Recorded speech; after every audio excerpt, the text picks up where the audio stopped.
of power to change a heart of hate, the local grand dragon of the Ku Klux Klan. The two met while working on a neighborhood project in Georgia. At first, she says he would barely even shake her hand. I said, but you know what? How do you feel knowing that you're standing there with all this bigotry in your heart and calling yourself a Christian?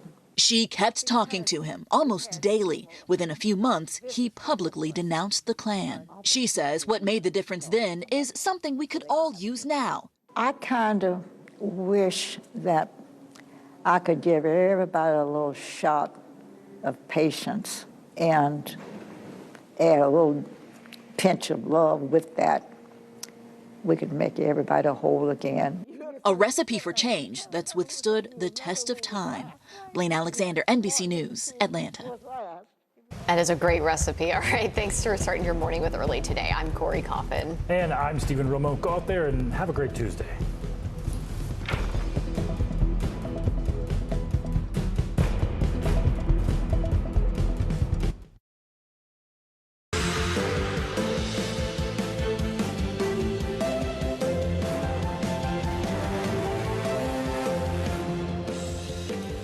Good morning, I'm Joe Fryer. And I'm Savannah Sellers. Right now on Morning News Now, escalation. Major developments this morning in Ukraine. Right now, Russian forces ordered into two breakaway regions for what Russian President Vladimir Putin calls a peacekeeping operation. But in an emergency meeting at the UN last night, the U.S. ambassador called it a pretext for war. In this moment, no one can stand on the sidelines. We must meet the moment, and we must not look away.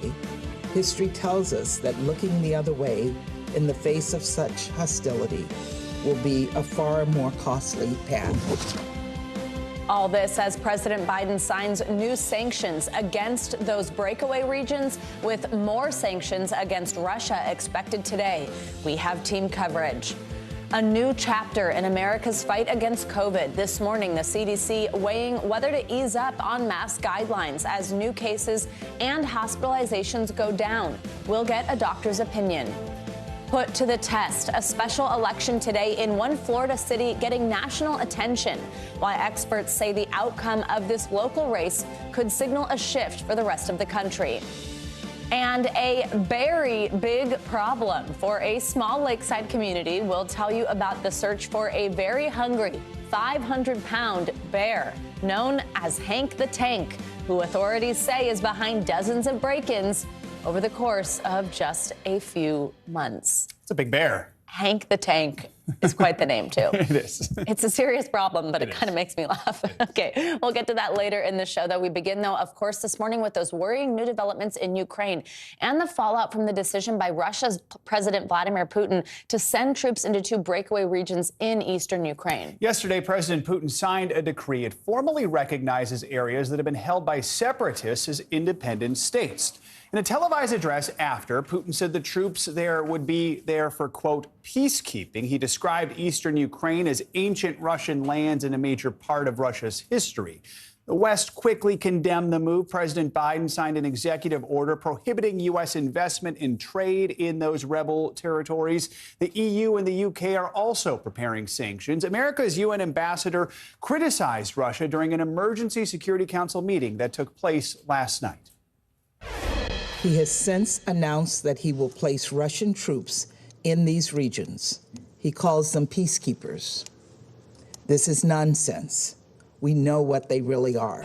This move by President Putin is clearly the basis for Russia's attempt to create a pretext for a further invasion of Ukraine.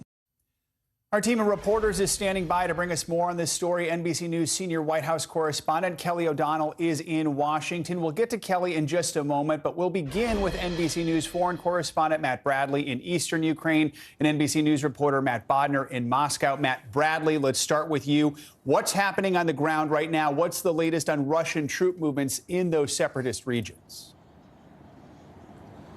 Yeah, we just heard the announcement of the materiel that Russia has now sort of eked into those separatist regions, and there were actually two people who were killed overnight, two Ukrainian soldiers, and so.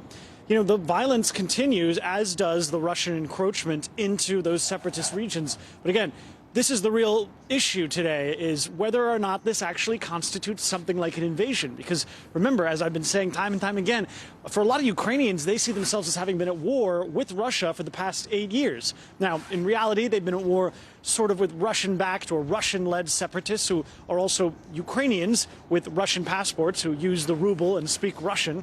It's a very confusing and murky situation, and classifying it is a challenge in itself. But when we see these tanks rolling over the border, we have to ask ourselves, will this constitute an invasion? Because President Vladimir Zelensky has just announced that he actually, despite everything of the past that's happened in the past 48 hours, he doesn't see a large-scale invasion in the offing. And again, I think the best explanation for that remarkably cavalier attitude is that he, like many other Ukrainians, see this as a constant state of war. They see the threat from Russia as having never receded. Guys? Matt Bodner, Russia was widely condemned at last night's emergency UN Security Council meeting. The U.S. and others dispute Russia's claims that it's sending troops on what Russia is calling a peacekeeping mission. How is Moscow justifying this move, and are there signs this could be the start of an invasion? Thank you, Joe. Well, as for how Moscow is justifying this, we've seen kind of a lot of things thrown out there. There's, of course, the recognition of these two regions as independent states. Those states then signed treaties with Russia, already going through the Russian legislature. Putin, of course, as you mentioned, ordering in peacekeepers as part of their initial recognition agreement. And in Putin's speech itself, he made kind of a historical argument that seemed to undermine directly undermined the Ukraine's claim to being a state at all. And we also are hearing all these claims about Ukrainian aggression against Russian-speaking people in eastern Ukraine. So let's say you were in that Security Council meeting last night. You would have heard Russia's representative there making a form of this argument. Let's take a listen. The last few weeks already whipping up unfounded panic around the allegedly impending Russian invasion of Ukraine. Our Western colleagues have been unashamedly cramming weapons into the country, sending instructors there, essentially nudging the Ukrainians who have concentrated an 120,000 strong military contingent along the contact line towards an armed provocation against Donbass. So we're hearing a lot of stuff like that. Like further to your question about is this preparation for an invasion, rhetorically, the groundwork is certainly being laid. But one thing really to keep a close eye on is the actual specifics of recognition for Luhansk and Donetsk. The rebels control a much smaller portion of that territory than is actually kind of formally recognized by Ukraine. And so there's this back and forth now. Do these claims basically contain a large part of territory that Ukraine's government still controls? Will that be justification? We don't know. That's, like I said, the major question now. Matt Bradley, let's talk about Ukraine's president. He spoke to his country soon after President Putin ordered his troops into those regions. What was his message? Is Ukraine satisfied with these initial sanctions now from the West? No, I mean, Ukraine has always held the same line. They think that the sanctions shouldn't be reactive. They should be peremptory. They think that the sanctions should go against Russia now rather than waiting for Russia to take more action. Well, Russia's taken action and the sanctions are coming. They're probably going to want more crushing sanctions to dissuade Russia from doing anything else. But we're hearing from Vladimir Zelensky again today, after that address he made last night. He's sounding remarkably optimistic, and that's because of the limited nature of the incursion that we saw or we are seeing right now in real time. And because that's the line he's been hewing toward the entire time for the last several weeks. So this is something that you could classify as wishful thinking. In reality, I think it's just that this country is used to being in a state of war, and so is its president. So really looking forward, it's really going to matter what Russia does. The ball is now in their court, and the world is really waiting to see what they do. President Vladimir Zelensky is in that same position. He has to wait and see. Guys? Matt Bodner, very quickly, I mean, does Putin fear these new sanctions? It doesn't seem so. I mean, throughout this entire thing, they've basically directly addressed this situation and said, we think we're going to get sanctioned no matter what. That's a bit kind of like a domestic talking point. Russia has already faced a lot of sanctions for its actions, and the general kind of experience for Russians under sanctions is, on the one hand, it's been a bit of an economic boom. On the other hand, it's never really seemed to kind of have the direct biting impact that some of kind of the proponents of sanctions in the West might have hoped. But of course, we're talking about substantially larger sanctions, more significant sanctions in certain regards, still being held in reserve to try to deter further Russian action. So we'll just have to see. But basically, the mood in Moscow is we're not afraid of your sanctions. Matt Bodner in Moscow, Matt Bradley in Ukraine. Thank you both. And let's pick the conversation up right there with NBC News senior White House correspondent Kelly O'Donnell in Washington this morning. Kelly, let's continue this conversation on the latest on these sanctions. So President Biden responded to the Russian advances by imposing new sanctions. That was on those two separatist regions of Ukraine. And last night, Deputy National Security Advisor Jonathan Feiner said more are on the way. First, let's listen to that. We will continue to assess what Russia does overnight. We are going to be imposing significant sanctions on Russia tomorrow. So, Kelly, it's tomorrow. Tell us, what kind of action are we expecting from the White House today?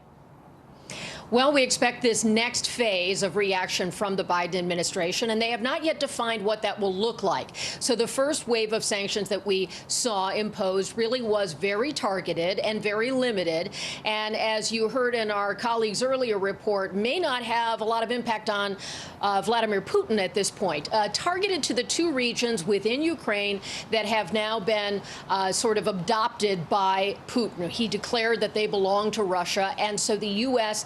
is targeting any trade and financing and business done in those places as a first step. So today, the question will be, how robust will sanctions be beyond that? What we have not yet seen is the kind of broad sanctions that we have heard talked about among the U.S. and its European allies for weeks, if not months now. And part of that really goes back to the whole idea of when does Putin's activity and when does his aggression trigger something of a certain scale? You might remember there was a lot of controversy when, during the president's press conference back in January, he talked about a minor incursion.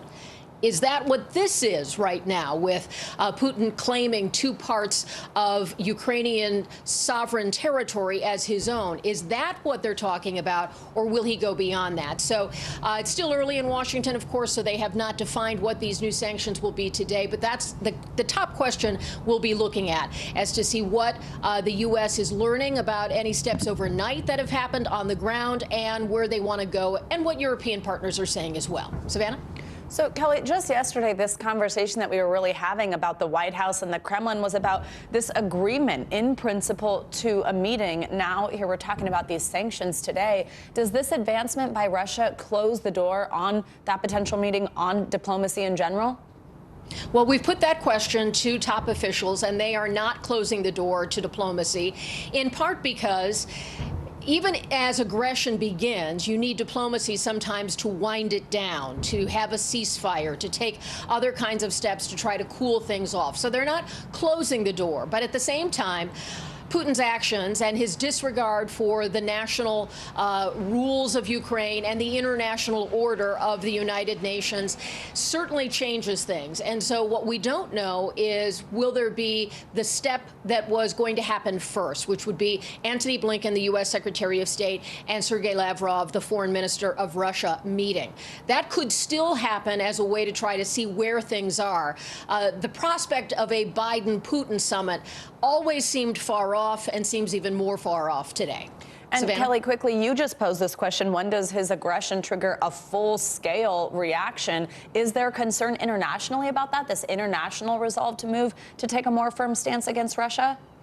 Well, one of the things that Putin has done here is he has put the West in a bit of a box by taking a piece of Ukraine that was the most predictable piece and not yet going beyond that. It is raising some questions about how much the European community, NATO and the West want to do in response, trying to be measured, trying to not provoke something that goes beyond that. So it is strategically crafty, if you will, on the part of Putin to take this incremental step first. The question for Western allies will be how best to respond to that, and how much more does Putin have in mind. So it's really a incremental stage right now. Very worrying, very concerning, certainly not what the West wants to see, but he has not yet taken the action like going after the Capitol, that kind of thing, which would certainly trigger a different level of response. Savannah? All right, Kelly O'Donnell in Washington for us. Thank you so much. Coronavirus cases are falling across the country, and more states are rolling back restrictions. NBC News national correspondent Miguel Almaguer takes a look at our new normal and the new criticism the CDC is now facing. It's not just the dramatic drop in hospitalizations, but the sharp decline in infections, down 64%, that could help pave the way for the CDC to roll back national masking guidance this week, while it's unclear if there'll be any impact on airplanes and public transit like the subway. When you treat others with... In states like New York and California, there is pressure to unmask in the classroom, despite low vaccination rates for children and the CDC's guidance to keep them. We will be announcing a specific date, that date with destiny. The masks will come off. With the CDC already under scrutiny, the New York Times says the agency isn't publishing large portions of data it's collecting, like the effectiveness of boosters for younger Americans and signs of the virus in wastewater. The agency telling the paper some raw data could be misinterpreted. The CDC is obligated to provide us with excellent data. I think if they have preliminary data that are not yet internally consistent or robust or validated, they are under no obligation to provide those data, which would only be confusing.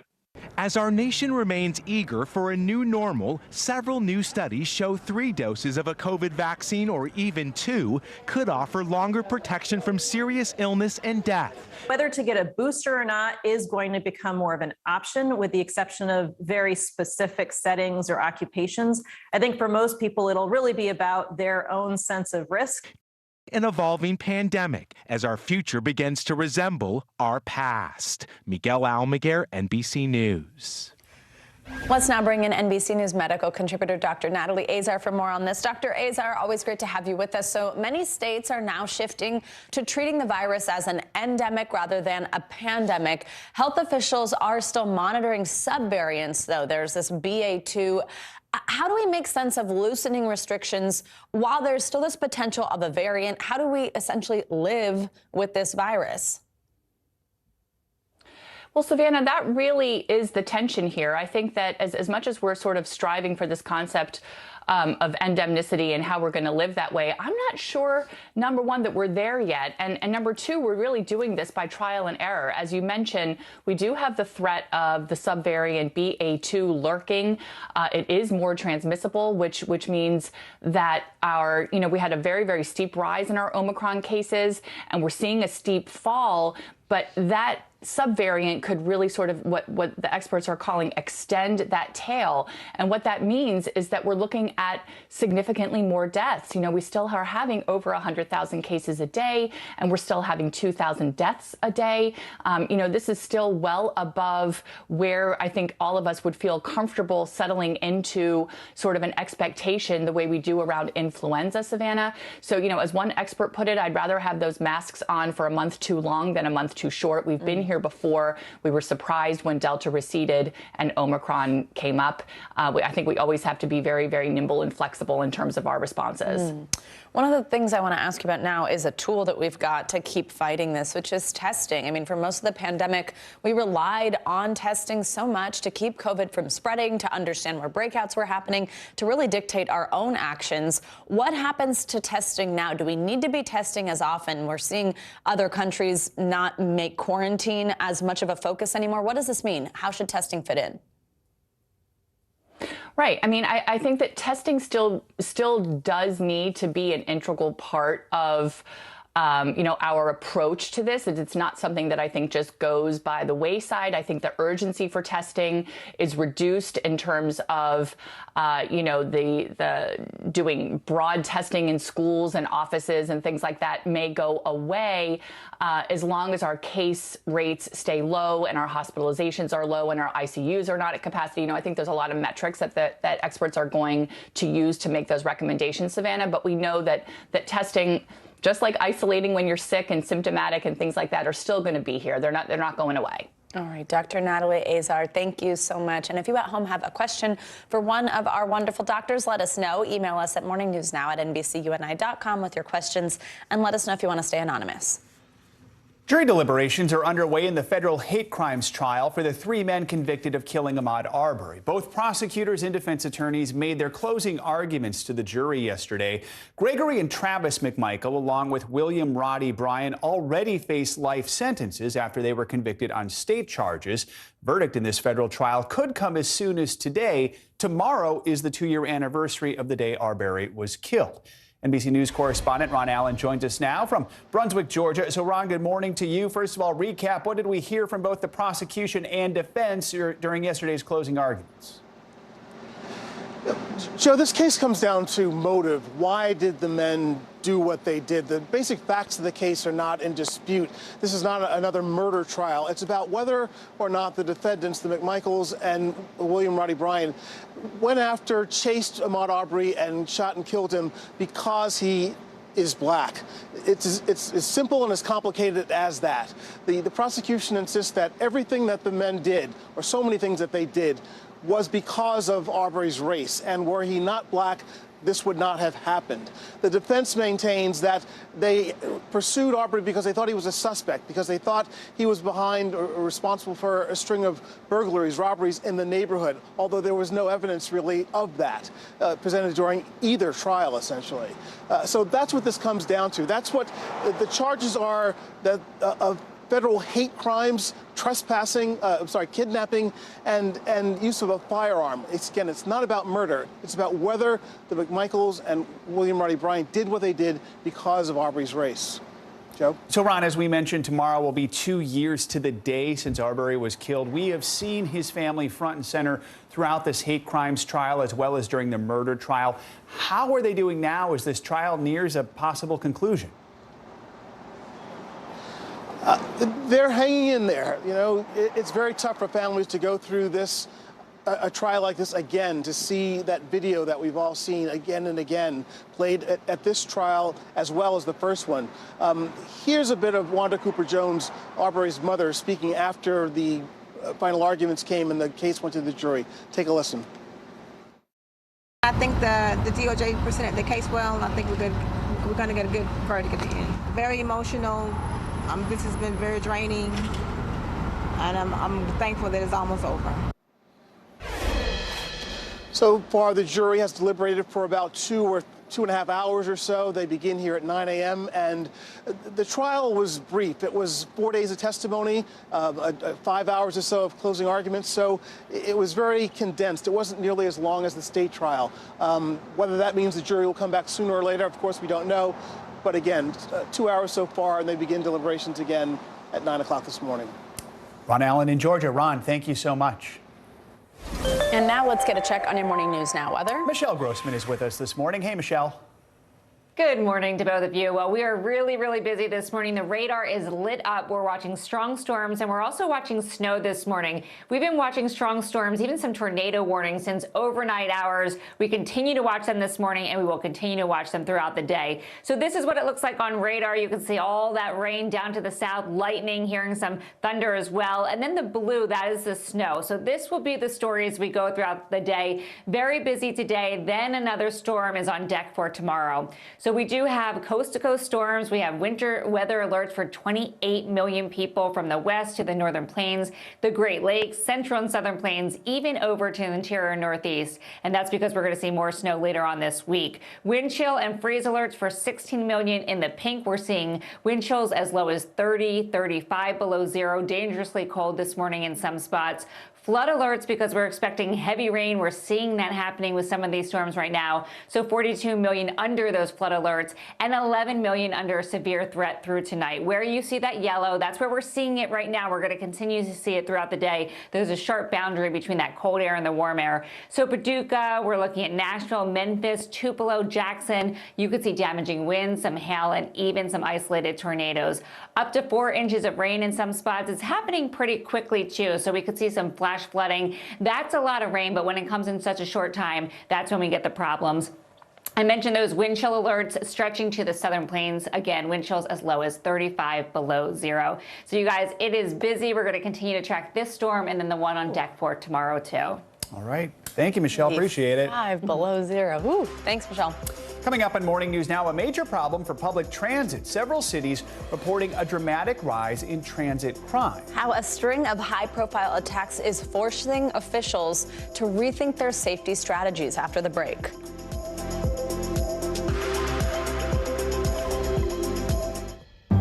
In the City of Angels, two kindly old ladies wanted to help homeless men get off the streets forever.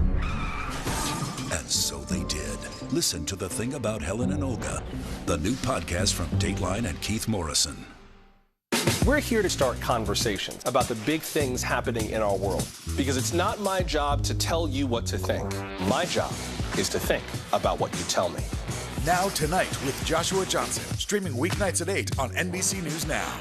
Still to come on the Channel 2 News. Well, the waters are certainly receding now. Still too close to call. Lester Holt reporting from the Ground Zero, as it's being referred to. It is, in fact, the taste of freedom. The Haitian people know a little something about resiliency. What's the biggest risk right now? Some of the troops who have been proud. I want to welcome you to the first presidential debate. In fact, we've been told we can't go any farther. You are some resilient folks. Let me get a hint.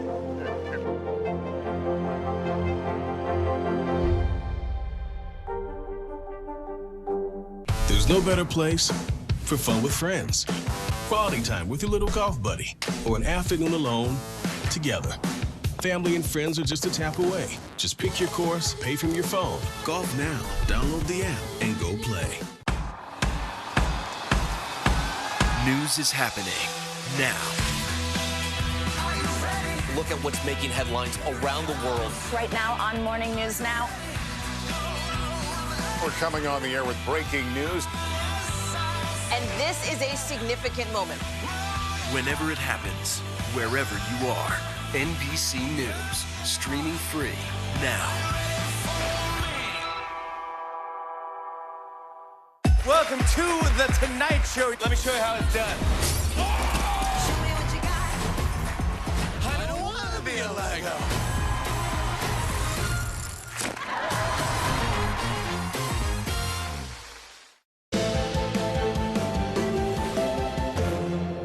Police across the country are seeing a disturbing rise in violence on public transit. Here in New York City, at least 6 people were stabbed while waiting for or on the subway over the weekend. NBC News national correspondent Gabe Gutierrez takes a closer look at this spike in crime. The nation's largest public transit system is on edge after at least 6 people were stabbed or slashed on the New York City subway since the unveiling of a new safety plan on Friday. It's a start. They need to do more, but it's a start. This is terrible. This is not the city I know. The stabbings come amid outrage following the death of Michelle Go, a woman who died when she was shoved in front of a New York subway car last month. The mayor and governor here are touting a new initiative, which includes deploying more mental health resources, combating homelessness, and requiring all riders to leave trains and the station at the end of the line. No more smoking, no more doing drugs, no more sleeping, no more doing barbecues on the subway system, no more just doing whatever you want. No, those days are over. Around the country, other cities have also grappled with a rise in transit crime, from Los Angeles to Philadelphia, where the city is spending more than $3 million on social services to reduce crime and homelessness on the subway. In Portland, Oregon, operator assaults have increased, so police officers are now directed not to check train fares to avoid conflict. The subway system and our bus system, they are the lifeblood of our city. All right, that was Gabe Gutierrez reporting. In New York City, major crimes on public transit are up 65% this year. That's an average of 1 victim every 4 hours. Medina Spirit, the horse that won last year's Kentucky Derby, has now been stripped of that victory. The horse failed a drug test after crossing the finish line at the Derby.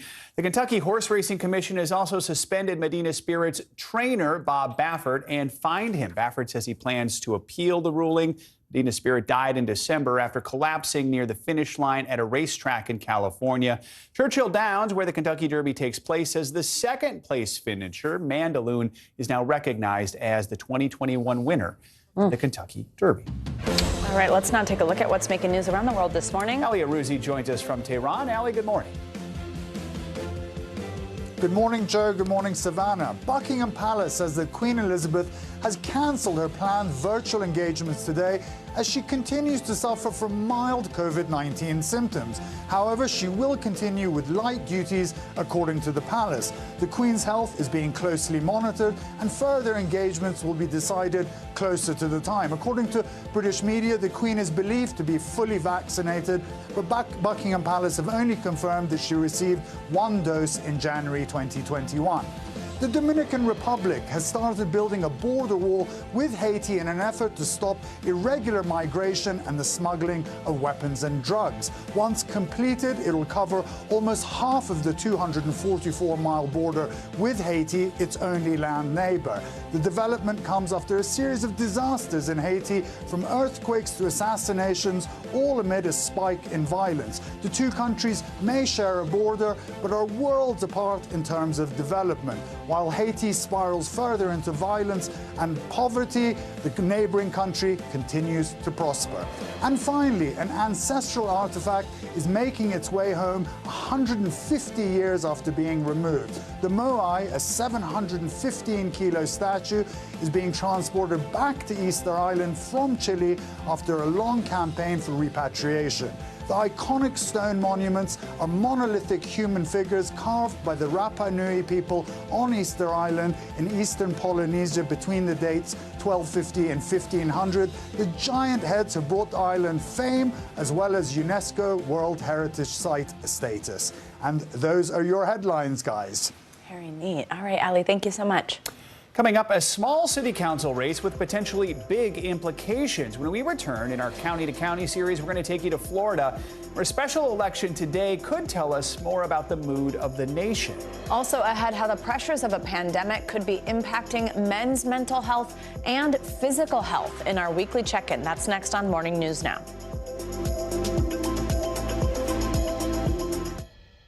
There's no better place for fun with friends. Quality time with your little golf buddy, or an afternoon alone together. Family and friends are just a tap away. Just pick your course, pay from your phone. Golf now. Download the app and go play. Let's go. This is a critical choke point for this fire.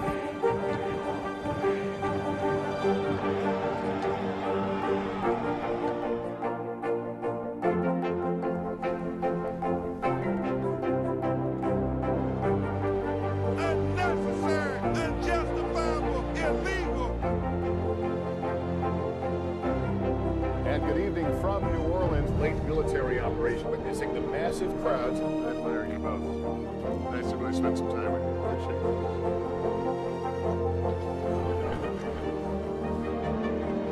At any moment now.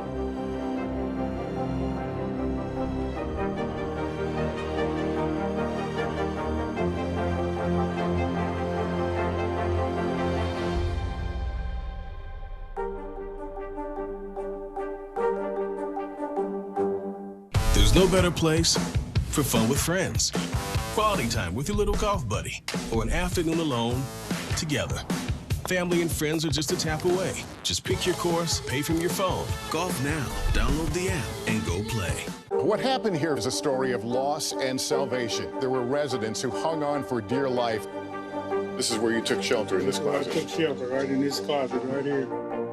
Rioters banged down one of the doors. Have you found a way to reconcile it a year later? It really hurt to see this place that I love so much treated with such disrespect. Was it an act of cleaning or an act of healing?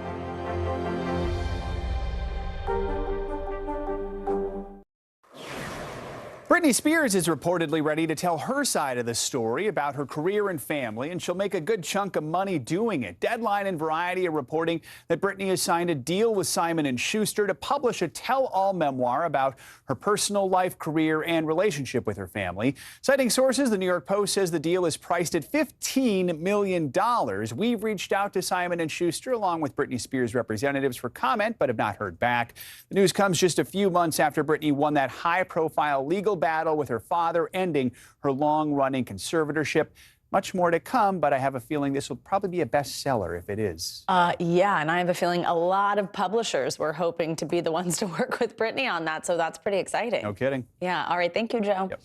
Now to the latest in our ongoing series, County to County. In Jacksonville, Florida, people are voting today in a special election to fill a seat on the city council. And even though this local race won't change the balance of power, both Democrats and Republicans are paying attention on a national level and pouring in resources even. NBC News correspondent Shaquille Brewster joins us now from Jacksonville. Hey, Shaq, good morning. So we've seen this happen across the country, even school board races becoming sort of electrified on this national level. So explain to us why this particular race is getting so much attention. No, really good question and point that you make there, Savannah, because this is a local city council race that usually wouldn't get much local attention, let alone national attention. But it goes to why we're following Duval County. This is a old Republican stronghold that Democrats have been winning, that they feel like is trending blue in recent cycles. And both sides see this as almost a test of what they've been seeing recently. I spoke to the Republican county party chair here, and he told me that they have put in more time, more energy, more resources into this city council race than any race in history in terms of that level. And listen to a little bit of why he said that is. I think it's going to be a great indicator of Republican enthusiasm. It's also going to be a great indicator of just how far the Republican Party has come to turning Duval County red again. The pendulum has begun since the 2020 election to shift in our direction. It reflects the sour mood against Democrats. It reflects also a sour mood, particularly against their policies, their ideology, their radical woke leftism. He believes a Republican win today will signal that they can be more successful in future elections and stop that trend that we've been seeing here. So, Shaq, tell us about both sides. Tell us what voters are saying. What are Democrats and Republicans feeling coming into this election? So you just heard from the Republican chair. Well, the Democratic chair, he's saying something similar in terms of the importance and value of this race. He believes that the final vote will come down to fewer than 500 votes. That's how tight he believes this election is. Listen to what he's watching for today. This is a countywide race where a lot of people are trying to see whether this county will remain blue, as it has been. A lot of people are not immune to the fact of all the issues that we're seeing happen nationally. Gas prices are up, inflation is up, people are dealing with higher grocery prices. All of these issues animate even local city council races. One point that he made and his source of frustration is that the national Democratic priorities, things like police reform, health care, they haven't been passed so much in Congress. So he's saying if National Democrats got things done in Congress, got more things done in Congress, it would make his job easier at turning out more vote. And Shaq, quickly before I let you go, what about the candidates themselves? What are they saying? Yeah, you know, one thing that they say is they feel the pressure. They feel the attention that they've been getting from the outside and the scrutiny that they've been seeing.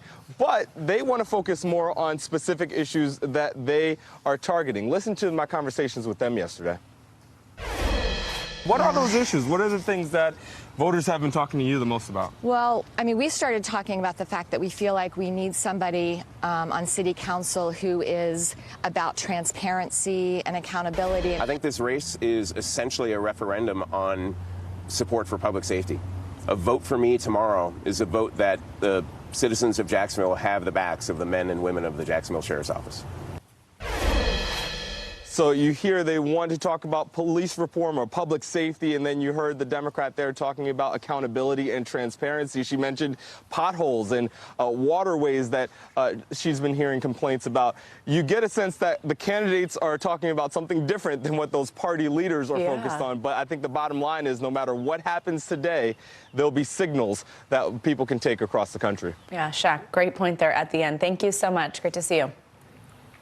Time for our mental health check-in, where we walk through some of the biggest mental health headlines and how they might affect you. It's also a time to pause, take a moment, take a deep breath, reflect on our emotional well-being. Let's bring in Dr. Soumya Dave. She is a psychiatrist and the author of What a Happy Family. Doctor, always good to have you with us. So let's start with the topic of eating disorders among boys and men, something we may not often talk about or as much as we should. Experts say the pandemic may have put pressure on some to stay quarantine fit despite lockdowns and restrictions in the gym. So what does an eating disorder look like among men, and why is it so often overlooked and underdiagnosed?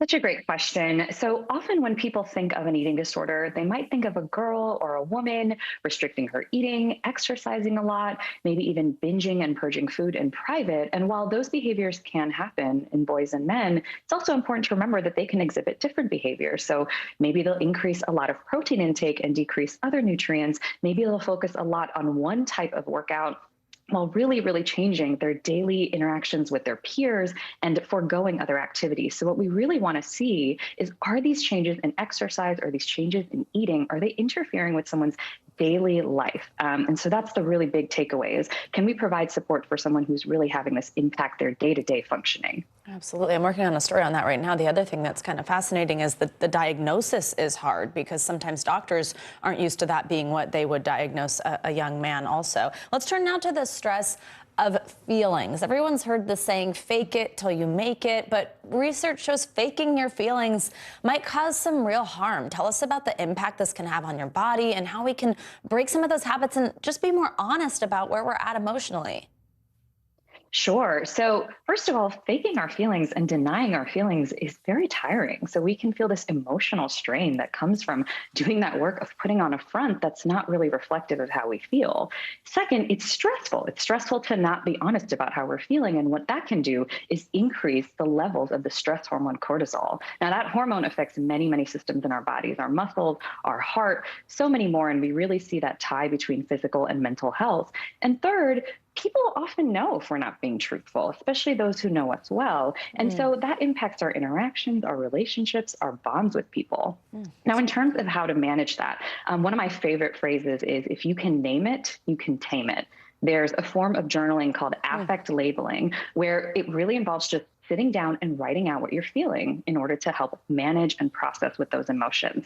Breathing exercises can also be a really great way to manage our emotions. And when we practice deep breathing, we activate our vagus nerve in the body, and that creates these feelings of calm and well-being throughout our entire body. And then lastly, just understanding that we have agency over our emotions. We don't have to believe every single thing we think and feel, but if those feelings do come, we have the tools to manage it. And with daily practice, we can all get there.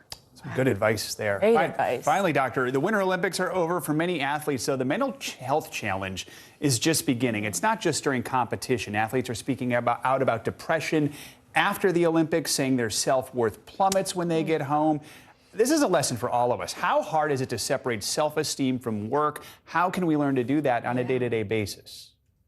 You know, I totally agree. And what we're seeing here is that this group of very high achieving people are deserving to be reminded that their worth goes beyond their accomplishments. And isn't that something that all of us deserve to know? That we are beyond what we accomplish. We're beyond all these external things that we might put our weight on and our self-esteem on. And so when athletes speak up about this and they say, we're having mental health struggles and we're getting that support, we open up the ability for other people to feel that it's okay to not be okay and to get that support. So having these conversations about what makes worth, what makes self-esteem, and is it okay to not be okay? Is it okay to get that extra support no matter what we're accomplishing or not accomplishing on the outside? It just goes such a long way. And I'm so happy to see the normalization of these conversations. We're learning so much from our Olympic athletes these days. So appreciate the conversations. Great conversation overall today. Jeez. Dr. It's like Soumya therapy Dave. this morning. No kidding. Thank you as always, Dr. Dave. All right, coming up, fighting to breathe in a small border town. Yeah, Hispanic community in Texas is taking on the EPA and calling for cleaner air. More on their legal fight next on Morning News Now.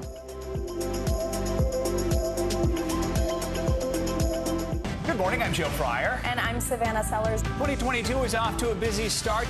Winter's wrath causing headaches from coast to coast. It's been really incredible to see how quickly volunteers started to help with the cleanup efforts. Morning News Now, streaming weekdays at 7. What are you doing for teachers who feel that they're being stretched too thin? Did you understand how prevalent hunger was in your own community? The Meet the Press Chuck Toddcast, free wherever you get your podcasts. To cover the news, you have to be in it. We'll take you to the front lines of the story, bringing your news feed to life.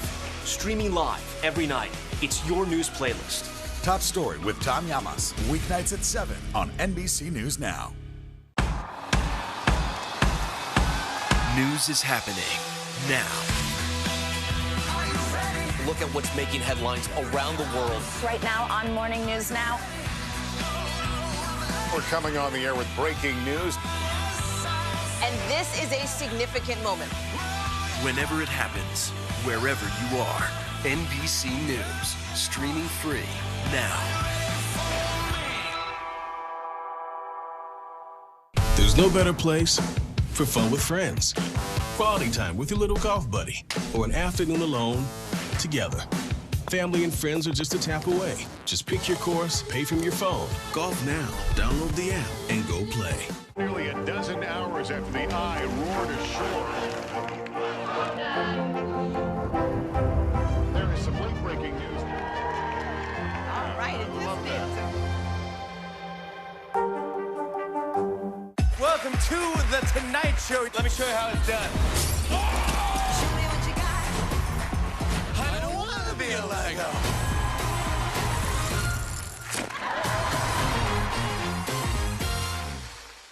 These days, it feels like the news never stops. So let's get into it. What's happening right now, what it all means for you for an hour every day. It can be hard to keep up, so let's get started together. Hallie Jackson Now, weekdays at 5 on NBC News Now. News is happening now. Look at what's making headlines around the world. Whenever it happens, wherever you are, it's here now. Welcome back. In our continuing climate change coverage, we want to take you to a Hispanic neighborhood in Texas fighting to reduce pollution in their city. The American Lung Association lists El Paso as the 13th worst city in the U.S. for ozone pollution. NBC News Now correspondent Isa Gutierrez shows us what's being done to change that. I think we deserve to be able to have a community. We also deserve to have clean air, safe playgrounds. They should not treat our community like Chamizal is like dumping ground. We have a right to be here. The community has a right to stay. Barrio Chamizal, a neighborhood in south central El Paso, Texas, is home to nearly 8,000 people. Over 96% of them are Hispanic. From here, you can see Mexico right on the other side of the border. A lot of the families that live here are single women with their children. They left their moms, their grandparents with that illusion of the American dream. A dream Hilda Villegas and other mothers in the community say is quickly destroyed by ozone pollution, better known as smog. The American Lung Association ranks El Paso as the country's 13th worst city for ozone pollution, topping places like New York and Dallas. I think one of the most sort of visual environmental violations that you see is the Western Refinery, now Marathon Refinery. We literally are bordered by the I-10, the railroad, an industrial zone, with border highway, the international bridge. Literally, my children's school, the backyard, is a metal, battery, and electronic industrial waste recycling facility. These mothers organized together in a group called Familias Unidas del Chamizal, or United Families of the Chamizal. In 2018, the group, along with a coalition of other environmental and community organizations, sued the United States Environmental Protection Agency. What were you hoping to get out of suing the EPA back in 2018? Well, we wanted them to follow the science. They demanded the agency reassess the air quality in El Paso and enforce the Clean Air Act, which regulates emissions of hazardous air pollutants. The court sided with the community. In November, the EPA changed the city's designation so new sources of pollution must be regulated. Less than 2 months later, the Texas Commission on Environmental Quality appealed that decision, saying nearby areas of Mexico are the primary cause of ozone levels in El Paso. They really have a mindset of fighting regulation instead of fighting pollution. I feel so outraged and so undignified that these institutions, that these governmental entities like TCQ, state entities, are not advocating for the interest of our children and us. We reached out to the TCEQ. They told us that they've been monitoring the air in the Chamizal since 1988 and that there's no indication the levels of toxic chemicals there cause serious consequences for children's or adults' health. But Semeli de Aztlán says the TCEQ does not accurately measure the air quality in their community, since the only air monitor there is located inside a park. Amongst trees, that's not where people are living. That's literally a protected federal space. In a statement to NBC News, Marathon Petroleum Corporation, the company that now owns the refinery, said that they've been reducing emissions since 2011 and continue to look for ways to reduce their environmental footprint. W Silver Recycling, the company that owns the lot near the elementary school, told us that they do not melt metals or apply any form of heat to the materials at that location. The people of the Chamizal neighborhood here in El Paso aren't the only ones experiencing what they call environmental injustice. A study from a coalition of advocacy groups shows that Latino communities across the country are facing similar challenges. 1.8 million Latinos live less than a mile from a refinery, from an oil and gas facility. They breathe in this air every single day. The CDC says ozone pollution is associated with many health problems, including respiratory problems, asthma, and increases in premature deaths. Mainly respiratory illnesses. This is a very valid concern from those mothers. Familias Unidas and the other groups involved in the lawsuit say they plan to push back against TCEQ's appeal. To people who think, why don't you just pick up and go somewhere else? What would you say to them? People have a right to exist in their communities. It's disheartening, but it's even more of a reason to continue organizing. It's not just about me as a mom and my children. Somos hermanas. Son nuestros hijos en el Chamizal.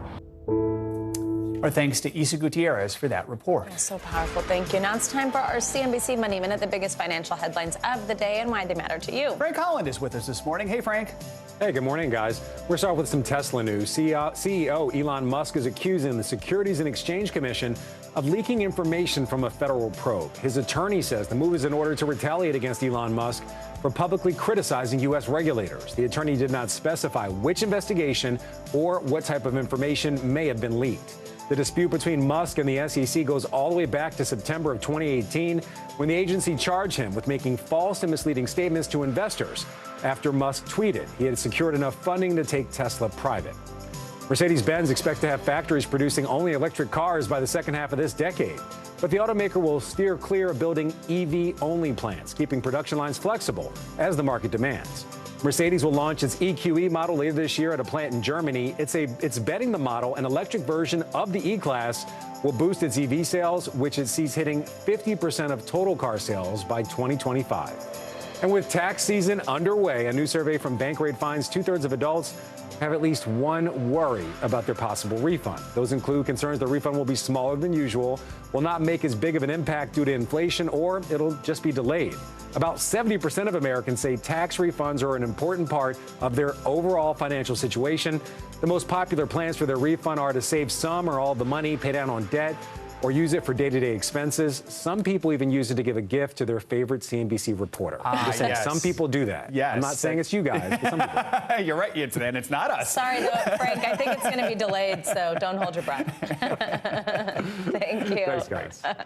And coming up on Morning News Now, authorities on the hunt for an unusual kind of burglar after a series of break-ins. Up next, why the search for this 500-pound bear named Hank the Tank has residents in one lakeside town divided.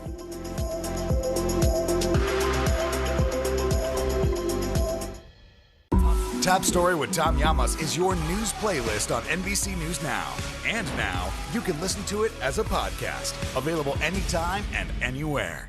Good morning, I'm Joe Fryer. And I'm Savannah Sellers. 2022 is off to a busy start. Winter's wrath causing headaches from coast to coast. It's been really incredible to see how quickly volunteers started to help with the cleanup efforts. Morning News Now, streaming weekdays at 7. News is happening now. Look at what's making headlines around the world. Right now on Morning News Now. We're coming on the air with breaking news. And this is a significant moment. Whenever it happens, wherever you are, NBC News, streaming free now. We're here to start conversations about the big things happening in our world, because it's not my job to tell you what to think. My job is to think about what you tell me. Now Tonight with Joshua Johnson, streaming weeknights at 8 on NBC News Now. Still to come on the Channel 2 News. Well, the waters are certainly receding now. Still too close to call. Lester Holt reporting from the Ground Zero, as it's being referred to. It is, in fact, the taste of freedom. The Haitian people know a little something about resiliency. What's the biggest risk right now? Some of the troops who have been proud. I want to welcome you to the first presidential debate. In fact, we've been told we can't go any farther. You were some resilient folks. Let me get a hint.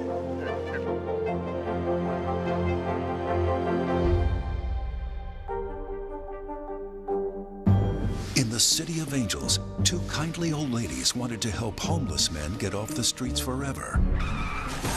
And so they did. Listen to The Thing About Helen and Olga, the new podcast from Dateline and Keith Morrison. The Meet the Press Chuck Toddcast, free wherever you get your podcasts. The Winter Olympics in Beijing have wrapped up, but for some, the Games have sparked more interest in Chinese culture. Yeah, NBC News correspondent Harry Smith takes us to one of the most vibrant areas of New York City, Chinatown.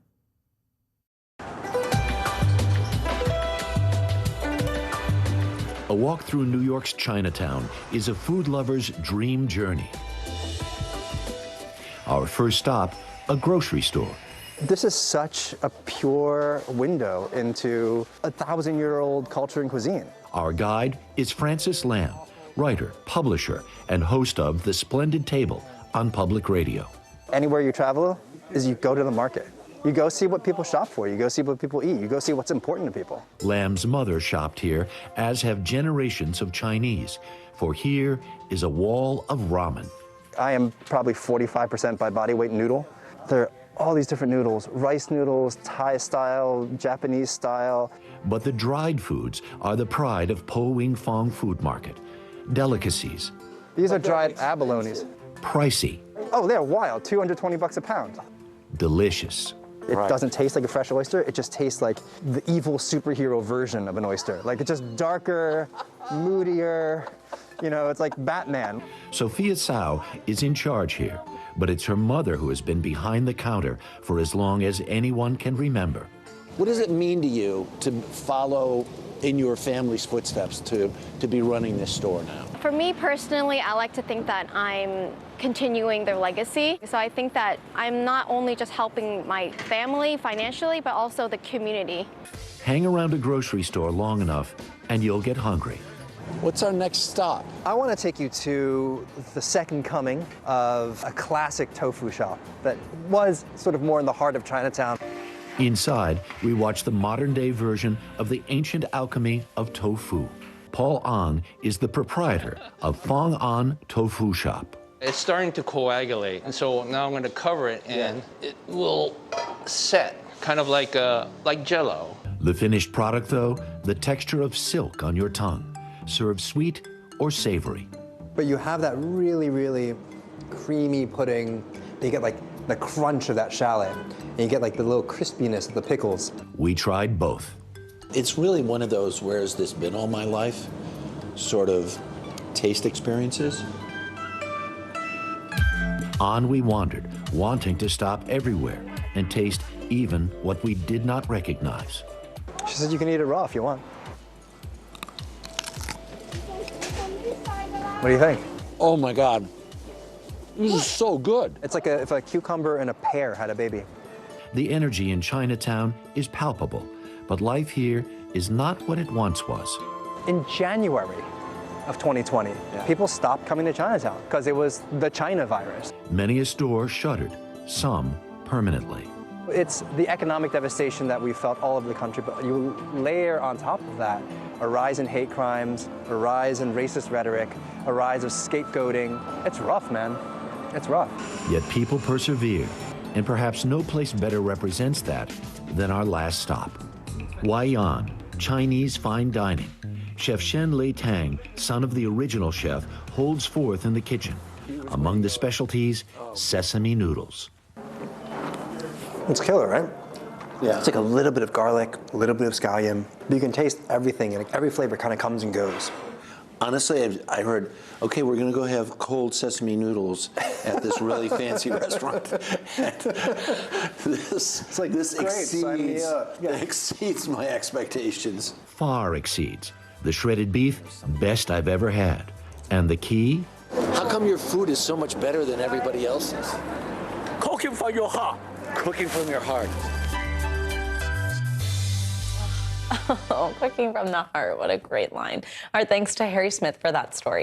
California authorities are on the lookout for a suspect with a long rap sheet, but he's no ordinary offender. You'll see what we mean. Here's NBC News correspondent Kristen Dahlgren. Lake Tahoe's most wanted, still on the loose. A massive 500-pound black bear nicknamed Hank the Tank, being blamed for dozens of break-ins and causing a fierce battle over his fate. Hank comes into the city to be fed. Hank has quite a reputation in the Tahoe Keys neighborhood. A Fish and Wildlife spokesperson telling media the bear has damaged dozens of homes, easily smashing through windows and doors in search of food. They're supposed to be hibernating, but they've been so used to people and being fed year-round, they don't really do the bear stuff. Wildfires pushed black bears into neighborhoods this summer with lots of food and garbage to snack on. Police officers use everything from sirens to loud noises to shouting at them to beanbags. He's still here. Hank is double the size of an average black bear. Look at the size of his prints next to a man's boot. That's from scoring food easily from people's homes and garages. But with fears a bear as large as Hank could hurt a human, some say euthanasia is the only safe option left. The Bear League has offered to relocate Hank to a sanctuary. We believe he's one of our neighbors, and he's only doing what he's been taught to do. We think there's a lot of other options. Social media now chiming in with hashtag Hank the Tank as a community braces for more break-ins and debates what to do about its unwelcome neighbor. Kristen Dahlgren, NBC News. Does it this hour of Morning News Now. But the news continues right now.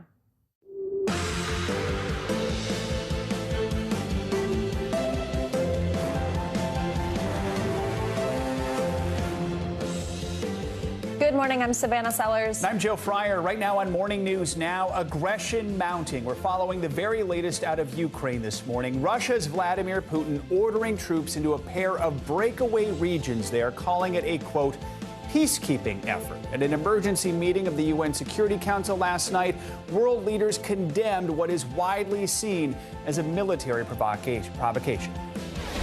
President Putin is testing our international system. He is testing our resolve and seeing just how far he can push us all. We've got team coverage this morning from the White House to Moscow. Endemic rising with case counts and hospitalizations plummeting. We're starting to enter a new phase of COVID. The CDC now expected to roll back nationwide mask guidance within the coming days. Plus, the new studies that suggest a third booster dose may not be necessary for some people. We'll tell you what you need to know.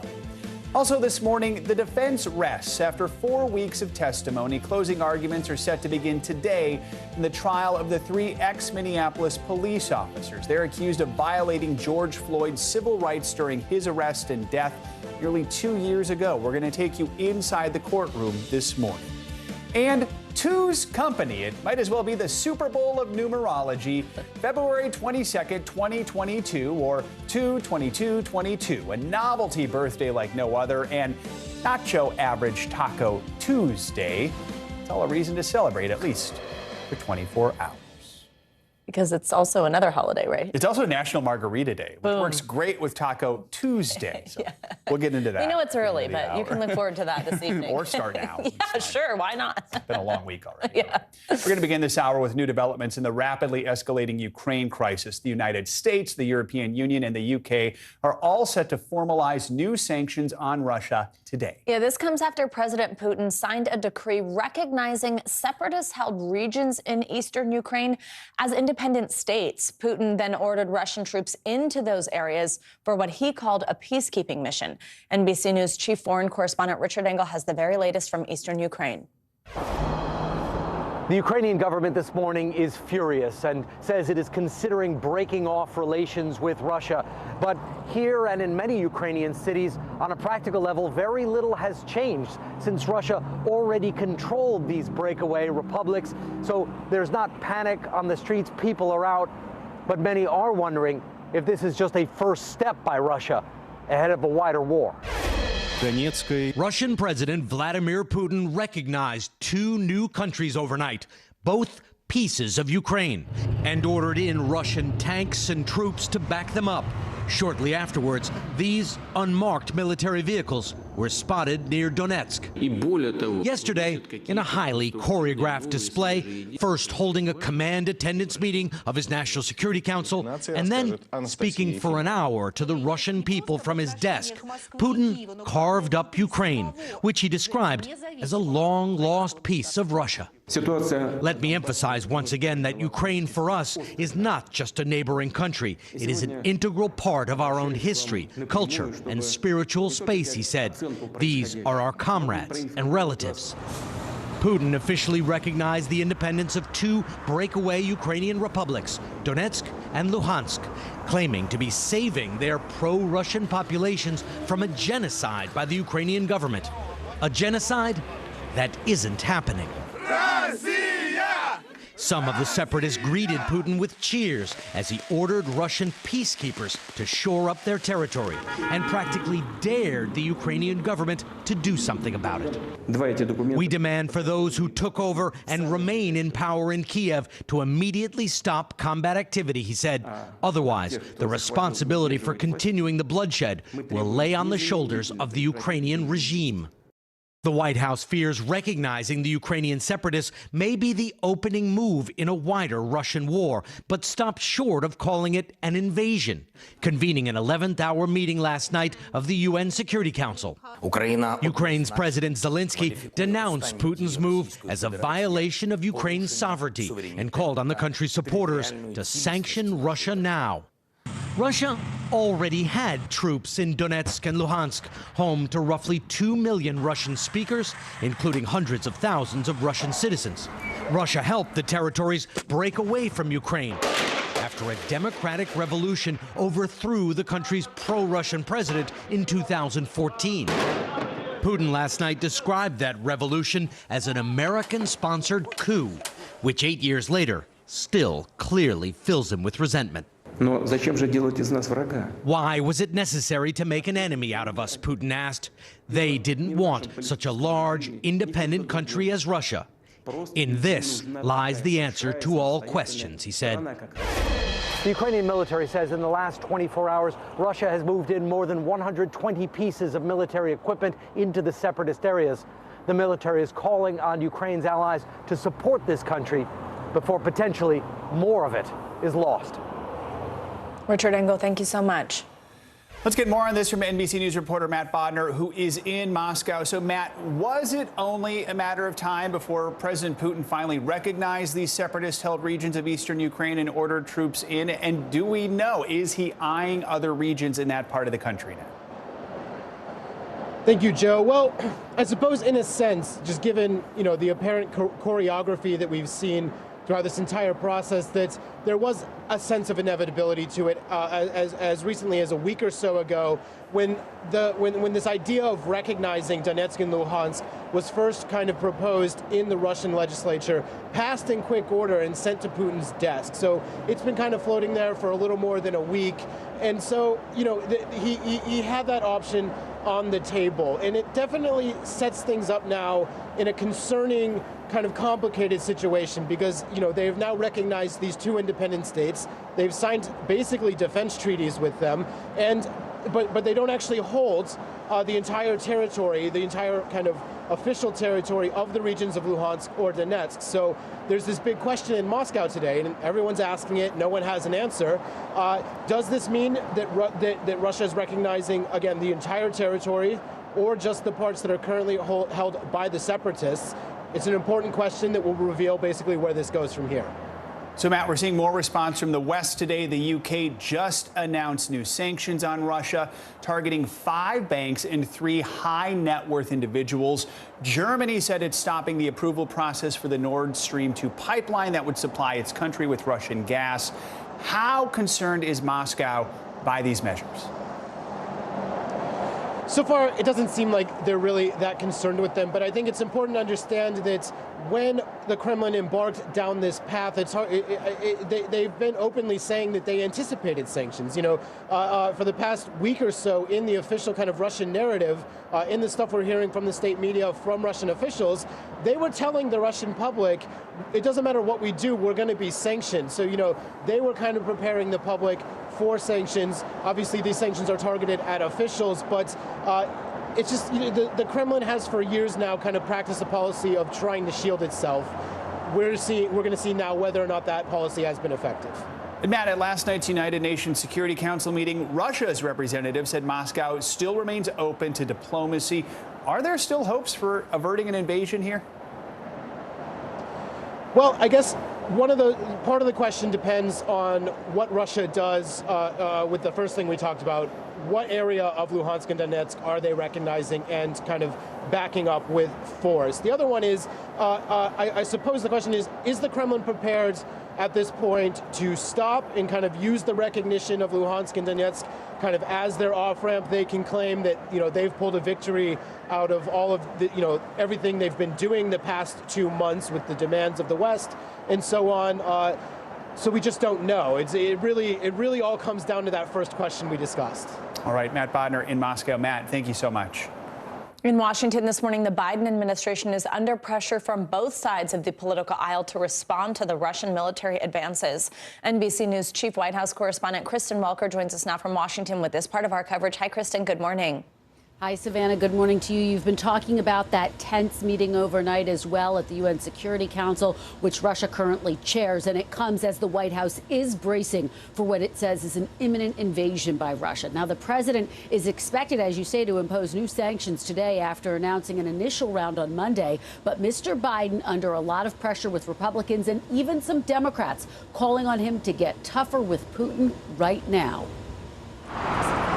Overnight, an urgent meeting between the U.S., Ukraine, and allies at the UN Security Council after Vladimir Putin ordered what he's calling peacekeeping forces into 2 regions of eastern Ukraine. The U.S. and other countries condemning the move, accusing Russia of violating international laws. This move by President Putin is clearly the basis for Russia's attempt to create a pretext for a further invasion of Ukraine. The Ukrainian ambassador delivering a stern warning. Dear members of the Security Council,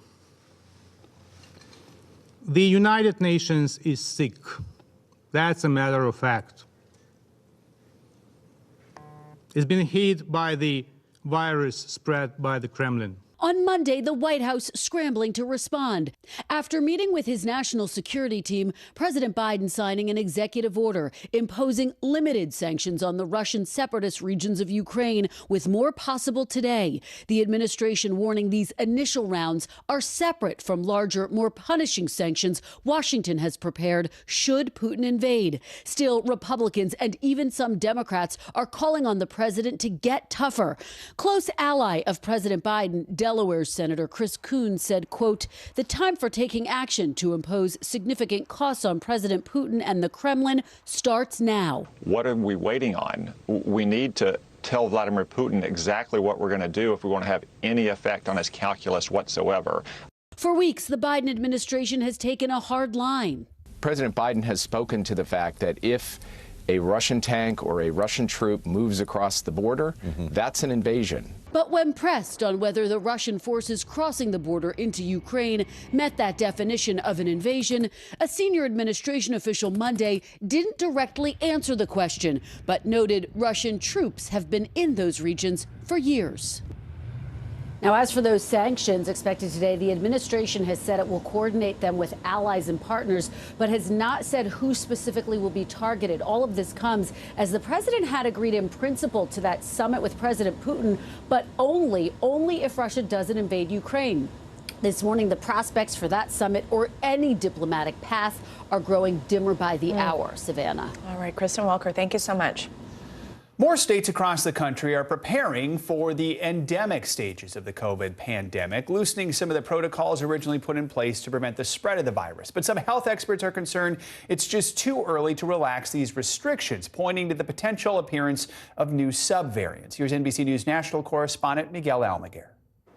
Today, there's renewed discussion over if boosters are needed for all Americans on a regular basis. This is the CDC may be getting ready to roll back more mask restrictions, and all of the metrics are moving in the right direction. This morning, more of the country moving into a new phase of the pandemic. New infections are down 64%, and a dramatic drop in hospitalizations has officials urging caution in a return to normalcy.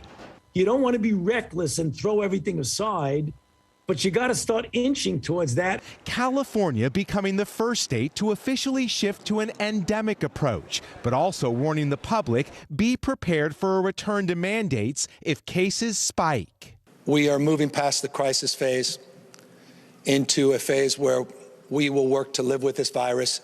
Across the continental U.S., mask mandates are gone or set to expire by the end of March. The Golden State, one of at least 13 still requiring masks in public schools, but that's expected to change. Even though we all got our shots and everything, just to be on the safe side. The CDC could roll back national masking guidance this week. It's unclear whether mandates will be extended to subways, trains, ride shares, and airplanes. After years of rough seas for the cruise industry, most of the major lines departing from U.S. ports are easing their mask mandates in the coming days. As Americans await updated guidance, the CDC is coming under new scrutiny. The New York Times says the agency isn't publishing large portions of data it's collecting, like the effectiveness of boosters for younger Americans and signs of the virus in wastewater. The agency telling the Times some raw data could be misinterpreted. Today, officials at the CDC also say they're watching BA2, that's an Omicron subvariant, very closely. They are finding more cases here in the U.S., but right now they have not labeled this a variant of concern, saying they expected Omicron to have a subvariant. We hope to learn more about that subvariant in the coming days. Back to you. Miguel, thank you. Let's now bring in NBC News medical contributor Dr. Uche Blackstock for more on all this. Dr. Blackstock, I've got a lot of questions for you this morning about what we just heard. Great to have you with us. So let's start with booster shots. So months ago, the CDC was urging everyone to get their booster doses to protect against Omicron. Now the agency says younger people may not need a booster shot after all. Help us make sense of this shift. Why is this guidance changing? And is that concerning to you just in terms of that confusion that people keep feeling from the CDC? Good morning, Sana. Thank you so much for having me. No, I agree that, this information is incredibly confusing. But what I want to just emphasize to people that, this pandemic is a dynamic process. We're seeing science evolve in front of us, which I think is the reason why it's so important for the CDC to be as transparent as possible in conveying the data that they do have and how that data is going to direct guidance. And so, I think we'll see, right now, they're sticking with, boosters. They're recommending boosters for adults and people over 12. A third shot, a fourth shot is only warranted right now for the immunocompromised. But as new variants come, we need to really appreciate that guidance may change. So, Doctor, can I ask you then, and I'm sure you'll have a good question for this that can help people alleviate some confusion. When someone hears an answer like that, if they are concerned about getting the vaccine, or maybe they are a young person who got their booster shot, now thinks, well, did I not really need that? How do you tell somebody that even though this science is evolving, everything that has happened so far is safe? Right. And so what people should know is that, the reason why this guidance is put forth is because there's data showing that it is safe. These vaccines have been studied in clinical trials that have a very comprehensive safety process. So first and foremost, people should know that, vaccines are probably one of the safest therapeutics that can be given, and the side effects are very benign, meaning most people will have headache or some soreness. They will not have any significant side effects. And so for the data that we have thus far, the boosters have been effective. Yes, they may be effective for older age groups more than younger age groups, but we know that they were incredibly effective in this last Omicron surge. And we saw that people who were boosted were less likely to be hospitalized and die. And Dr. Blackstock, I actually also want to bring you a question about booster shots from a viewer. They ask, I received the J&J single-dose vaccine and then the Pfizer booster shot 2 months ago, so a total of just 2 doses there. As a 56-year-old male who's not immunocompromised nor with any comorbidities, do I need a 3rd shot? And if so, what do you recommend and when? What do you say, doctor? So currently, per CDC guidance, you do not need a 3rd shot right now. If you got the J&J and then followed by an mRNA dose, you're up to date on your vaccinations. And so because you're not immunocompromised and you don't have any other chronic medical problems, and because of your age, you do not need to get a 3rd shot at this point. I will, of course, recommend that you stay up to date on the news as it's evolving. And doctor, finally, I want to ask you about something that we just heard in our colleague Miguel's piece, the CDC coming under fire for withholding data on vaccines for kids. Why was this data withheld? What do parents need to know about this? Right. And so the data, was withheld just because they are still collecting more and more data on the effectiveness of the vaccine. The thought is that really the vaccine series for young people should be a 3-dose series, and we did not have enough Omicron infections in that initial group, so parents will just have to wait for more data. I know that it's incredibly frustrating.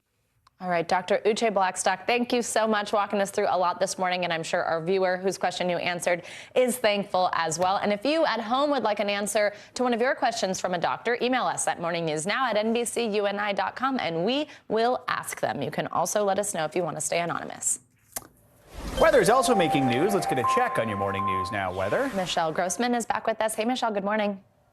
Good morning to you both. Yeah, we're really busy this morning. We have some snow falling, we have severe storms, and we're going to be watching this all day long.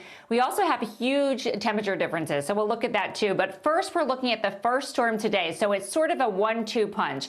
That first storm bringing some snow to the Great Lakes, also some ice in between, some heavy rain and severe storms in the south. And then the second storm is on deck. It's coming out of the Four Corners, and that will bring more snow for the rest of the week. But buckle up, maybe hold off on those tacos and margaritas, because we are going on a temperature ride today. Ahead of this front, we are so warm. We're looking at temperatures in the 70s in Shreveport, 75 in Little Rock, 62 in St. Louis, 62 in Annapolis. That's 20 degrees above what is typical for this time of year, and 64 in Columbus. But look what happens tomorrow. There's that cold front. It's going to swing through. It's going to bring us back down. And we're looking at a 23 drop in Detroit down to the freezing mark tomorrow. 26 in Chicago, down 19 degrees, and 48 in Lexington. The Northeast will hold on to those warm temperatures tomorrow before they take that dive on Thursday. So here's the reason for this. We have an area of high pressure off the southeast coast. It's pumping in that warm, humid air. That's what's also causing some of the severe weather this morning and will cause severe weather as we go throughout the afternoon. Then we have a deepening low off to the left, off to the west. We are seeing some really cold temperatures, and it's just sort of reinforcing that cold air. Through Friday, 16 cities expected to have record highs in the east, and then back to the west, we're looking at 34 cities expected to have record lows. This is what it translates to this morning or today. We're looking at a daytime high of 1 degree below zero in Billings and 86 in San Antonio. So you guys, we are all over the place. We're going to continue to track the snow and also the severe weather for you guys.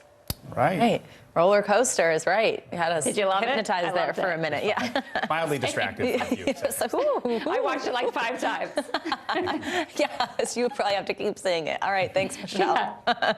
And coming up on Morning News Now, closing arguments this morning in the federal trial of the former police officers accused of violating George Floyd's civil rights. What we can expect after 4 weeks of testimony in Minneapolis. Next.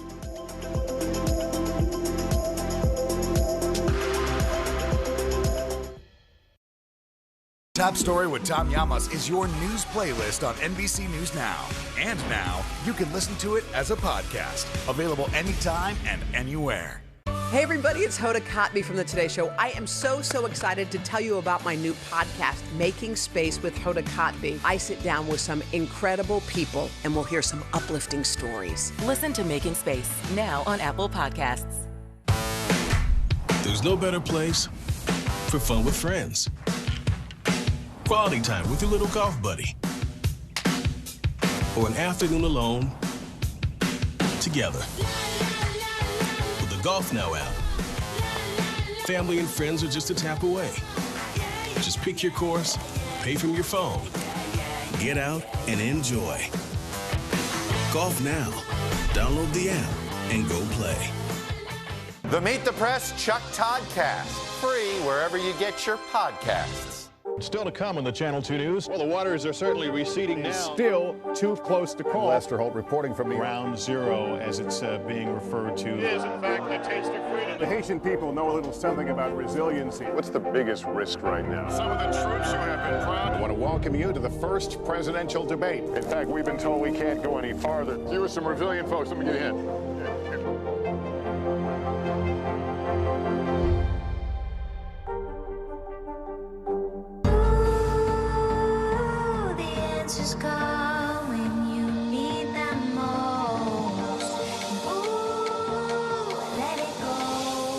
The Today Show's newest fan. A little Al Roker. What am I doing here? This is your moment.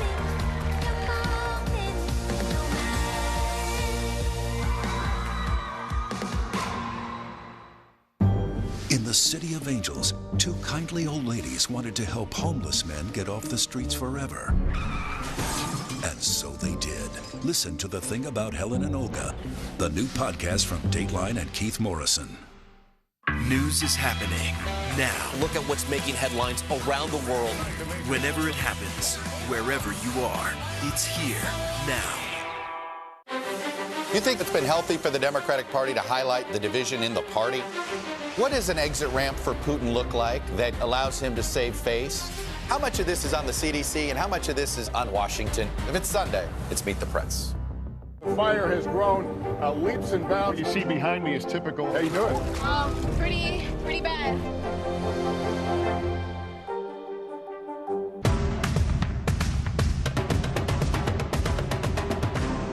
The Meet the Press Chuck Toddcast, free wherever you get your podcasts. Closing arguments will begin today in the federal trial of 3 former Minneapolis police officers charged with violating George Floyd's civil rights. The defense rested yesterday after 18 days of testimony. More than 30 witnesses took the stand, including all 3 defendants. NBC News correspondent Megan Fitzgerald joins us now with more on this. So, Megan, first of all, just remind us what these 3 officers are charged with here in this case and what they could be facing if found guilty. Well, Joe, good morning. These officers are facing federal charges for violating George Floyd's civil rights. Now, what these charges are alleging is that these 3 officers saw that George Floyd needed medical aid and they failed to render aid, as is their duty as police officers. Then J. Alexander King as well as Tu Tao are facing an additional charge of failing to intervene, failing to stop Derek Chauvin when he had his knee on George Floyd's neck. All of these officers are facing up to life in prison, though we did speak to legal analysts, and they say that it's likely that they will see far less charges, or far less time, rather. Joe? And Megan, hey, it's Savannah. As we mentioned, all 3 defendants took the stand. Thomas Lane choked back tears while testifying yesterday. We saw a court drawing of that. What did they each have to say, and what were the defense's main arguments? So, Savannah, you know, the overwhelming theme here is that these officers are shifting the blame to Derek Chauvin. They're saying George Floyd is dead because of the actions of Derek Chauvin, and that he was the senior officer on the scene, this 19-year veteran, and they deferred to him. So, but let's break it down from each officer who took the stand. As you mentioned, Lane, we saw him breaking down yesterday, very emotional on the stand, as he said he tried to do what he could to help George Floyd, even saying that he asked twice if they should roll him over, saying that he conducted CPR on Floyd moments before the paramedics arrived and even offered to ride along with them because he said that George Floyd didn't look good and he was not aware of the condition that George Floyd was in until the paramedics arrived. Then you saw J. Alexander King, and basically he said, his defense attorneys argued that he was inexperienced. This was the first full week that he was on the streets as a police officer, as well as Lane, and that the training training from the police department failed them. It wasn't adequate enough. Then you had Tu Tao. He was the officer that was trying to keep the crowd at bay, keeping them back. His argument was that he was focusing on the crowd, making sure that these officers were handling the business of taking care of George Floyd, and that he didn't realize that George Floyd needed medical aid because he was focused on the crowd, guys. So, Megan, it's been nearly 2 years since George Floyd was murdered. The legal battles, though, are far from over. After the jury issues a verdict in this federal trial, these same 3 officers will face a state trial. That's in June. How's that one going to be different? Yeah, Joe, so right to point that out. Just a few more months and they're going to be back in state court. They are facing, all 3 of these officers are facing aiding and abetting murder as well as manslaughter. So essentially that their actions helped Derek Chauvin kill George Floyd. So they contributed to his death. And as you mentioned, they will be back in court in June. Joe? All right, Megan, thank you so much. Thanks, Megan. Now let's take a look at what's making news around the world this morning. Ali Arouzi joins us again from Tehran. Ali, good morning. Good morning, Joe. Good morning, Savannah. Boris Johnson is planning on scrapping all remaining COVID restrictions in the UK by Thursday as he unveils his plans for living with COVID. The Prime Minister says that the legal duty to isolate for those who tested positive would be dropped on Thursday, and from April 1st, the provision for free testing would be axed, as is costing the government around $2.7 billion a month. The Prime Minister said that the country is now in a position to move from government restrictions to personal responsibilities.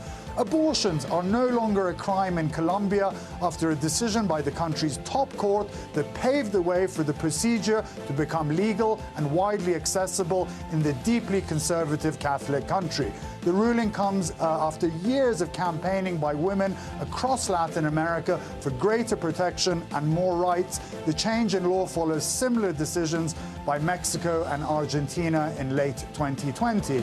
And finally, this report may make you green with envy. A Nova Scotia bulldog has stunned its owners by giving birth to a green puppy. On rare occasions, puppies are born with green fur, and like this one, they're usually perfectly healthy. However, the green color will fade away in the coming weeks, but that didn't stop the owners from naming her Fiona after the princess in Shrek. Who doesn't want a green puppy? Spot on name. I'm imagining them Googling, why is my puppy green? Definitely. I might do that in the break because that's very interesting. Ali, thank you so much. Now, while the royal family tries to recover from sickness and scandals, the Duchess of Cambridge is paving her own path, taking a rare solo trip to Denmark. Just a couple weeks after Queen Elizabeth's 70th anniversary on the throne, Kate will represent England's longest reigning monarch abroad while continuing her own charitable work. NBC News correspondent Molly Hunter joins us now from Buckingham Palace. Hey, Molly, good morning. Hey guys, good morning. Look, while Kate, the Duchess of Cambridge's solo trip was a big deal, actually this morning all focus, all eyes are really on the Queen's health. This is day 2 of her COVID infection. She tested positive, of course, on Sunday, and we've got a new statement from the palace. We understand she was scheduled to have virtual audiences today. She has scrapped those. She's clearly not feeling up to it. This morning, the Queen canceling virtual engagements after testing positive for COVID on Sunday. Buckingham Palace announcing she is still experiencing mild cold-like symptoms and she will not do any planned virtual engagements today, but she'll continue with light duties.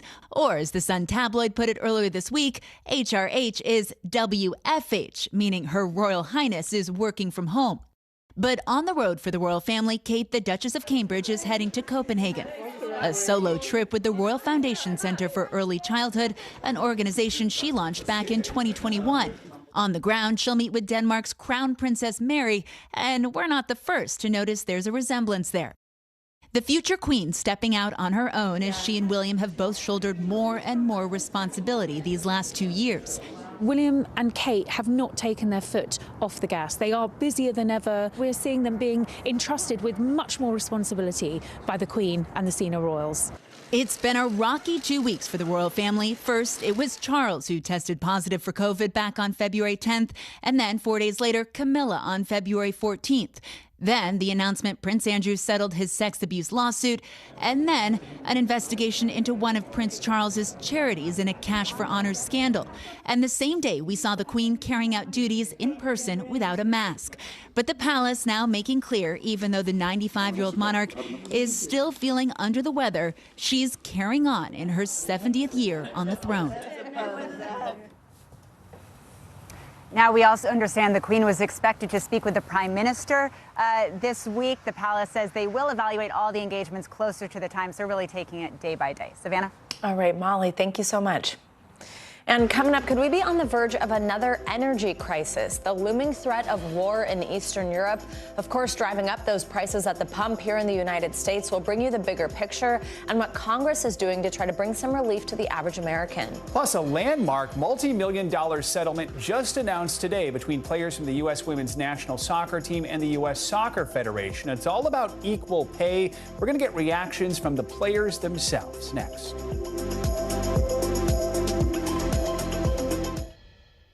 Still to come on the Channel 2 News. Well, the waters are certainly receding now. Still too close to call. Lester Holt reporting from Ground Zero, as it's being referred to. It is, in fact, the taste of freedom. The Haitian people know a little something about resiliency. What's the biggest risk right now? Some of the troops who have been proud. I want to welcome you to the first presidential debate. In fact, we've been told we can't go any farther. You with some resilient folks, let me get in.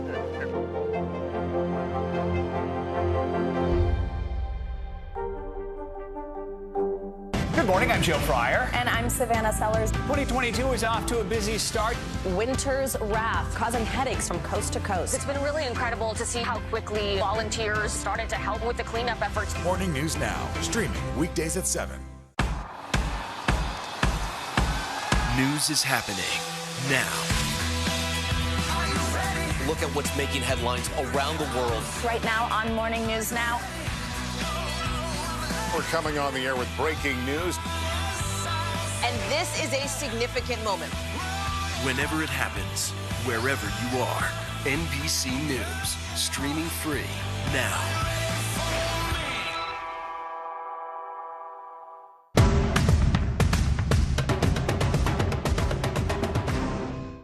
This is a very different kind of program. We're here to start conversation about the big things happening in our world. Professor, I'm not asking you to predict the future, but what do we think that the new normal is going to be? Is part of this that everyone's rethinking their jobs during this pandemic and their relationship to their employers? What is your biggest tip for any parent who's concerned about this? It's not my job to tell you what to think. My job is to think about what you tell me.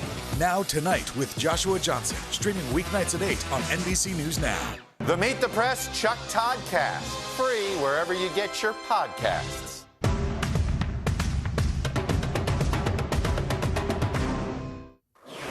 Welcome back. The longest-running kids animated series, Arthur, is coming to an end after 25 years. The hit show first aired on PBS in 1996, and since then it's won 4 daytime Emmys and also spawned a number of viral memes you've probably seen. It's also been praised for its lessons to kids about kindness, empathy, and inclusion since coming on the air. Arthur was developed based on the popular books by Mark Brown, and after 25 years, fans of the show will always remember it for what a wonderful kind of day it was when it came on each week. Were you a fan? For that.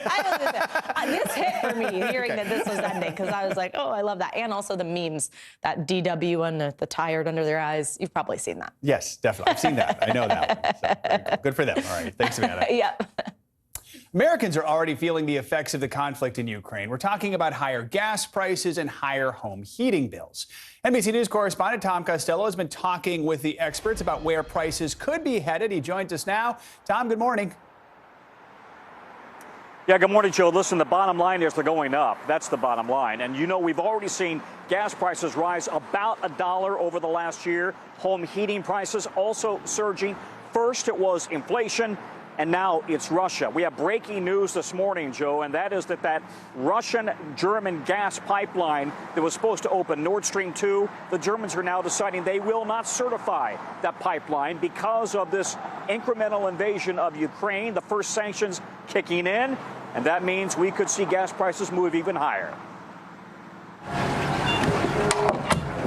If you pump gas or pay a heating bill, you're already on the economic front lines of the showdown in Ukraine. Home heating oil up 56% in a year.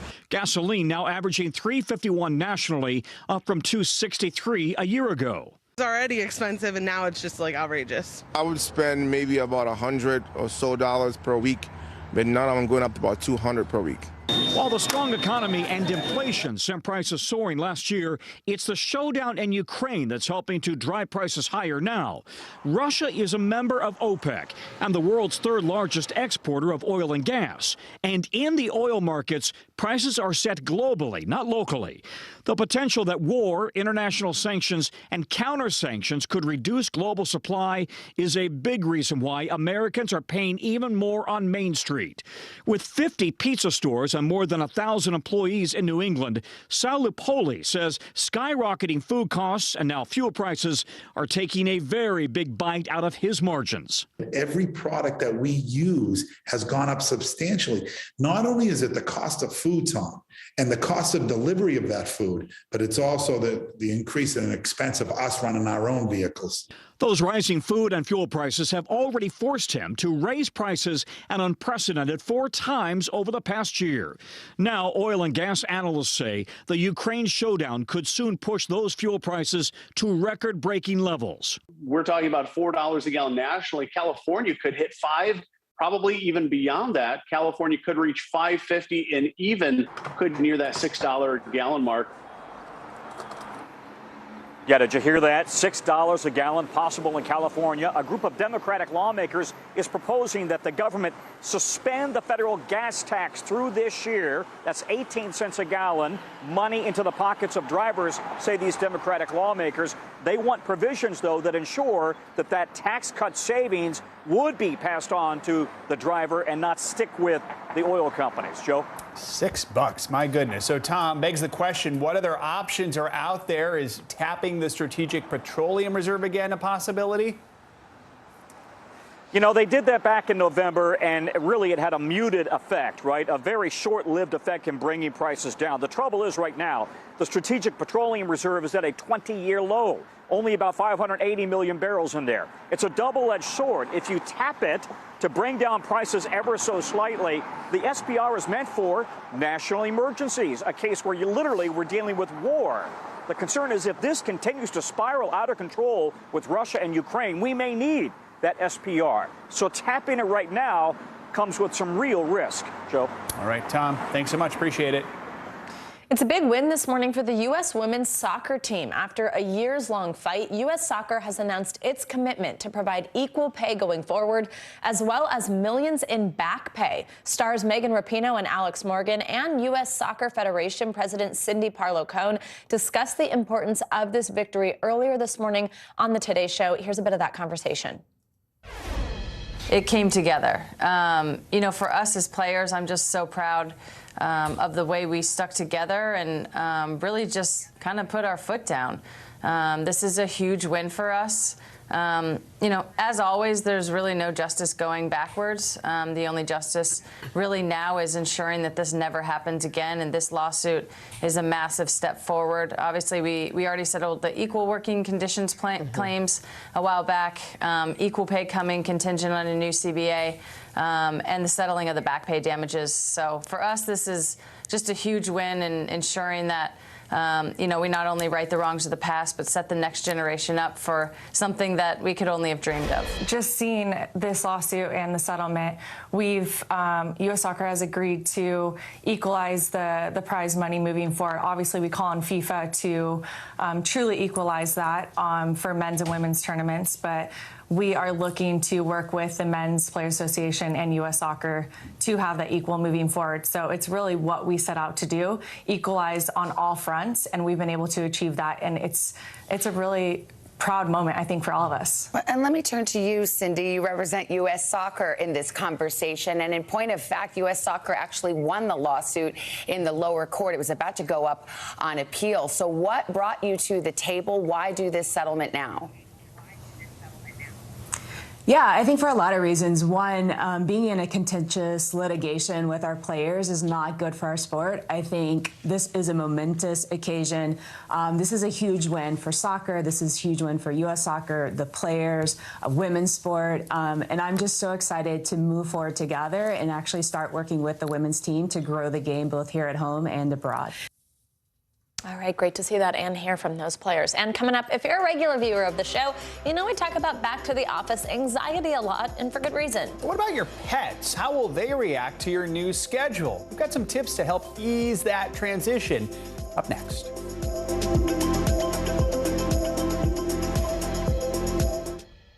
These days, it feels like the news never stops. So let's get into it. What's happening right now, what it all means for you for an hour every day. It can be hard to keep up, so let's get started together. Hallie Jackson Now, weekdays at 5 on NBC News Now. There's no better place for fun with friends. Quality time with your little golf buddy, or an afternoon alone together. Family and friends are just a tap away. Just pick your course, pay from your phone. Golf Now. Download the app and go play. This is a very different kind of program. We're here to start conversation about the big things happening in our world. Professor, I'm not asking you to predict the future, but what do we think that the new normal is going to be? Is part of this that everyone's rethinking their jobs during this pandemic and their relationship to their employers? What is your biggest tip for any parent who's concerned about this? It's not my job to tell you what to think. My job is to think about what you tell me. Now Tonight with Joshua Johnson, streaming weeknights at 8 on NBC News Now. News is more than a headline. It informs, it inspires, and it still matters. To cover it, you have to be in it. And that's what we're gonna do. Every night, we take you to the front lines of the story, where it's actually happening, with NBC News journalists on the ground from all over the world.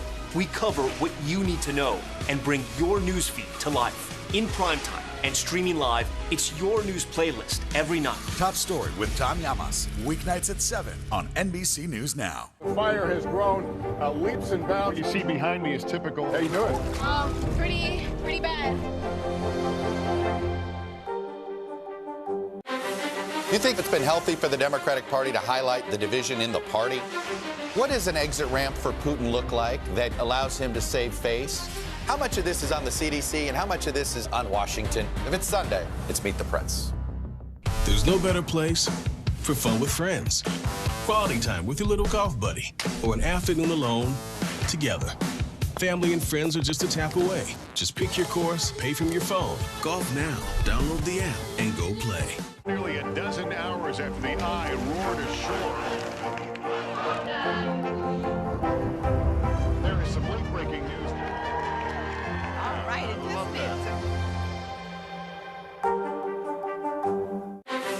You think it's been healthy for the Democratic Party to highlight the division in the party? What does an exit ramp for Putin look like that allows him to save face? How much of this is on the CDC and how much of this is on Washington? If it's Sunday, it's Meet the Press. Hey everybody, it's Hoda Kotb from the Today Show. I am so excited to tell you about my new podcast, Making Space with Hoda Kotb. I sit down with some incredible people and we'll hear some uplifting stories. Listen to Making Space now on Apple Podcasts. The Meet the Press Chuck Toddcast, free wherever you get your podcasts. With COVID cases declining, a lot of offices are reopening for the first time in nearly 2 years. Besides workers having to navigate commutes, routines, even dressing for the office again, they're also facing another new challenge, what to do with their pets. The ASPCA says more than 23 million American households got a pet during the pandemic. That's nearly 1 in 5 nationwide. And of course, millions of Americans already had pets long before COVID. Since March 2020, a lot of those animals have gotten used to seeing their owners home most of the time. So how can people help pets adjust to being away from them for hours during the workday? And some for the first time. Here to help us navigate this new phase is Carmen Hotchkiss. She's the Senior Editorial Director of Daily Paws, a digital media brand for pet owners. Carmen, good morning. I am one of these people who got a pet during the pandemic.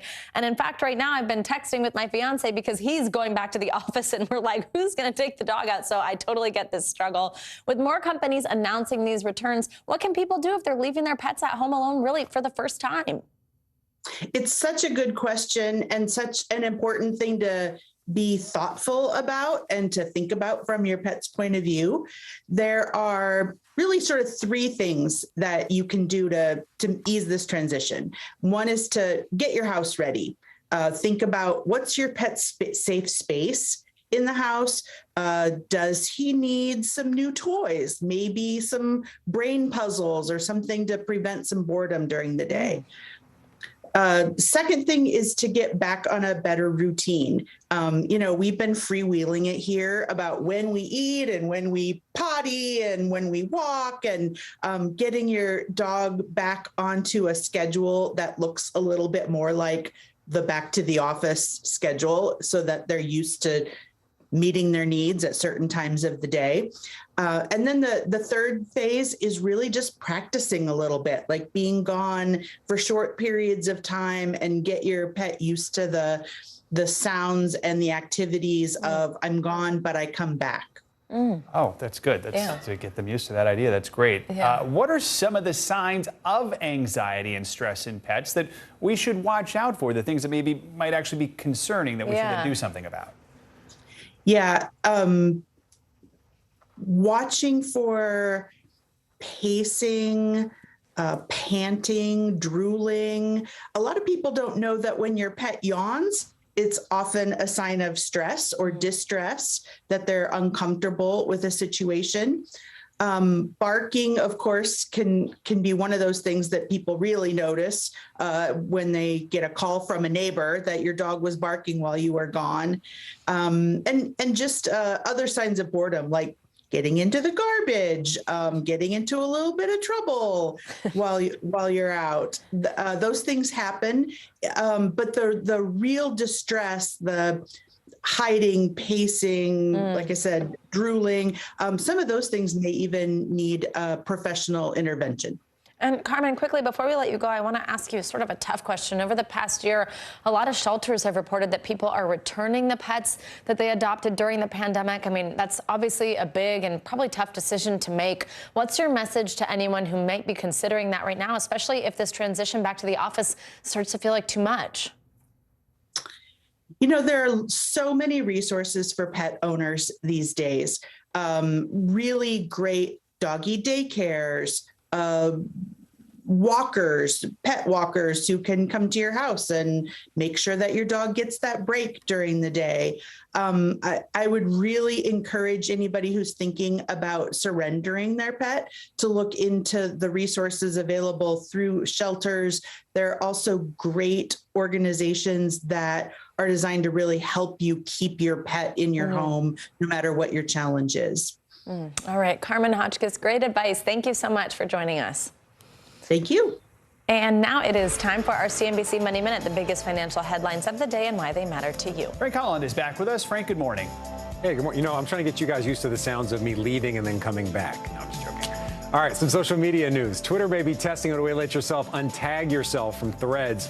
The Verge reports the top tech researchers uncovered a new Leave This Conversation feature. It would untag your username from a Twitter conversation, preventing people from mentioning you in that discussion again, and then stop you from receiving notifications, although you can still see that thread. It's very different than the current mute conversation tool, which only turns off notifications. Home Depot reporting strong sales from the holiday season, boosted by steady demand for tools, paint, and building materials. Spending on do-it-yourself projects, which surged at the height of the pandemic, has managed to hold up better than expected. To capture that demand, Home Depot has been aggressively spending to reduce shortages due to supply chain issues. Bitcoin and other cryptocurrencies, they're feeling the pressure today as investors dump risk-sensitive assets amid that growing crisis in Ukraine. Bitcoin is off the lows of the day, but still trading below 38,000. It's down more than 40% from its all-time high of nearly 69,000 it set back in early November. Crypto investors have argued that Bitcoin is a digital version of gold, which is seen as a safe haven in times of trouble. But it's been more aligned with tech stocks, which have sunk this year amid geopolitical tensions and the prospect of higher interest rates. It's the very latest. Back over to you. Look, Frank did come back. It worked. Yeah. Hey, there you are. We got used to it, and there you are. As we're Thanks all going for back to training work, us. we got to just normalize this whole thing. All right, thanks, Frank. There's still much more to come on this hour of Morning News Now. We're going to tell you about one team's historic journey to the world's highest peak, an accomplishment of a lifetime sure to inspire a brand new generation of climbers. Plus a Tuesday like no other. Check the date. It's a reason to celebrate. Those stories next.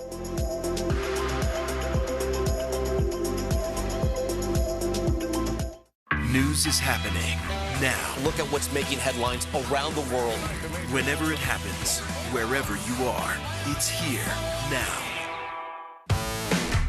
There's no better place for fun with friends. Quality time with your little golf buddy. Or an afternoon alone together. With the Golf Now app, family and friends are just a tap away. Just pick your course, pay from your phone, get out and enjoy. Golf Now. Download the app and go play. Welcome to the Tonight Show. Let me show you how it's done. Show me what you got. I don't want to be a Lego.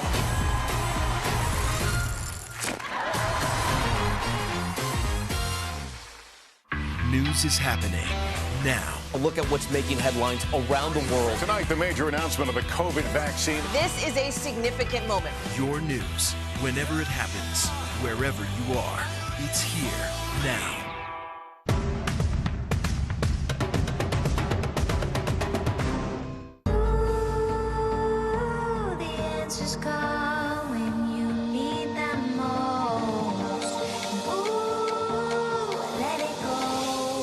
The Today Show's newest fan.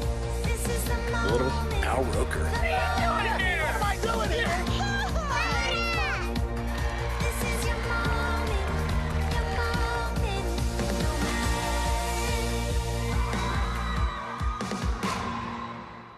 The fire has grown leaps and bounds. What you see behind me is typical. How you doing? Pretty bad.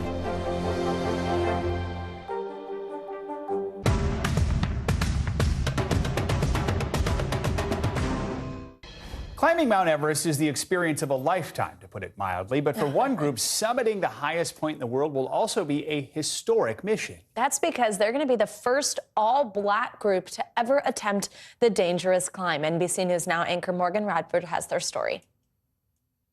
For this team, Mount Everest isn't just a place, it's a dream. The Full Circle Everest expedition currently training to become the first all-black climbing group to summit the world's tallest peak. Records show about 10,000 people have reached its summit in 70 years. Only 10 of those climbers have been black, with only one black American. Hopefully we can come back to the U.S. and kind of teach other people how to have these big kind of adventures and go out and kind of see the world as we share our experience with that. Fred Campbell is part of the team looking to shatter barriers at the top. So do you think this is just about sort of barriers to access?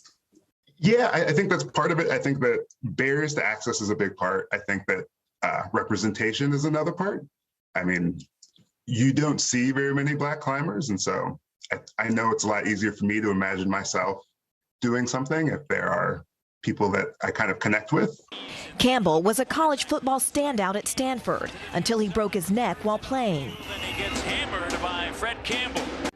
With football out of his future, he turned his sights to the great outdoors, learning to skydive and climb, ascending Mount Kilimanjaro with his father. I fell in love with it because it was the first time that I got to kind of do some travel and see the rest of the world. It was this incredibly intense experience where it was like physically demanding in a way that really that I connected with.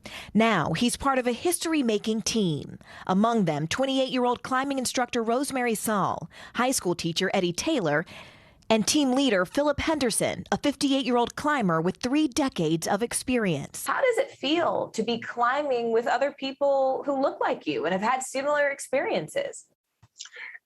It's a lot of fun. I think that we have some similar backgrounds, like similar experiences growing up, similar tastes in music. And so there's a lot of connection, and it's really easy to kind of get along and kind of like crack jokes and have fun. So it's a blast. This team ready to make history at the highest level and in the highest place. What do you hope that other people take away from seeing you, from seeing this Black team climb the highest mountain in the world? I hope that they see our experience and how much we love being out on the mountain and kind of enjoying the adventure, and they're inspired to find an adventure of their own. So inspiring. Our thanks to Morgan Radford for that story.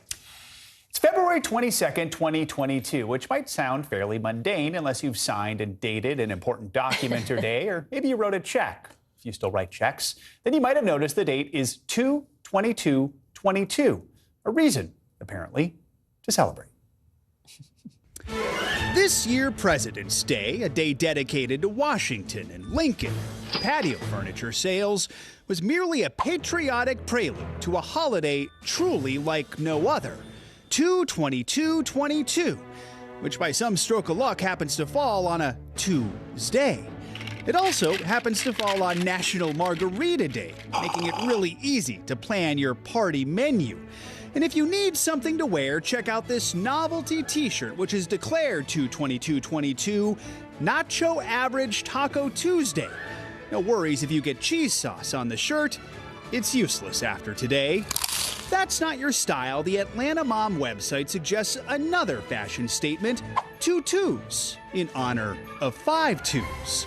Wedding chapels in Las Vegas are betting on big business, while Sacramento is hosting a big ceremony. 222 couples will get married at the state capitol, starting at 2, ending at 2/22. Perhaps those brides and grooms think the palindrome brings good luck, or peace, or something bigger than all of us.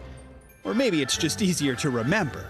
No doubt babies born today are hitting the birthday jackpot with a lifetime of 2/22/22 just rolling off their tongues. And how about those who turn 22 today? One celebrant told the Washington Post, "It's been the birthday I've waited for. I actually didn't care about my 21st at all." We got a taste of this imaginary holiday earlier this month on February 2nd, 2/22/22. But it was overshadowed by the groundhog who was, well, overshadowed. Before that, it was 1/11/11, more than 11 years ago. We won't get a 3/33/33 unless March is somehow magically extended to include a March 33rd. So let's make the most of this February 22nd with margaritas and tacos, tutus, and tulips. After the last 2 years, we've earned it. So while we won't get a 3/33/33, we will get a 3/3/33. That's March 3rd, 2033.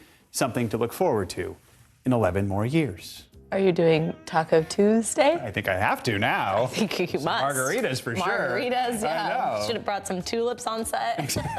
Dude, what was it? Toothpaste, I've heard. That's one. There's you could have worn toupees. the Nacho Average. I know. Sure, and I could have worn it too. And there you go. Would have been said, and no one would ever take us seriously again.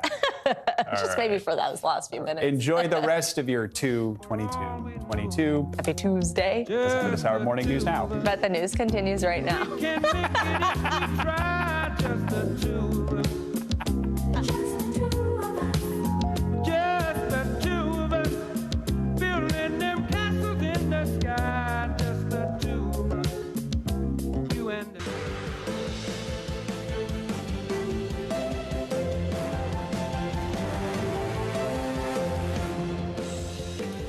Good morning, I'm Joe Fryer. And I'm Savannah Sellers. Right now on Morning News Now, escalation. Major developments this morning in Ukraine. Right now, Russian forces ordered into 2 breakaway regions for what Russian President Vladimir Putin calls a peacekeeping operation. But in an emergency meeting at the UN last night, the U.S. ambassador called it a pretext for war. In this moment, no one can stand on the sidelines. We must meet the moment, and we must not look away. History tells us that looking the other way in the face of such hostility will be a far more costly path. All this as President Biden signs new sanctions against those breakaway regions, with more sanctions against Russia expected today. We have team coverage. A new chapter in America's fight against COVID. This morning, the CDC weighing whether to ease up on mask guidelines as new cases and hospitalizations go down. We'll get a doctor's opinion. Put to the test, a special election today in one Florida city getting national attention, while experts say the outcome of this local race could signal a shift for the rest of the country. And a very big problem for a small lakeside community. We'll tell you about the search for a very hungry 500-pound bear known as Hank the Tank, who authorities say is behind dozens of break-ins over the course of just a few months. It's a big bear. Hank the Tank is quite the name, too. It is. It's a serious problem, but it kind of makes me laugh. Okay, we'll get to that later in the show, though. We begin, though, of course, this morning with those worrying new developments in Ukraine and the fallout from the decision by Russia's President Vladimir Putin to send troops into two breakaway regions in eastern Ukraine. Yesterday, President Putin signed a decree. It formally recognizes areas that have been held by separatists as independent states. In a televised address after, Putin said the troops there would be there for, quote, peacekeeping. He described eastern Ukraine as ancient Russian lands and a major part of Russia's history. The West quickly condemned the move. President Biden signed an executive order prohibiting U.S. investment and trade in those rebel territories. The EU and the UK are also preparing sanctions. America's UN ambassador criticized Russia during an emergency Security Council meeting that took place last night. He has since announced that he will place Russian troops in these regions. He calls them peacekeepers. This is nonsense. We know what they really are. This move by President Putin is clearly the basis for Russia's attempt to create a pretext for a further invasion of Ukraine.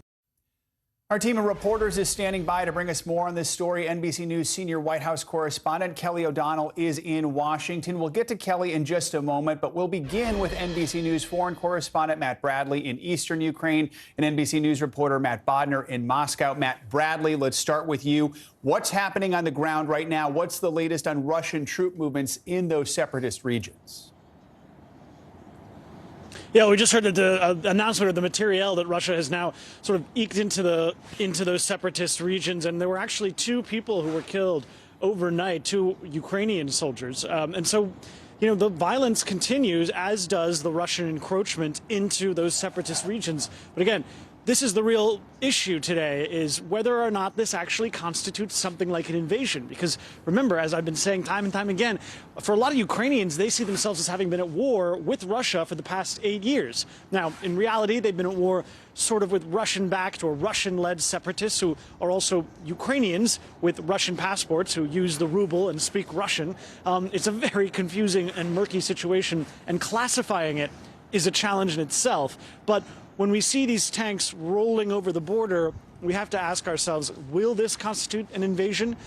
Because President Vladimir Zelensky has just announced that he actually, despite everything of the past that's happened in the past 48 hours, he doesn't see a large-scale invasion in the offing.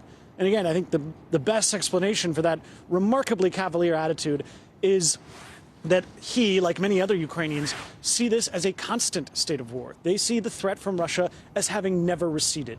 Guys? Matt Bodner, Russia was widely condemned at last night's emergency UN Security Council meeting. The U.S. and others dispute Russia's claims that it's sending troops on what Russia is calling a peacekeeping mission. How is Moscow justifying this move, and are there signs this could be the start of an invasion? Thank you, Joe. Well, as for how Moscow is justifying this, we've seen kind of a lot of things thrown out there. There's, of course, the recognition of these 2 regions as independent states. Those states then signed treaties with Russia, already going through the Russian legislature. Putin, of course, as you mentioned, ordering in peacekeepers as part of their initial recognition agreement. And in Putin's speech itself, he made kind of a historical argument that seemed to undermine directly undermined the Ukraine's claim to being a state at all. And we also are hearing all these claims about Ukrainian aggression against Russian-speaking people in eastern Ukraine. So let's say you were in that Security Council meeting last night. You would have heard Russia's representative there making a form of this argument. Let's take a listen. The last few weeks already whipping up unfounded panic around the allegedly impending Russian invasion of Ukraine. Our Western colleagues have been unashamedly cramming weapons into the country, sending instructors there, essentially nudging the Ukrainians who have concentrated an 120,000-strong military contingent along the contact line towards an armed provocation against Donbass. So we're hearing a lot of stuff like that. Like further to your question about is this preparation for an invasion, rhetorically, the groundwork is certainly being laid. But one thing really to keep a close eye on is the actual specifics of recognition for Luhansk and Donetsk. The rebels control a much smaller portion of that territory than is actually kind of formally recognized by Ukraine. And so there's this back and forth now. Do these claims basically contain a large part of territory that Ukraine's government still controls? Will that be justification? We don't know. That's, like I said, the major question now. Matt Bradley, let's talk about Ukraine's president. He spoke to his country soon after President Putin ordered his troops into those regions. What was his message? Is Ukraine satisfied with these initial sanctions now from the West? No, I mean, Ukraine has always held the same line. They think that the sanctions shouldn't be reactive. They should be peremptory. They think that the sanctions should go against Russia now rather than waiting for Russia to take more action. Well, Russia's taken action and the sanctions are coming. They're probably going to want more crushing sanctions to dissuade Russia from doing anything else. But we're hearing from Vladimir Zelensky again today, after that address he made last night. He's sounding remarkably optimistic, and that's because of the limited nature of the incursion that we saw or we are seeing right now in real time. And because that's the line he's been hewing toward the entire time for the last several weeks. So this is something that you could classify as wishful thinking. In reality, I think it's just that this country is used to being in a state of war, and so is its president. So really looking forward, it's really going to matter what Russia does. The ball is now in their court, and the world is really waiting to see what they do. President Vladimir Zelensky is in that same position. He has to wait and see. Guys? Matt Bodner, very quickly, I mean, does Putin fear these new sanctions? It doesn't seem so. I mean, throughout this entire thing, they've basically directly addressed this situation and said, we think we're going to get sanctioned no matter what. That's a bit kind of like a domestic talking point. Russia has already faced a lot of sanctions for its actions, and the general kind of experience for Russians under sanctions is, on the one hand, it's been a bit of an economic boom. On the other hand, it's never really seemed to kind of have the direct biting impact that some of kind of the proponents of sanctions in the West might have hoped. But of course, we're talking about substantially larger sanctions, more significant sanctions in certain regards, still being held in reserve to try to deter further Russian action. So we'll just have to see. But basically, the mood in Moscow is we're not afraid of your sanctions. Matt Bodner in Moscow, Matt Bradley in Ukraine. Thank you both. And let's pick the conversation up right there with NBC News senior White House correspondent Kelly O'Donnell in Washington this morning. Kelly, let's continue this conversation on the latest on these sanctions. So President Biden responded to the Russian advances by imposing new sanctions. That was on those two separatist regions of Ukraine. And last night, Deputy National Security Advisor Jonathan Feiner said more are on the way. First, let's listen to that. We will continue to assess what Russia does overnight. We are going to be imposing significant sanctions on Russia tomorrow. So, Kelly, it's tomorrow. Tell us, what kind of action are we expecting from the White House today? Well, we expect this next phase of reaction from the Biden administration, and they have not yet defined what that will look like. So the first wave of sanctions that we saw imposed really was very targeted and very limited. And as you heard in our colleague's earlier report, may not have a lot of impact on Vladimir Putin at this point. Targeted to the two regions within Ukraine that have now been sort of adopted by Putin. He declared that they belong to Russia, and so the U.S. is targeting any trade and financing and business done in those places as a first step. So today, the question will be, how robust will sanctions be beyond that? What we have not yet seen is the kind of broad sanctions that we have heard talked about among the U.S. and its European allies for weeks, if not months now. And part of that really goes back to the whole idea of when does Putin's activity and when does his aggression trigger something of a certain scale? You might remember there was a lot of controversy when, during the president's press conference back in January, he talked about a minor incursion. Is that what this is right now, with Putin claiming 2 parts of Ukrainian sovereign territory as his own? Is that what they're talking about, or will he go beyond that? So it's still early in Washington, of course, so they have not defined what these new sanctions will be today. But that's the top question we'll be looking at, as to see what the U.S. is learning about any steps overnight that have happened on the ground and where they want to go, and what European partners are saying as well. Savannah? So, Kelly, just yesterday, this conversation that we were really having about the White House and the Kremlin was about this agreement in principle to a meeting. Now, here we're talking about these sanctions today. Does this advancement by Russia close the door on that potential meeting, on diplomacy in general? Well, we've put that question to top officials, and they are not closing the door to diplomacy, in part because even as aggression begins, you need diplomacy sometimes to wind it down, to have a ceasefire, to take other kinds of steps to try to cool things off. So they're not closing the door. But at the same time, Putin's actions and his disregard for the national rules of Ukraine and the international order of the United Nations certainly changes things. And so what we don't know is, will there be the step that was going to happen first, which would be Antony Blinken, the U.S. Secretary of State, and Sergei Lavrov, the foreign minister of Russia, meeting. That could still happen as a way to try to see where things are. The prospect of a Biden-Putin summit always seemed far off and seems even more far off today. And Savannah? Kelly, quickly, you just posed this question. When does his aggression trigger a full-scale reaction? Is there concern internationally about that, this international resolve to move to take a more firm stance against Russia? Well, one of the things that Putin has done here is he has put the West in a bit of a box by taking a piece of Ukraine that was the most predictable piece and not yet going beyond that.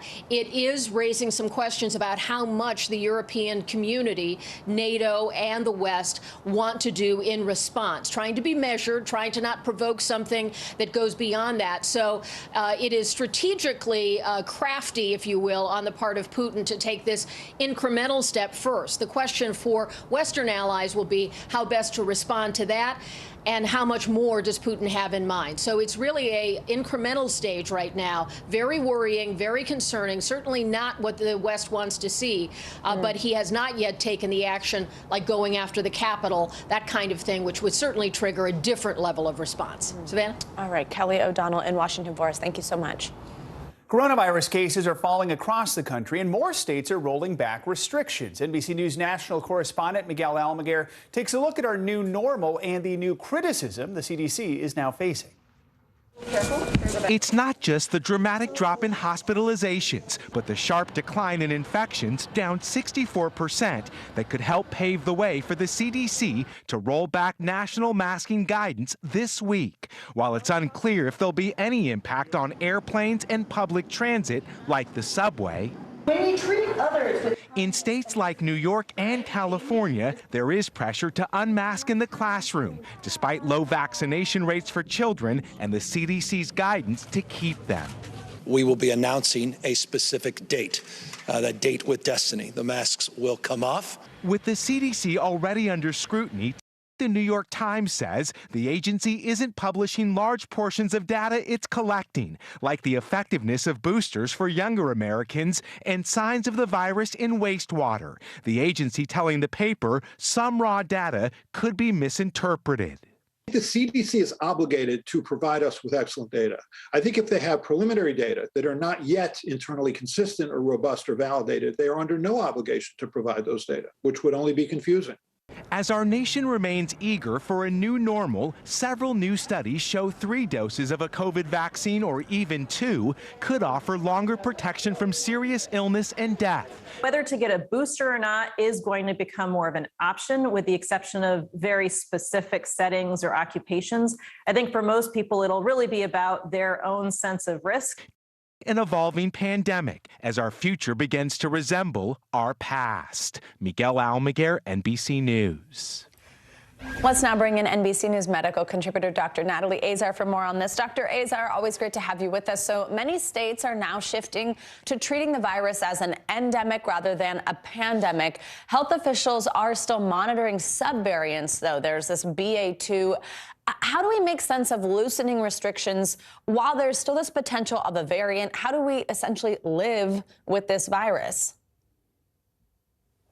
Well, Savannah, that really is the tension here. I think that as much as we're sort of striving for this concept of endemicity and how we're going to live that way, I'm not sure, number one, that we're there yet. And number two, we're really doing this by trial and error. As you mentioned, we do have the threat of the subvariant BA2 lurking.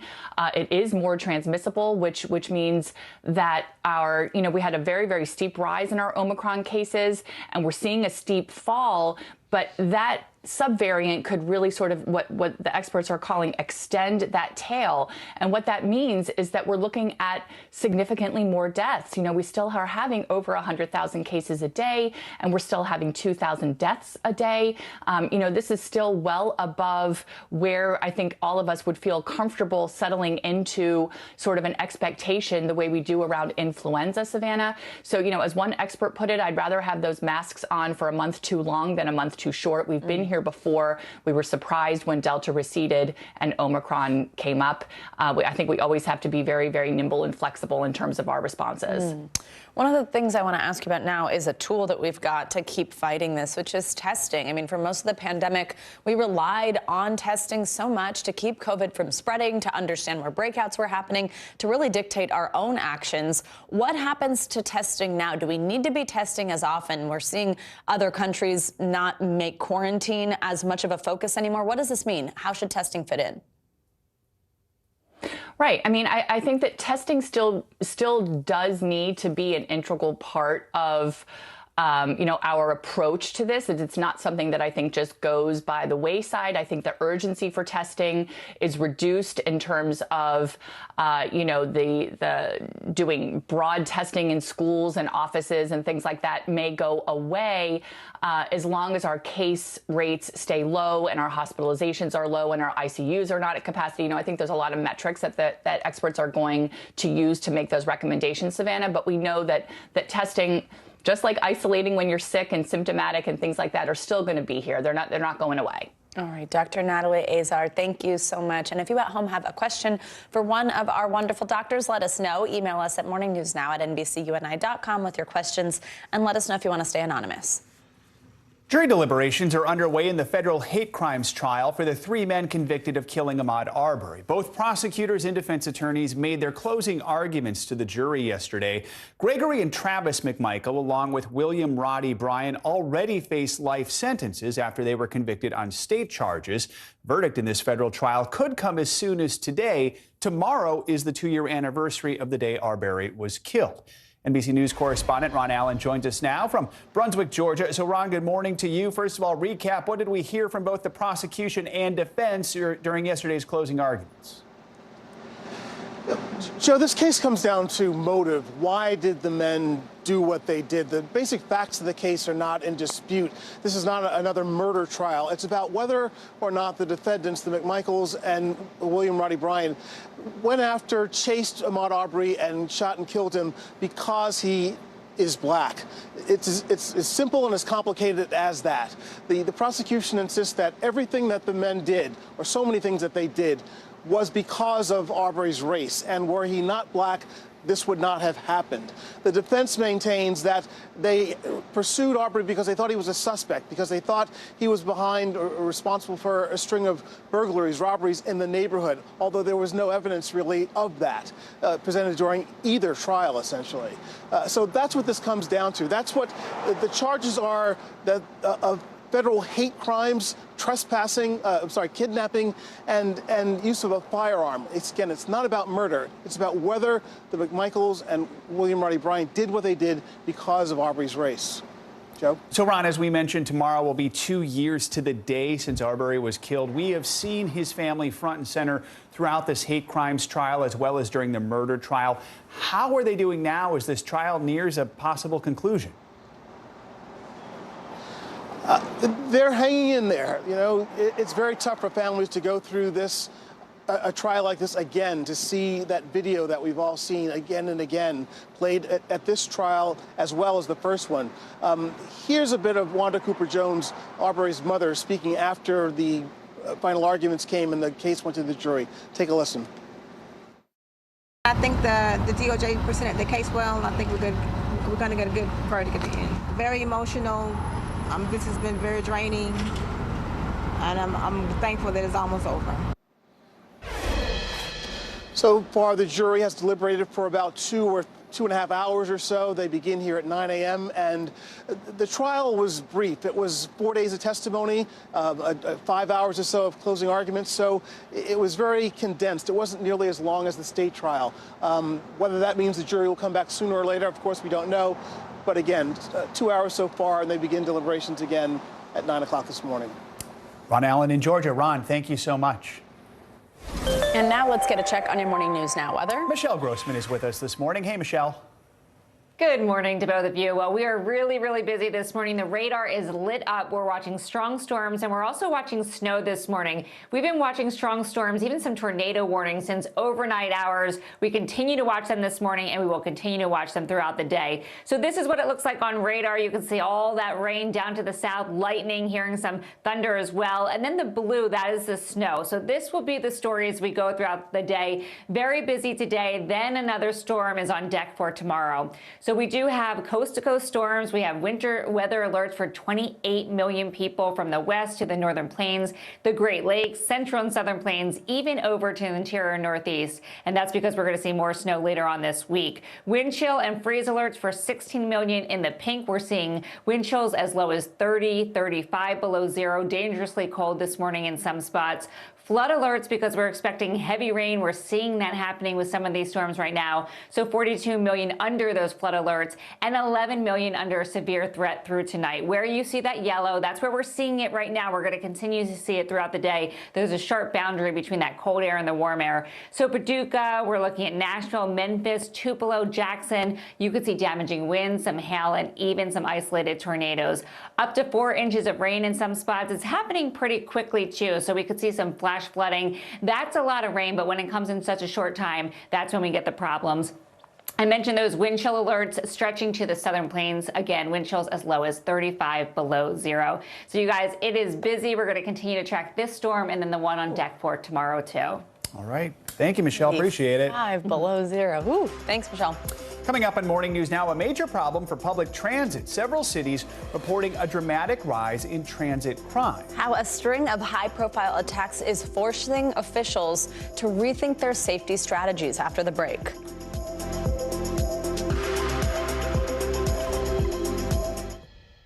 News is happening now. Look at what's making headlines around the world. Whenever it happens, wherever you are, it's here now. Hey everybody, it's Hoda Kotb from the Today Show. I am so excited to tell you about my new podcast, Making Space with Hoda Kotb. I sit down with some incredible people and we'll hear some uplifting stories. Listen to Making Space now on Apple Podcasts. These days, it feels like the news never stops. So let's get into it. What's happening right now, what it all means for you for an hour every day. It can be hard to keep up, so let's get started together. Hallie Jackson Now, weekdays at 5 on NBC News Now. Top Story with Tom Llamas is your news playlist on NBC News Now. And now, you can listen to it as a podcast. Available anytime and anywhere. The Meet the Press Chuck Toddcast. Free wherever you get your podcasts. These days, it feels like the news never stops. So let's get into it. What's happening right now, what it all means for you for an hour every day. It can be hard to keep up, so let's get started together. Hallie Jackson Now, weekdays at 5 on NBC News Now.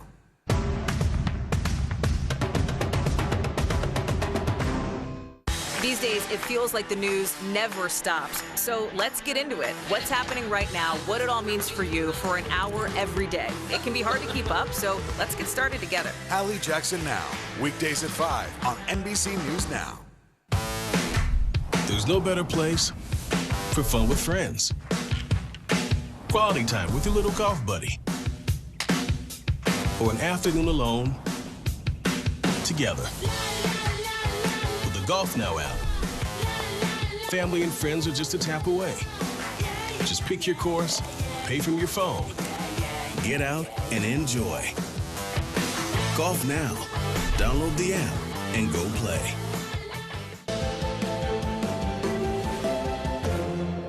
Police across the country are seeing a disturbing rise in violence on public transit. Here in New York City, at least 6 people were stabbed while waiting for or on the subway over the weekend. NBC News national correspondent Gabe Gutierrez takes a closer look at this spike in crime. The nation's largest public transit system is on edge after at least 6 people were stabbed or slashed on the New York City subway since the unveiling of a new safety plan on Friday. It's a start. They need to do more, but it's a start. This is terrible. This is not the city I know. The stabbings come amid outrage following the death of Michelle Go, a woman who died when she was shoved in front of a New York subway car last month. The mayor and governor here are touting a new initiative, which includes deploying more mental health resources, combating homelessness, and requiring all riders to leave trains and the station at the end of the line. No more smoking, no more doing drugs, no more sleeping, no more doing barbecues on the subway system, no more just doing whatever you want. No, those days are over.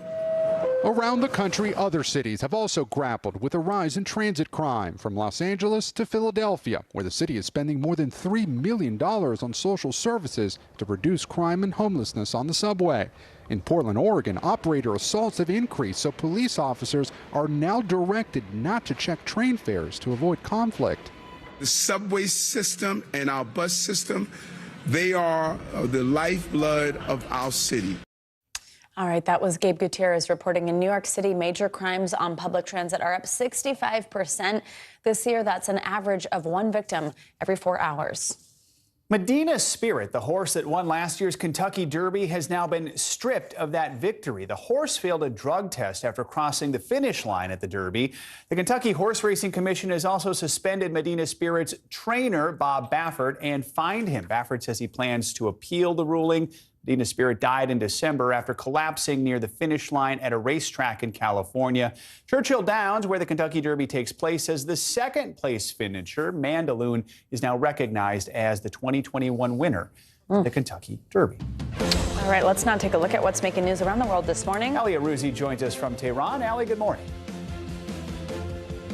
Good morning, Joe. Good morning, Savannah. Buckingham Palace says that Queen Elizabeth has cancelled her planned virtual engagements today as she continues to suffer from mild COVID-19 symptoms. However, she will continue with light duties, according to the palace. The Queen's health is being closely monitored, and further engagements will be decided closer to the time. According to British media, the Queen is believed to be fully vaccinated, but Buckingham Palace have only confirmed that she received 1 dose in January 2021.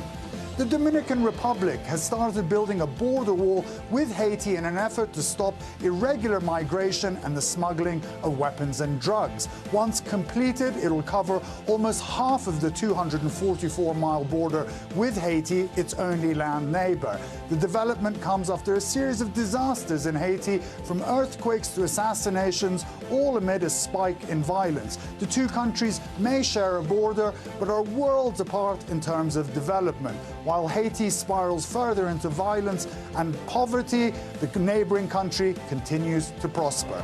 And finally, an ancestral artifact is making its way home 150 years after being removed. The Moai, a 715-kilo statue, is being transported back to Easter Island from Chile after a long campaign for repatriation. The iconic stone monuments are monolithic human figures carved by the Rapa Nui people on Easter Island in eastern Polynesia between the dates 1250 and 1500. The giant heads have brought the island fame as well as UNESCO World Heritage Site status. And those are your headlines, guys. Very neat. All right, Ali, thank you so much. Coming up, a small city council race with potentially big implications. When we return in our County to County series, we're going to take you to Florida, where a special election today could tell us more about the mood of the nation. Also ahead, how the pressures of a pandemic could be impacting men's mental health and physical health in our weekly check-in. That's next on Morning News Now.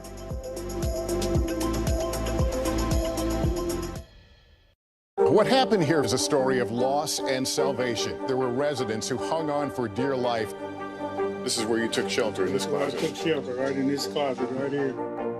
Rioters banged down one of the doors. Have you found a way to reconcile it a year later? It really hurt to see this place that I love so much treated with such disrespect. Was it an act of cleaning or an act of healing?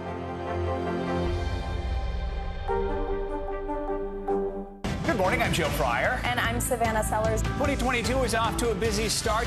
Winter's wrath causing headaches from coast to coast. It's been really incredible to see how quickly volunteers started to help with the cleanup efforts. Morning News Now, streaming weekdays at 7.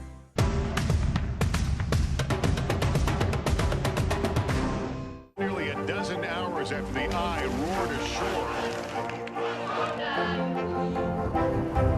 There is some late-breaking news.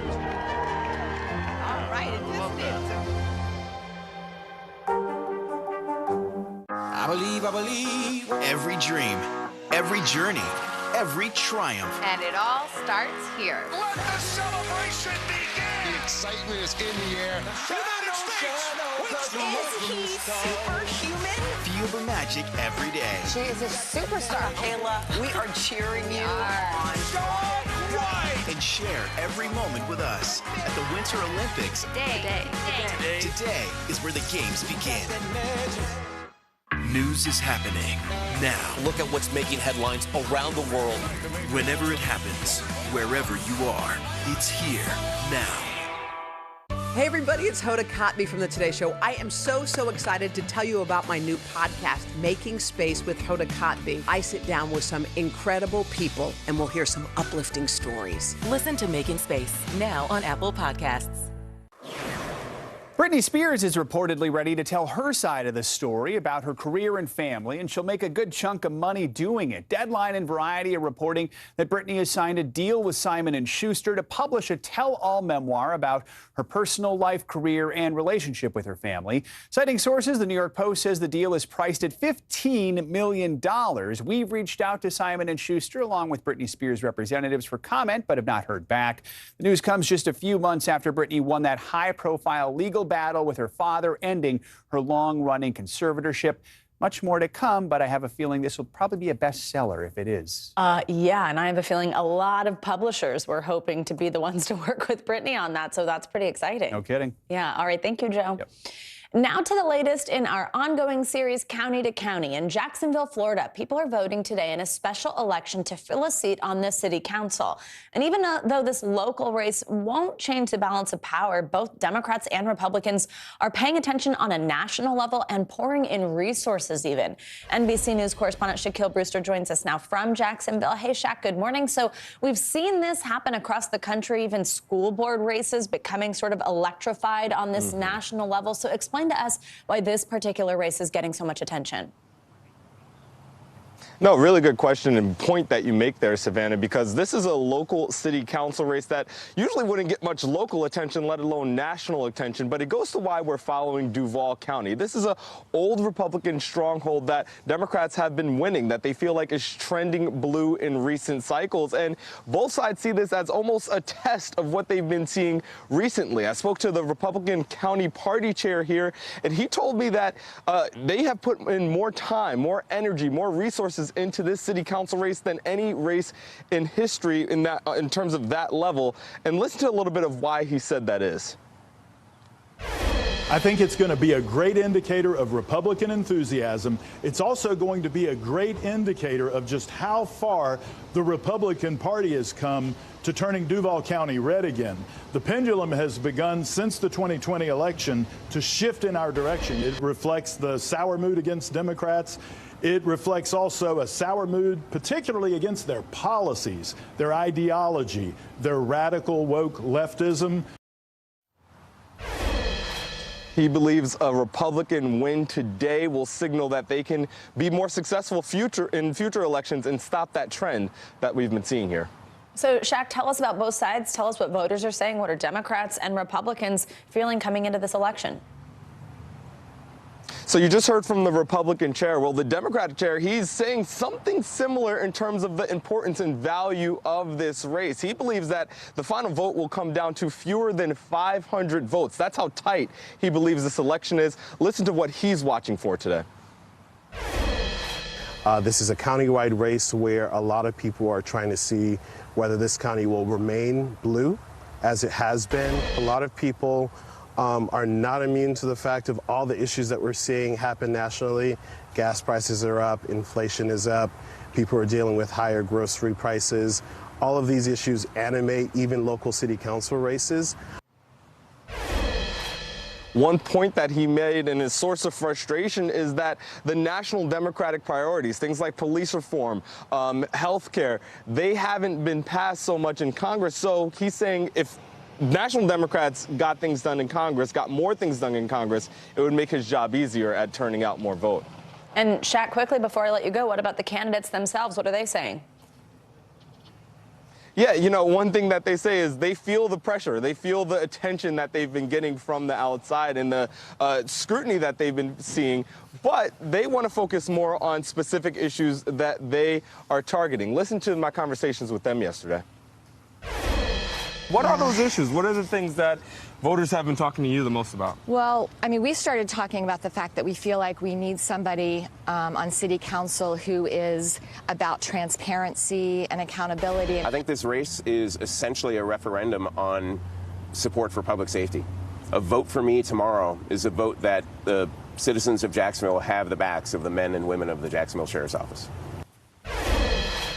So you hear they want to talk about police reform or public safety, and then you heard the Democrat there talking about accountability and transparency. She mentioned potholes and waterways that she's been hearing complaints about. You get a sense that the candidates are talking about something different than what those party leaders are focused on. But I think the bottom line is no matter what happens today, there'll be signals that people can take across the country. Yeah, Shaq, great point there at the end. Thank you so much. Great to see you.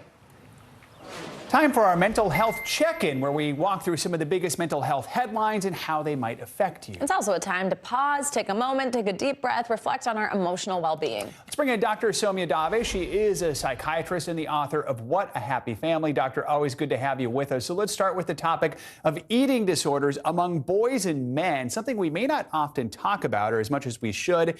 Experts say the pandemic may have put pressure on some to stay quarantine fit despite lockdowns and restrictions in the gym. So what does an eating disorder look like among men, and why is it so often overlooked and underdiagnosed?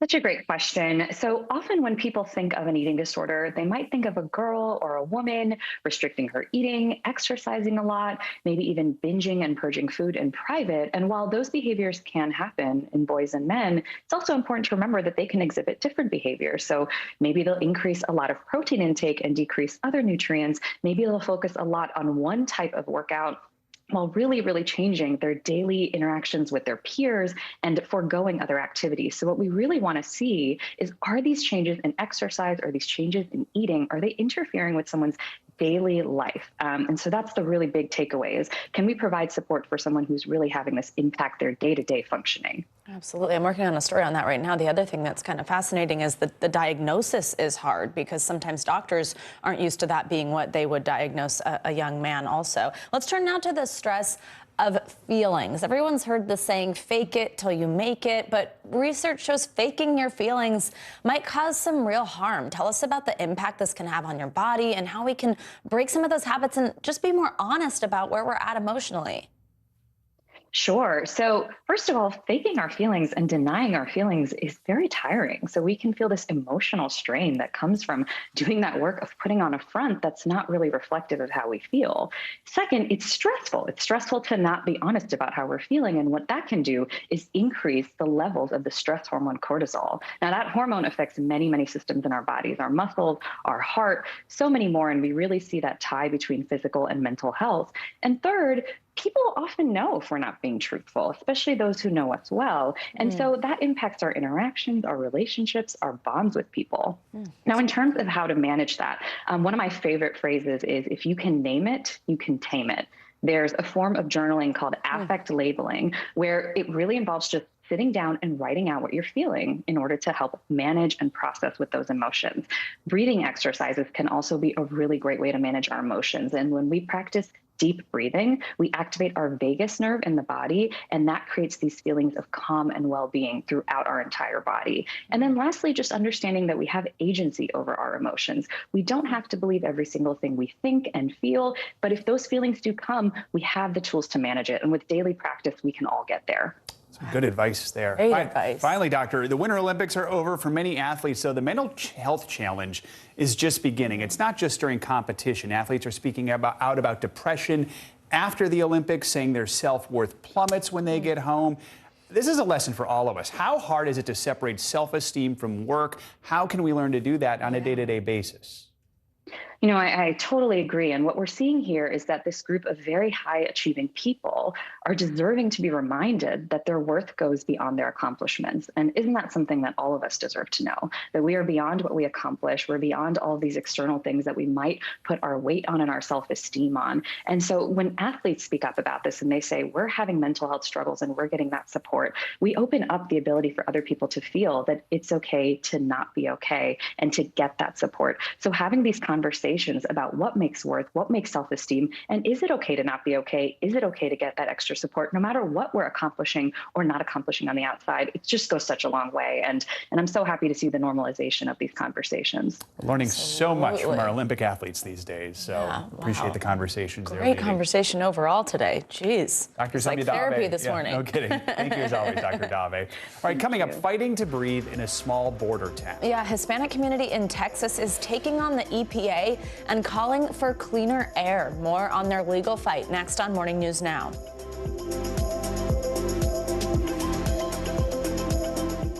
Good morning, I'm Joe Fryer. And I'm Savannah Sellers. 2022 is off to a busy start. Winter's wrath causing headaches from coast to coast. It's been really incredible to see how quickly volunteers started to help with the cleanup efforts. Morning News Now, streaming weekdays at 7. There's no better place for fun with friends, quality time with your little golf buddy, or an afternoon alone together. Family and friends are just a tap away. Just pick your course, pay from your phone. Golf now. Download the app and go play. News is happening now. Look at what's making headlines around the world. Right now on Morning News Now. We're coming on the air with breaking news. And this is a significant moment. Whenever it happens, wherever you are, NBC News, streaming free now.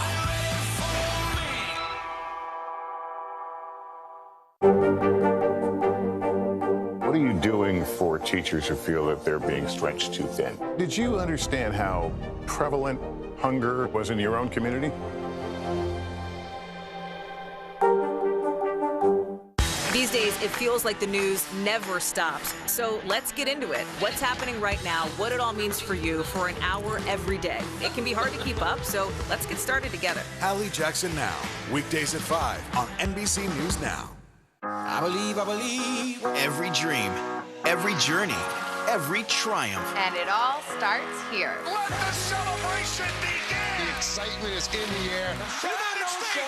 Is he superhuman? Feel the magic every day. She is a superstar. Kayla, we are cheering you on. And share every moment with us at the Winter Olympics. Today is where the games begin. This is a very different kind of program. We're here to start conversation about the big things happening in our world. Professor, I'm not asking you to predict the future, but what do we think that the new normal is going to be? Is part of this that everyone's rethinking their jobs during this pandemic and their relationship to their employers? What is your biggest tip for any parent who's concerned about this? It's not my job to tell you what to think. My job is to think about what you tell me. Now Tonight with Joshua Johnson, streaming weeknights at 8 on NBC News Now. Welcome back. In our continuing climate change coverage, we want to take you to a Hispanic neighborhood in Texas fighting to reduce pollution in their city. The American Lung Association lists El Paso as the 13th worst city in the U.S. for ozone pollution. NBC News Now correspondent Isa Gutierrez shows us what's being done to change that.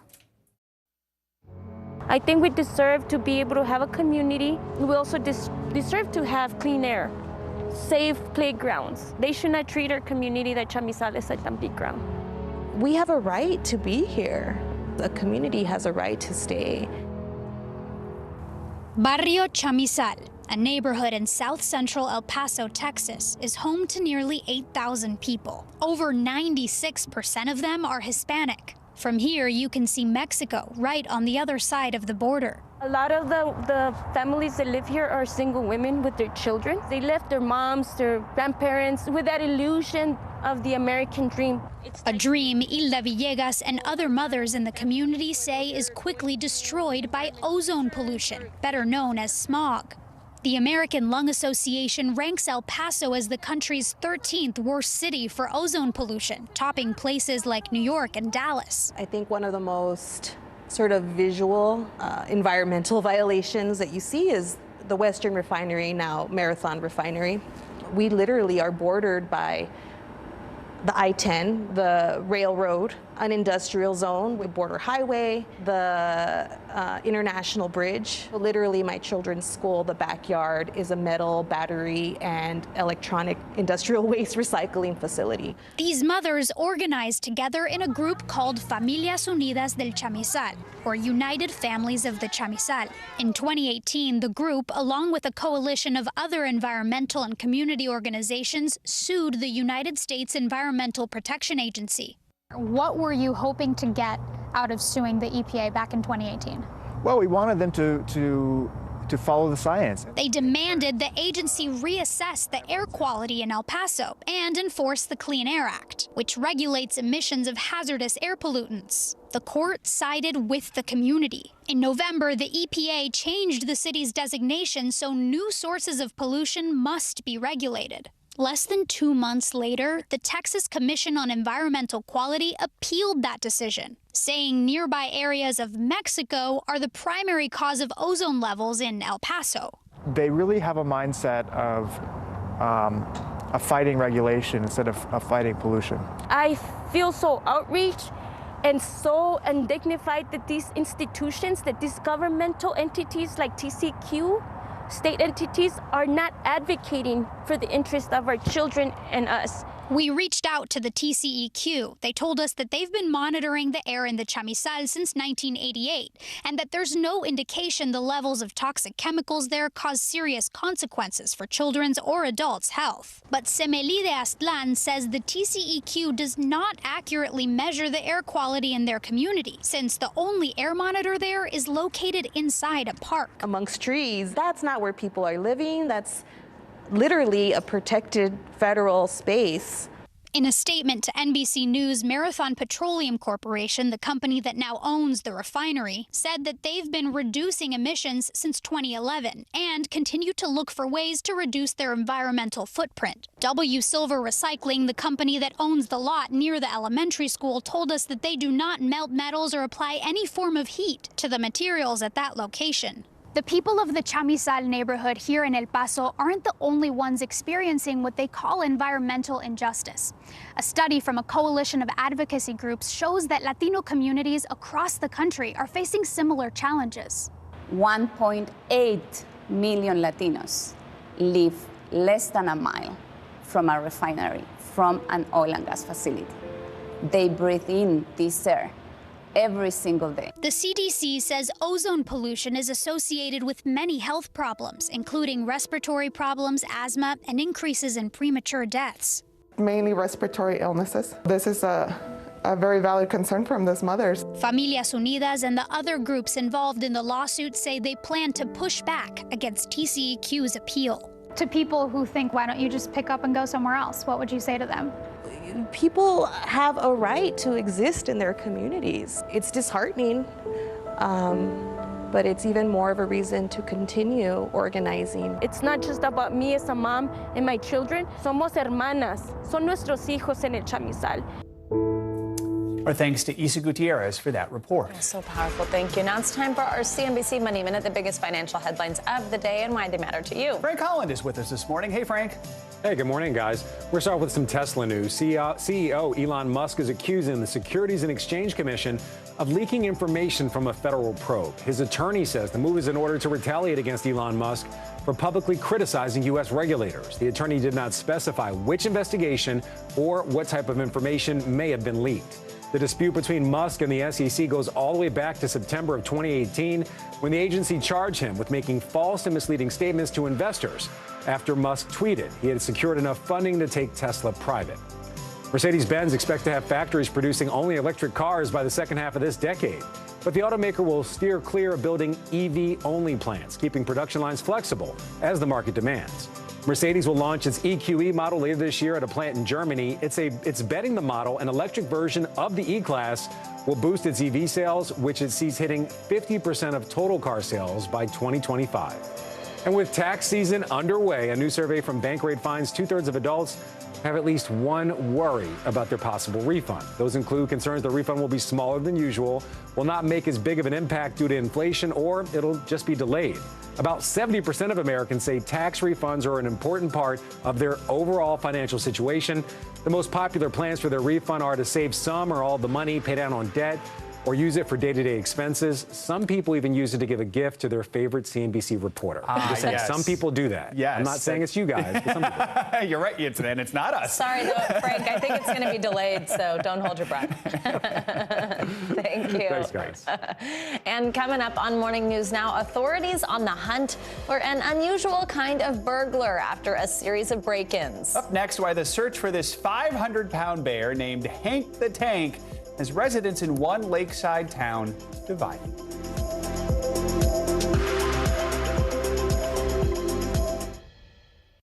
We're here to start conversations about the big things happening in our world, because it's not my job to tell you what to think.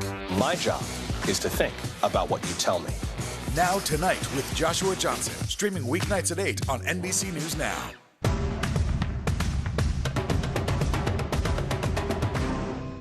We're here to start conversations about the big things happening in our world, because it's not my job to tell you what to think. My job is to think about what you tell me. Now Tonight with Joshua Johnson, streaming weeknights at 8 on NBC News Now. There's no better place for fun with friends, quality time with your little golf buddy, or an afternoon alone together. Family and friends are just a tap away. Just pick your course, pay from your phone. Golf now. Download the app and go play. This is a very different kind of program. We're here to start conversations about the big things happening in our world. Professor, I'm not asking you to predict the future, but what do we think that the new normal is going to be? Is part of this that everyone's rethinking their jobs during this pandemic and their relationship to their employers? What is your biggest tip for any parent who's concerned about this? It's not my job to tell you what to think. My job is to think about what you tell me. Now Tonight with Joshua Johnson, streaming weeknights at 8 on NBC News Now. Welcome to the Tonight Show. Let me show you how it's done. Show me what you got. I don't want to be a Lego.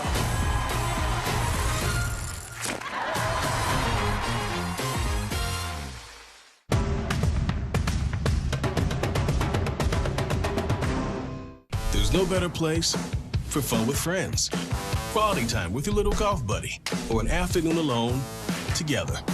Family and friends are just a tap away. Just pick your course, pay from your phone. Golf now. Download the app and go play. The Meet the Press Chuck Todd Cast, free wherever you get your podcasts.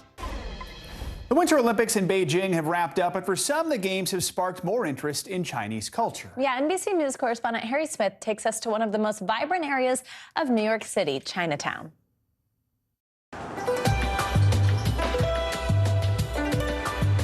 A walk through New York's Chinatown is a food lover's dream journey. Our first stop, a grocery store. This is such a pure window into 1,000-year-old culture and cuisine. Our guide is Francis Lam, writer, publisher, and host of The Splendid Table on public radio. Anywhere you travel is you go to the market. You go see what people shop for. You go see what people eat. You go see what's important to people. Lam's mother shopped here, as have generations of Chinese. for here is a wall of ramen. I am probably 45% by body weight noodle. There are all these different noodles, rice noodles, Thai style, Japanese style. But the dried foods are the pride of Po Wing Fong Food Market. Delicacies. These are dried abalones. Pricey. Oh, they're wild, 220 bucks a pound. Delicious. It doesn't taste like a fresh oyster, it just tastes like the evil superhero version of an oyster. Like, it's just darker, moodier, you know, it's like Batman. Sophia Tsao is in charge here, but it's her mother who has been behind the counter for as long as anyone can remember. What does it mean to you to follow in your family's footsteps, to be running this store now? For me personally, I like to think that I'm continuing their legacy. So I think that I'm not only just helping my family financially, but also the community. Hang around a grocery store long enough and you'll get hungry. What's our next stop? I want to take you to the second coming of a classic tofu shop that was sort of more in the heart of Chinatown. Inside, we watch the modern-day version of the ancient alchemy of tofu. Paul Ang is the proprietor of Fong An Tofu Shop. It's starting to coagulate, and so now I'm going to cover it, and it will set, kind of like Jell-O. The finished product, though, the texture of silk on your tongue. Served sweet or savory. But you have that really, really creamy pudding. You get like the crunch of that shallot, and you get like the little crispiness of the pickles. We tried both. It's really one of those "where has this been all my life" sort of taste experiences. On we wandered, wanting to stop everywhere and taste even what we did not recognize. She said you can eat it raw if you want. What do you think? Oh my God. This is so good. It's like if a cucumber and a pear had a baby. The energy in Chinatown is palpable, but life here is not what it once was. In January of 2020, people stopped coming to Chinatown because it was the China virus. Many a store shuttered, some permanently. It's the economic devastation that we felt all over the country, but you layer on top of that a rise in hate crimes, a rise in racist rhetoric, a rise of scapegoating. It's rough, man. It's rough. Yet people persevere, and perhaps no place better represents that than our last stop. Waiyan, Chinese fine dining. Chef Shen Lei Tang, son of the original chef, holds forth in the kitchen. Among the specialties, sesame noodles. It's killer, right? Yeah. It's like a little bit of garlic, a little bit of scallion. You can taste everything, and every flavor kind of comes and goes. Honestly, I heard, okay, we're going to go have cold sesame noodles at this really fancy restaurant. This exceeds my expectations. Far exceeds. The shredded beef, best I've ever had. And the key? How come your food is so much better than everybody else's? Cooking from your heart. Cooking from your heart. Oh, cooking from the heart. What a great line. Our thanks to Harry Smith for that story. California authorities are on the lookout for a suspect with a long rap sheet, but he's no ordinary offender. You'll see what we mean. Here's NBC News correspondent Kristen Dahlgren. Lake Tahoe's most wanted, still on the loose. A massive 500-pound black bear nicknamed Hank the Tank, being blamed for dozens of break-ins and causing a fierce battle over his fate. Hank comes into the city to be fed. Hank has quite a reputation in the Tahoe Keys neighborhood. A Fish and Wildlife spokesperson telling media the bear has damaged dozens of homes, easily smashing through windows and doors in search of food. They're supposed to be hibernating, but they've been so used to people and being fed year-round, they don't really do the bear stuff. Wildfires pushed black bears into neighborhoods this summer with lots of food and garbage to snack on. Police officers use everything from sirens to loud noises to shouting at them to beanbags. He's still here. Hank is double the size of an average black bear. Look at the size of his prints next to a man's boot. That's from scoring food easily from people's homes and garages. But with fears a bear as large as Hank could hurt a human, some say euthanasia is the only safe option left. The Bear League has offered to relocate Hank to a sanctuary. We believe he's one of our neighbors, and he's only doing what he's been taught to do. We think there's a lot of other options. Social media now chiming in with hashtag #HankTheTank as a community braces for more break-ins and debates what to do about its unwelcome neighbor. Kristen Dahlgren, NBC News. Does it for this hour of Morning News Now. But the news continues right now.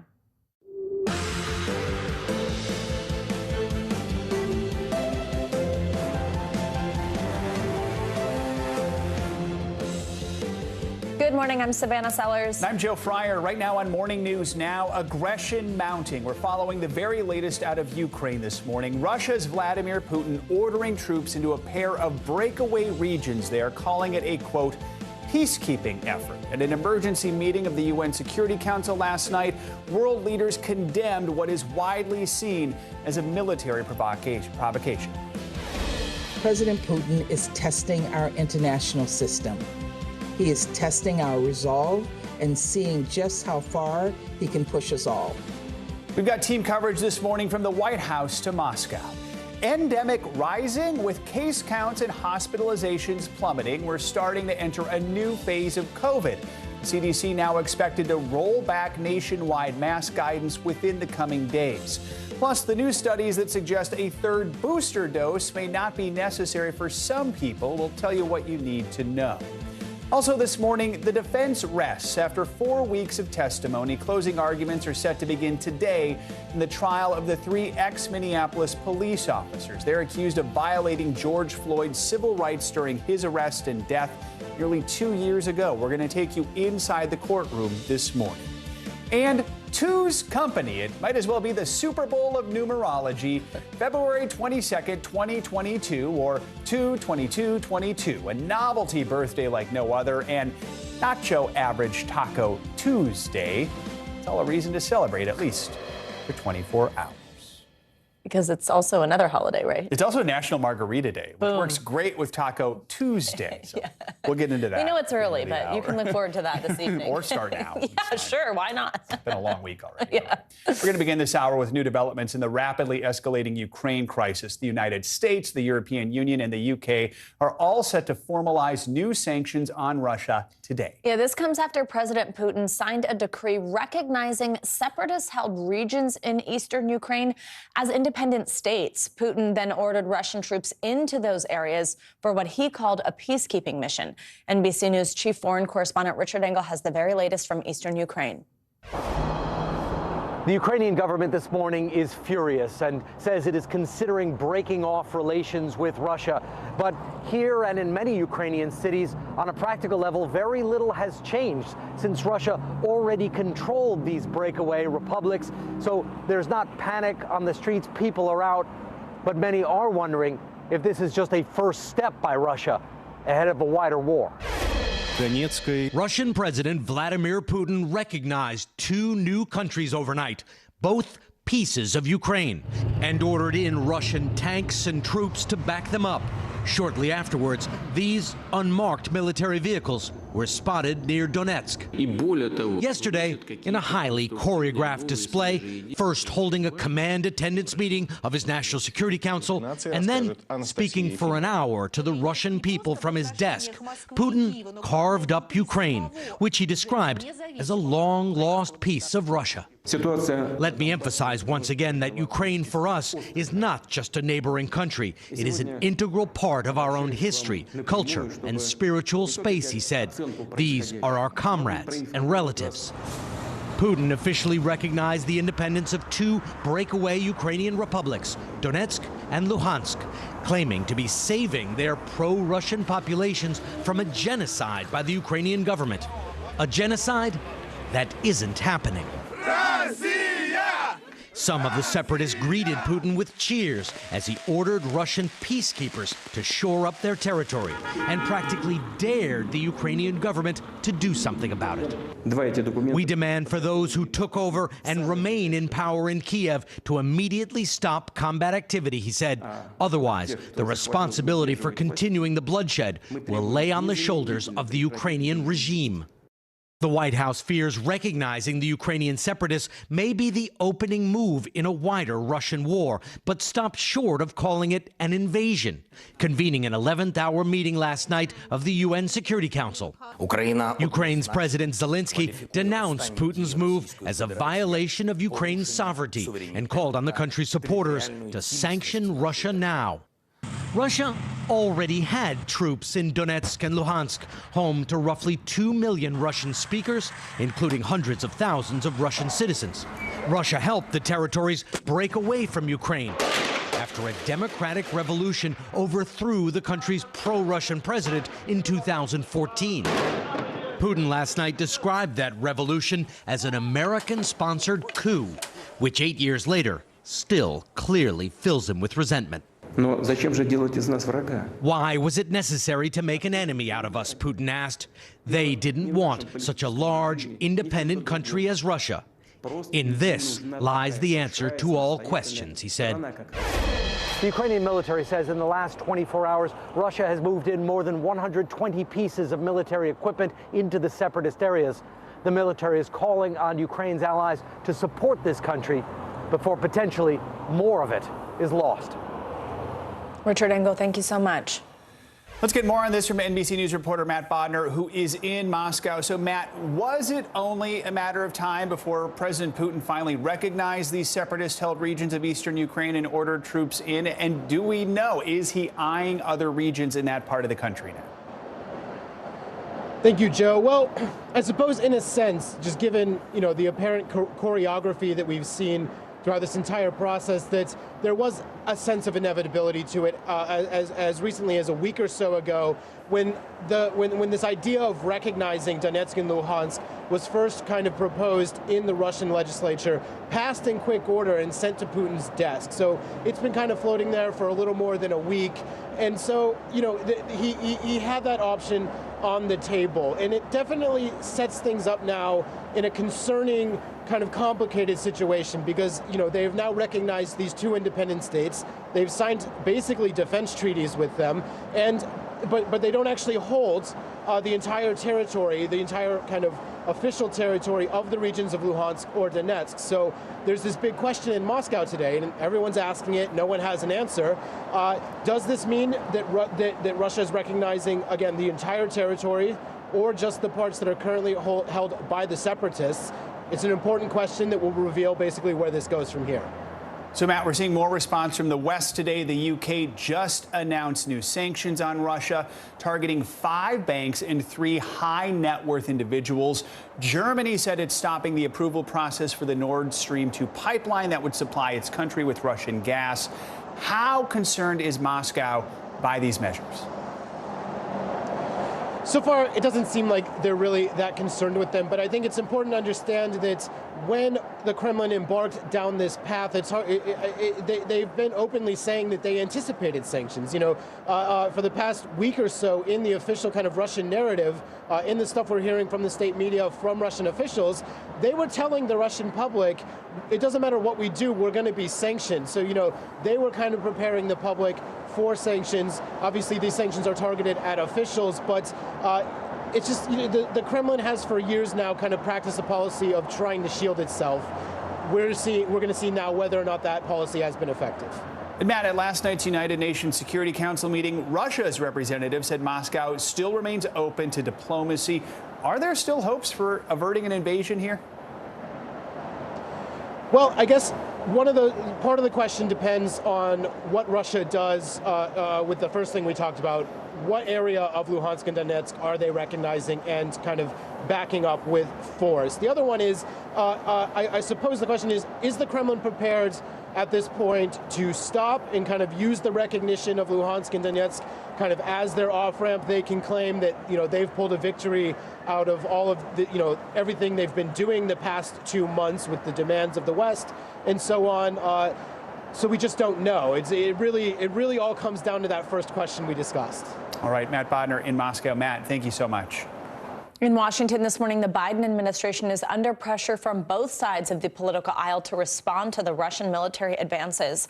NBC News Chief White House correspondent Kristen Welker joins us now from Washington with this part of our coverage. Hi, Kristen. Good morning.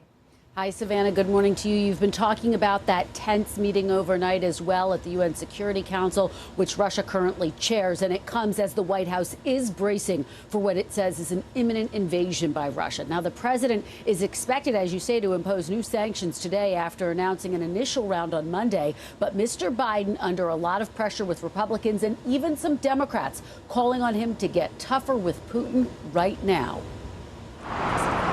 Overnight, an urgent meeting between the U.S., Ukraine, and allies at the UN Security Council after Vladimir Putin ordered what he's calling peacekeeping forces into 2 regions of eastern Ukraine. The U.S. and other countries condemning the move, accusing Russia of violating international laws. This move by President Putin is clearly the basis for Russia's attempt to create a pretext for a further invasion of Ukraine. The Ukrainian ambassador delivering a stern warning. Dear members of the Security Council, the United Nations is sick. That's a matter of fact. It's been hit by the virus spread by the Kremlin. On Monday, the White House scrambling to respond. After meeting with his national security team, President Biden signing an executive order imposing limited sanctions on the Russian separatist regions of Ukraine, with more possible today. The administration warning these initial rounds are separate from larger, more punishing sanctions Washington has prepared should Putin invade. Still, Republicans and even some Democrats are calling on the president to get tougher. Close ally of President Biden, Delaware's Senator Chris Coons said, quote, "The time for taking action to impose significant costs on President Putin and the Kremlin starts now." What are we waiting on? We need to tell Vladimir Putin exactly what we're going to do if we want to have any effect on his calculus whatsoever. For weeks, the Biden administration has taken a hard line. President Biden has spoken to the fact that if a Russian tank or a Russian troop moves across the border, that's an invasion. But when pressed on whether the Russian forces crossing the border into Ukraine met that definition of an invasion, a senior administration official Monday didn't directly answer the question, but noted Russian troops have been in those regions for years. Now, as for those sanctions expected today, the administration has said it will coordinate them with allies and partners, but has not said who specifically will be targeted. All of this comes as the president had agreed in principle to that summit with President Putin, but only if Russia doesn't invade Ukraine. This morning, the prospects for that summit or any diplomatic path are growing dimmer by the hour. Savannah. All right, Kristen Welker, thank you so much. More states across the country are preparing for the endemic stages of the COVID pandemic, loosening some of the protocols originally put in place to prevent the spread of the virus. But some health experts are concerned it's just too early to relax these restrictions, pointing to the potential appearance of new subvariants. Here's NBC News national correspondent Miguel Almaguer. Today, there's renewed discussion over if boosters are needed for all Americans on a regular basis. This is the CDC may be getting ready to roll back more mask restrictions, and all of the metrics are moving in the right direction. This morning, more of the country moving into a new phase of the pandemic. New infections are down 64%, and a dramatic drop in hospitalizations has officials urging caution in a return to normalcy. You don't want to be reckless and throw everything aside, but you got to start inching towards that. California becoming the first state to officially shift to an endemic approach, but also warning the public be prepared for a return to mandates if cases spike. We are moving past the crisis phase into a phase where we will work to live with this virus. Across the continental U.S., mask mandates are gone or set to expire by the end of March. The Golden State, one of at least 13 still requiring masks in public schools, but that's expected to change. Even though we all got our shots and everything, just to be on the safe side. The CDC could roll back national masking guidance this week. It's unclear whether mandates will be extended to subways, trains, ride shares, and airplanes. After years of rough seas for the cruise industry, most of the major lines departing from U.S. ports are easing their mask mandates in the coming days. As Americans await updated guidance, the CDC is coming under new scrutiny. The New York Times says the agency isn't publishing large portions of data it's collecting, like the effectiveness of boosters for younger Americans and signs of the virus in wastewater. The agency telling the Times some raw data could be misinterpreted. Today, officials at the CDC also say they're watching BA2, that's an Omicron subvariant, very closely. They are finding more cases here in the U.S., but right now they have not labeled this a variant of concern, saying they expected Omicron to have a subvariant. We hope to learn more about that subvariant in the coming days. Back to you. Miguel, thank you. Let's now bring in NBC News medical contributor Dr. Uche Blackstock for more on all this. Dr. Blackstock, I've got a lot of questions for you this morning about what we just heard. Great to have you with us. So let's start with booster shots. So months ago, the CDC was urging everyone to get their booster doses to protect against Omicron. Now the agency says younger people may not need a booster shot after all. Help us make sense of this shift. Why is this guidance changing? And is that concerning to you just in terms of that confusion that people keep feeling from the CDC? Good morning, Sana. Thank you so much for having me. No, I agree that, this information is incredibly confusing. But what I want to just emphasize to people that, this pandemic is a dynamic process. We're seeing science evolve in front of us, which I think is the reason why it's so important for the CDC to be as transparent as possible in conveying the data that they do have and how that data is going to direct guidance. And so, I think we'll see, right now, they're sticking with, boosters. They're recommending boosters for adults and people over 12. A third shot, a fourth shot is only warranted right now for the immunocompromised. But as new variants come, we need to really appreciate that guidance may change. So, Doctor, can I ask you then, and I'm sure you'll have a good question for this that can help people alleviate some confusion.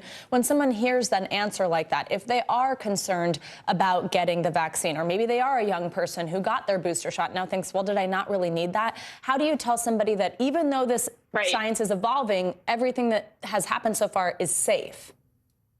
Right. And so what people should know is that, the reason why this guidance is put forth is because there's data showing that it is safe. These vaccines have been studied in clinical trials that have a very comprehensive safety process. So first and foremost, people should know that, vaccines are probably one of the safest therapeutics that can be given, and the side effects are very benign, meaning most people will have headache or some soreness. They will not have any significant side effects. And so for the data that we have thus far, the boosters have been effective. Yes, they may be effective for older age groups more than younger age groups, but we know that they were incredibly effective in this last Omicron surge. And we saw that people who were boosted were less likely to be hospitalized and die. And Dr. Blackstock, I actually also want to bring you a question about booster shots from a viewer. They ask, I received the J&J single-dose vaccine and then the Pfizer booster shot 2 months ago, so a total of just 2 doses there. As a 56-year-old male who's not immunocompromised nor with any comorbidities, do I need a third shot? And if so, what do you recommend and when? What do you say, doctor?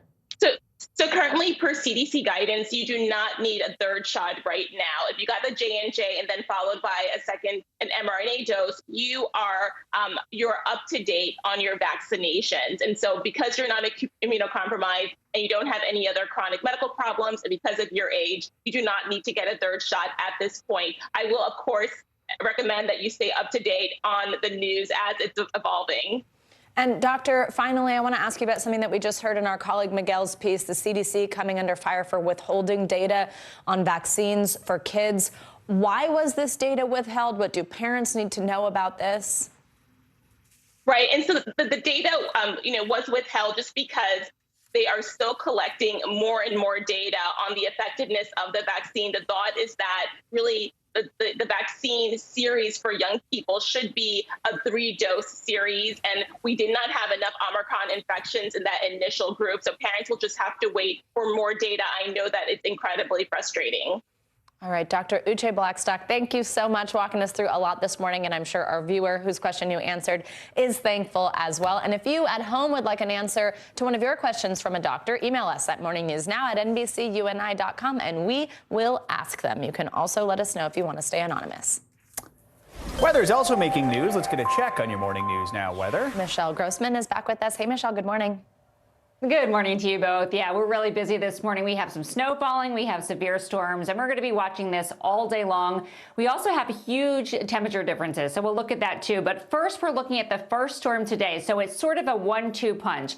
That first storm bringing some snow to the Great Lakes, also some ice in between, some heavy rain and severe storms in the south. And then the second storm is on deck. It's coming out of the Four Corners, and that will bring more snow for the rest of the week. But buckle up, maybe hold off on those tacos and margaritas, because we are going on a temperature ride today. Ahead of this front, we are so warm. We're looking at temperatures in the 70s in Shreveport, 75 in Little Rock, 62 in St. Louis, 62 in Annapolis. That's 20 degrees above what is typical for this time of year, and 64 in Columbus. But look what happens tomorrow.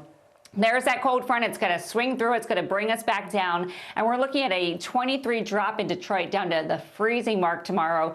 26 in Chicago, down 19 degrees, and 48 in Lexington. The Northeast will hold on to those warm temperatures tomorrow before they take that dive on Thursday. So here's the reason for this. We have an area of high pressure off the southeast coast. It's pumping in that warm, humid air. That's what's also causing some of the severe weather this morning, and will cause severe weather as we go throughout the afternoon. Then we have a deepening low off to the left, off to the west. We are seeing some really cold temperatures, and it's just sort of reinforcing that cold air. Through Friday, 16 cities expected to have record highs in the east, and then back to the west, we're looking at 34 cities expected to have record lows. This is what it translates to this morning or today. We're looking at a daytime high of 1 degree below zero in Billings and 86 in San Antonio. So you guys, we are all over the place. We're going to continue to track the snow and also the severe weather for you guys. Right. Roller coaster is right. You had us Did you love hypnotized there for a minute. Yeah. Mildly distracted from you. I watched it like 5 times. Yes, you probably have to keep saying it. All right, thanks, Michelle. Yeah. And coming up on Morning News Now, closing arguments this morning in the federal trial of the former police officers accused of violating George Floyd's civil rights. What we can expect after 4 weeks of testimony in Minneapolis. Next.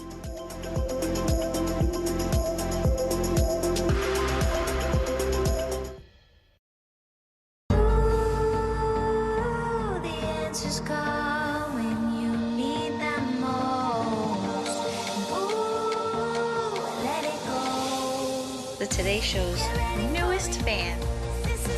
Little Al Roker. What am I doing here?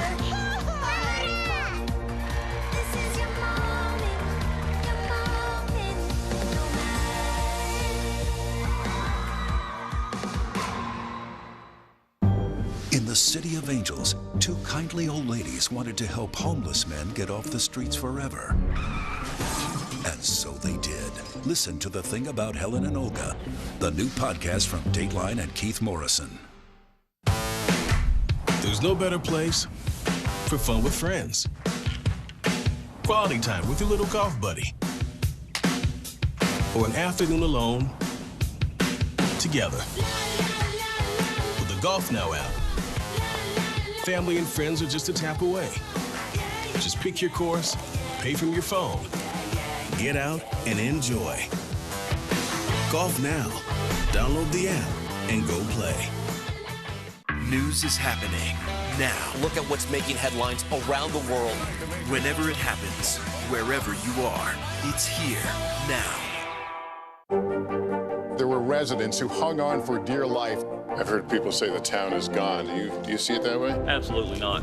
We've lost some houses, but our community's still here.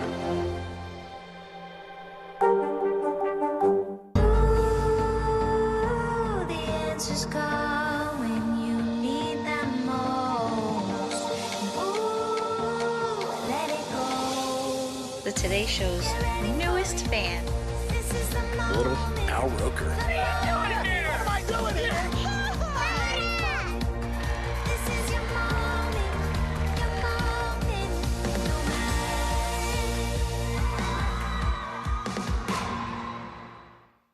News is happening now. Look at what's making headlines around the world.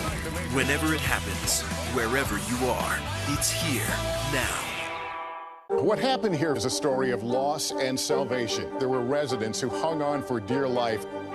This is where you took shelter, in this closet. I took shelter right in this closet right here.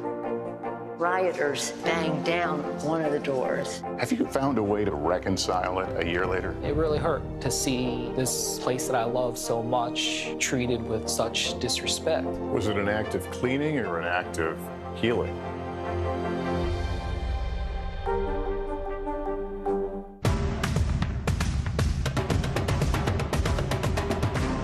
The Meet the Press Chuck Toddcast, free wherever you get your podcasts. Closing arguments will begin today in the federal trial of 3 former Minneapolis police officers charged with violating George Floyd's civil rights. The defense rested yesterday after 18 days of testimony. More than 30 witnesses took the stand, including all 3 defendants. NBC News correspondent Megan Fitzgerald joins us now with more on this. So, Megan, first of all, just remind us what these 3 officers are charged with here in this case and what they could be facing if found guilty. Well, Joe, good morning. These officers are facing federal charges for violating George Floyd's civil rights. Now, what these charges are alleging is that these 3 officers saw that George Floyd needed medical aid and they failed to render aid, as is their duty as police officers. Then J. Alexander King as well as Tu Tao are facing an additional charge of failing to intervene, failing to stop Derek Chauvin when he had his knee on George Floyd's neck. All of these officers are facing up to life in prison, though we did speak to legal analysts, and they say that it's likely that they will see far less charges, or far less time, rather. Joe? And Megan, hey, it's Savannah. As we mentioned, all 3 defendants took the stand. Thomas Lane choked back tears while testifying yesterday. We saw a court drawing of that. What did they each have to say, and what were the defense's main arguments? So, Savannah, you know, the overwhelming theme here is that these officers are shifting the blame to Derek Chauvin. They're saying George Floyd is dead because of the actions of Derek Chauvin, and that he was the senior officer on the scene, this 19-year veteran, and they deferred to him. So, but let's break it down from each officer who took the stand. As you mentioned, Lane, we saw him breaking down yesterday, very emotional on the stand, as he said he tried to do what he could to help George Floyd, even saying that he asked twice if they should roll him over, saying that he conducted CPR on Floyd moments before the paramedics arrived and even offered to ride along with them because he said that George Floyd didn't look good and he was not aware of the condition that George Floyd was in until the paramedics arrived. Then you saw J. Alexander King, and basically he said, his defense attorneys argued that he was inexperienced. This was the first full week that he was on the streets as a police officer, as well as Lane, and that the training from the police department failed them. It wasn't adequate enough. Then you had Tu Tao. He was the officer that was trying to keep these the crowd at bay, keeping them back. His argument was that he was focusing on the crowd, making sure that these officers were handling the business of taking care of George Floyd, and that he didn't realize that George Floyd needed medical aid because he was focused on the crowd, guys. So, Megan, it's been nearly 2 years since George Floyd was murdered. The legal battles, though, are far from over. After the jury issues a verdict in this federal trial, these same 3 officers will face a state trial. That's in June. How's that one going to be different? Yeah, Joe, so right to point that out. Just a few more months and they're going to be back in state court. They are facing, all 3 of these officers are facing aiding and abetting murder as well as manslaughter. So essentially that their actions helped Derek Chauvin kill George Floyd. So they contributed to his death. And as you mentioned, they will be back in court in June. Joe? All right, Megan, thank you so much. Thanks, Megan. Now let's take a look at what's making news around the world this morning. Ali Arouzi joins us again from Tehran. Ali, good morning.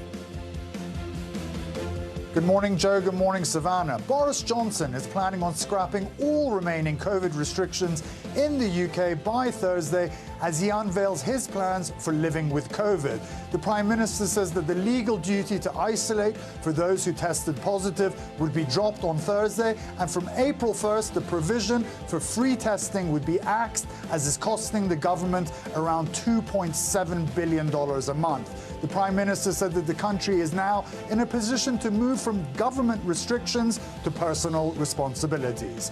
Abortions are no longer a crime in Colombia after a decision by the country's top court that paved the way for the procedure to become legal and widely accessible in the deeply conservative Catholic country. The ruling comes after years of campaigning by women across Latin America for greater protection and more rights. The change in law follows similar decisions by Mexico and Argentina in late 2020. And finally, this report may make you green with envy. A Nova Scotia bulldog has stunned its owners by giving birth to a green puppy.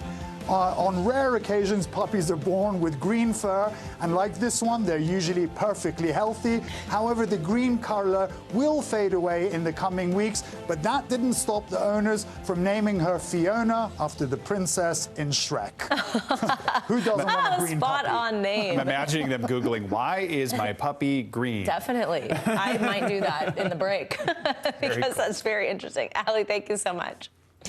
Now, while the royal family tries to recover from sickness and scandals, the Duchess of Cambridge is paving her own path, taking a rare solo trip to Denmark. Just a couple weeks after Queen Elizabeth's 70th anniversary on the throne, Kate will represent England's longest reigning monarch abroad while continuing her own charitable work. NBC News correspondent Molly Hunter joins us now from Buckingham Palace. Hey, Molly, good morning. Hey guys, good morning. Look, while Kate, the Duchess of Cambridge's solo trip was a big deal, actually this morning all focus, all eyes are really on the Queen's health. This is day 2 of her COVID infection. She tested positive, of course, on Sunday, and we've got a new statement from the palace. We understand she was scheduled to have virtual audiences today. She has scrapped those. She's clearly not feeling up to it. This morning, the Queen canceling virtual engagements after testing positive for COVID on Sunday. Buckingham Palace announcing she is still experiencing mild cold-like symptoms and she will not do any planned virtual engagements today, but she'll continue with light duties. Or, as the Sun tabloid put it earlier this week, HRH is WFH, meaning Her Royal Highness is working from home. But on the road for the royal family, Kate, the Duchess of Cambridge, is heading to Copenhagen.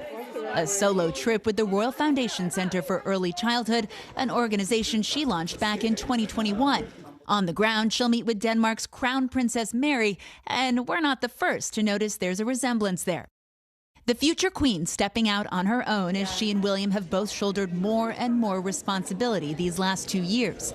William and Kate have not taken their foot off the gas. They are busier than ever. We're seeing them being entrusted with much more responsibility by the Queen and the senior royals.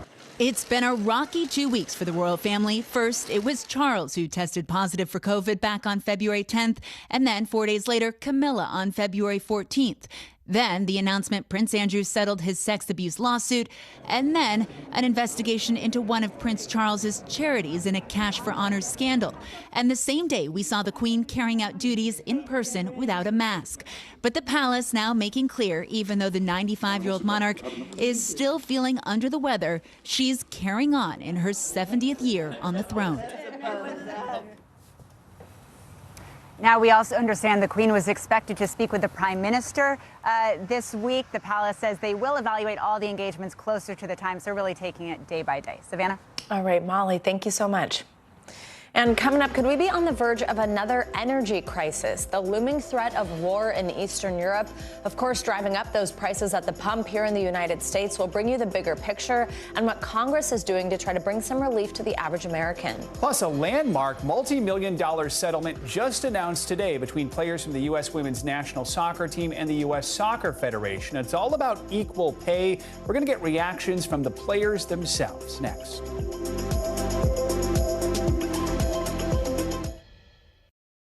There's no better place for fun with friends, quality time with your little golf buddy, or an afternoon alone together. Family and friends are just a tap away. Just pick your course, pay from your phone. Golf now. Download the app and go play. There were residents who hung on for dear life. I've heard people say the town is gone. Do you see it that way? Absolutely not. We've lost some houses, but our community's still here. Welcome to The Tonight Show. Let me show you how it's done. Show me what you got.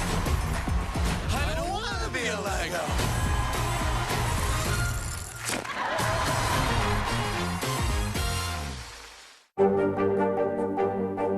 What are you doing for teachers who feel that they're being stretched too thin? Did you understand how prevalent hunger was in your own community?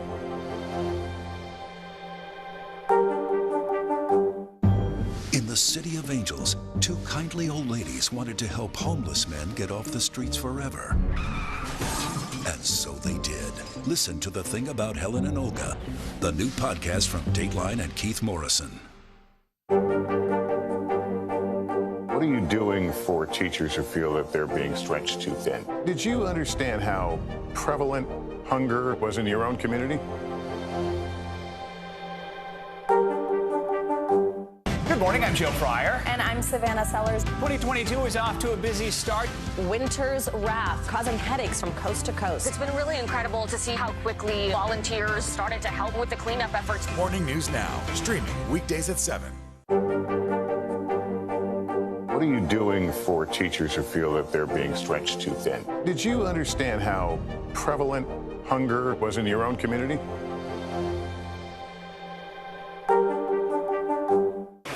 Welcome back. The longest-running kids animated series, Arthur, is coming to an end after 25 years. The hit show first aired on PBS in 1996, and since then it's won 4 daytime Emmys and also spawned a number of viral memes you've probably seen. It's also been praised for its lessons to kids about kindness, empathy, and inclusion since coming on the air. Arthur was developed based on the popular books by Mark Brown, and after 25 years, fans of the show will always remember it for what a wonderful kind of day it was when it came on each week. Were you a fan? For that. This hit for me, hearing that this was ending, because I was like, oh, I love that. And also the memes, that DW and the tired under their eyes. You've probably seen that. Yes, definitely. I've seen that. I know that one. So, good for them. All right. Thanks, Savannah. Yep. Americans are already feeling the effects of the conflict in Ukraine. We're talking about higher gas prices and higher home heating bills. NBC News correspondent Tom Costello has been talking with the experts about where prices could be headed. He joins us now. Tom, good morning.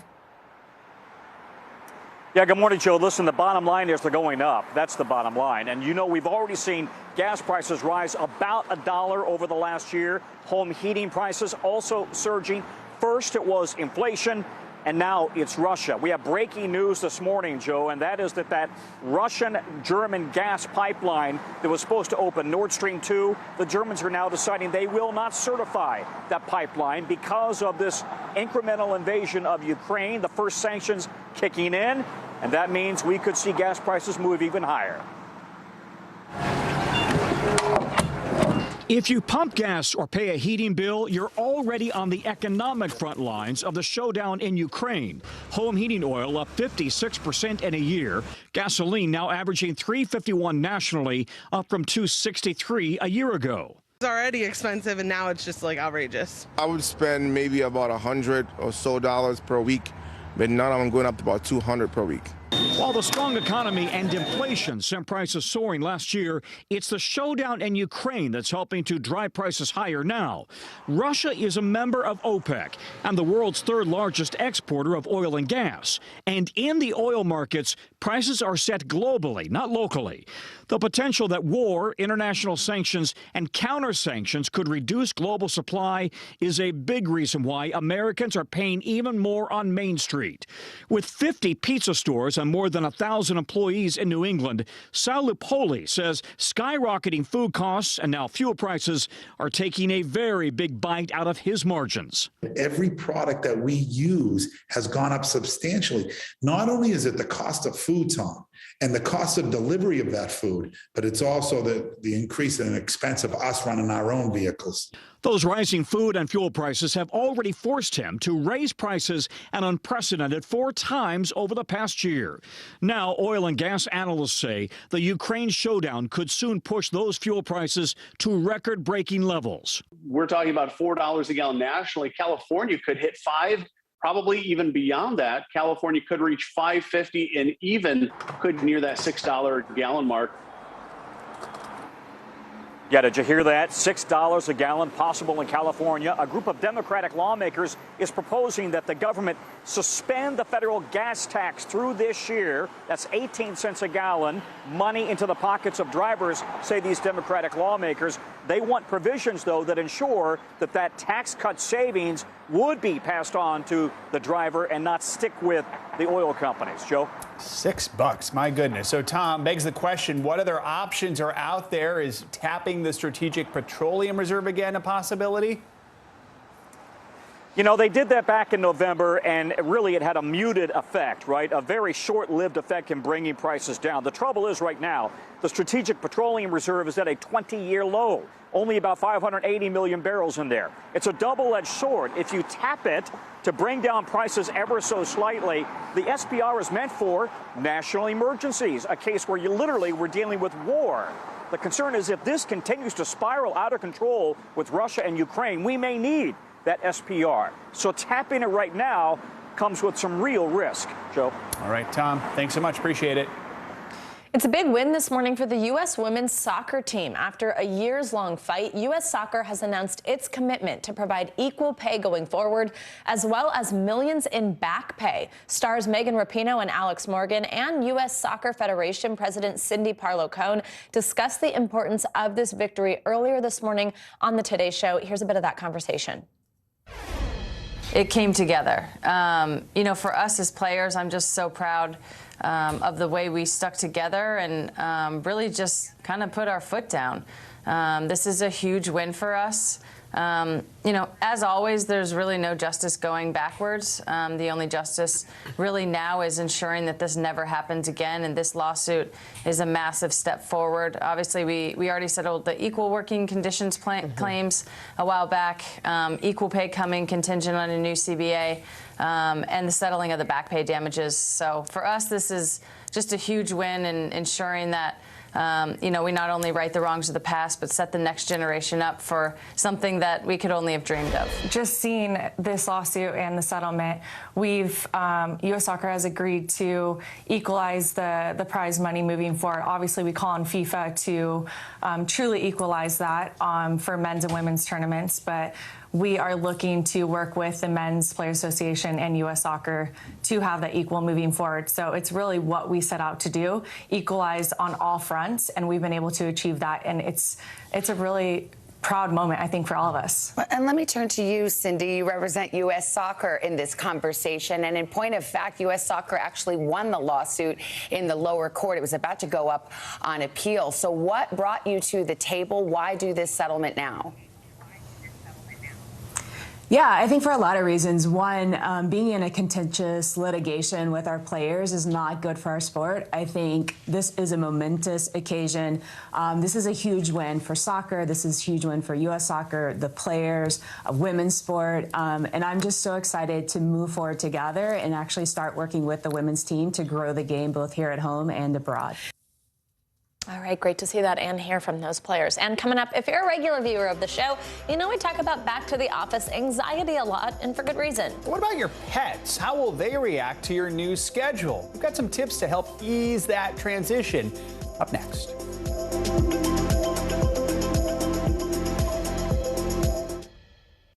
These days, it feels like the news never stops. So let's get into it. What's happening right now, what it all means for you for an hour every day. It can be hard to keep up, so let's get started together. Hallie Jackson Now, weekdays at 5 on NBC News Now. Welcome to The Tonight Show. Let me show you how it's done. Show me what you got. I don't want to be a Lego.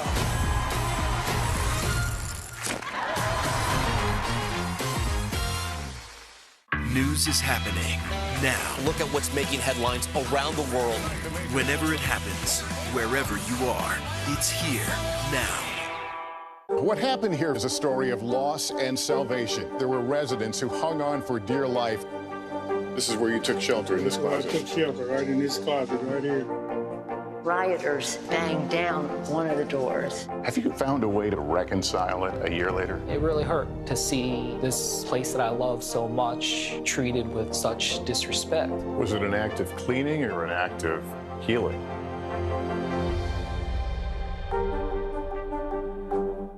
News is more than a headline. It informs, it inspires, and it still matters. To cover it, you have to be in it. And that's what we're going to do. Every night, we take you to the front lines of the story, where it's actually happening, with NBC News journalists on the ground from all over the world.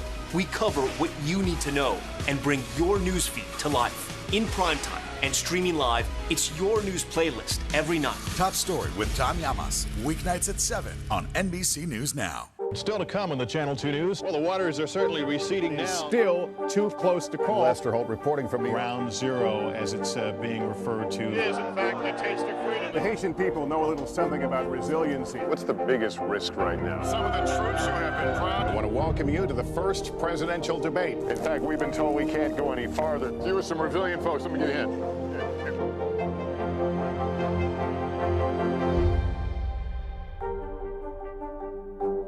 News is happening now. Look at what's making headlines around the world.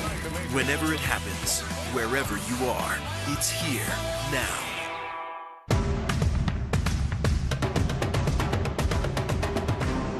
The Meet the Press Chuck Todd Cast, free wherever you get your podcasts.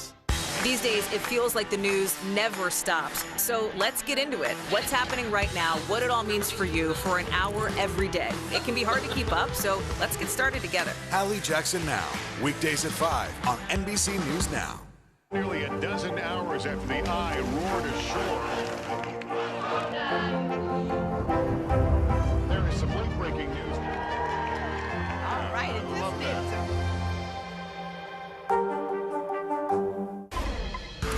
With COVID cases declining, a lot of offices are reopening for the first time in nearly 2 years. Besides workers having to navigate commutes, routines, even dressing for the office again, they're also facing another new challenge, what to do with their pets. The ASPCA says more than 23 million American households got a pet during the pandemic. That's nearly 1 in 5 nationwide. And of course, millions of Americans already had pets long before COVID. Since March 2020, a lot of those animals have gotten used to seeing their owners home most of the time. So how can people help pets adjust to being away from them for hours during the workday? And some for the first time. Here to help us navigate this new phase is Carmen Hotchkiss. She's the Senior Editorial Director of Daily Paws, a digital media brand for pet owners. Carmen, good morning. I am one of these people who got a pet during the pandemic. And in fact, right now I've been texting with my fiance because he's going back to the office and we're like, who's going to take the dog out? So I totally get this struggle.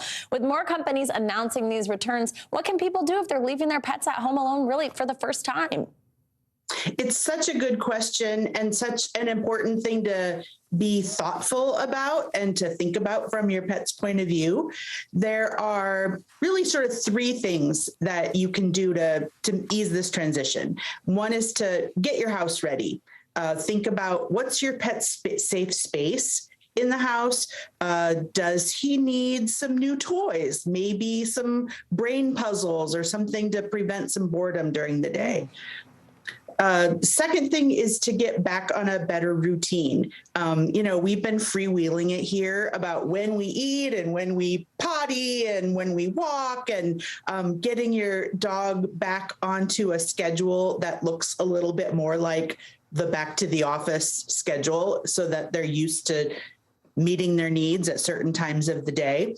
And then the third phase is really just practicing a little bit, like being gone for short periods of time and get your pet used to the sounds and the activities of I'm gone, but I come back.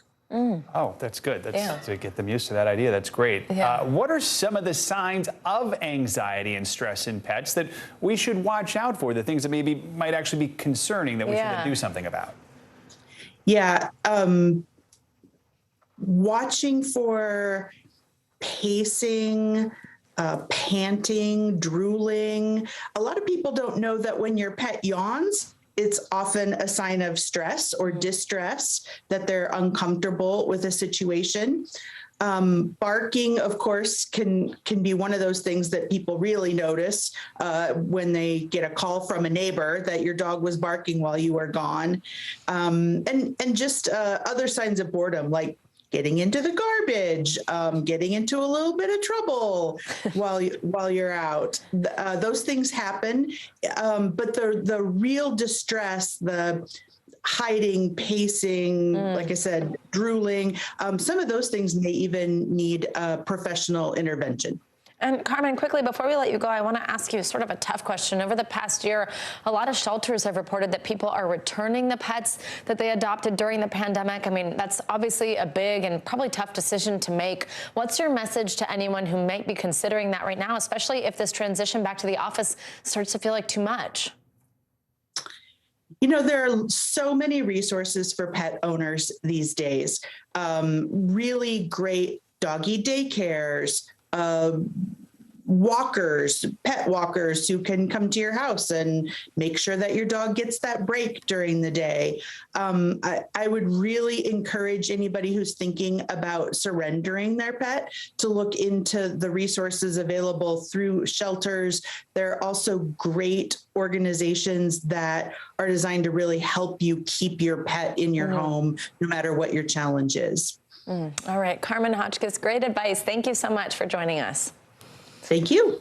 And now it is time for our CNBC Money Minute, the biggest financial headlines of the day and why they matter to you. Frank Holland is back with us. Frank, good morning. Hey, good morning. You know, I'm trying to get you guys used to the sounds of me leaving and then coming back. No, I'm just joking. All right, some social media news. Twitter may be testing a way to let yourself untag yourself from threads. The Verge reports the top tech researchers uncovered a new Leave This Conversation feature. It would untag your username from a Twitter conversation, preventing people from mentioning you in that discussion again and then stop you from receiving notifications, although you can still see that thread. It's very different than the current mute conversation tool, which only turns off notifications. Home Depot reporting strong sales from the holiday season, boosted by steady demand for tools, paint, and building materials. Spending on do-it-yourself projects, which surged at the height of the pandemic, has managed to hold up better than expected. To capture that demand, Home Depot has been aggressively spending to reduce shortages due to supply chain issues. Bitcoin and other cryptocurrencies, they're feeling the pressure today as investors dump risk-sensitive assets amid that growing crisis in Ukraine.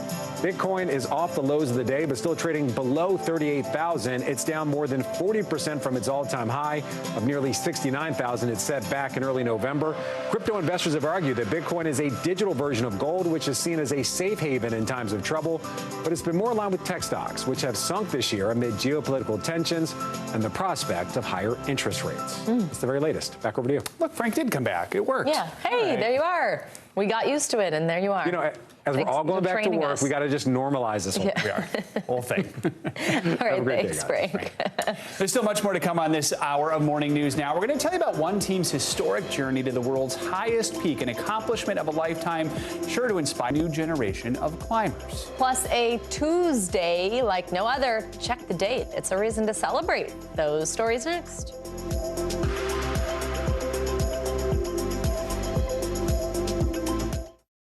These days, it feels like the news never stops. So let's get into it. What's happening right now, what it all means for you for an hour every day. It can be hard to keep up, so let's get started together. Hallie Jackson Now, weekdays at 5 on NBC News Now. We're here to start conversations about the big things happening in our world, because it's not my job to tell you what to think. My job is to think about what you tell me. Now Tonight with Joshua Johnson, streaming weeknights at 8 on NBC News Now.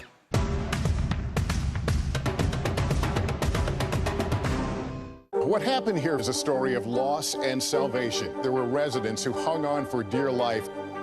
This is where you took shelter, in this closet. I took shelter right in this closet right here. Rioters banged down one of the doors. Have you found a way to reconcile it a year later? It really hurt to see this place that I love so much treated with such disrespect. Was it an act of cleaning or an act of healing?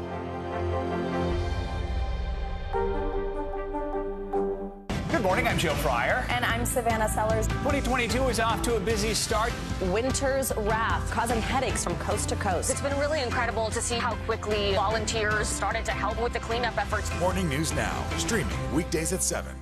Welcome to The Tonight Show. Let me show you how it's done. Show me what you got. I don't want to be a Lego.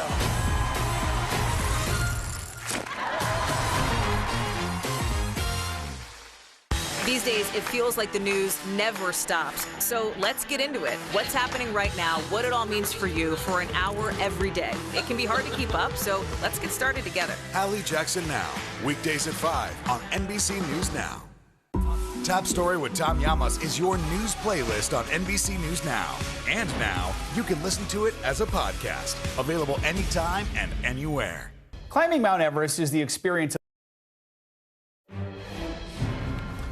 We are coming on the air with breaking news at this hour. Good Tuesday, everybody. I'm Aaron Gilchrist. And I'm Morgan Radford. Thank you so much for joining us. A verdict has been reached in the Ahmaud Arbery hate crime trial. Let's go ahead and bring in NBC News correspondent Ron Allen now. He is live for us there in Brunswick, Georgia. Ron, we see it looks like Attorney Crump there outside the courthouse raising hands. Looks like a hand of victory in the air. Can you describe what's happening there on the ground? Yes, Ben Crump represents the family, and they are, I'm sure, feeling a sense of satisfaction. I would not say joy and celebration, but there's some sense of satisfaction that there has been more accountability. The verdict was guilty on all charges. Essentially, the prosecution made the case that the defendants chased and trapped and shot and killed Ahmaud Arbery because of the color of his skin, and that this would not have happened were he not a black man running through their neighborhood. This was a federal civil rights hate crime charge. Each defendant faced one count of that, and that count, when convicted, carries a possible life sentence.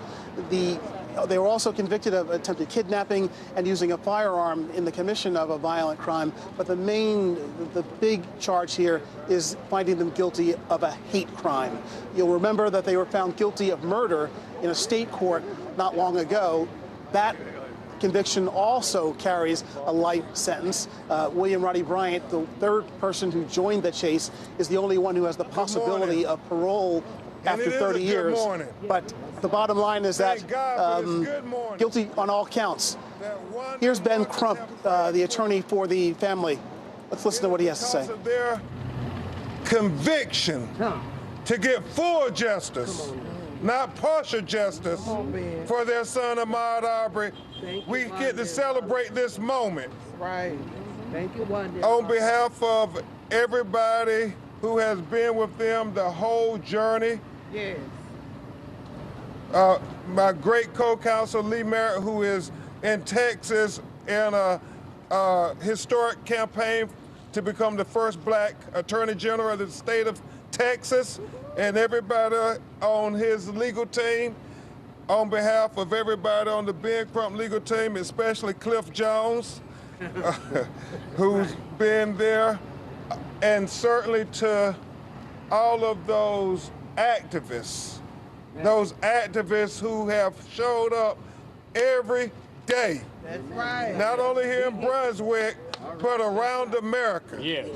To the clergy, to Reverend Al Sharpton, Reverend Jesse Jackson, all the local clergy, all the state of Georgia clergy who prayed for this moment.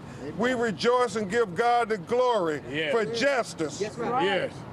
We acknowledge the Transformative Justice Association, Daryl, Barbara, Lynn, all of them for showing up and being part of this campaign for justice. We would be remiss, before you hear from Wanda and Marcus, if we did not thank in a special way the United States Department of Justice Civil Rights Division. Amen.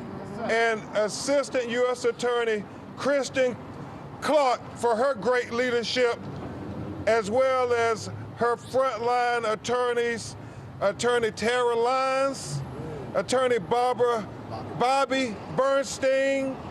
Am I leaving anybody else? And U.S. Attorney General Merrick Garland. But a special thanks to Kristen Clark, the first black woman to lead the Civil Rights Division of the United States Department of Justice. This was very important to her in fulfilling its historic role of saying liberty and justice for all. Amen. Yes, sir. Yes, sir. Thank you. Yes, Thank you, Ms. Clark. Yeah. Right now. Yeah. Right now. I'm not going to talk good about this file. Okay. You don't have to do that. Okay. Yes, ma'am. And now, you know, these parents, Marcus and Wanda, I mean, for almost 2 years now, You know, tomorrow will be the 2-year mark for when their son, Ahmaud Arbery, was lynched for jogging while black. You better say it. All right. And these parents joined a fraternity that no parent want to be a member of. And with such dignity, they stood up for Ahmaud to say that Ahmaud's life mattered. That Ahmaud will never be forgotten. That Ahmaud Arbery will be in the history books, not only for the state of Georgia, but for the United States of America. Thank you.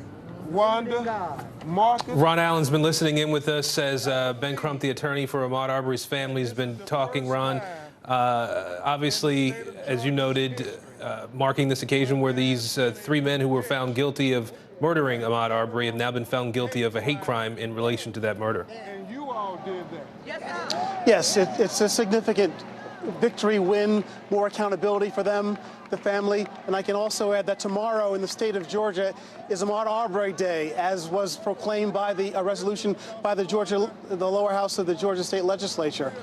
So there'll be celebrations here for that, and they have this to celebrate as well. Back to you guys. All right, Ron Allen, thank you so much. We will continue to follow this story across the platforms of NBC News. In the meantime, your news continues right now.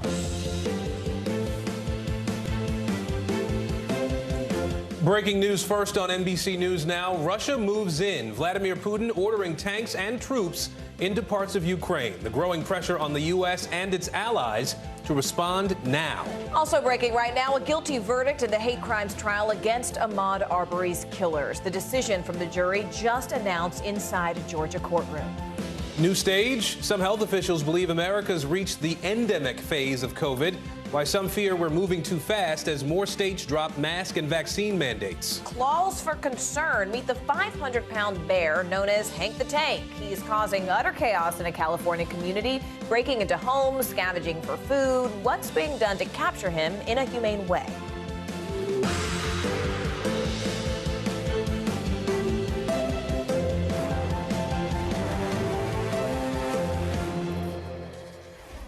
Hi there, everyone. Thank you so much for joining us. I'm Morgan Radford. And good Tuesday, everybody. I'm Aaron Gilchrist. We begin with breaking news in the escalating Ukraine crisis. The White House now calling Russia's latest move an invasion. Earlier today, unmarked military vehicles, including tanks, moved through eastern Ukraine.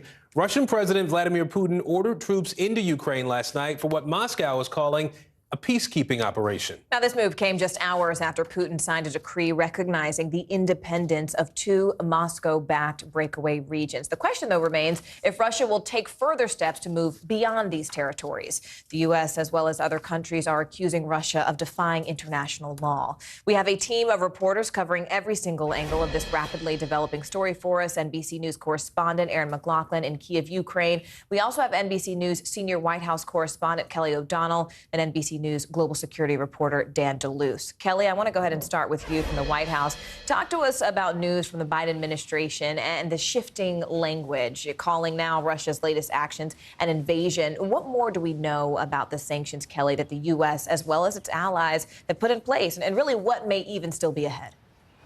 Well, the biggest development is that the president will speak at 2 p.m. Eastern today, and that will give us a chance to, we expect, hear what the next phase for the U.S. response will be. And we do expect that the president will likely refer to this as an invasion because we've seen a hardening of the U.S. language on this, a shift from the first hours when they were assessing what Russia had actually done here by putting what Putin calls peacekeepers, which is a term that should be carefully put in quotation marks, into the territorial region that is Ukraine, but that he is now claiming as part of Russia as independent states.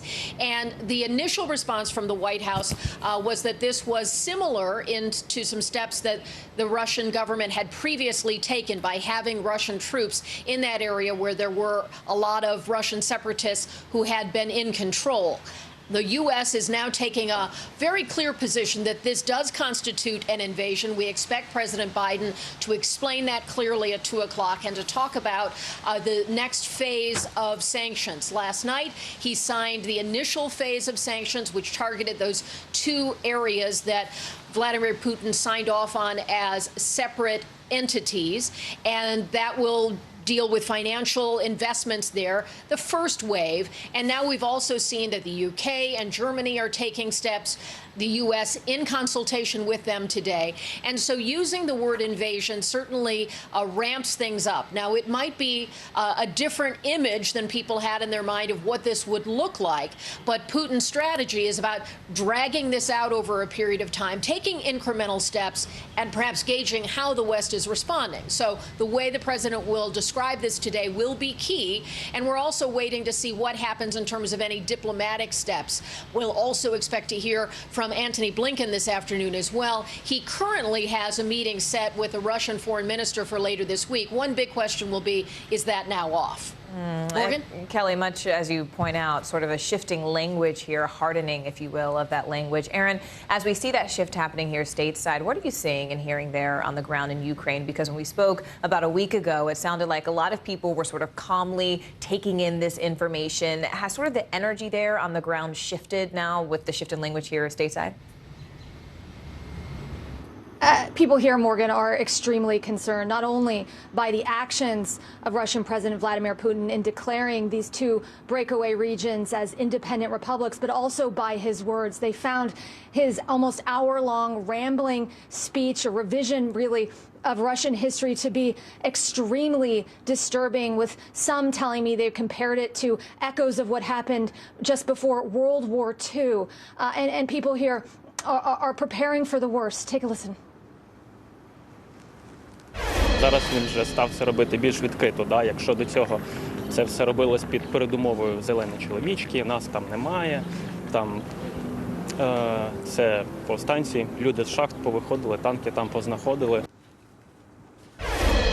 Now, here in Kyiv, all eyes are on the Donbass region to see how far Russian President Vladimir Putin takes this. If those Russian forces that are pouring into the separatist areas now cross the line of contact and directly confront Ukrainian soldiers. And that is why people here are telling me what the West does next is absolutely critical. People who have been studying Russian President Vladimir Putin for some time say the way he makes decisions is that he takes a step and he sees how the world reacts, and then decides his next move. So the next hours in this crisis are absolutely essential in terms of not only the economic price, not only the sanctions, but also the political price. And I think it's telling when you see that President Zelensky, who he's been talking to, any number of world leaders, from the President of the United States to the French President to the German Chancellor, who is Russian President Vladimir Putin calling this morning? Well, the President of Kazakhstan, who he's essentially propped up with Russian forces. So there are political costs here as well.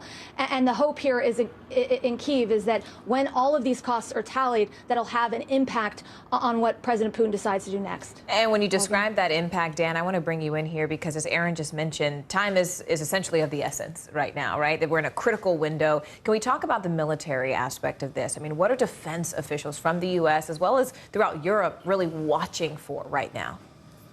Well, Morgan, it really is playing out in many ways the way the U.S. government and Western governments predicted. We've seen this sort of propaganda wave come from Moscow that's trying to create a kind of false pretext for military action.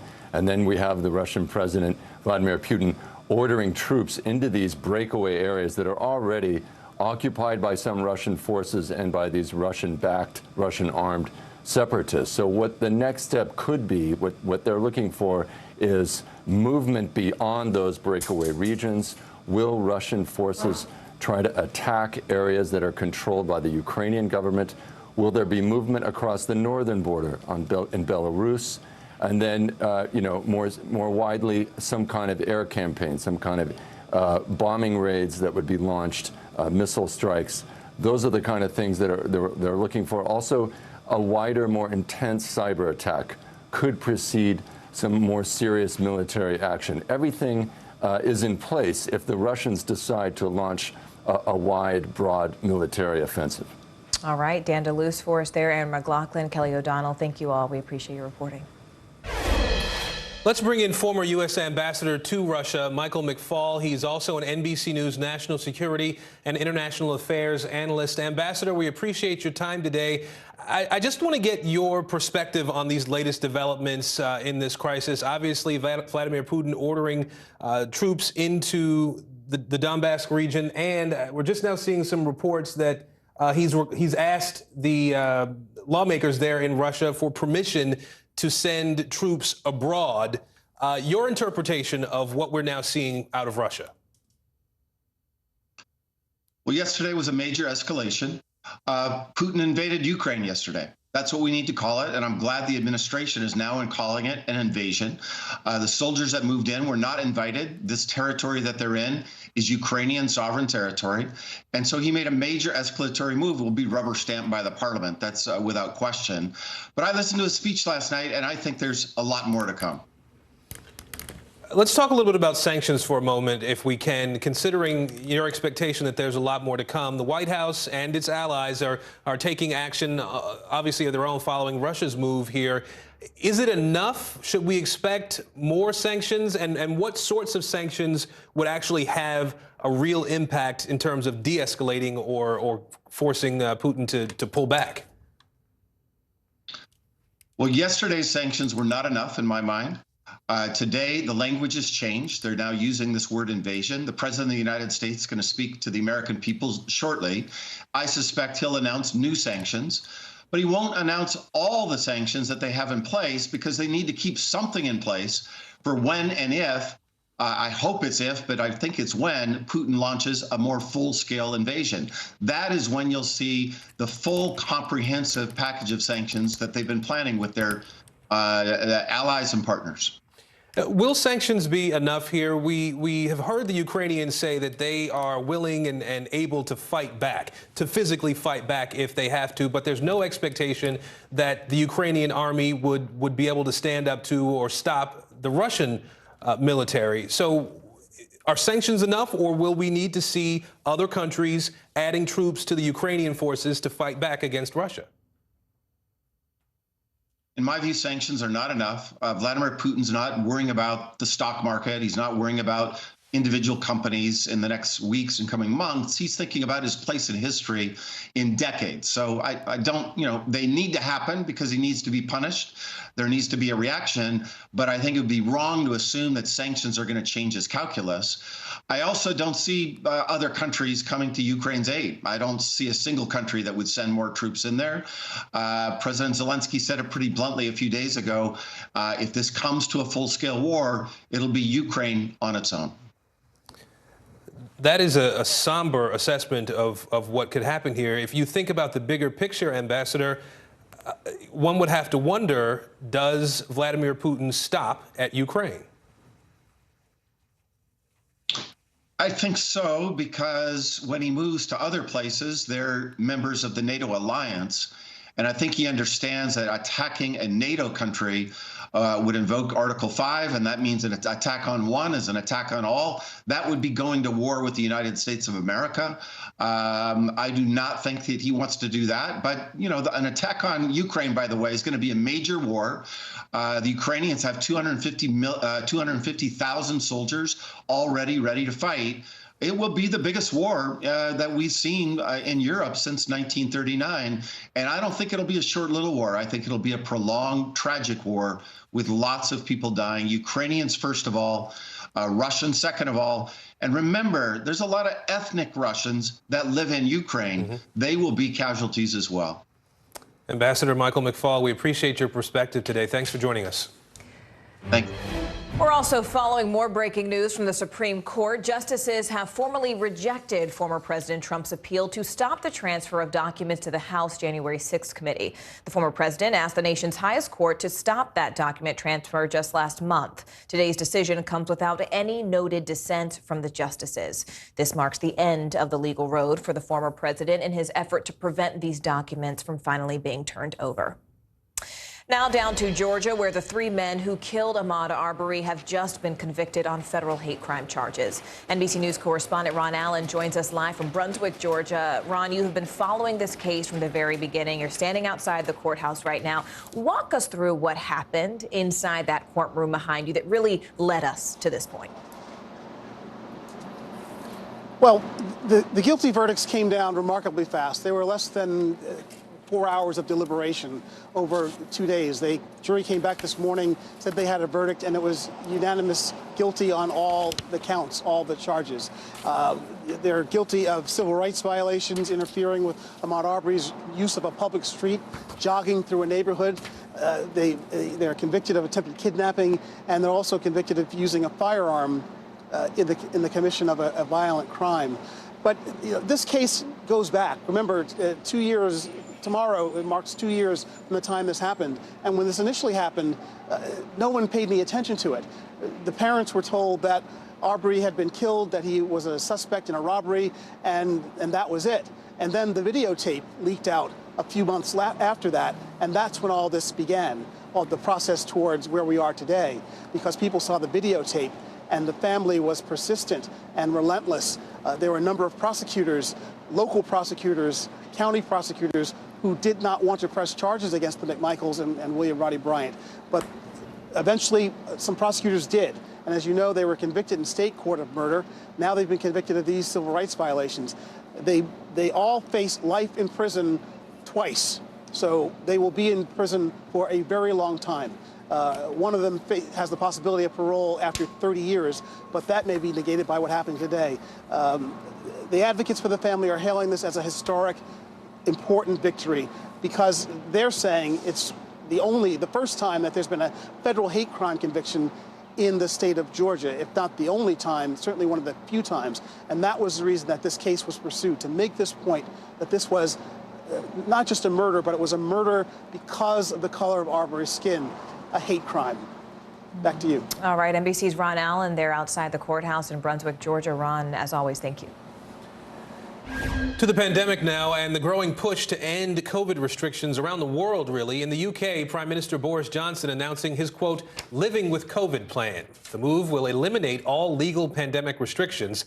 People who test positive for the virus will no longer be legally required to self-isolate. Johnson says this move is about people taking personal responsibility to curb the spread of the virus. Meanwhile, Israel is reopening its border to unvaccinated travelers for the first time. Unvaccinated people traveling into that country will be required to take a PCR test before and after they arrive. We're digging into a lot of other COVID news at this hour. Let's begin with NBC News national correspondent Miguel Almaguer.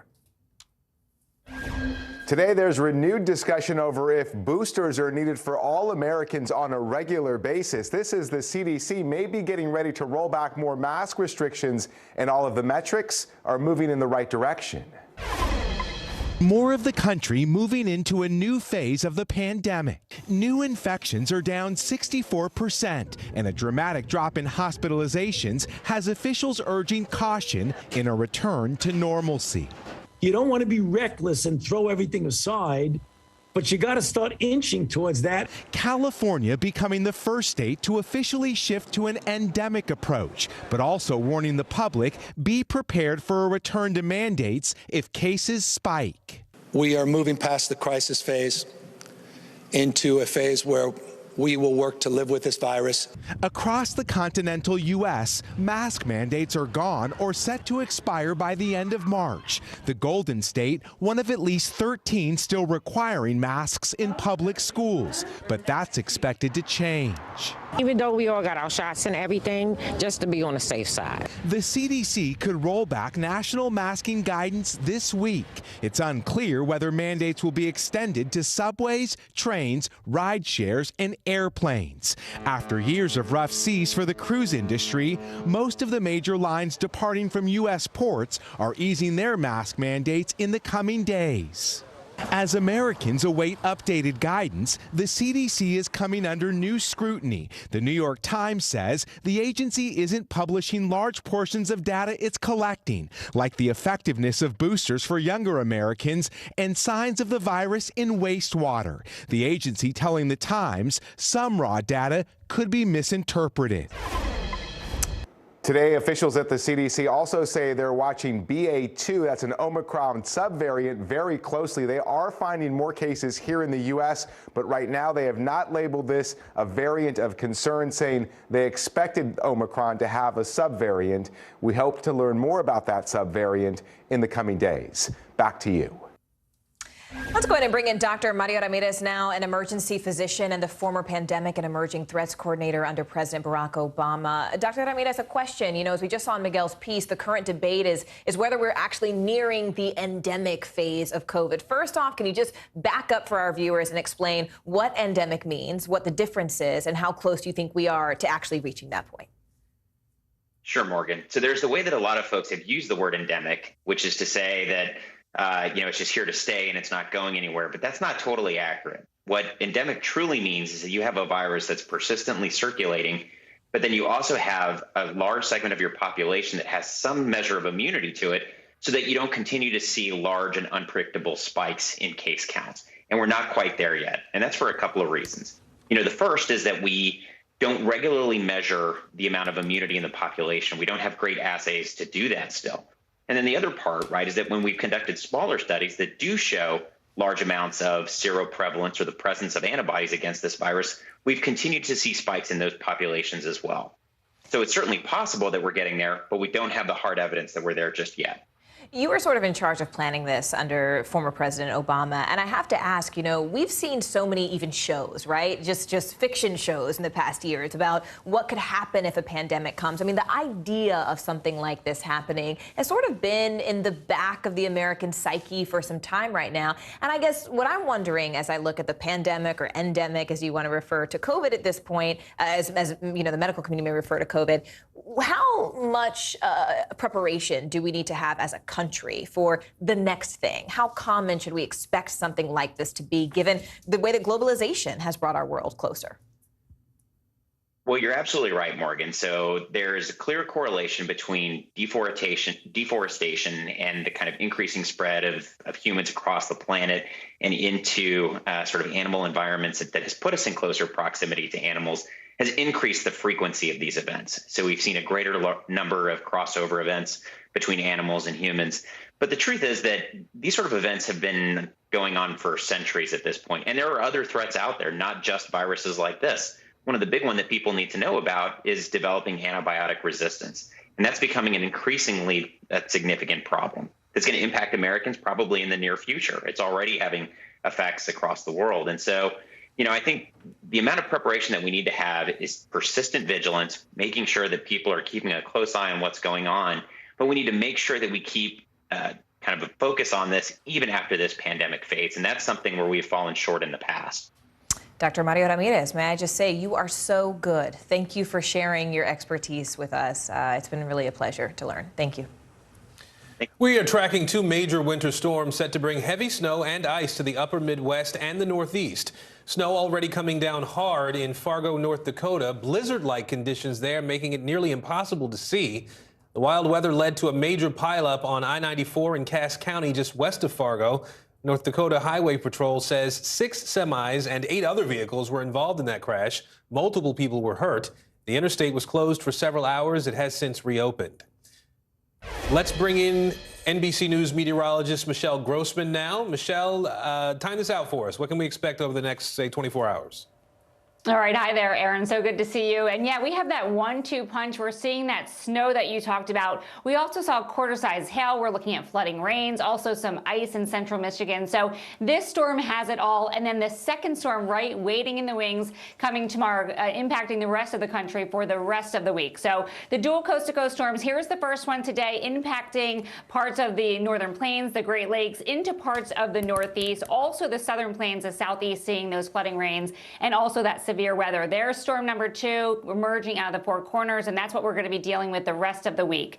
So many alerts out there. First, starting with the cold side of the storm, the winter weather alerts. 28 million people impacted from the west through the Rockies, the northern plains, now the central and southern plains, into the Great Lakes and into parts of the Northeast. We have flood alerts for 42 million people because we're looking at that severe weather bringing lots of rain, and really we're looking at a lot of rain in a short amount of time. That's why we could could see some flash flooding as well. Also talking about severe weather, we've been watching it all night long into this morning, afternoon hours, and we're going to be watching it through the evening as well. 11 million at risk. We could see winds gusting to 60 miles per hour. Could see additional hail. Again, we saw quarter-size hail in Texas last night. And also a few tornadoes. We've had many tornado warnings throughout the overnight hours, and we're going to continue most likely to see that throughout the evening hours. So we're looking at radar showing us that we do have lines of storms. It's going to be going over the same areas today, and that's why we're expecting 1 to 3 inches of rain, even isolated amounts up to 4 inches. That's the warm side. Now the cold side, we have that snow. That is the blue showing up on radar. We could see anywhere from 3 to 6 inches of additional snow, maybe 8 inches in some spots, especially the highest elevations of Colorado into the Great Lakes as well. And it is frigid in some spots in the northern plains feeling like 35 below zero. Now, in a huge contrast, we are so warm in the east. Augusta today, 81 degrees. We hold on to that warmth in the northeast also tomorrow. So Islip, 58 degrees tomorrow, 78 in Wilmington, but then those temperatures plunge by Thursday. Back to you guys. Michelle Grossman, thank you. Sure. And the World Cup winning U.S. women's soccer team has won a really major fight for fairness. Coming up, the game-changing agreement that's now leveling the playing field.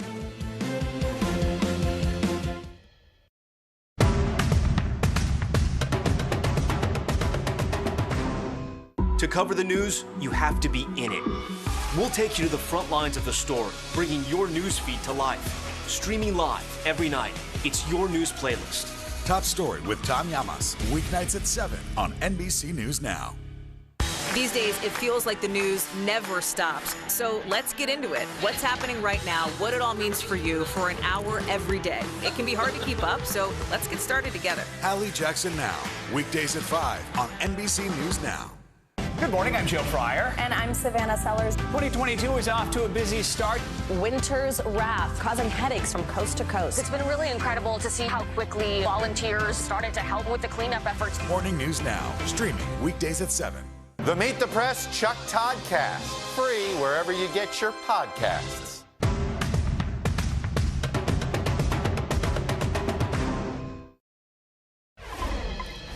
Well, for years, the players of the U.S. women's soccer team have fought for equal play. That's right. Pay. Yes. Pay. The 4-time World Cup champs now have another major win to celebrate. U.S. soccer is committing to an equal rate of pay going forward. Our very own Emily Akeda joins us now with a look at the players' journey to this very moment. Emily, this has been, a long, long time coming. Where are we now? Yeah, you can say that again. What a journey this has been. You think about back in 2020, the players' gender discrimination lawsuit was largely dismissed. The team's forward, Megan Rapinoe, then vowing to never stop fighting for equality. Well, today, the team is relishing in a new kind of win with implications that stretch far beyond their field. After years of unprecedented success on the global stage, that's it. U.S. wins their 4th World Cup. This morning, a victory for the U.S. women's soccer team off the field. A gender pay gap has been at the crux of a long-running legal dispute between U.S. soccer and its players. Those demands now met with an historic agreement. According to the players, the federation will pay $22 million to the athletes, plus another $2 million for post-career goals and charitable efforts, as long as the team's next contract is ratified. In a joint statement, U.S. Soccer and the players acknowledging getting to this day has not been easy. Back in 2016, 5 of the game's best players filed a wage discrimination complaint with the EEOC, catapulting the team as champions for equal pay rights. We continue to be told we should be grateful just to have the opportunity to play professional soccer and to get paid for doing it. 3 years later, they raised the bar. 28 members of the women's soccer team alleging they were paid less than a third of their male counterparts in bonuses, writing, "This is true even though their performance has been superior to that of the male players." We've filled stadiums, we've broken viewing records, and yet despite all of this, we're still paid less than our male counterparts. Their efforts splashed across social media campaigns, protests, and an HBO documentary. It is time. It is time. It is time. In a major blow to their pursuit for change, a federal judge tossed out the majority of the players' gender discrimination lawsuit in 2020, siding with U.S. Soccer, who said they were actually paid more in total compensation than their male counterparts. The athletes' lawyers appealing the decision, arguing the women significantly outperformed the men who have yet to win a World Cup. That appeal now suspended with today's agreement. The clash over compensation playing out across other sports as well, as soccer federations in more countries commit to equalizing pay. And I think we've really become a lightning rod and a voice for so many women around the country who deal with gender discrimination. U.S. Soccer and the players say they're dedicating this moment to the sports leaders of the past and all of the girls who will soon follow in their footsteps. Morgan? We love to see it. All right, Emily Akeda for us. Emily, thank you. Tanks and troops are on the move in 2 breakaway regions of Ukraine. Still ahead, the diplomatic discussions happening as we speak as the world wonders what Vladimir Putin will do next. Stay with us. You think it's been healthy for the Democratic Party to highlight the division in the party? What does an exit ramp for Putin look like that allows him to save face? How much of this is on the CDC and how much of this is on Washington? If it's Sunday, it's Meet the Press.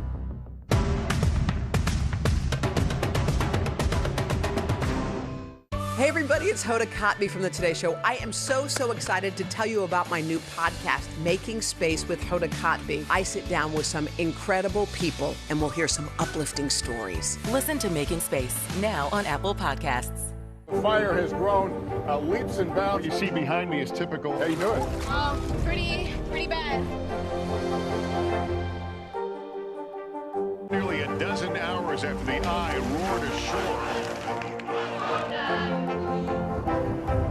There is some late-breaking news. All right,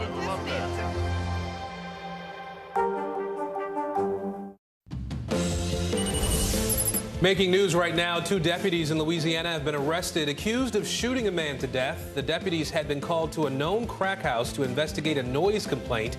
They spoke with Daniel Valley, who reportedly sat in his car refusing to cooperate. The deputies were startled when Valley hit the car horn and both began firing, killing Valley. Each deputy is being charged with manslaughter. A Massachusetts man facing multiple charges for attempting to enter a tiger enclosure at Boston's Franklin Park Zoo. Matthew Abraham was detained by security yesterday after climbing over a gate and several fences. Abraham says he never planned to enter the cage, only to get a closer look. He did not make it into the enclosure.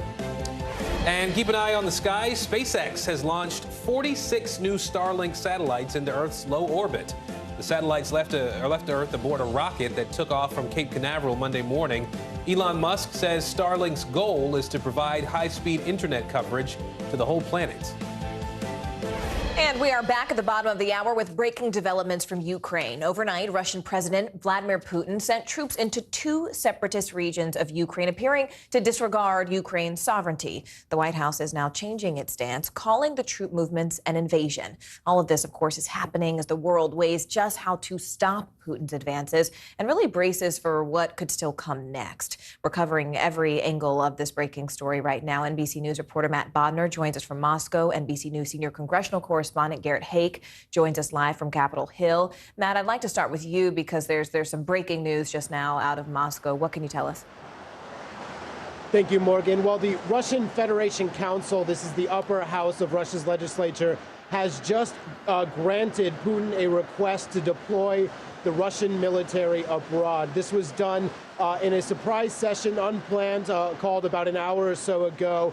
And they kind of rushed it on through. Now, they are describing this as a deployment on the basis of generally recognized principles in international law, with some suggestions from lawmakers that it is related to the peacekeeper deployments that was agreed upon in bilateral treaties with the newly recognized by Russia statelets, breakaway statelets in eastern Ukraine. But that was already kind of in writing, so it's not entirely clear what is going on here. They didn't give us too many details, but if you look further at the actual authorization, essentially what has just happened is the Russian parliament has given Putin a blank check in terms of scope, size, and time frame for a deployment. So this is breaking right now.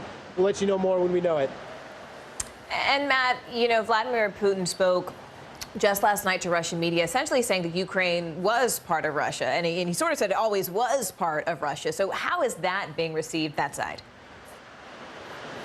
Well, it's been interesting. So we've seen this kind of played over and over kind of in the state media today. We still don't really have kind of a good understanding of its broad reception by the Russian public. I think, we need to wait for some independent polling data. But suffice it to say, these were messages that have been kind of long promoted in the Russian state media, though this is, I have to say, one of the more forceful, aggressive expressions of it that we've seen.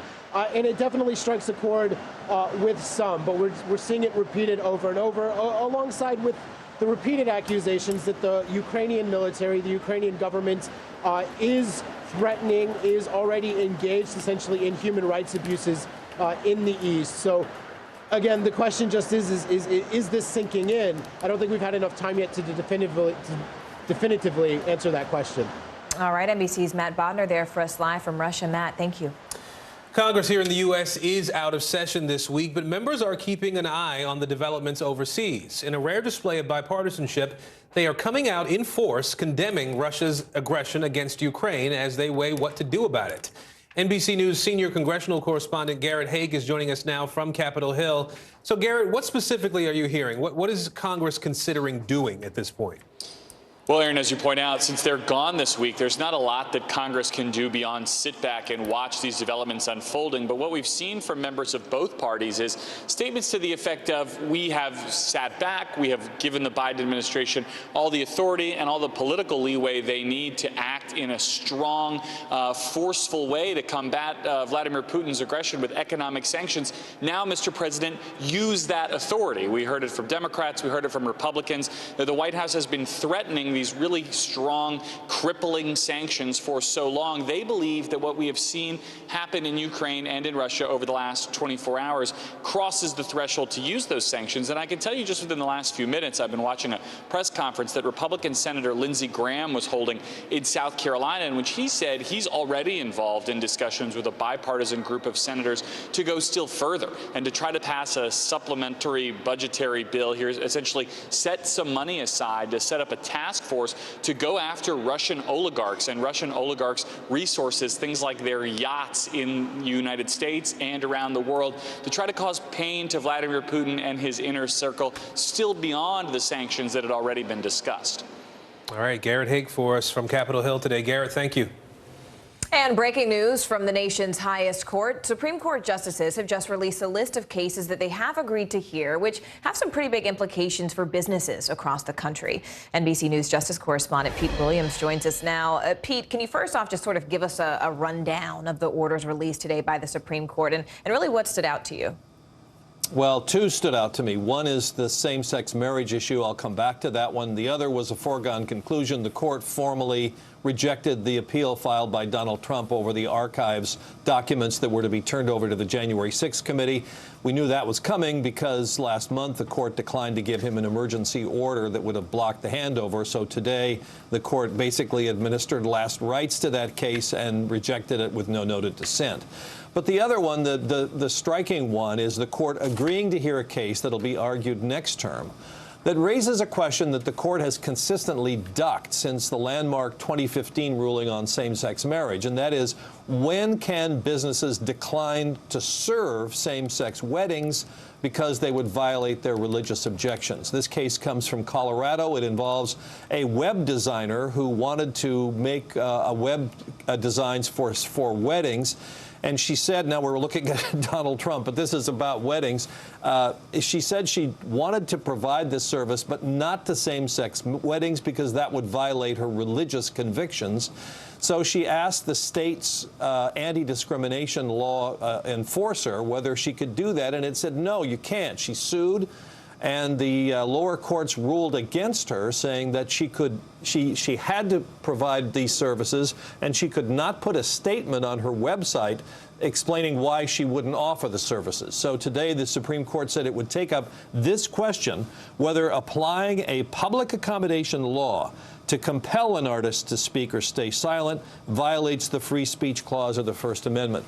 This is an unusual case because usually these cases come to the court because customers sue, but because she never actually offered these services, it instead involves her lawsuit against the state.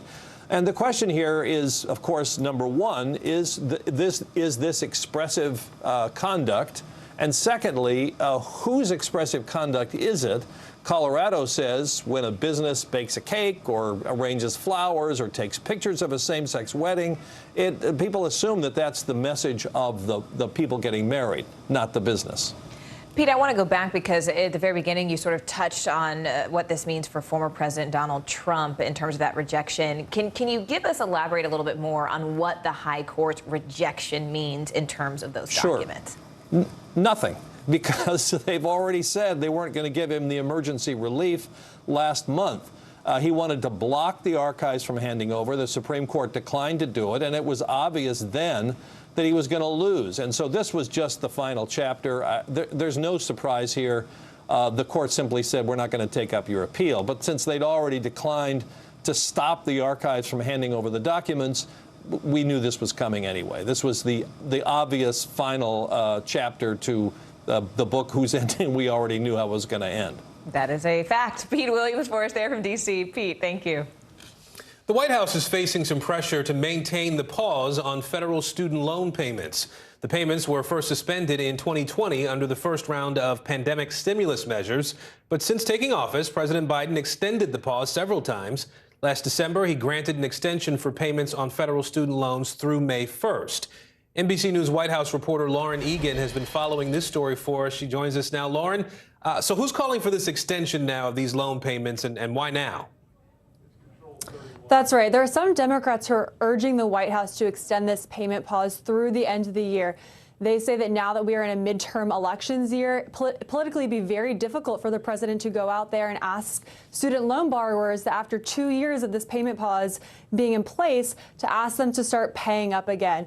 The Democrats that I've talked to, a lot of them have said in light of the fact that Build Back Better, voting rights, police reform, other issues that are really important to the Democrats' base voters, with all of those being held up in Congress and there really being no feasible path forward for those items this year, this midterm year, that this is one of the last things they argue that the president can do, that he can deliver to his base supporters ahead of this November election. It's something that Democrats say the president does not need Congress for to act on, that he can do this alone, and that if they should do that ahead of the November election.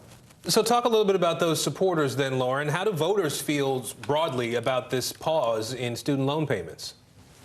Generally, this polls pretty well. There was a poll just last month from Data for Progress, which is a left-leaning think tank, and they found that about 59% of likely voters support this, just 33% oppose this. And in conversations that I've been having with a lot of Black voting rights groups, they are quick to point out that Black people are disproportionately more likely to be student loan borrowers. And they say that these key base voters, these key constituencies that helped elect President Biden, that this is an important issue to them and something that the president can deliver. You know, there are some Democrats who have expressed caution about the extension of student loan payments. Walk us through that. Why are we hearing that? That's right. There are some Democrats who are a little bit more hesitant to extend this again, and they say that extending it once more would be, in essence, a recognition of the fact that the pandemic is still with us and an acknowledgement that inflation is a big, big issue. And there are also some Democrats who say there just is never going to be a politically good time to restart these payments, considering that they've been paused for so long. And so their argument basically is that the president should just go ahead and rip the Band-Aid off because there's never going to be a good time to ask people to start paying up again. All right, Lauren Egan for us in Washington today. Lauren, thank you. Men and women hoping to fall in love instead fall into serious debt. That's right. Coming up next, the billion-dollar online dating cons and the red flags that you need to know in order to stay safe. These days, it feels like the news never stops. So let's get into it. What's happening right now, what it all means for you for an hour every day. It can be hard to keep up, so let's get started together. Hallie Jackson Now, weekdays at 5 on NBC News Now. News is happening now. Look at what's making headlines around the world. Right now on Morning News Now. We're coming on the air with breaking news. And this is a significant moment. Whenever it happens, wherever you are, NBC News, streaming free now.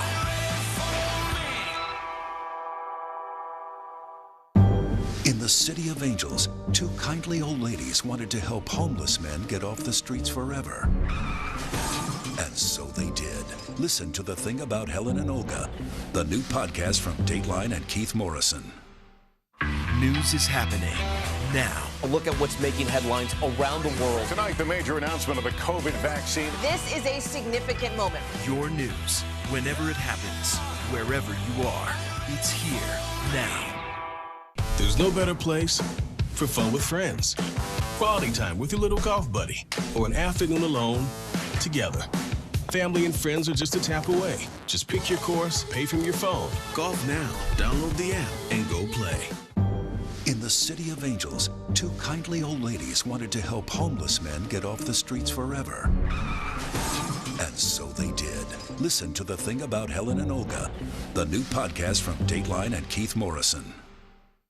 News is happening now. A look at what's making headlines around the world. Tonight, the major announcement of the COVID vaccine. This is a significant moment. Your news, whenever it happens, wherever you are, it's here now. News is happening now. Look at what's making headlines around the world. Right now on Morning News Now. We're coming on the air with breaking news. And this is a significant moment. Whenever it happens, wherever you are, NBC News, streaming free now.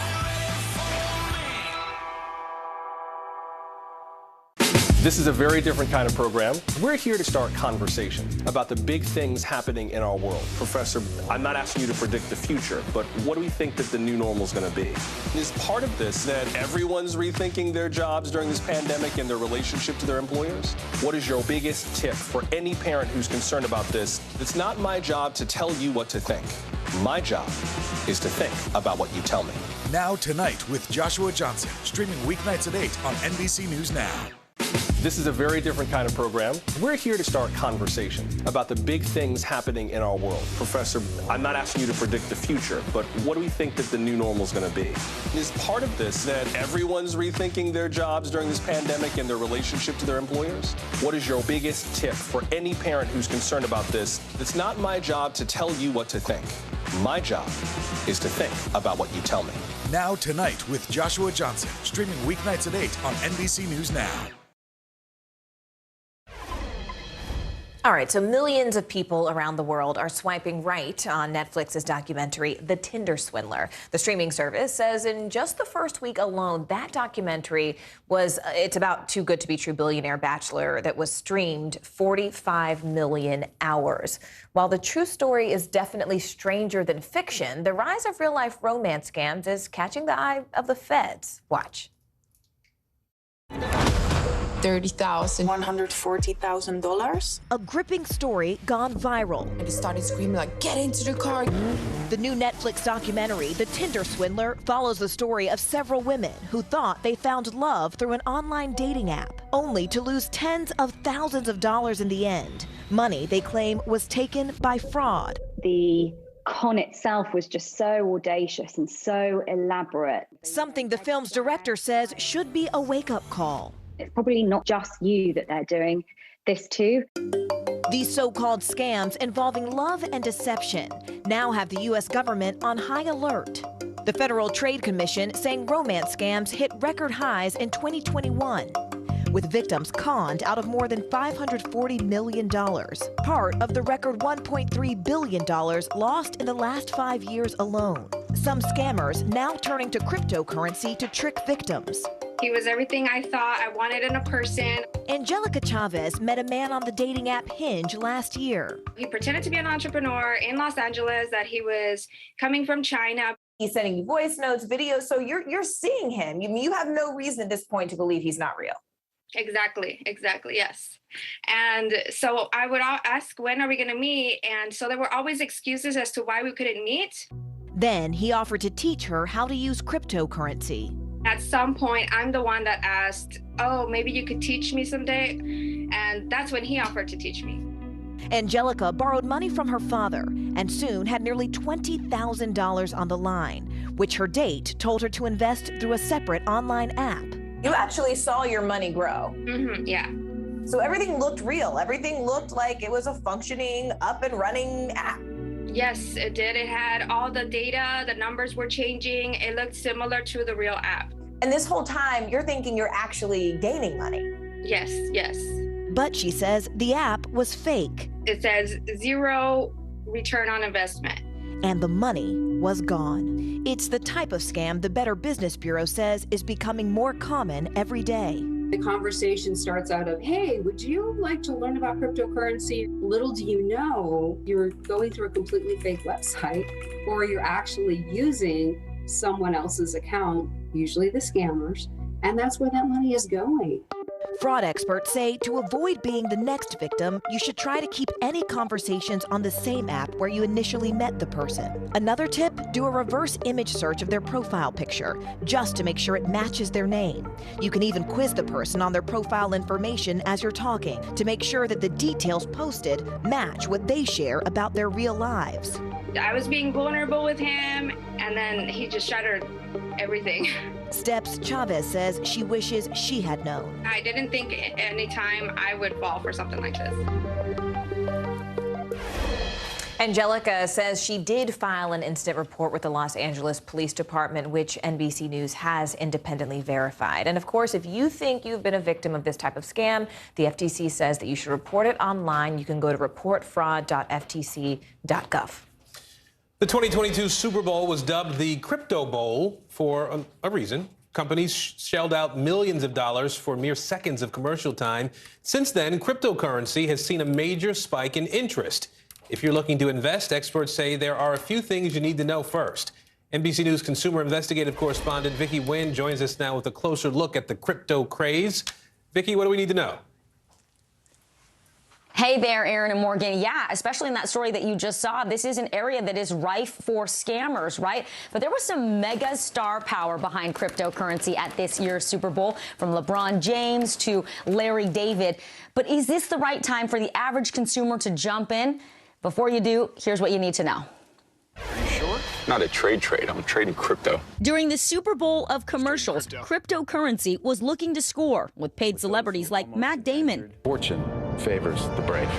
And LeBron James. The future is crunk. Hyping cryptocurrency as the next big thing. And I'm never wrong about this stuff. Never. 3 cryptocurrency platforms saw their App Store downloads increase a combined 279% after the big game. I think it's gone beyond mainstream. Shark Tank investor Kevin O'Leary is a spokesperson for a cryptocurrency exchange. What exactly is it? A cryptocurrency is actually a piece of software, no different than your browser on your computer. Simply put, they're digital currencies that only exist on what's called a blockchain, a digital ledger that records all transactions. There are more than 17,000 different cryptocurrencies. Some you can use like money to purchase goods. Some people treat them more like stocks you buy and sell. Their values can fluctuate wildly. Richard Carthon was skeptical when he first heard about crypto in 2018, but 4 years after investing in it, he says he's erased his debt and even used his crypto windfall to buy an engagement ring. And welcome to another episode of Crypto Current. Now he's even started a podcast called Crypto Current. Being able to step into 2022, about to get married and being debt free is just an amazing feeling. While the payout can be big, just 14% of financial advisors invest in cryptocurrency or recommend it to clients, according to a 2021 survey. You have to be prepared for wild volatility. Experts say know the risks. Do you think there's a danger here of people thinking they're going to get rich quickly? Absolutely. Absolutely. What are red flags people should look out for before investing? There is virtually no regulation about any of these players or about the industry in general. You have to, I believe, look at it as more or less speculation. President Biden is expected to order government agencies to examine how to regulate crypto. But in the meantime, if you plan to invest, experts say research the companies and start with a small investment. The slow, diversified approach really does tend to win. It just doesn't tend to make for real exciting headlines and real good Super Bowl commercials.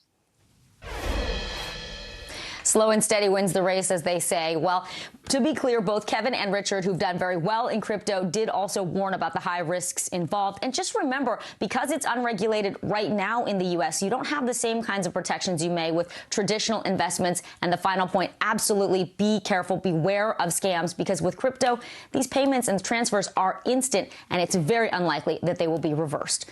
Aaron, Morgan? There's always somebody after your money, no matter where it is in the universe or in your pocket. Vicki Wynn for us. Vicki, thanks. A 500-pound bear lurking the streets of a California neighborhood. After the break, the damage it's already caused and what authorities believe it's on the hunt for. Wow, look at that.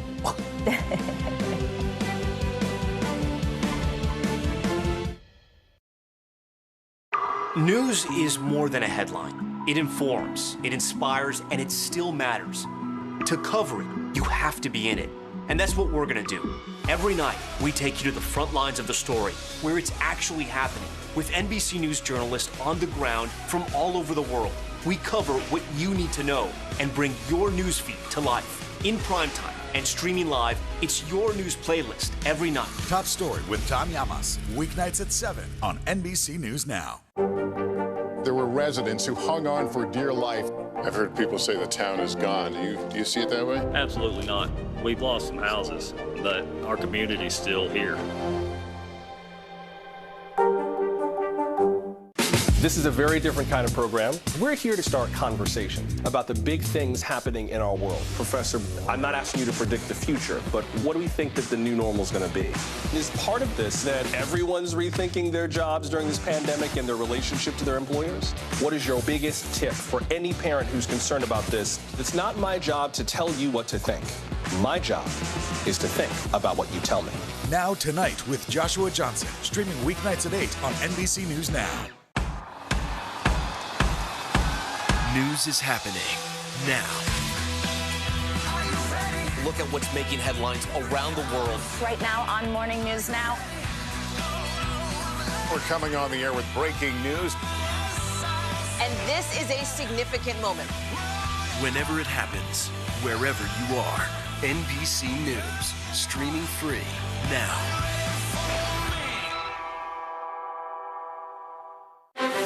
You think it's been healthy for the Democratic Party to highlight the division in the party? What does an exit ramp for Putin look like that allows him to save face? How much of this is on the CDC and how much of this is on Washington? If it's Sunday, it's Meet the Press. This is a very different kind of program. We're here to start conversation about the big things happening in our world. Professor, I'm not asking you to predict the future, but what do we think that the new normal is going to be? Is part of this that everyone's rethinking their jobs during this pandemic and their relationship to their employers? What is your biggest tip for any parent who's concerned about this? It's not my job to tell you what to think. My job is to think about what you tell me. Now Tonight with Joshua Johnson, streaming weeknights at 8 on NBC News Now. News is more than a headline. It informs, it inspires, and it still matters. To cover it, you have to be in it. And that's what we're gonna do. Every night, we take you to the front lines of the story, where it's actually happening, with NBC News journalists on the ground from all over the world. We cover what you need to know and bring your newsfeed to life. In primetime and streaming live, it's your news playlist every night. Top Story with Tom Llamas, weeknights at 7 on NBC News Now. This is a very different kind of program. We're here to start conversation about the big things happening in our world. Professor, I'm not asking you to predict the future, but what do we think that the new normal is going to be? Is part of this that everyone's rethinking their jobs during this pandemic and their relationship to their employers? What is your biggest tip for any parent who's concerned about this? It's not my job to tell you what to think. My job is to think about what you tell me. Now Tonight with Joshua Johnson, streaming weeknights at 8 on NBC News Now. All right, so he is smarter than the average bear and a whole lot bigger, too, which is really causing all kinds of problems. A 500-pound bear nicknamed Hank the Tank. Look at him. He's a big boy. Yeah, he is. Apparently, he's behind a series of break-ins that have a California neighborhood pretty rattled. NBC's Carrie Sanders tracking down the bare necessities of this story. Nationwide, there are more than 300,000 black bears roaming in about 40 states. In fact, in this area, the biologists estimate there's about 1,000 black bears. But right now, the nation's attention is on just one black bear known as Hank the Tank, wanted for breaking and entering and eating. Meet public enemy number one in California's Lake Tahoe, Hank the Tank, a 500-pound black bear who's reportedly busted into more than 24 homes, breaking windows and doors, looking for food. And he seems to be getting his fill. Hank's now double the size of an average black bear. Check out his prints next to a man's boot. They're supposed to be hibernating, but they've been so used to people and being fed year-round. Experts say with the black bear population tripling over the last 3 decades and recent wildfires decimating their natural habitat, many are scavenging for meals in residents' garbage cans, even breaking into cars and homes. They've figured out how to operate car doors to get into after food that's in cars.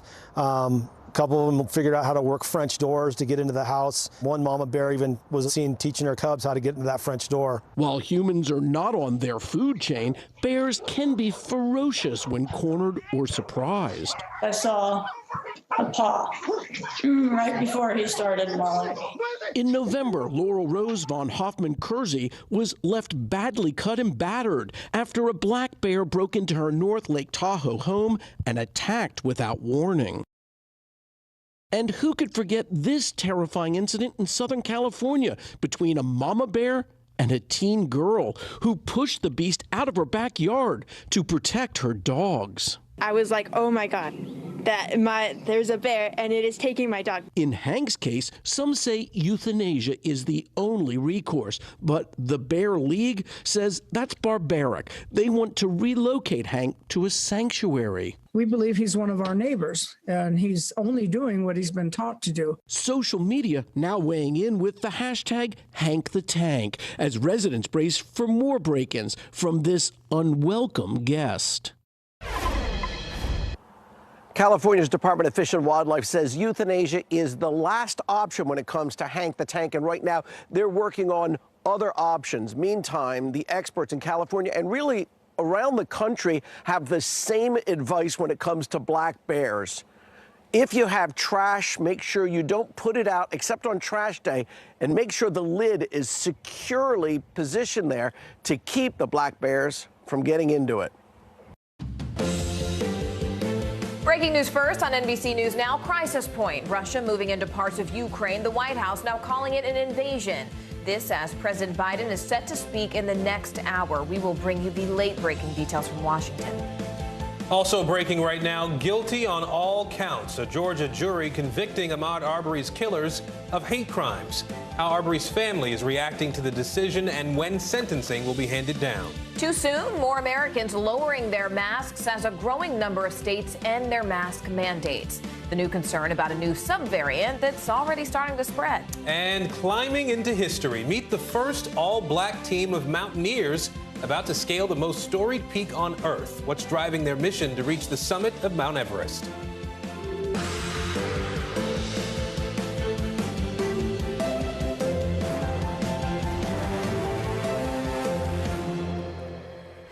And good Tuesday, everybody. I'm Aaron Gilchrist. And I'm Morgan Radford. Thank you so much for joining us. We begin this hour with breaking news and the fast-moving developments unfolding in Ukraine. Here's what's happening as we speak. President Biden is set to speak in the next hour about what the White House has called the invasion of Ukraine. That's triggering stiff economic sanctions against Russia. And we will bring you those remarks live when they happen. Now, Russian troops are now ordered by Vladimir Putin to 2 areas of eastern Ukraine held by Russian-backed separatists. You can see them highlighted here in pink. On Monday, Putin announced that he recognized those areas as, quote, independent. He proceeded to deploy troops there hours later in what he called a peacekeeping operation. Secretary of State Antony Blinken and the Ukrainian foreign minister are also expected to hold a joint news conference this afternoon.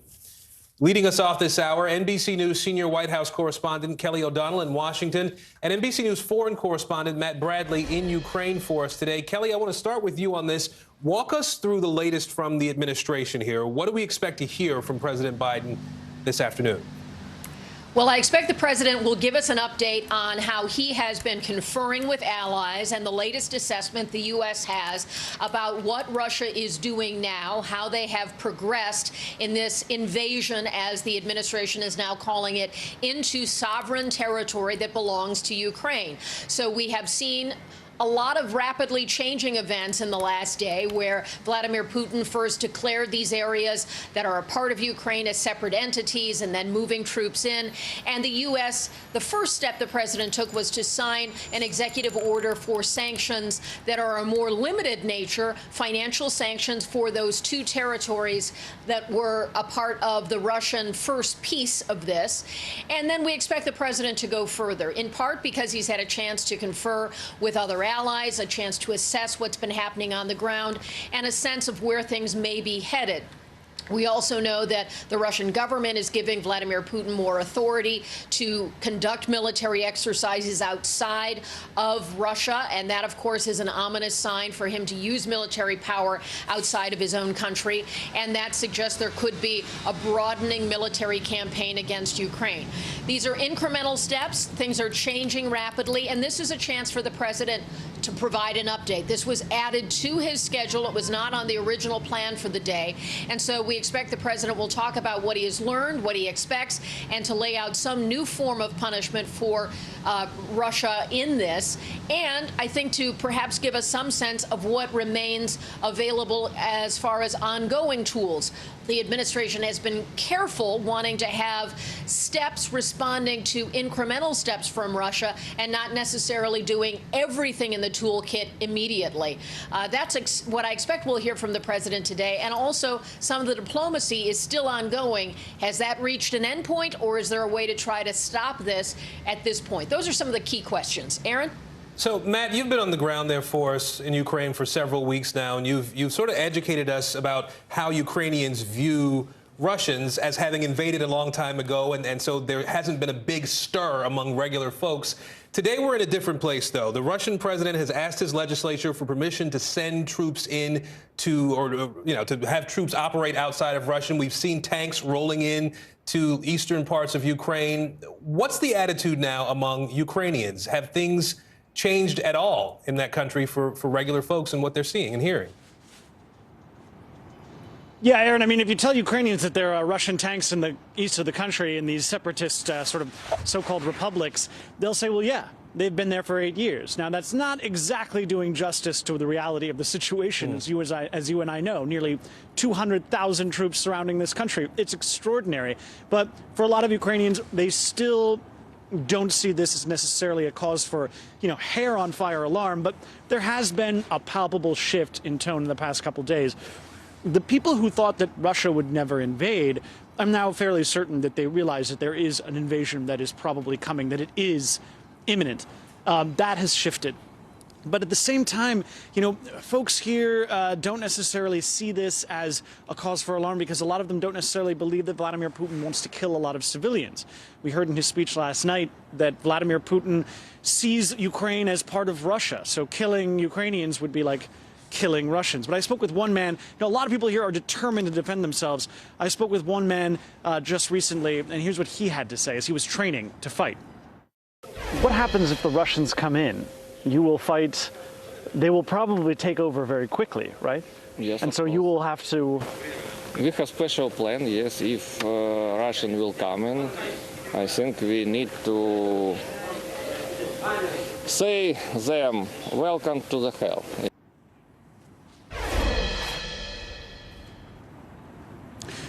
So as you can see there, Aaron, the atmosphere here is,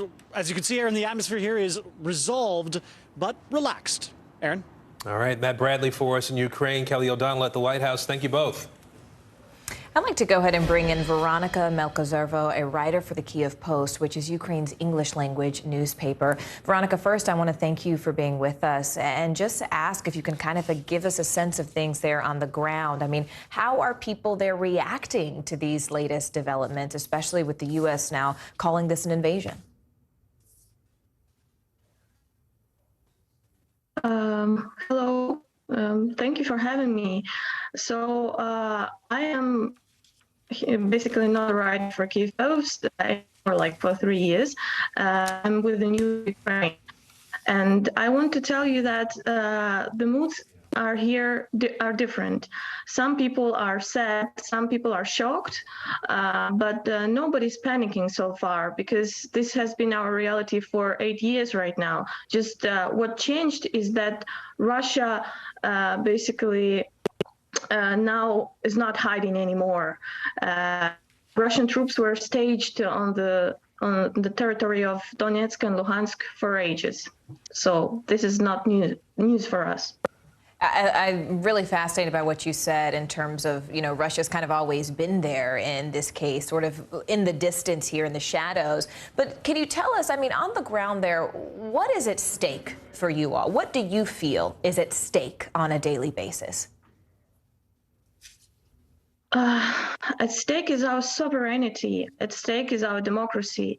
Ukraine is, if you compare to other post-Soviet states, it's very far away from from being post-Soviet state, from being the USSR, because here we have free elections, here we have opposition, here we have LGBTQ rights on the better level than in Russia, for example, or in other post-Soviet republics.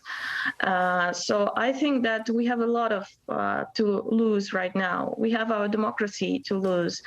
And this is why we are all going to fight. And we know that Russia is a superior power, but we fought and we paid 14,000 lives already since 2014, and we already lost 7% of our territory. And now Putin said that he sees these republics, so-called republics of Donetsk and Luhansk, in the borders of the whole Donetsk and Luhansk Oblast, which means that Russian troops are going to go into Ukraine, because currently Ukraine controls most of Donetsk and Luhansk Oblast, and only a small part that is closest to Russia is controlled by the Russian proxies. Well, Veronica, the entire world is watching. We certainly appreciate your reporting and sharing your experiences here with us. Veronica, thank you for your time. Now to the coronavirus pandemic and the growing movement to accept COVID as a part of our daily lives. Right now, all but 2 states are seeing a decrease in their 2-week case average. With new cases and hospitalizations declining nationwide, California and Utah are moving to treat COVID as an endemic. At this point in California, none of the emergency orders Governor Gavin Newsom put in place will be lifted. However, the state's indoor mask mandate will end next week.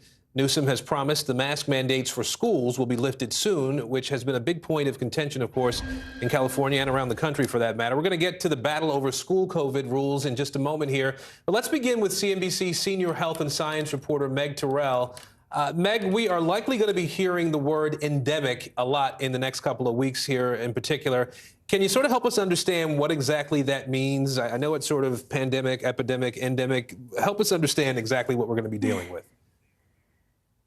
Yeah, absolutely. So endemic essentially just means that the coronavirus is here to stay. It's unfortunately not ever going to be something that we eliminate or eradicate, at least on a near-term basis.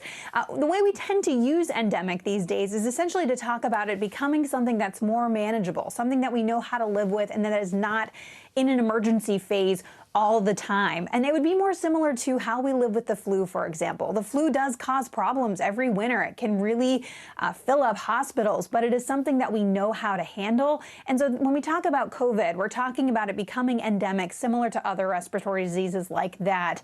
Unfortunately, not going anywhere, but something that's not an emergency. You know, can you talk a little bit about what's happening in the UK right now, too? They were hit pretty hard by this Omicron variant, but all of their restrictions are being lifted there. How is that different than what we're seeing here in the U.S.?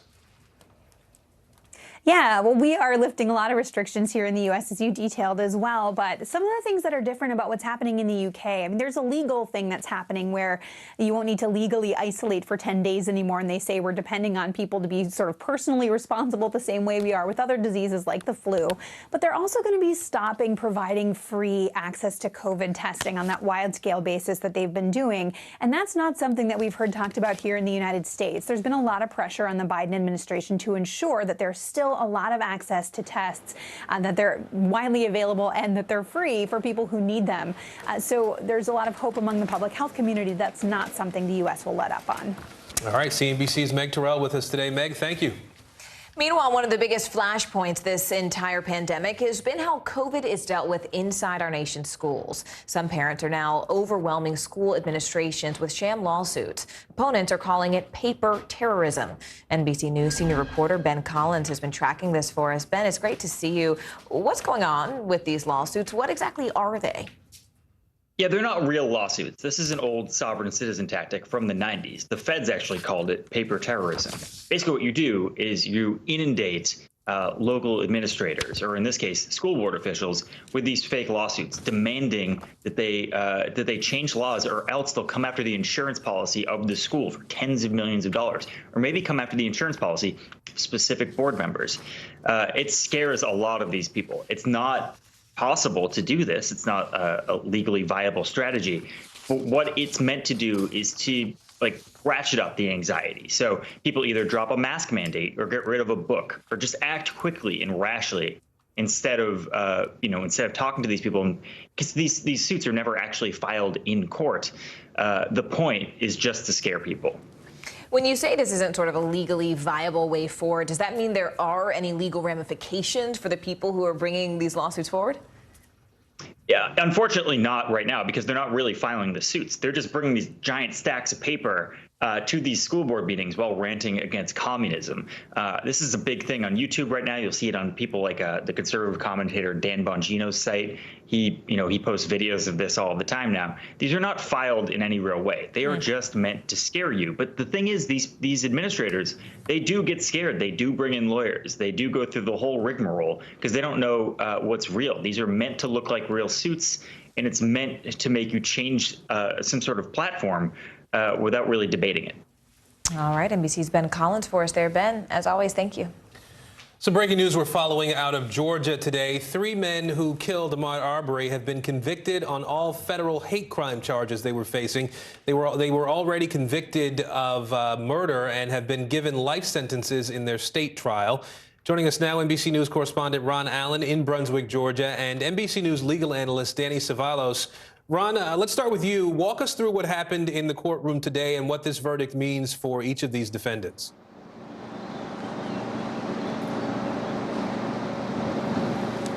All right, it would appear that Ron's having a little trouble hearing us, so we're going to work on that. I think Danny Savalos is listening to us, though. Danny, I'll ask you first. We had 5 counts here in this federal hate crime charge that these men were facing. Between the 3 of them, convicted on all the charges here. Just your interpretation on what we saw out of the court today with these guilty verdicts.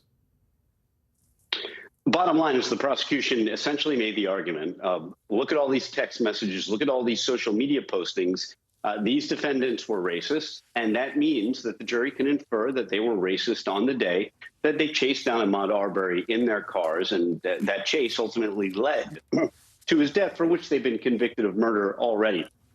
The defense's argument was essentially, hey, these guys may have said some horrible things, they may be bad people, but that doesn't mean that on the day that Ahmaud Arbery was shot, that they were doing so with a racist mind and or actually an intent to deny someone use of that road because of his race. The practical reality is that you're never really going to have a case, or rarely have a case, where somebody is doing what these defendants did and shouting out the window of the car at the same time, we don't like African Americans. That kind of direct evidence just doesn't exist. It's going to be circumstantial. And in this case, it's safe to say that the jury saw all of their prior statements to the day of the shooting and concluded that these guys did commit a killing, or denied Ahmaud Arbery use of a mode of travel on the public road with discriminatory intent.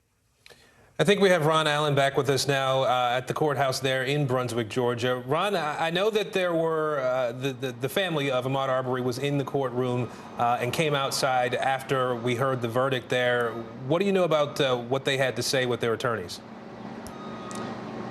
They were very pleased by the verdict. They're very pleased that this case went forward. Remember, about a month or so ago, there was the possibility of a plea deal whereby the defendants were going to plead guilty, and instead of being sent to a state prison, they would spend time in a federal prison. And the family vehemently objected to that because they thought it was the defendants getting off easier by getting sentenced to a federal prison for a shorter period of time even. So for them, pushing forward was essential, and this outcome, guilty verdicts on all 5 counts for all 3 defendants, is what they wanted to see. And if you think back even further, when this happened 2 years ago tomorrow, the prosecutor, the local prosecutor, refused to even move forward on the case at the time. And the case languished for a time. The family was told originally that Arbery was involved in a robbery and that he was shot as he was escaping from a robbery. And it wasn't until the videotape came out months later that the truth of what happened was revealed. And that's what led to these trials, the state trial where they were convicted of murder, and now this, where they've been convicted of essentially violating Arbery's civil rights because of his race, and that's a crucial factor in this case. This was they were convicted of hate crimes, and the fact that Arbery was black is the underlying issue in all of this. The prosecutors kept saying, were he not black, this would not have happened. They would not have assumed that he was responsible for anything going on in the neighborhood. They wouldn't have assumed all these awful things about him and chased him and hunted him down. So that was satisfying, not just for the family to hear that and to have that conviction, but for civil rights advocates across the country who want the Justice Department, the federal Justice Department, to prosecute hate crimes more aggressively. In this case, they did, and this is the result. All right, Ron Allen for us in Brunswick, Georgia. NBC News legal analyst Danny Savalos, thank you both. We're also closely following another trial. Closing arguments are underway in the civil rights case against the 3 former police officers charged in George Floyd's death. Tou Thao, J. Alexander King, and Thomas Lane are facing federal charges for failing to provide medical aid as Floyd was dying. Thao and King are also facing additional charges for failing to intervene. NBC News correspondent Megan Fitzgerald joins us now live. Megan, what has the jury heard in the closing arguments? What have they said so far today? Well, right now, Morgan, the prosecution is going first in delivering their closing arguments, and they're trying to make the case of what you just said, that these 3 officers knew that George Floyd was in need of medical care and that they didn't do anything about it, and that officers King and Officer Thao failed to intervene. They failed to stop Derek Chauvin from putting the pressure on George Floyd's neck. And now, of course, there aren't cameras allowed inside the courtroom. We do have a producer inside who's taking notes, and in fact, I want to read for you a direct quote from the prosecution directly to the juror.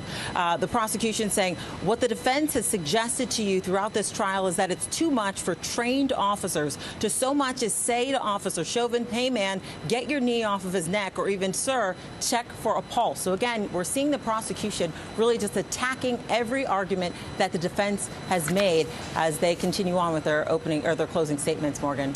And can you go back just for a minute, because Megan, 3 defendants took the stand to testify just before those closing arguments began. Can you go back to what they said specifically? That's right. So all 3 of these former officers took the stand, and just for a wide overview, all of them are making the case that many of our legal analysts suggested that they would early on, that they're shifting the blame. They are putting this all on Derek Chauvin, saying he is the one responsible for George Floyd's death, and that he was the most senior officer out there. We're talking about a veteran of 19 years on the force, and that they were just deferring to him. But to break it down for each officer, just yesterday we heard from Officer Thomas Lane. He was emotional as he said that he did everything that he could to try and help George Floyd, including asking to roll him over on 2 different occasions, administering CPR minutes before the paramedics arrived, and saying that he didn't realize that George Floyd was in such dire straits. We heard from Officer King, whose defense tried to make the case that he was new. This was his first week in the field, and that he received inadequate training. And then lastly, there was Tou Thao. This is the officer seen seen in that video trying to keep those crowds at bay there. He argued that he trusted that George Floyd was going to get the medical care or the care that he needed from the 3 officers that were holding him down, Morgan. All right, NBC's Megan Fitzgerald for us there. Megan, thank you. And we are already feeling the pain at the pump. Coming up, how much the Ukraine crisis is impacting home heating prices right here in the U.S.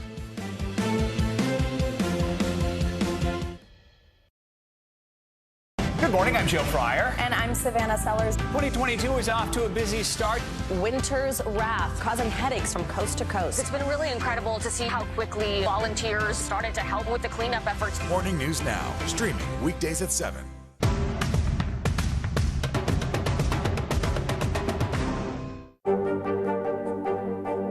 What are you doing for teachers who feel that they're being stretched too thin? Did you understand how prevalent hunger was in your own community?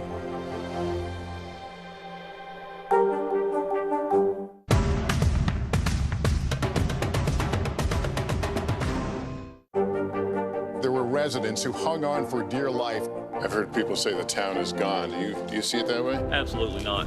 We've lost some houses, but our community's still here.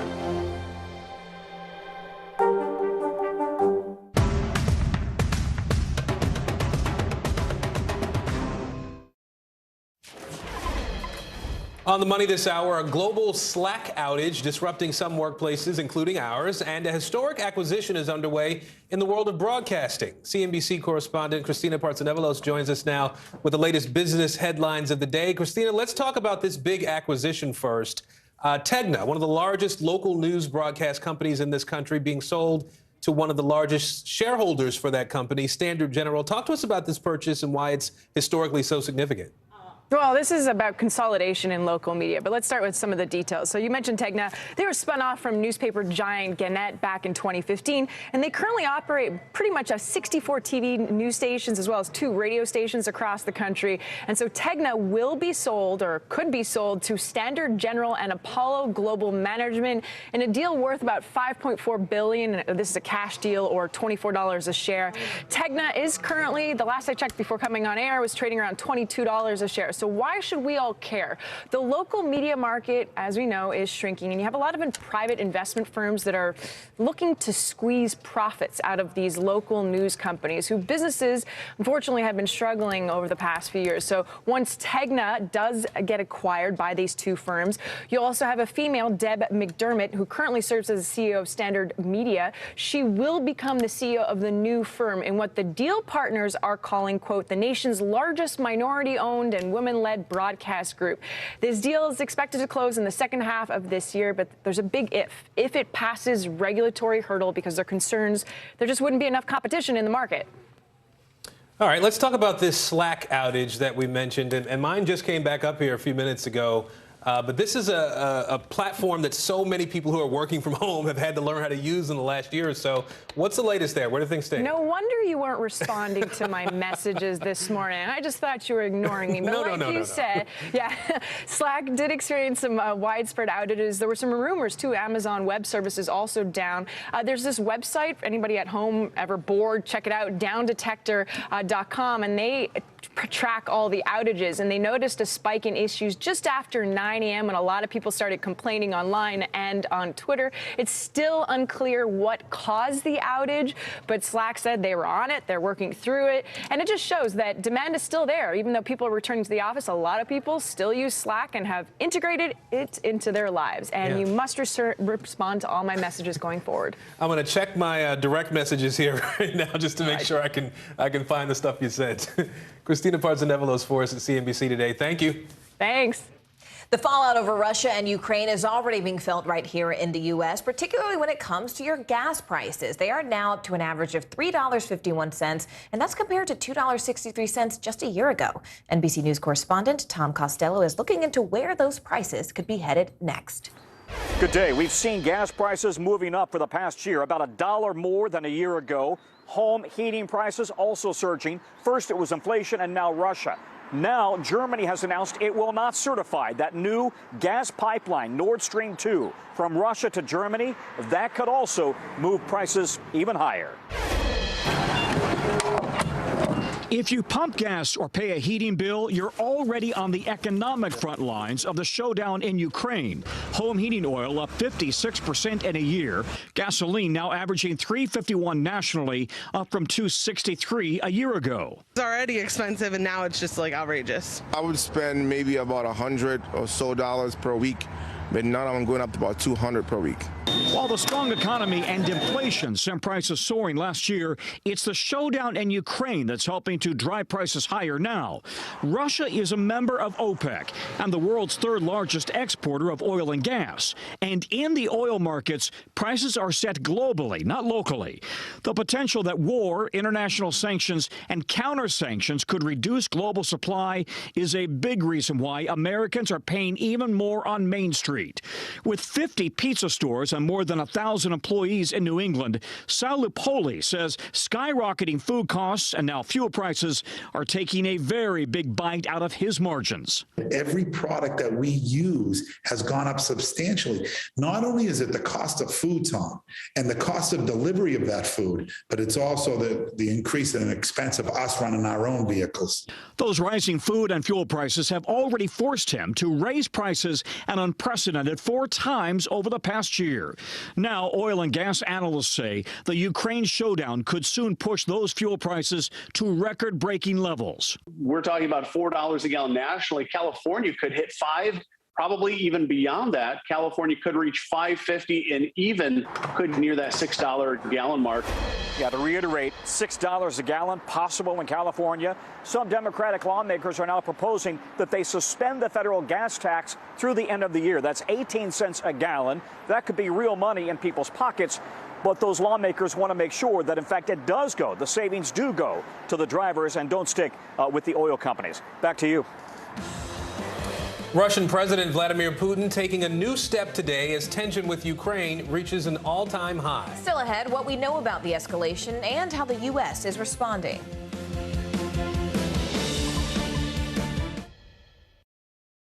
Hey everybody, it's Hoda Kotb from the Today Show. I am so excited to tell you about my new podcast, Making Space with Hoda Kotb. I sit down with some incredible people and we'll hear some uplifting stories. Listen to Making Space now on Apple Podcasts. Still to come on the Channel 2 News. Well, the waters are certainly receding now. Still too close to call. Lester Holt reporting from Ground Zero, as it's being referred to. It is, in fact, a taste of freedom. The Haitian people know a little something about resiliency. What's the biggest risk right now? Some of the troops who have been proud. I want to welcome you to the first presidential debate. In fact, we've been told we can't go any farther. You with some resilient folks. Let me get a hint.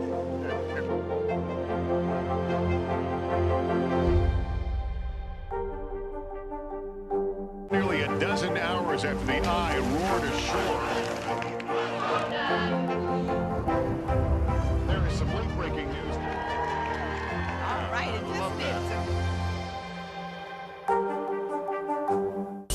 Chaos at a fast food drive-thru in Utah that ended with a 4-year-old firing a gun. Police say a man pulled out a weapon at a McDonald's after being given the wrong food order. Officers were soon called to arrest him, but as he was being taken into custody, police say he instructed his 4-year-old son to pull out a gun and fire. An officer was able to swipe the gun from the boy before he hurt anyone. The 4-year-old and another child in the car are now in protective custody.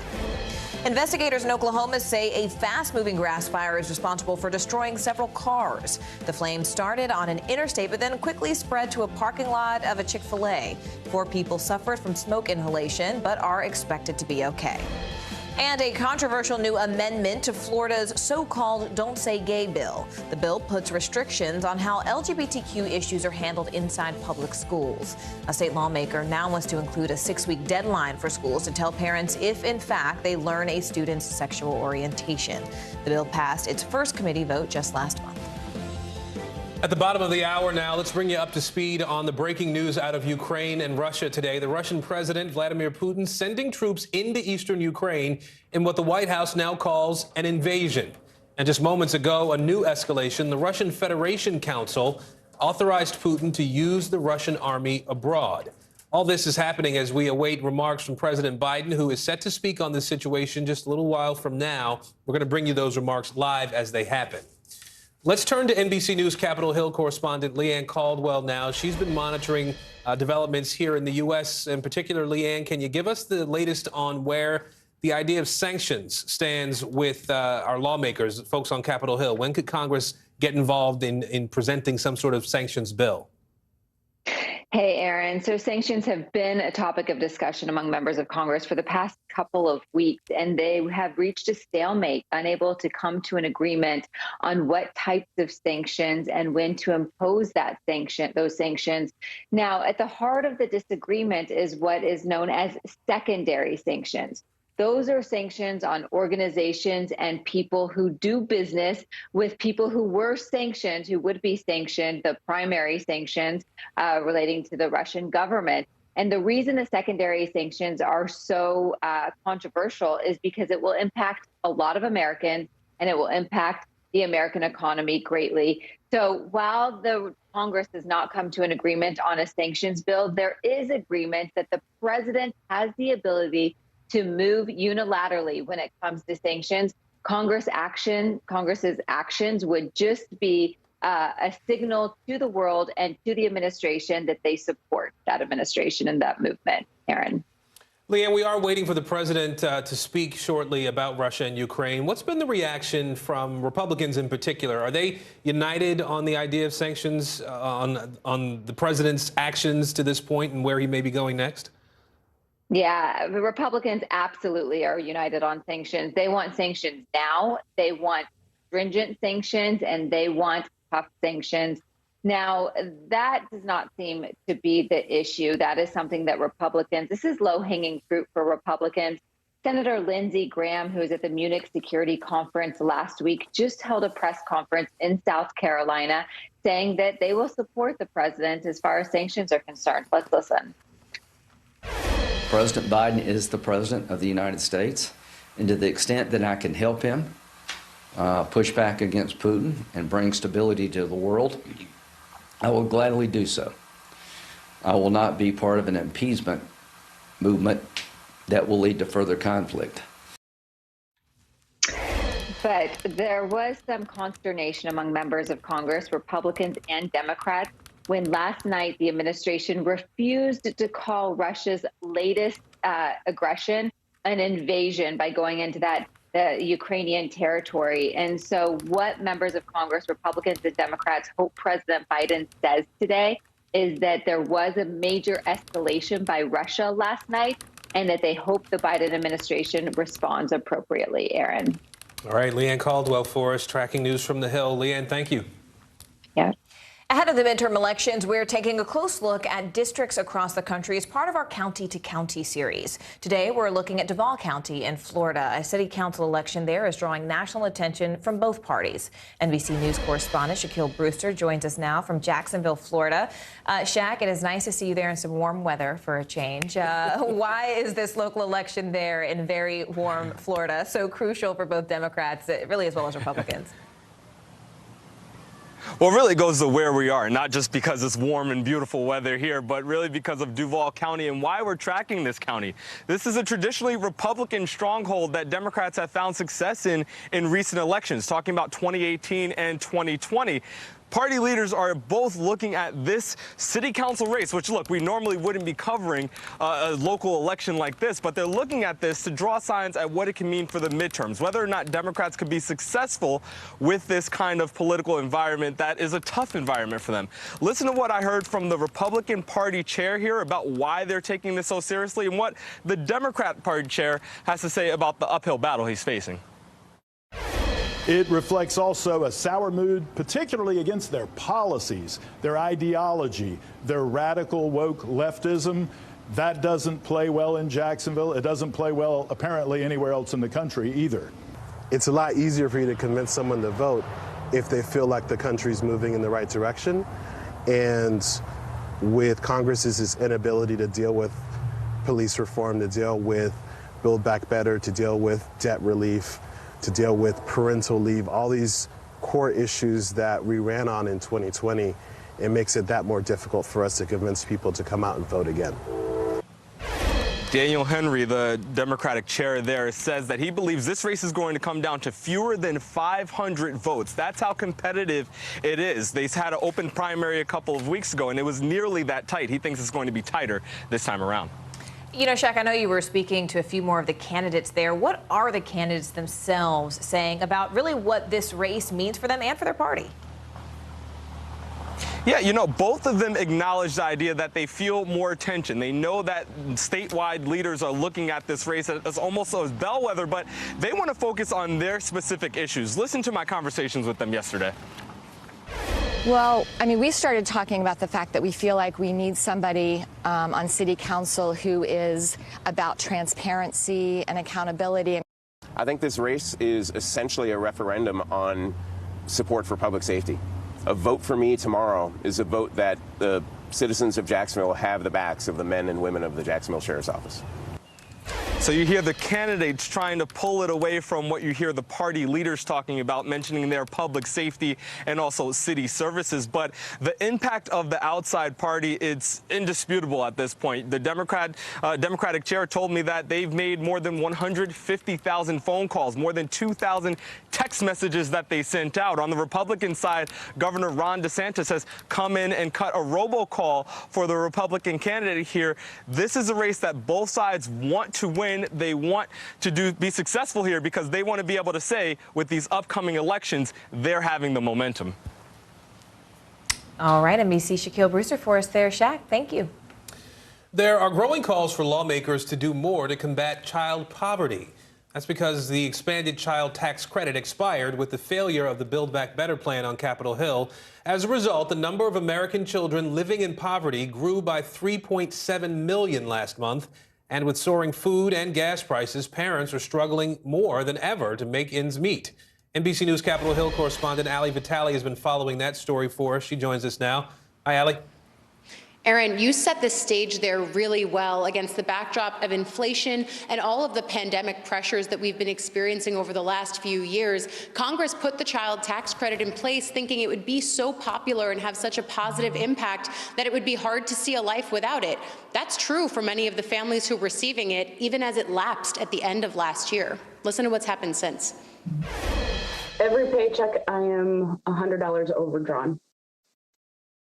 If I want to put food in the house, that's my situation. Katrina Ross is a single mom of 3. Losing the expanded child tax credit meant losing a critical lifeline for essentials like healthy groceries and gas for her car. That $300 a month took a lot of stress off of me of wondering how am I going to get food in the house and pay the electric bill and the gas bill. I paid the bills coming out of Christmas, and I had to ask a friend to loan me money to get food for the house. The Rosses are just one of more than 36 million families impacted by the expiration of the child tax credit, which gave most families with kids ages 6 to 17 $250 per child each month, while families like Katrina's with kids under 6 received $300 monthly. Despite praise for how the program would cut child poverty by half, according to Columbia University, Congress couldn't come to consensus on how to extend it before the end of last year. So the checks stopped coming. The child tax credit foundering along with President Biden's signature social and climate spending package. Still, some lawmakers hoping to revive the benefit. Now, why would we want to pull that rug out from under them and say, you know, you're now again on your own? It is a cruel hoax. In the meantime, data shows the stark realities of life without those monthly checks. A new study showing 3.7 million more kids in poverty in January, the month after the checks stopped coming. Black and Latino children saw the biggest spikes. So while Washington tries to work on a fix, families like Katrina's are left to wait. I would just really ask anyone who's stalling on this and holding it up or pushing it to the back burner to not. You're put there to speak for us, and the families that need it, they're asking you to speak for us.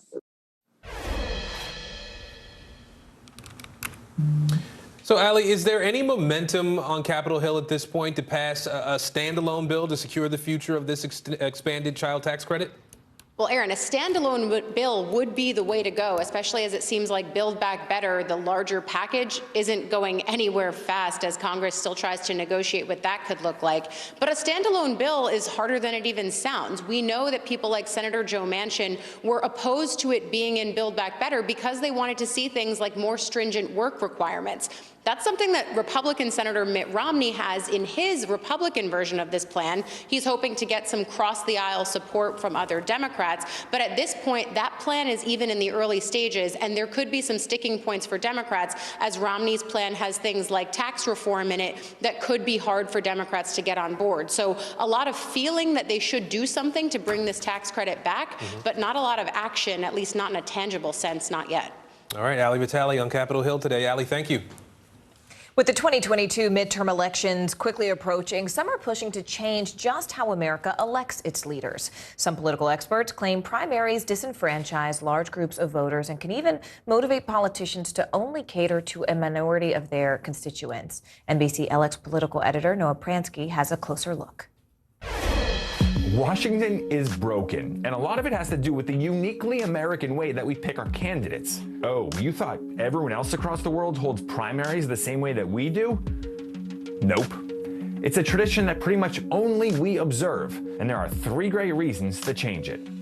Look around the world at other democracies, and nobody uses this crazy primary system. Elaine Kmar is a professor at Harvard, a fellow at the Brookings Institute, and author of Primary Politics. More and more congressional districts have become safe at any margin. Meaning you win the primary, you're a lock to win the general election too.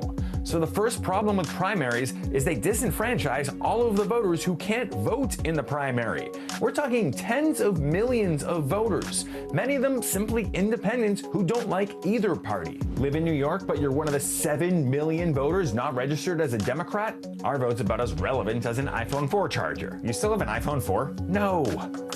New York's got so many Democrats, both the mayoral and gubernatorial races are pretty much decided in the primary, not the general. Or maybe you're an independent living in a deep red district like Florida's first. Once Matt Gaetz won the Republican primary, your vote in the general didn't mean much. The second problem with primaries, despite their huge importance, is they get minuscule turnout. With dates scattered all over the calendar, even eligible primary voters who are model citizens can easily miss the election. Turnout for primaries is often less than half that for general elections. And those primary voters tend to be more politically active and more partisan than average. Which leads us to the third problem with primaries. They push candidates to extremes and away from the center, where most of America sits on the political spectrum. That's what happens when you only have to win the hearts of the most liberal or conservative 1/3 of your district, instead of the entire district. And that's very unfortunate for us. It's very unfortunate for democracy when compromise becomes a dirty word. So, what's the fix? Ditch the primaries and just let a small group of politicians decide their party's nominee. It would take out the people who are basically in it to be bomb throwers and not in it to legislate and to get things done. Possible fix number 2, limit gerrymandering so we get more competitive districts. And fix number 3, open the primaries up to everyone. While some of our largest states, New York, Florida, Pennsylvania, still have restrictive primary rules, about 3 dozen have adopted provisions in recent years to allow independents to cast ballots in primaries. Many of those states now allow opposing parties to participate as well, so nobody is ever denied a vote. The good news, if you want to change our primary problems, we don't have to wait for Washington for a fix. A lot of these reforms can be done right in our hometowns and home states. So maybe it's time we prioritize our primaries. And if we're not going to fix them, then maybe it's time to ditch them. An announcement today from Buckingham Palace. Up next, what we're learning about Queen Elizabeth's condition after she tested positive for COVID.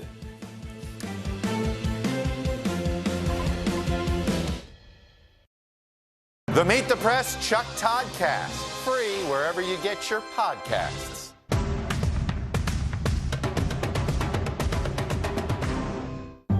In the City of Angels, 2 kindly old ladies wanted to help homeless men get off the streets forever. And so they did. Listen to The Thing About Helen and Olga, the new podcast from Dateline and Keith Morrison.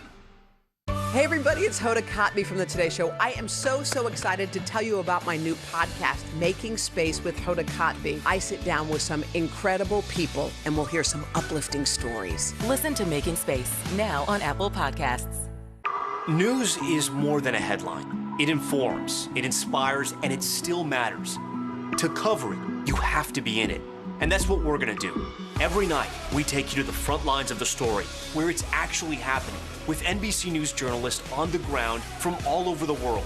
We cover what you need to know and bring your newsfeed to life. In primetime and streaming live, it's your news playlist every night. Top Story with Tom Llamas, weeknights at 7 on NBC News Now. The Meet the Press Chuck Todd Cast, free wherever you get your podcasts.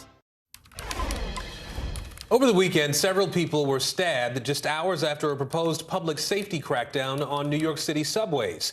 The assaults are the latest examples of a troubling rise in violence, not just in the Big Apple, but on mass transit systems across the country.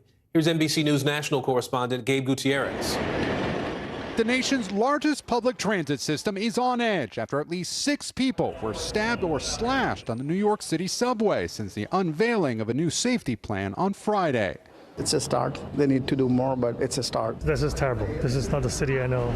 The stabbings come amid outrage following the death of Michelle Go, a woman who died when she was shoved in front of a New York subway car last month. The mayor and governor here are touting a new initiative, which includes deploying more mental health resources, combating homelessness, and requiring all riders to leave trains and the station at the end of the line. No more smoking, no more doing drugs, no more sleeping, no more doing barbecues on the subway system, no more just doing whatever you want. No, those days are over. Around the country, other cities have also grappled with a rise in transit crime, from Los Angeles to Philadelphia, where the city is spending more than $3 million on social services to reduce crime and homelessness on the subway. In Portland, Oregon, operator assaults have increased, so police officers are now directed not to check train fares to avoid conflict. The subway system and our bus system, they are the lifeblood of our city. A disturbing situation unraveling in South Florida. Police say a 13-year-old girl who was originally charged with making threats against her school was actually framed by another student. Her family is now suing the school, as well as Instagram's parent company, Meta. Here's NBC News correspondent Vaughn Hilliard. Parents from Renaissance Charter School in South Florida shocked. That's kind of crazy. After police admitted they arrested and incarcerated the wrong student in connection with threats against the school on social media. They should have really done more investigation before they accused and sent someone to jail, especially a minor. That student, Nia Williams, spent 11 days in a juvenile detention center last November, all the while maintaining her innocence. On the date of arrest, our investigation and assessment of available evidence suggested that the person arrested was indeed responsible for the crime that was committed. That evidence, threats to blow up the school and kill people on social media, messages sent from an Instagram account in her name. Authorities later discovering that account was fake and created by another student. The actual suspect maliciously impersonated another student, created email and Instagram accounts to send herself, as well as other students, threatening messages, and intentionally lied to law enforcement and school staff to frame another person. The family of Nia Williams is now suing the school district and the social media company Meta, saying this incident was part of a larger pattern of bullying against her daughter that the school and the social media giant didn't address. They plan to eventually include the police department in the lawsuit. To be honest, at first when the officers told me it's her and we have evidence, I was so against her, and I felt bad knowing that it wasn't her. A spokesperson for Renaissance Charter School responding, "Our highest priority remains the safety and security of our students. We always have and always will take all the appropriate actions to ensure our students and staff are safe. We are not at liberty to discuss any private student issues, and we do not comment on pending litigation." Representatives for Meta did not immediately return a request for comment. 13-year-old Nia, now cleared of all charges, is still feeling the effects of being falsely accused. I feel distance, like I really don't want to talk to anybody. And that was Vaughn Hilliard reporting. Colombia decriminalizes abortion, and Australia makes a big investment in Antarctica. Let's go around the world in 60 seconds. Uganda, where the government plans to fine people who refuse a COVID-19 vaccine. Those who fail to pay the fine could face jail time. Uganda has administered 16 million doses so far and has a total population of 45 million. Colombia, where a constitutional court voted to decriminalize abortion before the 24th week of pregnancy. It's a win for pro-choice advocates as Colombia joins Ecuador and Mexico on the list of Latin American countries that have recently made abortions more accessible. This is historical. This brings us an immense happiness because little by little we are changing our history. And Australia, where the Prime Minister announced a $578 million investment in surveillance and research in Antarctica. So this gives us eyes on Antarctica. We have an important job to do. Australia will buy helicopters and drones and set up mobile research stations. The goal is to conserve natural resources and to protect Antarctica from exploitation as China also steps up its presence. And that's the world now. We are following new details from Buckingham Palace. Queen Elizabeth is suffering from mild COVID symptoms and has decided to cancel her scheduled online engagements today as she recovers. NBC's Molly Hunter is outside Buckingham Palace in London. Hello from a rainy, windy Buckingham Palace. Now, the big focus today, the big headline today was supposed to be Kate, the Duchess of Cambridge's solo trip to Denmark. This was long awaited. She and William, of course, have been really stepping up, taking on, shouldering a lot more of the responsibility over the last 2 years. But really, all the focus and all eyes are on the Queen's health. We did get another statement from Buckingham Palace today.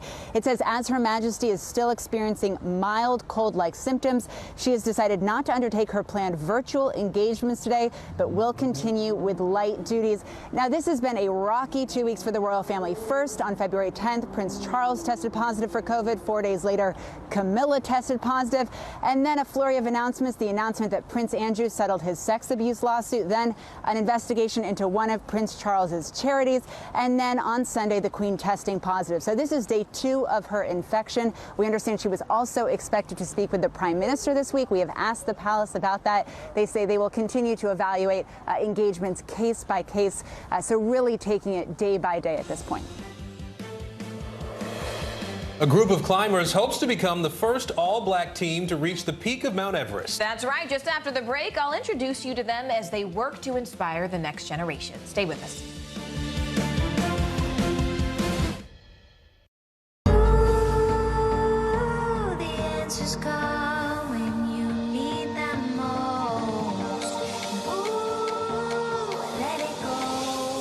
The Today Show's newest fan.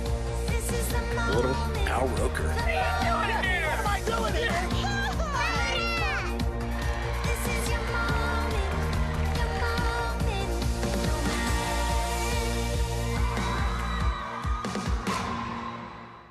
What happened here is a story of loss and salvation. There were residents who hung on for dear life. This is where you took shelter, in this closet. I took shelter right in this closet right here. Rioters banged down one of the doors. Have you found a way to reconcile it a year later? It really hurt to see this place that I love so much treated with such disrespect. Was it an act of cleaning or an act of healing?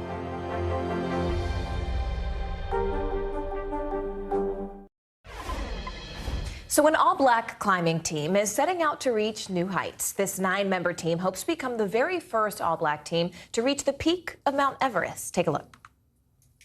For this team, Mount Everest isn't just a place, it's a dream. The Full Circle Everest expedition currently training to become the first all-black climbing group to summit the world's tallest peak. Records show about 10,000 people have reached its summit in 70 years. Only 10 of those climbers have been black, with only 1 black American. Hopefully we can come back to the U.S. and kind of teach other people how to have these big kind of adventures and go out and kind of see the world as we share our experience with that. Fred Campbell is part of the team looking to shatter barriers at the top.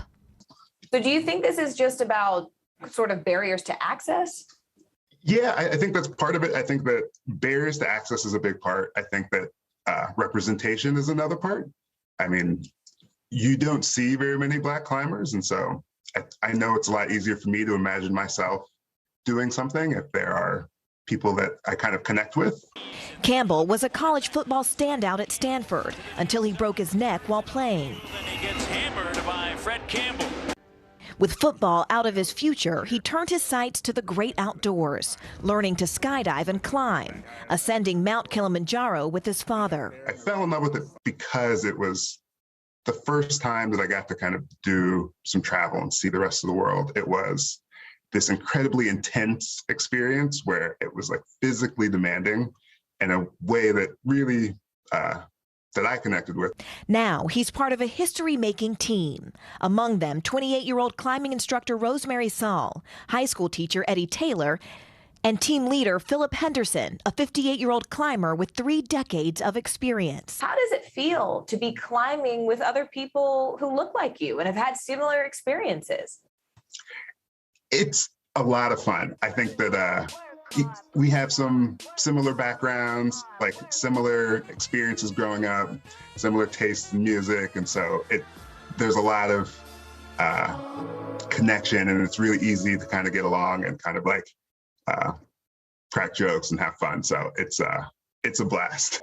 This team ready to make history at the highest level and in the highest place. What do you hope that other people take away from seeing this Black team climb the highest mountain in the world?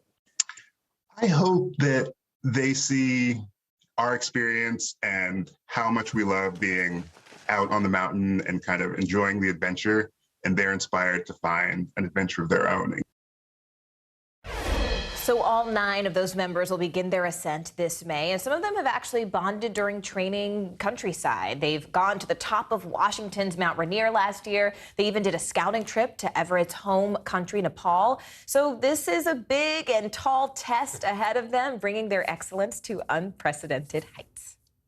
Really cool stuff. It's going to be nice to see how they, I'd like to hear from them when they come back. I told them I'd make them a playlist, you know, a little Frankie Beverly, maybe even some Mary J. Listen, you can do a little dance up there on the mountain, maybe right? I might record a track for them, a Morad original. Okay. They would like that, right? That's a thought. That's right. A good thought.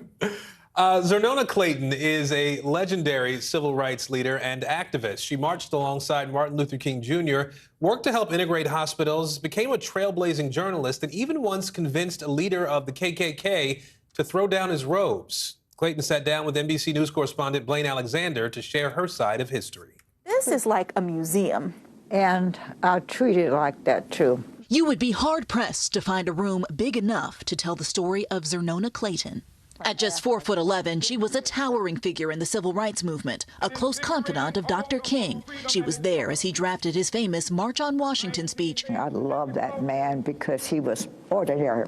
As famous as he was. She broke barriers as a trailblazing journalist, the first Black person in the South to have her own primetime show. But perhaps her greatest power? Persuasion. Like when she wrote to President Johnson in the 60s, asking for his help to allow Black doctors to practice in Georgia's segregated hospitals. He didn't answer. I said, you know what, let's go to Washington. You know, not getting any response kind of makes you mad. They met, and soon after the passing of the 1965 Medicare legislation, hospitals nationwide began to desegregate. So what do you think that you said to him that convinced him to get involved? Guts. He's a gutsy woman. I had a real story to tell him, and I had my facts. Later, Clayton used that same persuasive power to change a heart of hate, the local Grand Dragon of the Ku Klux Klan. The two met while working on a neighborhood project in Georgia. At first, she says, he would barely even shake her hand. I said, but you know what? How do you feel knowing that you're standing there with all this bigotry in your heart and calling yourself a Christian? She kept talking to him almost daily. Within a few months, he publicly denounced the Klan. She says what made the difference then is something we could all use now. I kind of wish that I could give everybody a little shot of patience and add a little pinch of love with that. We could make everybody whole again. A recipe for change that's withstood the test of time. Breaking news on NBC News Now. The invasion begins. President Biden set to speak any moment now as Russian troops move into 2 breakaway areas of Ukraine. We are tracking the latest movements from the White House and what may be coming next as this crisis intensifies.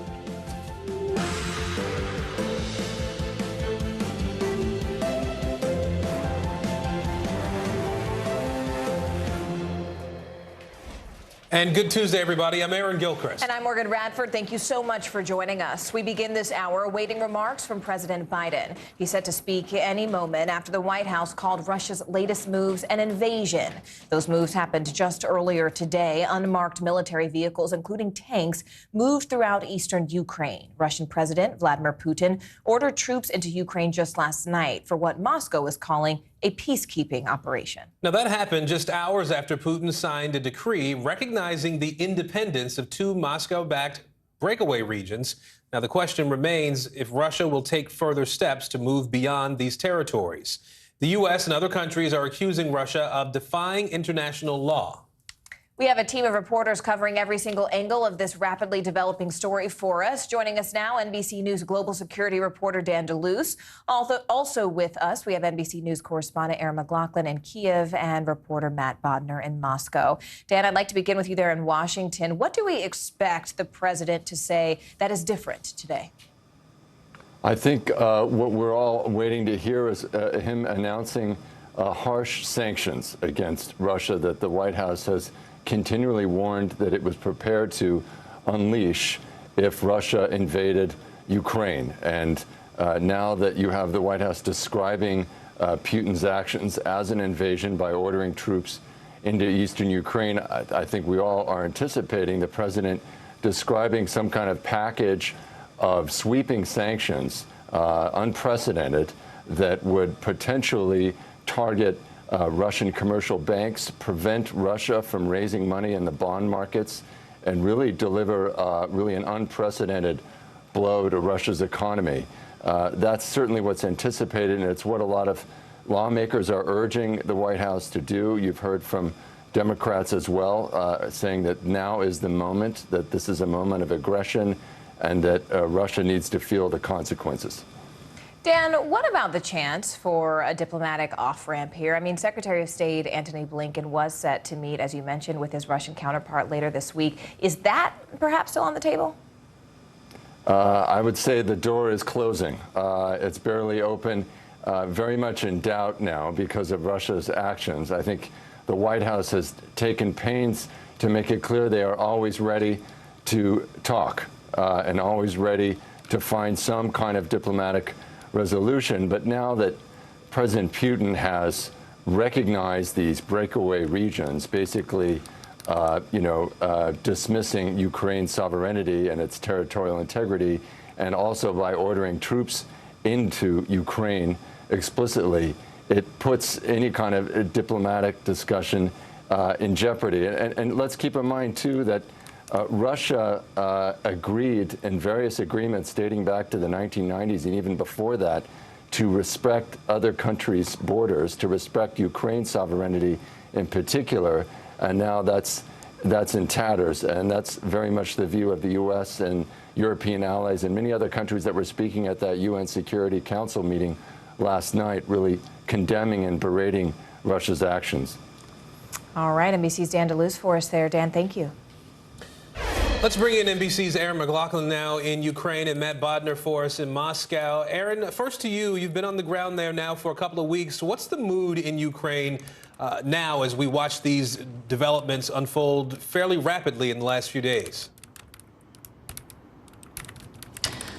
Hey, Aaron. Well, people here are extraordinarily concerned about the situation. They will be looking to President Biden due to speak shortly to see what sort of sanctions he has to announce. Ukrainians have been calling for the United States and its European allies to put down sanctions on Russian President Vladimir Putin for some time. Most recently, President Zelensky at the Munich Security Conference over the weekend saying, what are you waiting for? If you say there is going to be an invasion, why aren't you putting the sanctions down now? And this is seen as a critical moment here in this crisis. Speaking to Ukrainian military experts, when you consider historically how Russian President Vladimir Putin has made decisions, what he does is he takes one step, checks the reaction, and then calibrates to decide his next step. So raising the costs here, not only from an economic perspective, but also from a diplomatic and political perspective, are seen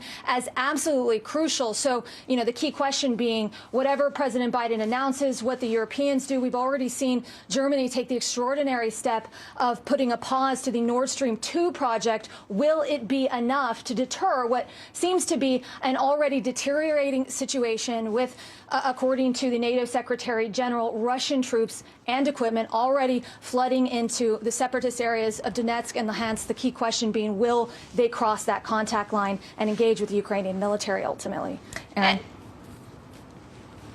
Aaron, let's go a little farther with that if we can here. I mean, obviously, we're watching the rest of the world take steps to try to push back on Russia, to get Putin to pull back his military forces.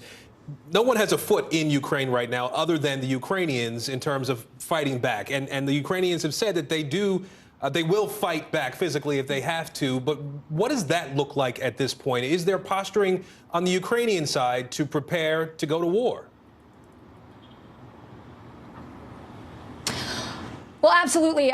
The military, from conversations I've been having in Kyiv, have seen this threat coming for some time, and they have been preparing accordingly. While on the political side of things, President Zelensky has been downplaying this threat, saying that Ukraine has different intelligence, saying even up to this morning that he didn't think there would be a wider war with Russia. Ukrainian military officials here had very different thinking, so they have been preparing their troops on the front line. Ever since last Thursday, we've seen an uptick in violence. The Ukrainian military so far saying they're exercising restraint, working not to provoke the separatists. The question being, will that strategy change when these Russian troops move into place? How will the two sides then engage? It's seen as an incredibly critical and tense time. On a civilian level, they're also getting ready. There's a new civilian sort of peacekeeping force, if you will, the equivalent to the Army Reserves that they're trying to build up rapidly here. I was speaking to the city of Kyiv.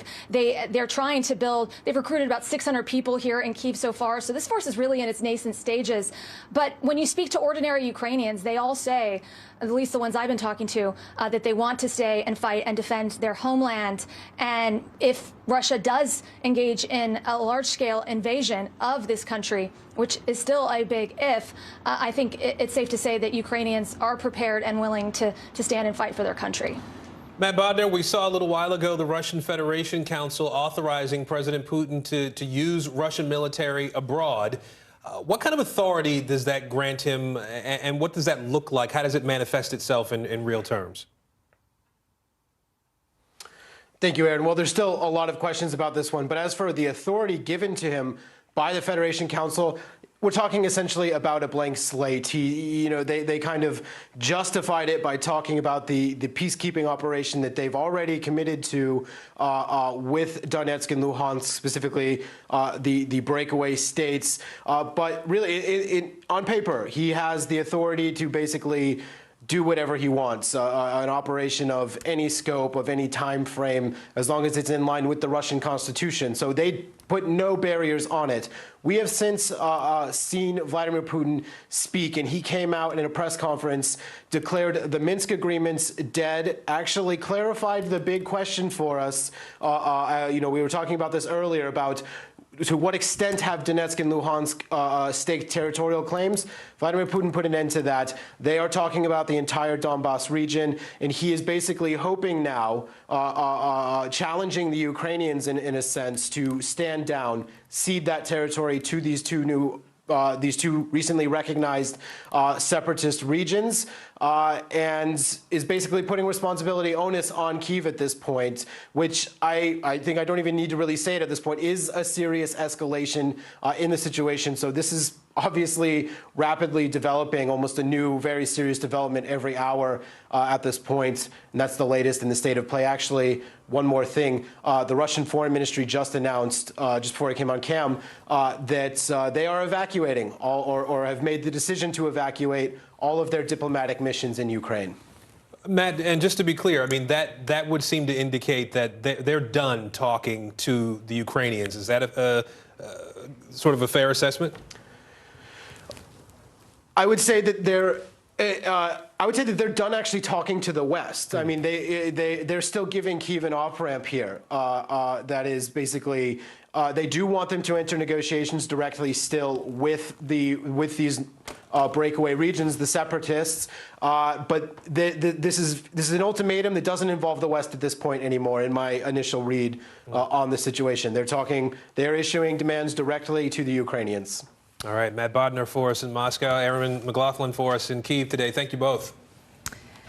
And for more on all of this, I want to bring in former U.S. Ambassador to Ukraine, Bill Taylor. Ambassador Taylor, first off, what do you make of the developments we've seen just in the last 24 hours? Well, I think it's very clear that this is an invasion. There is now no doubt, everybody agrees, most of us thought this last night, but it is clearly an invasion. Which means that these sanctions that the United States and Europe have been preparing for a couple of months here are primed. They're ready. They should be imposed, in my view, right away in the harshest way possible, because the only way to stop Mr. Putin from making this next bad decision, that is to go beyond even where he's invaded so far, is to push back on him right now. And the harsh sanctions on him, on the people around him, on the Russian economy, sad to say, that if we do what we're saying, that is sanction these big Russian banks, all Russian people will suffer. And that's sad, but that's what it's going to take. When beyond the sanctions, is there anything else that you think the U.S. should be doing? Absolutely. So we should continue to support the Ukrainians very strongly. We should continue to provide them weapons and ammunition so that they can defend themselves. Ukrainians know that they're fighting the Russians on our behalf, but they're fighting them alone. They have been fighting this war, of course, as we know, Margaret, since 2014. That is, Russians first invaded in 2014, 8 years ago, and the Ukrainians have been fighting by themselves against the Russians all that time. The Russians have killed 14,000 Ukrainians already. If they invade again, it's going to be tens of thousands more than that. So the Ukrainians know that they've got an adversary there that is ready to go. Russians clearly have the capability. And so what we can do is support Ukraine in its defense. We can also put these sanctions on Russia so that he, President Putin, who's the only decision maker, will decide to take another route. Which is interesting because for those of us who are following closely when something similar happened in Crimea, this is sort of giving us all a whiplash, so to speak. I mean, you were representing the U.S. to Ukraine. I mean, how do you assess how Ukrainian President Zelensky is handling all of this? I mean, what should we be watching for from him in the next few days? It's so interesting. It's so interesting. President Zelensky, with no previous political experience, and 2 years ago, he's been in office for 2 years. President Putin, as we know, is the KGB and has been in office for 22 years. So President Zelensky has surprised President Putin, I am sure, with his determination, with President Zelensky's resolve, indeed, even his calm, where he's been trying to present a calm, firm face, not just to President Putin, but also to his own people. And so he has really stepped up, Morgan. He's got the support of the Ukrainian people clearly. Even in the fractious politics of Ukraine, the opposition leaders are supporting him as well. So he's done well. He's stepping up in this crisis. It's really fascinating to hear you say that, because he really has seemed to be channeling the calm and the clear-eyed focus that we're hearing from Ukrainians on the ground there. But it's also interesting to hear you make that comparison to Putin, because not only Putin, but Sergei Lavrov has been there for so many administrations, just a very long-standing diplomat, for lack of a better adjective. So a lot at stake. Ambassador Bill Taylor, I really appreciate you taking the time to share your experience with us. We appreciate it. Glad to be here anytime. For more analysis now, let's bring in another former U.S. ambassador to Ukraine, John Herbst. He is also the director of the Atlantic Council at the Eurasia Center. Ambassador, we appreciate your time today, and I'd like to start with the question we asked Ambassador Taylor. Just what do you make of everything we've seen develop in the last 24 hours? Putin has taken the first escalatory step. I hope it's the last, but it's certainly an escalatory step. And what's absolutely critical, Bill Taylor's right, that the United States and our partners and allies respond strongly to this new measure of aggression. We have a big package of sanctions. I'm not sure we should use all of them, but we have to use some. The sanctions announced yesterday by the White House were pitifully weak. They're saying that we'll see strong sanctions today. I hope that's true. At a minimum, we should sanction 1 or 2 major Russian banks and a bunch of people around Putin, including their families. That's the absolute minimum if we want to make sure that Putin does not escalate further during this crisis.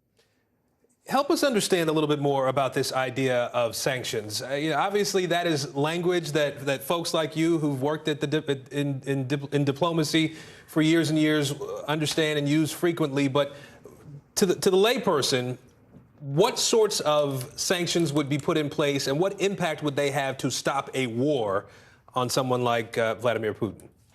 Okay. We put serious sanctions on Russia back in 2014 for the aggression it conducted then. And according to the IMF and even Russian economic officials, those sanctions cost the Russian GDP 1% or even a little bit more than 1% a year of growth. That's a significant impact over time. Biden is now saying there'll be much stronger sanctions if Russia escalates. They have. So we have to put some additional sanctions in to further weaken the Russian economy. And if they now launch a full-scale invasion, we have to put in the maximum sanctions we have in the package. Those sanctions are not publicly known. We have some idea of what they might be, but we're not certain. But there's one more thing we need to do. We have already put additional forces in the NATO members who are along Russia's border. In light of yesterday's aggressive step, we need to put additional forces there. That will weaken Russia's geopolitical position and show them that they pay a price for escalating their aggression against Ukraine. Do you worry that the Russians will see that and say, so what? NATO is not going to start an offensive against the Russians, even if they move into and through Ukraine? Well, it's possible that they will ignore this, but they understand, and their generals understand, if we put more NATO forces on the Russian border, that weakens their defense posture. So it does have a real impact. And I don't have any doubt that Putin has stayed his hand in this now 3.5-month-old crisis because he's concerned about the Western reaction. He has now taken the easiest step for him to take. If we respond strongly to this step, the chances of him sending those hundreds of thousands of troops into Ukraine to try to seize either Odessa or Kiev or Kharkiv go down. And it's essential that we do that. Ambassador Taylor mentioned the idea of continuing to support Ukraine in its defense, making sure that weapons are sent into Ukraine so that they can fight in what seems to be an inevitable effort by the Russians to take over. I guess I wonder to what end arming the Ukrainians is an effort to do what? There's not a scenario that I've heard to this point where the Ukrainians can win in a war against the Russian Federation.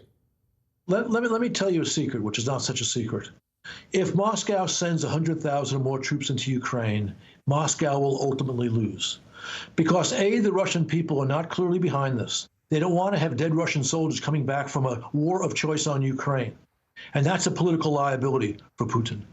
So Bill's exactly right that we should be sending weapons into Ukraine, A, to impose the cost of Russian casualties, and B, just to make it harder for Russia to achieve its military objectives. If Putin's military is strong enough to seize any city in Ukraine he wants to seize. But unless he's willing to put 500,000 troops or more into Ukraine, he's not going to be able to hold those territories. There will be a partisan war. The people of Ukraine will rise up, and Putin will ultimately be in a quagmire that he cannot win. So given that line of thinking, is there any diplomatic path forward at this point? I mean, a real diplomatic path forward, or is the road closed as far as that goes? Oh, I think there's still a diplomatic path forward. Putin can change his policy tomorrow. And everyone in Russia will fall into line behind him. He could declare victory for having sent these troops into Ukraine, into these occupied territories, and claiming that they are independent. And that's more than enough of a trophy for him to stop, if he's willing to stop.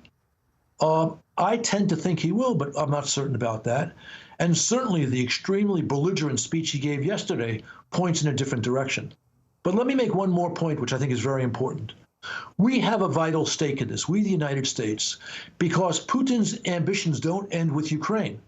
He made clear in his speech yesterday, he made clear in those draft treaties that his officials sent to us and NATO in December, that he wants to control the whole territory of the former Soviet Union, which includes many other independent states, including NATO allies in the Baltics. And he also wants to dictate conditions to the former Warsaw Pact states, Poland, Romania, the Czech Republic, who are all members of NATO. So we need to help Ukraine defeat Putin in Ukraine so we don't have to face him fighting against or provoking our NATO allies. A somber reality you've articulated there for us, Ambassador Herbst. We appreciate your time and perspective on this and trying to prevent what could be another global war. Ambassador, thank you. Thank you. For more, let's go ahead and bring in Veronica Melkozar-Nova. She's the executive editor of The New Voice of Ukraine. Veronica, thanks for being with us. And frankly, how are people there reacting to these latest developments? Oh, people are exhausted, tired, but ready to fight. I heard that Ukrainians are tired of being the battlefield of civilizations, because this is what's happening right now. It's the dark world of dictators who destroy political opposition, who suppress LGBTQ, who suppress Muslims in Crimea, I mean Putin, versus democratic world. And now we all are waiting for President Biden to speak, because he promised that in case of a full-scale invasion, there would be sweeping sanctions. And we really think that only West and only economically can really stop Russia, because most of the Russian tycoons, most of the Russian lawmakers, and even chief propagandists of Putin's regime, they all have property in Europe. Their kids study in the West. They live in America. So this is what Ukrainians want. We want you to help us to punish Putin and impose sanctions on Putin, because we clearly in Ukraine see him as a sponsor of the world terrorism, because it's terrorism when one president of one country is saying that Ukraine basically is not a nation, it's not a country. Veronica, I think you put that so eloquently and so clearly, that you all are asking for help to stop Putin. Veronica, thank you so much for joining us. Thank you.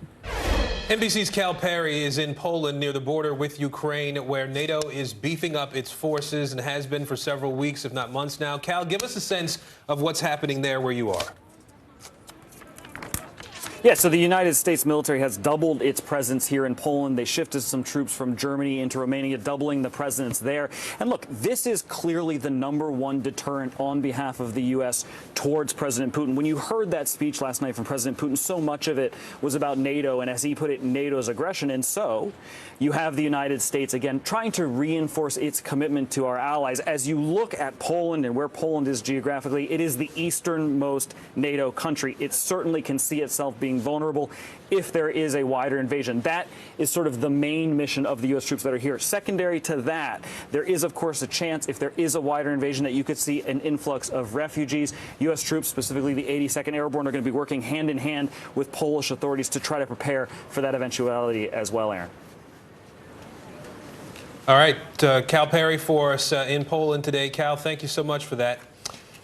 And we will continue to follow this breaking story for you across the platforms of NBC News. That's right. Stay right here because your news continues right now. The Meet the Press Chuck Toddcast, free wherever you get your podcasts. Ooh,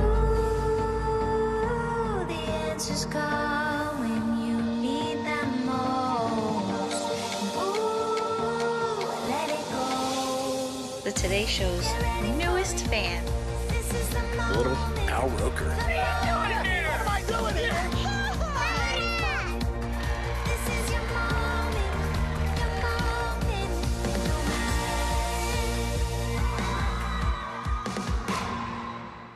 The fire has grown leaps and bounds. What you see behind me is typical. How you doing?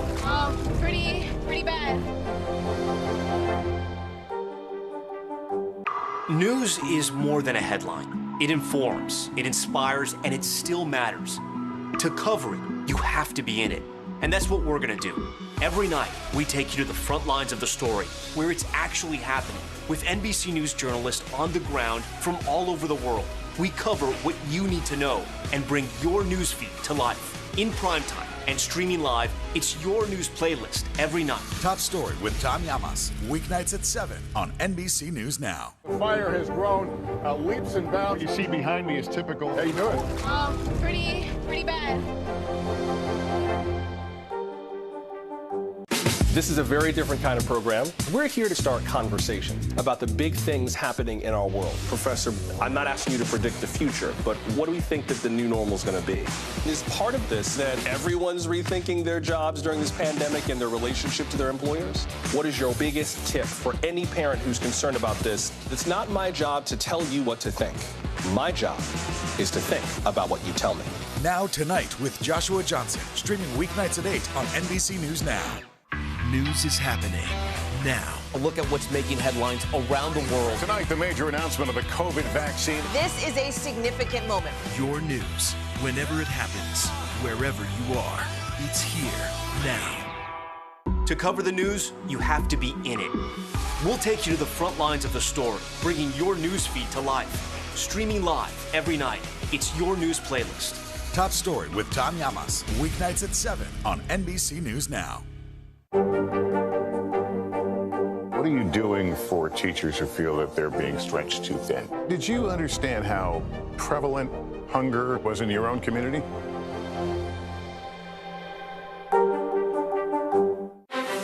You think it's been healthy for the Democratic Party to highlight the division in the party? What does an exit ramp for Putin look like that allows him to save face? How much of this is on the CDC and how much of this is on Washington? If it's Sunday, it's Meet the Press.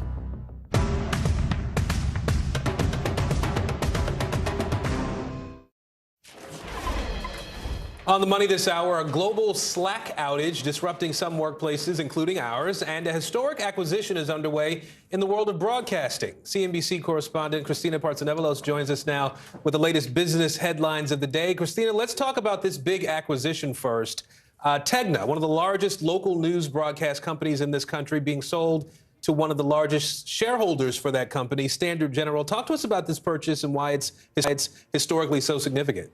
Well, this is about consolidation in local media, but let's start with some of the details. So you mentioned Tegna. They were spun off from newspaper giant Gannett back in 2015, and they currently operate pretty much 64 TV news stations as well as 2 radio stations across the country. And so Tegna will be sold, or could be sold, to Standard General and Apollo Global Management in a deal worth about $5.4 billion. This is a cash deal, or $24 a share. Tegna is currently, the last I checked before coming on air, was trading around $22 a share. So why should we all care? The local media market, as we know, is shrinking, and you have a lot of private investment firms that are looking to squeeze profits out of these local news companies whose businesses, unfortunately, have been struggling over the past few years. So once Tegna does get acquired by these two firms, you'll also have a female, Deb McDermott, who currently serves as the CEO of Standard Media. She will become the CEO of the new firm in what the deal partners are calling, quote, the nation's largest minority-owned and women-led broadcast group. This deal is expected to close in the second half of this year, but there's a big if. If it passes regulatory hurdle, because they're concerns there just wouldn't be enough competition in the market. All right, let's talk about this Slack outage that we mentioned, and mine just came back up here a few minutes ago. But this is a platform that so many people who are working from home have had to learn how to use in the last year or so. What's the latest there? Where do things stand? No wonder you weren't responding to my messages this morning. I just thought you were ignoring me. But like you said, yeah, Slack did experience some widespread outages. There were some rumors, too. Amazon Web Services also down.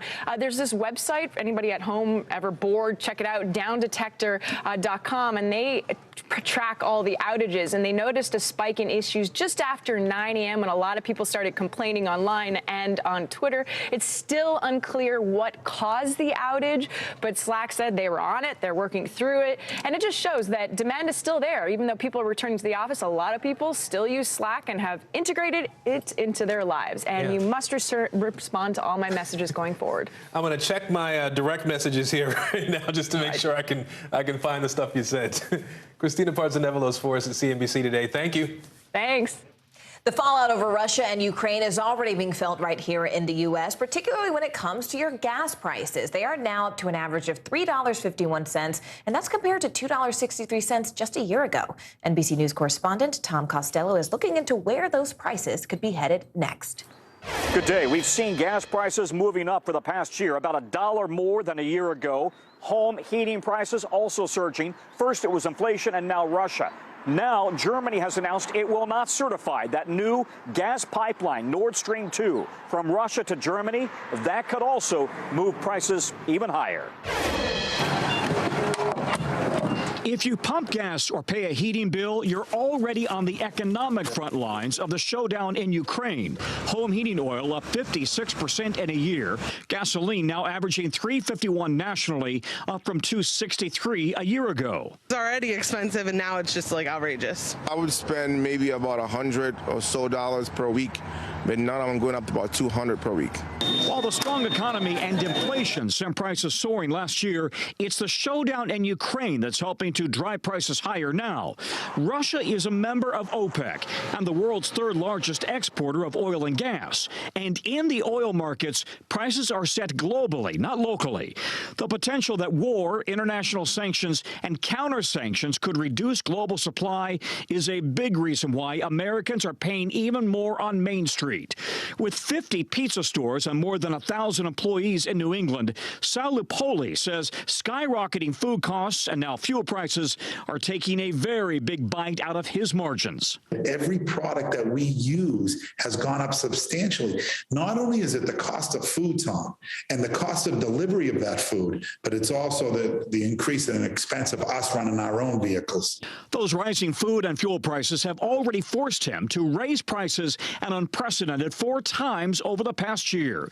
Now, oil and gas analysts say the Ukraine showdown could soon push those fuel prices to record-breaking levels. We're talking about $4 a gallon nationally. California could hit $5, probably even beyond that. California could reach $5.50 and even could near that $6 a gallon mark. Yeah, to reiterate, $6 a gallon possible in California. Some Democratic lawmakers are now proposing that they suspend the federal gas tax through the end of the year. That's 18 cents a gallon. That could be real money in people's pockets. But those lawmakers want to make sure that, in fact, it does go. The savings do go to the drivers and don't stick with the oil companies. Back to you. Russian President Vladimir Putin taking a new step today as tension with Ukraine reaches an all-time high. Still ahead, what we know about the escalation and how the U.S. is responding.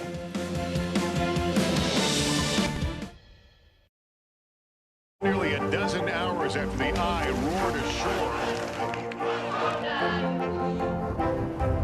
There is some late-breaking news. All right,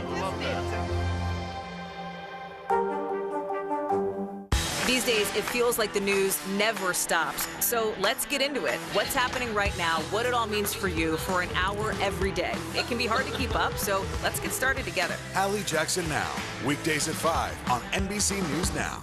The fire has grown leaps and bounds. What you see behind me is typical. How you doing? Pretty bad. In the City of Angels, two kindly old ladies wanted to help homeless men get off the streets forever. And so they did. Listen to The Thing About Helen and Olga, the new podcast from Dateline and Keith Morrison. These days, it feels like the news never stops. So let's get into it. What's happening right now, what it all means for you for an hour every day. It can be hard to keep up, so let's get started together. Hallie Jackson Now, weekdays at 5 on NBC News Now. In the City of Angels, two kindly old ladies wanted to help homeless men get off the streets forever. And so they did. Listen to The Thing About Helen and Olga, the new podcast from Dateline and Keith Morrison. News is happening now.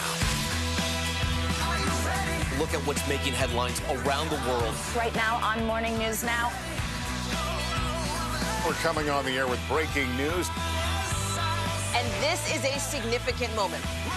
Whenever it happens, wherever you are, NBC News, streaming free now.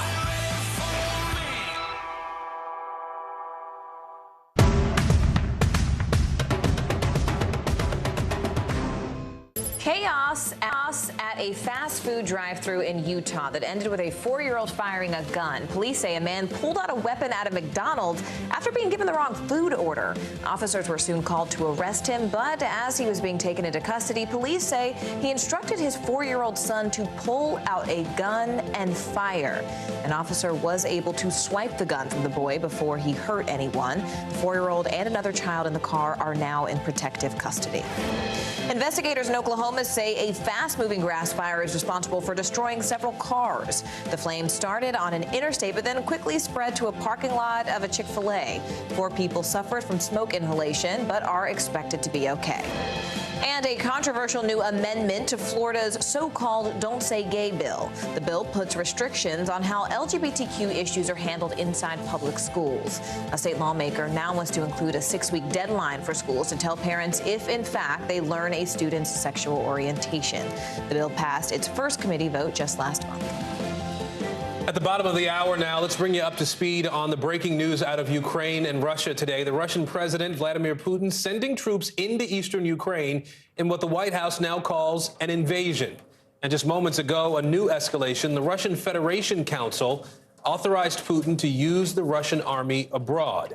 All this is happening as we await remarks from President Biden, who is set to speak on this situation just a little while from now. We're going to bring you those remarks live as they happen. Let's turn to NBC News Capitol Hill correspondent Leanne Caldwell now. She's been monitoring developments here in the U.S. In particular, Leanne, can you give us the latest on where the idea of sanctions stands with our lawmakers, folks on Capitol Hill? When could Congress get involved in presenting some sort of sanctions bill? Hey, Aaron. So sanctions have been a topic of discussion among members of Congress for the past couple of weeks, and they have reached a stalemate, unable to come to an agreement on what types of sanctions and when to impose those sanctions. Now, at the heart of the disagreement is what is known as secondary sanctions. Those are sanctions on organizations and people who do business with people who were sanctioned, who would be sanctioned, the primary sanctions relating to the Russian government. And the reason the secondary sanctions are so controversial is because it will impact a lot of Americans and it will impact the American economy greatly. So while the Congress has not come to an agreement on a sanctions bill, there is agreement that the president has the ability to move unilaterally when it comes to sanctions. Congress's actions would just be a signal to the world and to the administration that they support that administration and that movement. Aaron. Leanne, we are waiting for the president to speak shortly about Russia and Ukraine. What's been the reaction from Republicans in particular? Are they united on the idea of sanctions on the president's actions to this point and where he may be going next? Yeah, the Republicans absolutely are united on sanctions. They want sanctions now. They want stringent sanctions, and they want tough sanctions. Now, that does not seem to be the issue. That is something that Republicans, this is low-hanging fruit for Republicans. Senator Lindsey Graham, who was at the Munich Security Conference last week, just held a press conference in South Carolina saying that they will support the president as far as sanctions are concerned. Let's listen. President Biden is the president of the United States, and to the extent that I can help him push back against Putin and bring stability to the world, I will gladly do so. I will not be part of an appeasement movement that will lead to further conflict. But there was some consternation among members of Congress, Republicans and Democrats, when last night the administration refused to call Russia's latest aggression an invasion by going into that Ukrainian territory. And so what members of Congress, Republicans and Democrats, hope President Biden says today is that there was a major escalation by Russia last night and that they hope the Biden administration responds appropriately, Aaron. All right, Leanne Caldwell for us, tracking news from the Hill. Leanne, thank you. Yeah. Ahead of the midterm elections, we're taking a close look at districts across the country as part of our County to County series. Today, we're looking at Duval County in Florida. A city council election there is drawing national attention from both parties. NBC News correspondent Shaquille Brewster joins us now from Jacksonville, Florida. Shaq, it is nice to see you there in some warm weather for a change. Why is this local election there in very warm Florida so crucial for both Democrats, really, as well as Republicans? Well, really it goes to where we are, not just because it's warm and beautiful weather here, but really because of Duval County and why we're tracking this county. This is a traditionally Republican stronghold that Democrats have found success in recent elections, talking about 2018 and 2020. Party leaders are both looking at this city council race, which, look, we normally wouldn't be covering a local election like this, but they're looking at this to draw signs at what it can mean for the midterms, whether or not Democrats could be successful with this kind of political environment that is a tough environment for them. Listen to what I heard from the Republican Party chair here about why they're taking this so seriously and what the Democrat Party chair has to say about the uphill battle he's facing. It reflects also a sour mood, particularly against their policies, their ideology, their radical woke leftism. That doesn't play well in Jacksonville. It doesn't play well, apparently, anywhere else in the country either. It's a lot easier for you to convince someone to vote if they feel like the country's moving in the right direction. And with Congress's inability to deal with police reform, to deal with Build Back Better, to deal with debt relief, to deal with parental leave, all these core issues that we ran on in 2020, it makes it that more difficult for us to convince people to come out and vote again.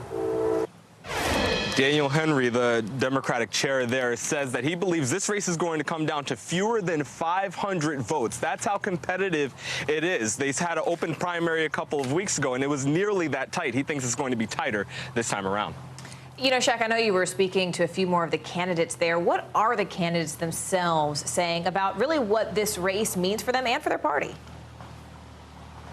Yeah, you know, both of them acknowledge the idea that they feel more attention. They know that statewide leaders are looking at this race as almost a bellwether, but they want to focus on their specific issues. Listen to my conversations with them yesterday.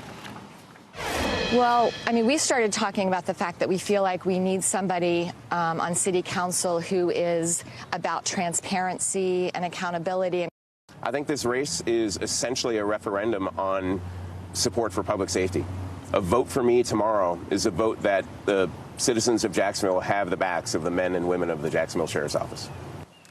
So you hear the candidates trying to pull it away from what you hear the party leaders talking about, mentioning their public safety and also city services. But the impact of the outside party, it's indisputable at this point. The Democratic chair told me that they've made more than 150,000 phone calls, more than 2,000 text messages that they sent out. On the Republican side, Governor Ron DeSantis has come in and cut a robocall for the Republican candidate here. This is a race that both sides want to win. They want to be successful here because they want to be able to say with these upcoming elections, they're having the momentum. All right, NBC Shaquille Brewster for us there. Shaq, thank you. There are growing calls for lawmakers to do more to combat child poverty. That's because the expanded child tax credit expired with the failure of the Build Back Better plan on Capitol Hill. As a result, the number of American children living in poverty grew by 3.7 million last month. And with soaring food and gas prices, parents are struggling more than ever to make ends meet. NBC News Capitol Hill correspondent Ali Vitale has been following that story for us. She joins us now. Hi, Ali. Aaron, you set the stage there really well against the backdrop of inflation and all of the pandemic pressures that we've been experiencing over the last few years. Congress put the child tax credit in place thinking it would be so popular and have such a positive impact that it would be hard to see a life without it. That's true for many of the families who are receiving it, even as it lapsed at the end of last year. Listen to what's happened since. Every paycheck, I am $100 overdrawn. If I want to put food in the house, that's my situation. Katrina Ross is a single mom of 3. Losing the expanded child tax credit meant losing a critical lifeline for essentials like healthy groceries and gas for her car. That $300 a month took a lot of stress off of me of wondering how am I going to get food in the house and pay the electric bill and the gas bill. I paid the bills coming out of Christmas, and I had to ask a friend to loan me money to get food for the house. The Rosses are just one of more than 36 million families impacted by the expiration of the child tax credit, which gave most families with kids ages 6 to 17 $250 per child each month, while families like Katrina's with kids under 6 received $300 monthly. Despite praise for how the program would cut child poverty by half, according to Columbia University, Congress couldn't come to consensus on how to extend it before the end of last year. So the checks stopped coming. The child tax credit foundering along with President Biden's signature social and climate spending package. Still, some lawmakers hoping to revive the benefit. Now, why would we want to pull that rug out from under them and say, you know, you're now again on your own? It is a cruel hoax. In the meantime, data shows the stark realities of life without those monthly checks. A new study showing 3.7 million more kids in poverty in January, the month after the checks stopped coming. Black and Latino children saw the biggest spikes. So while Washington tries to work on a fix, families like Katrina's are left to wait. I would just really ask anyone who's stalling on this and holding it up or pushing it to the back burner to not. You're put there to speak for us, and the families that need it, they're asking you to speak for us. So, Ali, is there any momentum on Capitol Hill at this point to pass a standalone bill to secure the future of this expanded child tax credit? Well, Aaron, a standalone bill would be the way to go, especially as it seems like Build Back Better, the larger package, isn't going anywhere fast as Congress still tries to negotiate what that could look like. But a standalone bill is harder than it even sounds. We know that people like Senator Joe Manchin were opposed to it being in Build Back Better because they wanted to see things like more stringent work requirements. That's something that Republican Senator Mitt Romney has in his Republican version of this plan. He's hoping to get some cross-the-aisle support from other Democrats. But at this point, that plan is even in the early stages, and there could be some sticking points for Democrats, as Romney's plan has things like tax reform in it that could be hard for Democrats to get on board. So a lot of feeling that they should do something to bring this tax credit back, but not a lot of action, at least not in a tangible sense, not yet. All right, Ali Vitale on Capitol Hill today. Ali, thank you. With the 2022 midterm elections quickly approaching, some are pushing to change just how America elects its leaders. Some political experts claim primaries disenfranchise large groups of voters and can even motivate politicians to only cater to a minority of their constituents. NBC LX political editor Noah Pransky has a closer look. Washington is broken, and a lot of it has to do with the uniquely American way that we pick our candidates. Oh, you thought everyone else across the world holds primaries the same way that we do? Nope. It's a tradition that pretty much only we observe, and there are 3 great reasons to change it. Look around the world at other democracies, and nobody uses this crazy primary system. Elaine Kamar is a professor at Harvard, a fellow at the Brookings Institute, and author of Primary Politics. More and more congressional districts have become safe at any margin. Meaning you win the primary, you're a lock to win the general election too. So the first problem with primaries is they disenfranchise all of the voters who can't vote in the primary. We're talking tens of millions of voters, many of them simply independents who don't like either party. Live in New York, but you're one of the 7 million voters not registered as a Democrat? Our vote's about as relevant as an iPhone 4 charger. You still have an iPhone 4? No. New York's got so many Democrats, both the mayoral and gubernatorial races are pretty much decided in the primary, not the general. Or maybe you're an independent living in a deep red district like Florida's first. Once Matt Gaetz won the Republican primary, your vote in the general didn't mean much. The second problem with primaries, despite their huge importance, is they get minuscule turnout. With dates scattered all over the calendar, even eligible primary voters who are model citizens can easily miss the election. Turnout for primaries is often less than half that for general elections. And those primary voters tend to be more politically active and more partisan than average. Which leads us to the third problem with primaries. They push candidates to extremes and away from the center, where most of America sits on the political spectrum.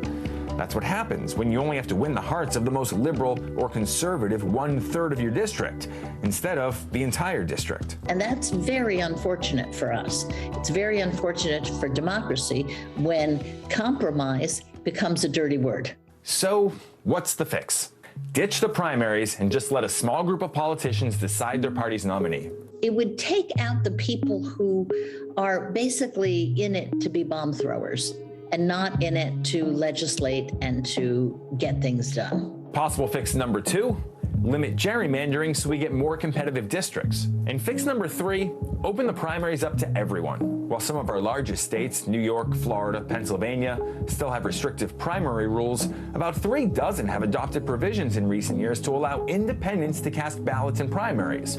Many of those states now allow opposing parties to participate as well, so nobody is ever denied a vote. The good news, if you want to change our primary problems, we don't have to wait for Washington for a fix. A lot of these reforms can be done right in our hometowns and home states. So maybe it's time we prioritize our primaries. And if we're not going to fix them, then maybe it's time to ditch them. An announcement today from Buckingham Palace. Up next, what we're learning about Queen Elizabeth's condition. She tested positive for COVID.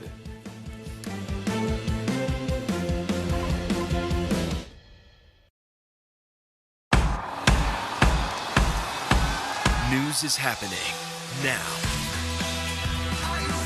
Look at what's making headlines around the world. Right now on Morning News Now. We're coming on the air with breaking news. And this is a significant moment. Whenever it happens, wherever you are, NBC News, streaming free now.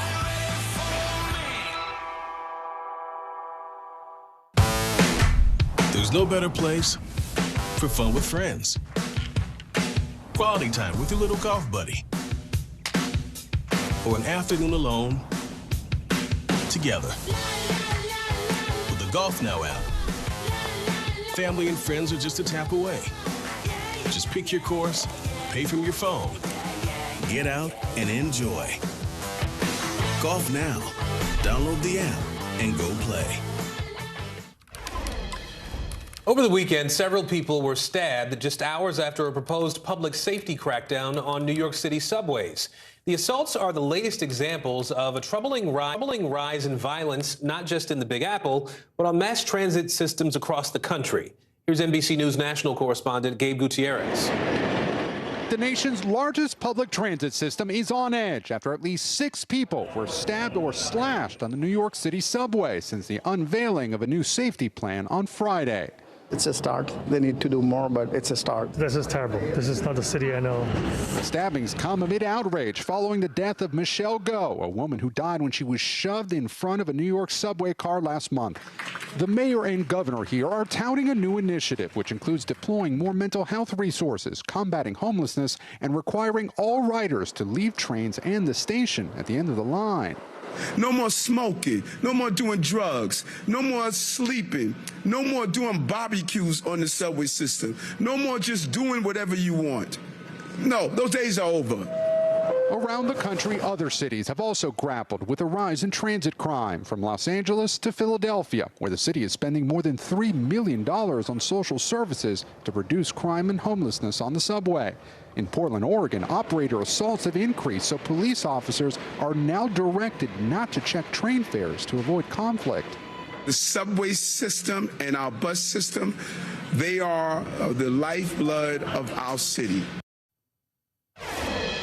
A disturbing situation unraveling in South Florida. Police say a 13-year-old girl who was originally charged with making threats against her school was actually framed by another student. Her family is now suing the school, as well as Instagram's parent company, Meta. Here's NBC News correspondent Vaughn Hilliard. Parents from Renaissance Charter School in South Florida shocked. That's kind of crazy.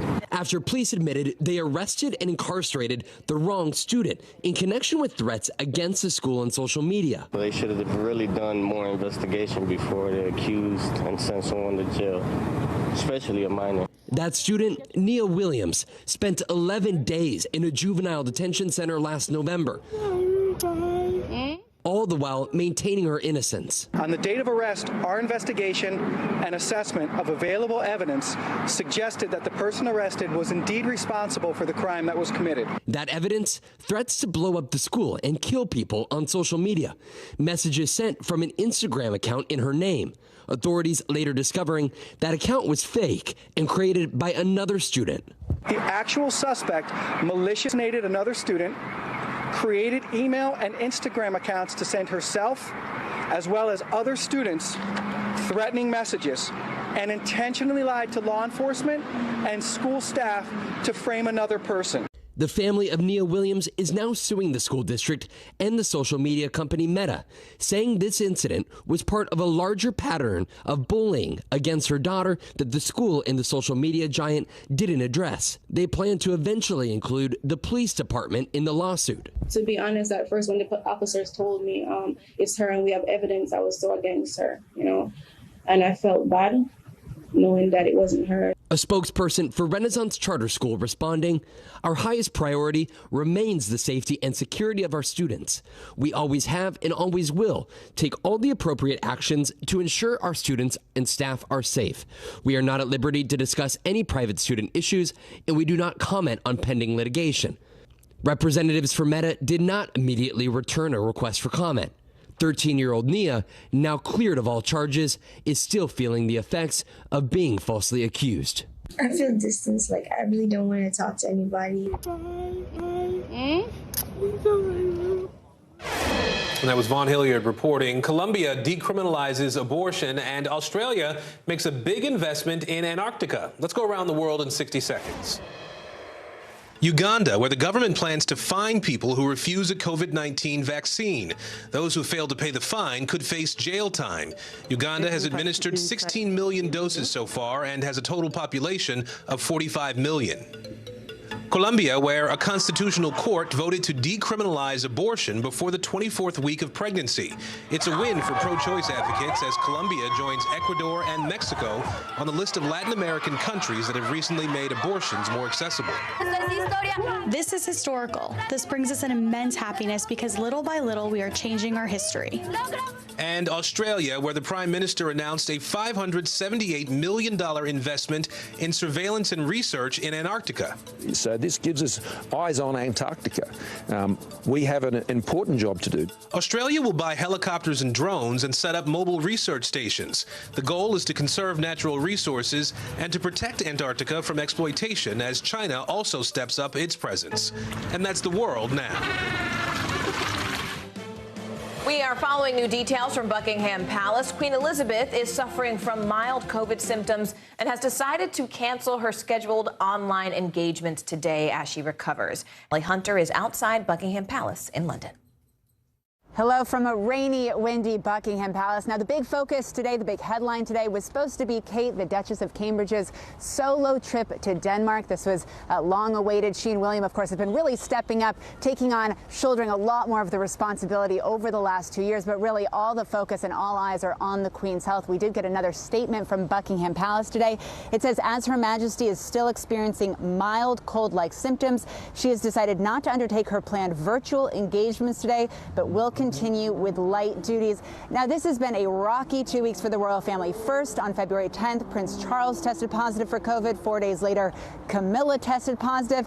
And then a flurry of announcements. The announcement that Prince Andrew settled his sex abuse lawsuit. Then an investigation into one of Prince Charles's charities. And then on Sunday, the Queen testing positive. So this is day 2 of her infection. We understand she was also expected to speak with the Prime Minister this week. We have asked the palace about that. They say they will continue to evaluate engagements case by case. So really taking it day by day at this point.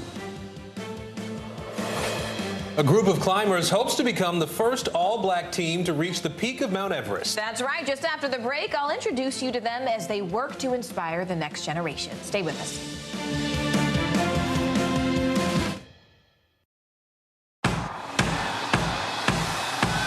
News is happening now. Look at what's making headlines around the world. Right now on Morning News Now. We're coming on the air with breaking news. And this is a significant moment. Whenever it happens, wherever you are, NBC News, streaming free now.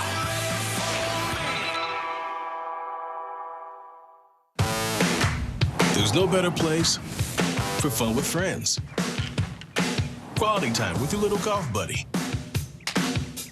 Or an afternoon alone together. With the Golf Now app, family and friends are just a tap away.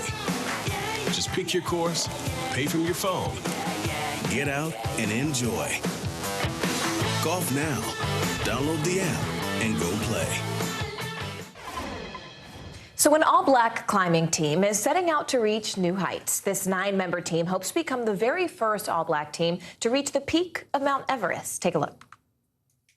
For this team, Mount Everest isn't just a place, it's a dream. The Full Circle Everest expedition currently training to become the first all-black climbing group to summit the world's tallest peak. Records show about 10,000 people have reached its summit in 70 years. Only 10 of those climbers have been black, with only 1 black American. Hopefully we can come back to the U.S. and kind of teach other people how to have these big kind of adventures and go out and kind of see the world as we share our experience with that. Fred Campbell is part of the team looking to shatter barriers at the top. So do you think this is just about sort of barriers to access? Yeah, I think that's part of it. I think that barriers to access is a big part. I think that representation is another part.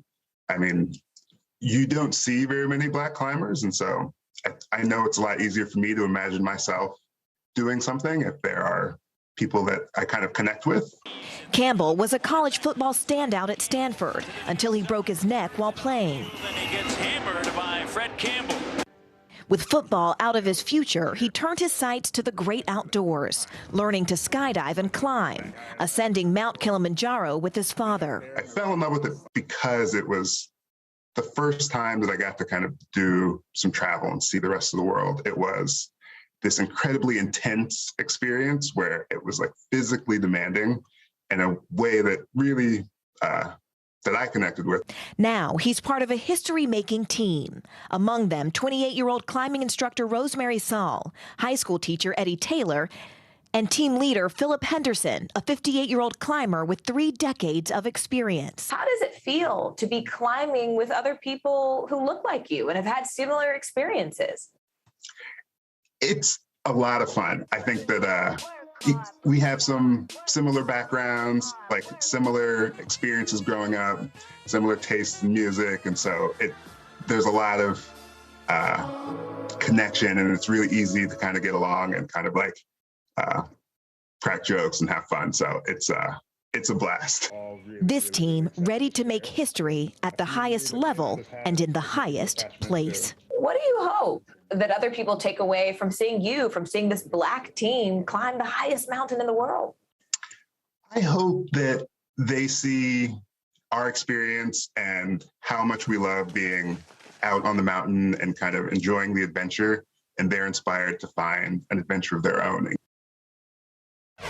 So all All 9 of those members will begin their ascent this May, and some of them have actually bonded during training countryside. They've gone to the top of Washington's Mount Rainier last year. They even did a scouting trip to Everett's home country, Nepal. So this is a big and tall test ahead of them, bringing their excellence to unprecedented heights. Really cool stuff. It's going to be nice to see how they... I'd like to hear from them when they come back. I told them I'd make them a playlist. You know, a little Frankie Beverly, maybe even some Mary J. Listen, you can do a little dance up there on the mountain, Maybe right? I might record a track for them. A Mo-Rad original. Okay. They would like that, right? That's a thought. That's right. A good thought. Zernona Clayton is a legendary civil rights leader and activist. She marched alongside Martin Luther King Jr., worked to help integrate hospitals, became a trailblazing journalist, and even once convinced a leader of the KKK to throw down his robes. Clayton sat down with NBC News correspondent Blaine Alexander to share her side of history. This is like a museum, and I treat it like that, too. You would be hard-pressed to find a room big enough to tell the story of Zernona Clayton. At just 4'11", she was a towering figure in the civil rights movement, a close confidant of Dr. King. She was there as he drafted his famous March on Washington speech. I love that man because he was ordinary, as famous as he was. She broke barriers as a trailblazing journalist, the first black person in the South to have her own primetime show. But perhaps her greatest power? Persuasion. Like when she wrote to President Johnson in the 60s, asking for his help to allow black doctors to practice in Georgia's segregated hospitals. He didn't answer. I said, you know what, let's go to Washington.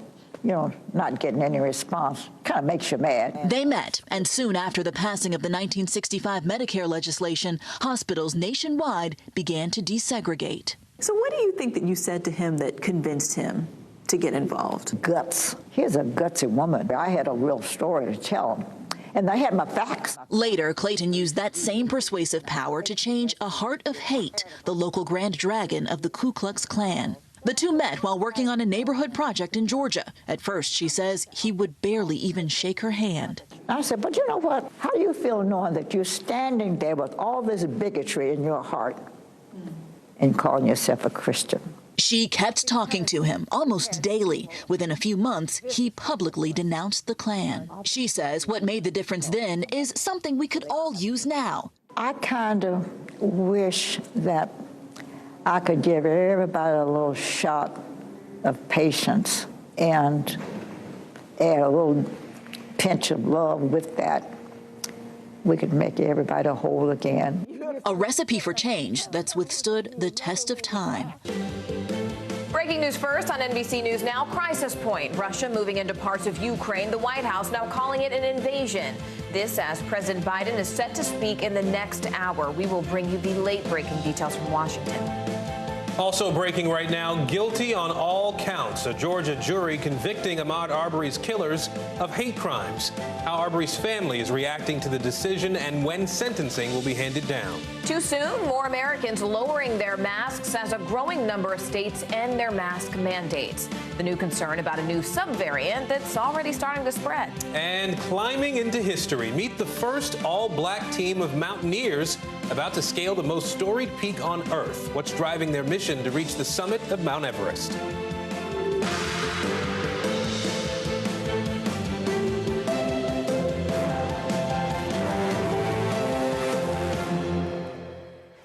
And good Tuesday, everybody. I'm Aaron Gilchrist. And I'm Morgan Radford. Thank you so much for joining us. We begin this hour with breaking news and the fast-moving developments unfolding in Ukraine. Here's what's happening as we speak. President Biden is set to speak in the next hour about what the White House has called the invasion of Ukraine. That's triggering stiff economic sanctions against Russia. And we will bring you those remarks live when they happen. Now, Russian troops are now ordered by Vladimir Putin to 2 areas of eastern Ukraine held by Russian-backed separatists. You can see them highlighted here in pink. On Monday, Putin announced that he recognized those areas as, quote, independent. He proceeded to deploy troops there hours later in what he called a peacekeeping operation. Secretary of State Antony Blinken and the Ukrainian foreign minister are also expected to hold a joint news conference this afternoon.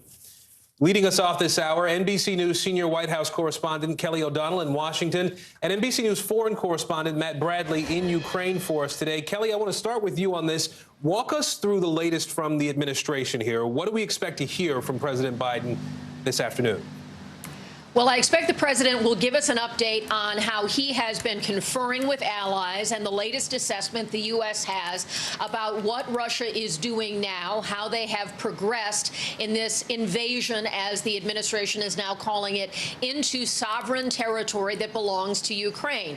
So we have seen a lot of rapidly changing events in the last day, where Vladimir Putin first declared these areas that are a part of Ukraine as separate entities and then moving troops in.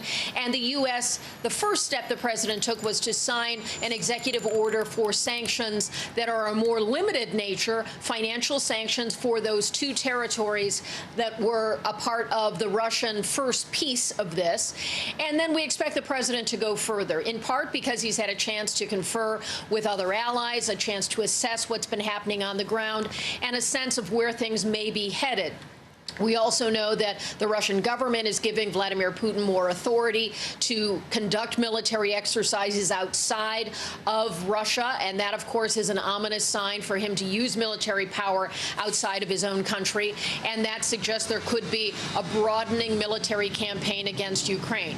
These are incremental steps. Things are changing rapidly, and this is a chance for the president to provide an update. This was added to his schedule. It was not on the original plan for the day, and so we expect the president will talk about what he has learned, what he expects, and to lay out some new form of punishment for Russia in this, and I think to perhaps give us some sense of what remains available as far as ongoing tools. The administration has been careful, wanting to have steps responding to incremental steps from Russia and not necessarily doing everything in the toolkit immediately. That's what I expect we'll hear from the president today, and also some of the diplomacy is still ongoing. Has that reached an endpoint, or is there a way to try to stop this at this point? Those are some of the key questions. Aaron? So, Matt, you've been on the ground there for us in Ukraine for several weeks now, and you've sort of educated us about how Ukrainians view Russians as having invaded a long time ago, and so there hasn't been a big stir among regular folks. Today we're in a different place, though. The Russian president has asked his legislature for permission to send troops in to have troops operate outside of Russia. We've seen tanks rolling in to eastern parts of Ukraine. What's the attitude now among Ukrainians? Have things changed at all in that country for regular folks and what they're seeing and hearing? Yeah, Aaron, I mean, if you tell Ukrainians that there are Russian tanks in the east of the country in these separatist sort of so-called republics, they'll say, well, yeah, they've been there for 8 years. Now, that's not exactly doing justice to the reality of the situation, as you and I know. Nearly 200,000 troops surrounding this country. It's extraordinary.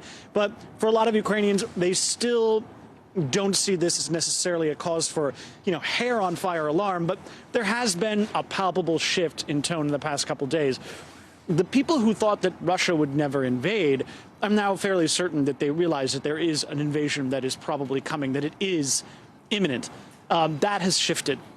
But at the same time, folks here don't necessarily see this as a cause for alarm, because a lot of them don't necessarily believe that Vladimir Putin wants to kill a lot of civilians. We heard in his speech last night that Vladimir Putin sees Ukraine as part of Russia. So killing Ukrainians would be like killing Russians. But I spoke with one man. A lot of people here are determined to defend themselves. I spoke with one man just recently, and here's what he had to say as he was training to fight. What happens if the Russians come in? You will fight. They will probably take over very quickly, right? Yes. And so you will have to. We have special plan. Yes, if Russian will come in, I think we need to say them welcome to the hell.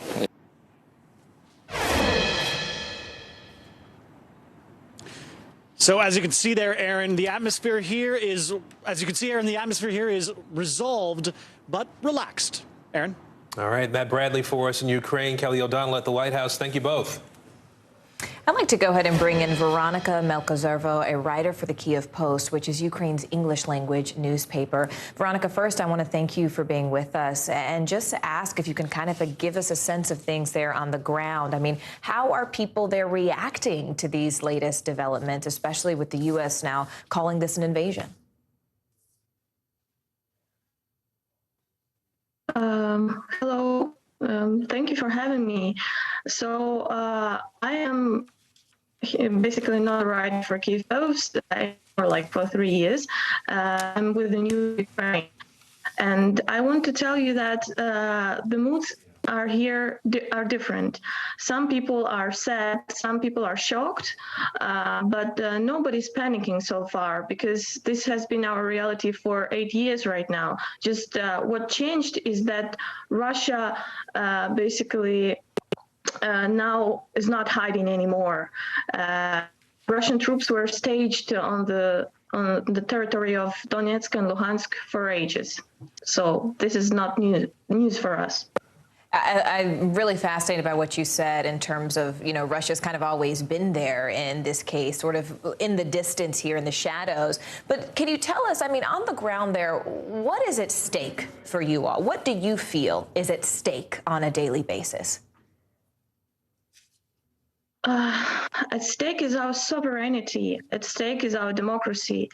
Ukraine is, if you compare to other post-Soviet states, it's very far away from the from being post-Soviet state, from being the USSR, because here we have free elections, here we have opposition, here we have LGBTQ rights on the better level than in Russia, for example, or in other post-Soviet republics. So I think that we have a lot of to lose right now. We have our democracy to lose. And this is why we're all going to fight. And we know that Russia is a superior power, but we fought and we paid 14,000 lives already since 2014, and we already lost 7% of our territory.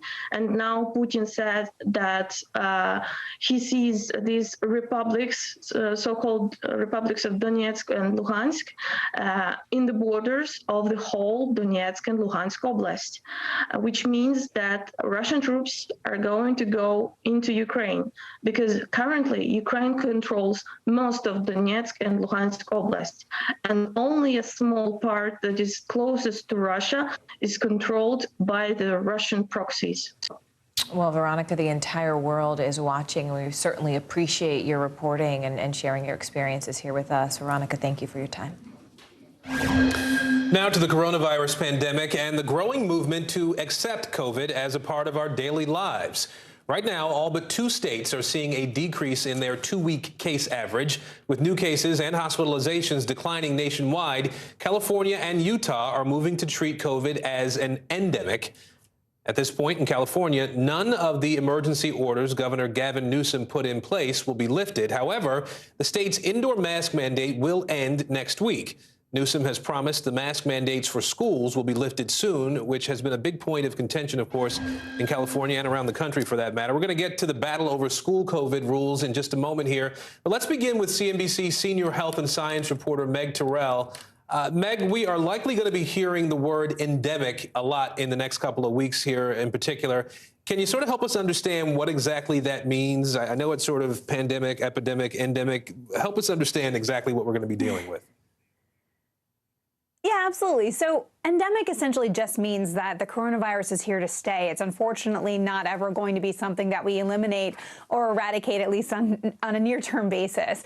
The way we tend to use endemic these days is essentially to talk about it becoming something that's more manageable, something that we know how to live with and that is not in an emergency phase all the time. And it would be more similar to how we live with the flu, for example. The flu does cause problems every winter. It can really fill up hospitals, but it is something that we know how to handle. And so when we talk about COVID, we're talking about it becoming endemic, similar to other respiratory diseases like that.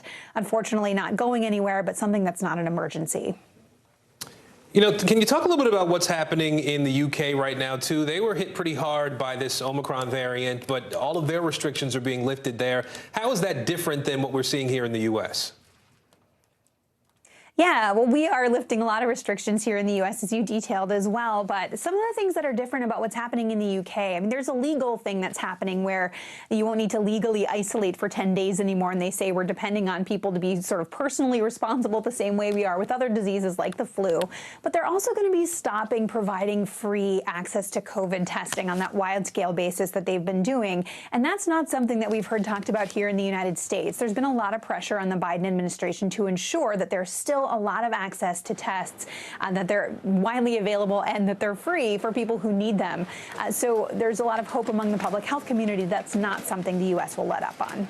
All right, CNBC's Meg Terrell with us today. Meg, thank you. Meanwhile, one of the biggest flashpoints this entire pandemic has been how COVID is dealt with inside our nation's schools. Some parents are now overwhelming school administrations with sham lawsuits. Opponents are calling it paper terrorism. NBC News senior reporter Ben Collins has been tracking this for us. Ben, it's great to see you. What's going on with these lawsuits? What exactly are they? Yeah, they're not real lawsuits. This is an old sovereign citizen tactic from the 90s. The feds actually called it paper terrorism. Basically, what you do is you inundate local administrators, or in this case, school board officials, with these fake lawsuits demanding that they change laws, or else they'll come after the insurance policy of the school for tens of millions of dollars, or maybe come after the insurance policy of specific board members. It scares a lot of these people. It's not possible to do this. It's not a legally viable strategy. But what it's meant to do is to ratchet up the anxiety. So people either drop a mask mandate or get rid of a book or just act quickly and rashly instead of talking to these people, because these suits are never actually filed in court. The point is just to scare people. When you say this isn't sort of a legally viable way forward, does that mean there are any legal ramifications for the people who are bringing these lawsuits forward?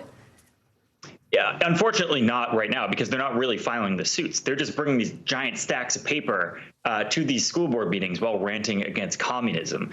This is a big thing on YouTube right now. You'll see it on people like the conservative commentator Dan Bongino's site. He posts videos of this all the time now. These are not filed in any real way. They are just meant to scare you. But the thing is, these administrators, they do get scared. They do bring in lawyers. They do go through the whole rigmarole because they don't know what's real. These are meant to look like real suits, and it's meant to make you change some sort of platform without really debating it.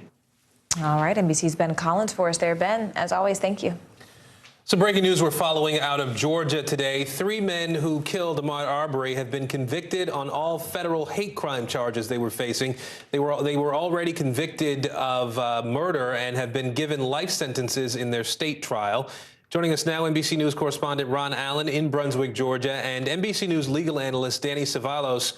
Ron, let's start with you. Walk us through what happened in the courtroom today and what this verdict means for each. This is an NBC News special report. Here's Lester Holt. Good day from New York. We're coming on the air because President Biden is about to deliver an update on the rapidly escalating crisis in Ukraine. It comes after President Vladimir Putin of Russia ordered troops into separatist-held regions of Ukraine. The White House is now calling that plan an invasion. There are the 2 regions where Putin says he will send so-called peacekeeping forces. They are Russian-speaking areas which have been ruled by pro-Russian forces for years. The administration has long made clear there will be severe consequences, mainly economic sanctions on Russia if it invades, and the White House this morning stated that any movement into this region would constitute an invasion and trigger an American response. We want to go to NBC News Chief White House correspondent Kristen Welker. Kristen, do we know what the president will talk about in this briefing?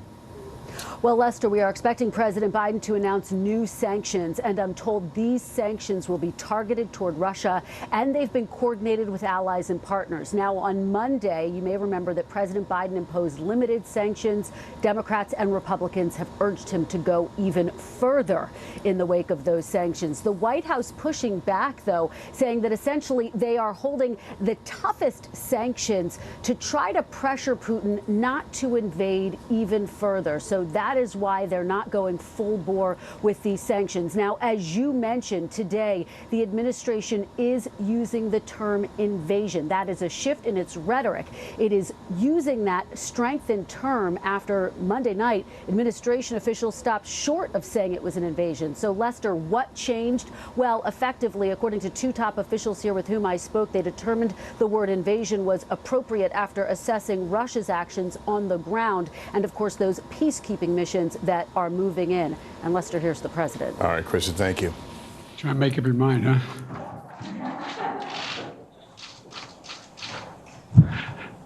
Well, good afternoon. Yesterday, Vladimir Putin recognized 2 regions of Ukraine as independent states. And he bizarrely asserted that these regions are no longer part of Ukraine and their sovereign territory. To put it simply, Russia just announced that it is carving out a big chunk of Ukraine. Last night, Putin authorized Russian forces to deploy into these regions. Today, he asserted that these regions are actually extend deeper than the 2 areas he recognized, claiming large areas currently under the jurisdiction of the Ukraine government. He's setting up a rationale to take more territory by force, in my view. And if we listened to his speech last night, and many of you did, I know, he's setting up a rationale to go much further. This is the beginning of a Russian invasion of Ukraine, as he indicated and asked permission to be able to do from his Duma. So let's begin to, I'm going to begin to impose sanctions in response far beyond the steps we and our allies and partners implemented in 2014. And if Russia goes further with this invasion, we stand prepared to go further as with sanctions. Who in the Lord's name does Putin think gives him the right to declare new so-called countries on territory that belong to his neighbors? This is a flagrant violation of international law and demands a firm response from the international community. Over the last few months, we've coordinated closely with our NATO allies and partners in Europe and around the world to prepare that response. We've said all along, and I've told Putin to his face more than a month ago, that we would act together. And the moment Russia moved against Ukraine, Russia has now undeniably moved against Ukraine by declaring these independent states. So today, I'm announcing the first tranche of sanctions to impose costs on Russia in response to their actions yesterday.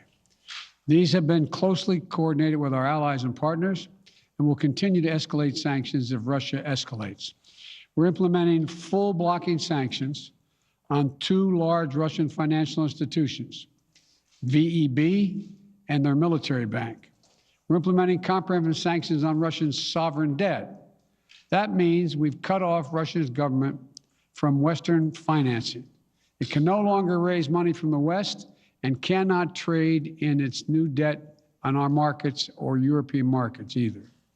Starting tomorrow and continuing in the days ahead, we'll also impose sanctions on Russia's elites and their family members. They share in the corrupt gains of the Kremlin policies and should share in the pain as well. And because of Russia's actions, we've worked with Germany to ensure Nord Stream 2 will not, as I promised, will not move forward. As Russia contemplates its next move, we have our next move prepared as well. Russia will pay an even steeper price if it continues its aggression, including additional sanctions. The United States will continue to provide defensive assistance to Ukraine in the meantime, and will continue to reinforce and reassure our NATO allies. Today, in response to Russia's admission that it will not withdraw its forces from Belarus, I have authorized additional movements of U.S. forces and equipment already stationed in Europe to strengthen our Baltic allies, Estonia, Latvia, and Lithuania. Let me be clear, these are totally defensive moves on our part. We have no intention of fighting Russia.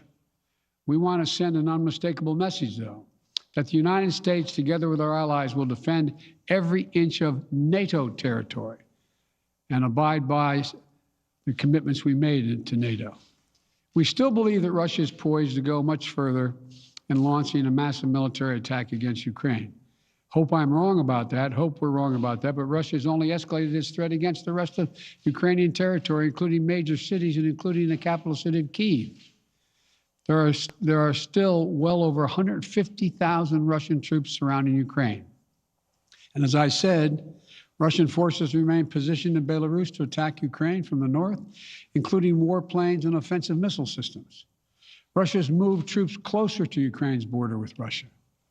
Russia's naval vessels are maneuvering in the Black Sea to Ukraine's south, including amphibious assault ships, missile cruisers, and submarines.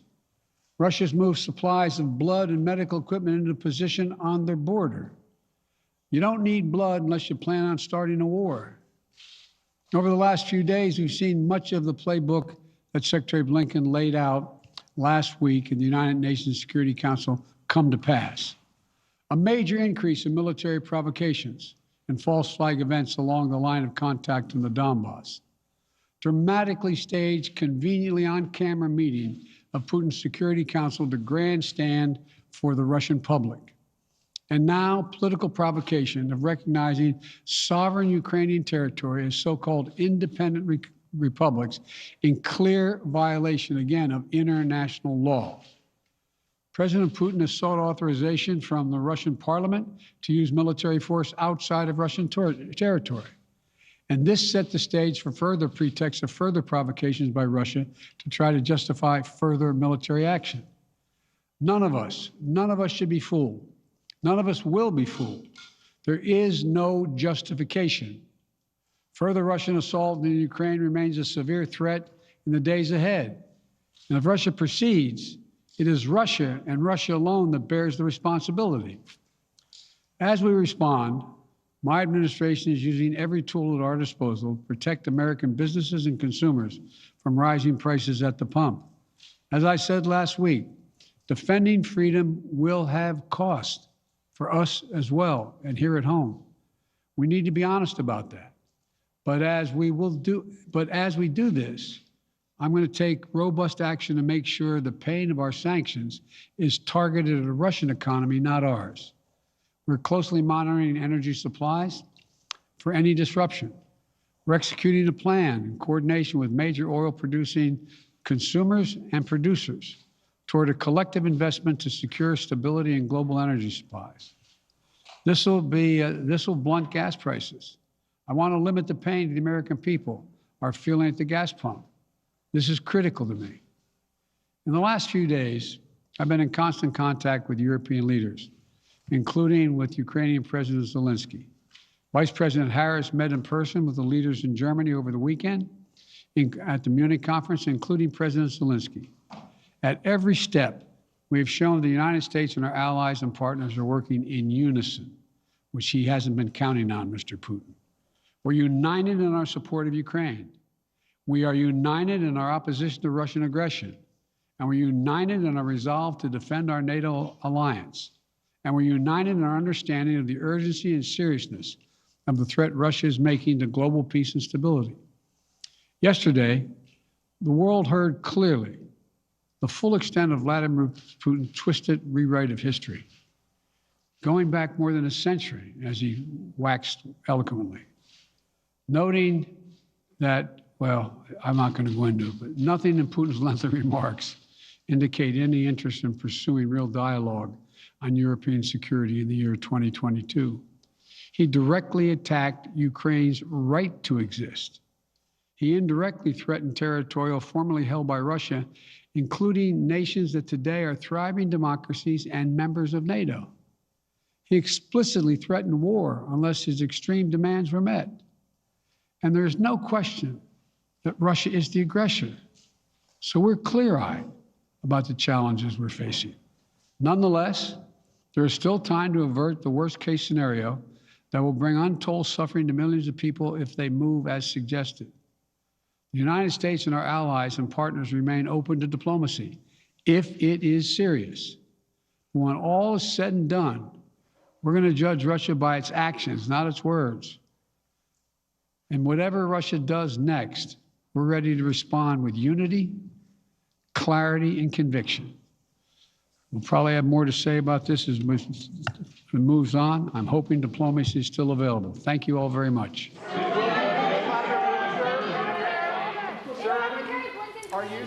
President Biden taking no questions as he lists the latest reaction and punitive measures aimed toward Russia for its essential declaration of two areas of a sovereign Ukraine as separate countries. I want to go to Kristen Welker right now. Kristen, big headlines there. More U.S. forces pouring into the Baltic areas in a defensive posture, and also the announcement of new financial sanctions.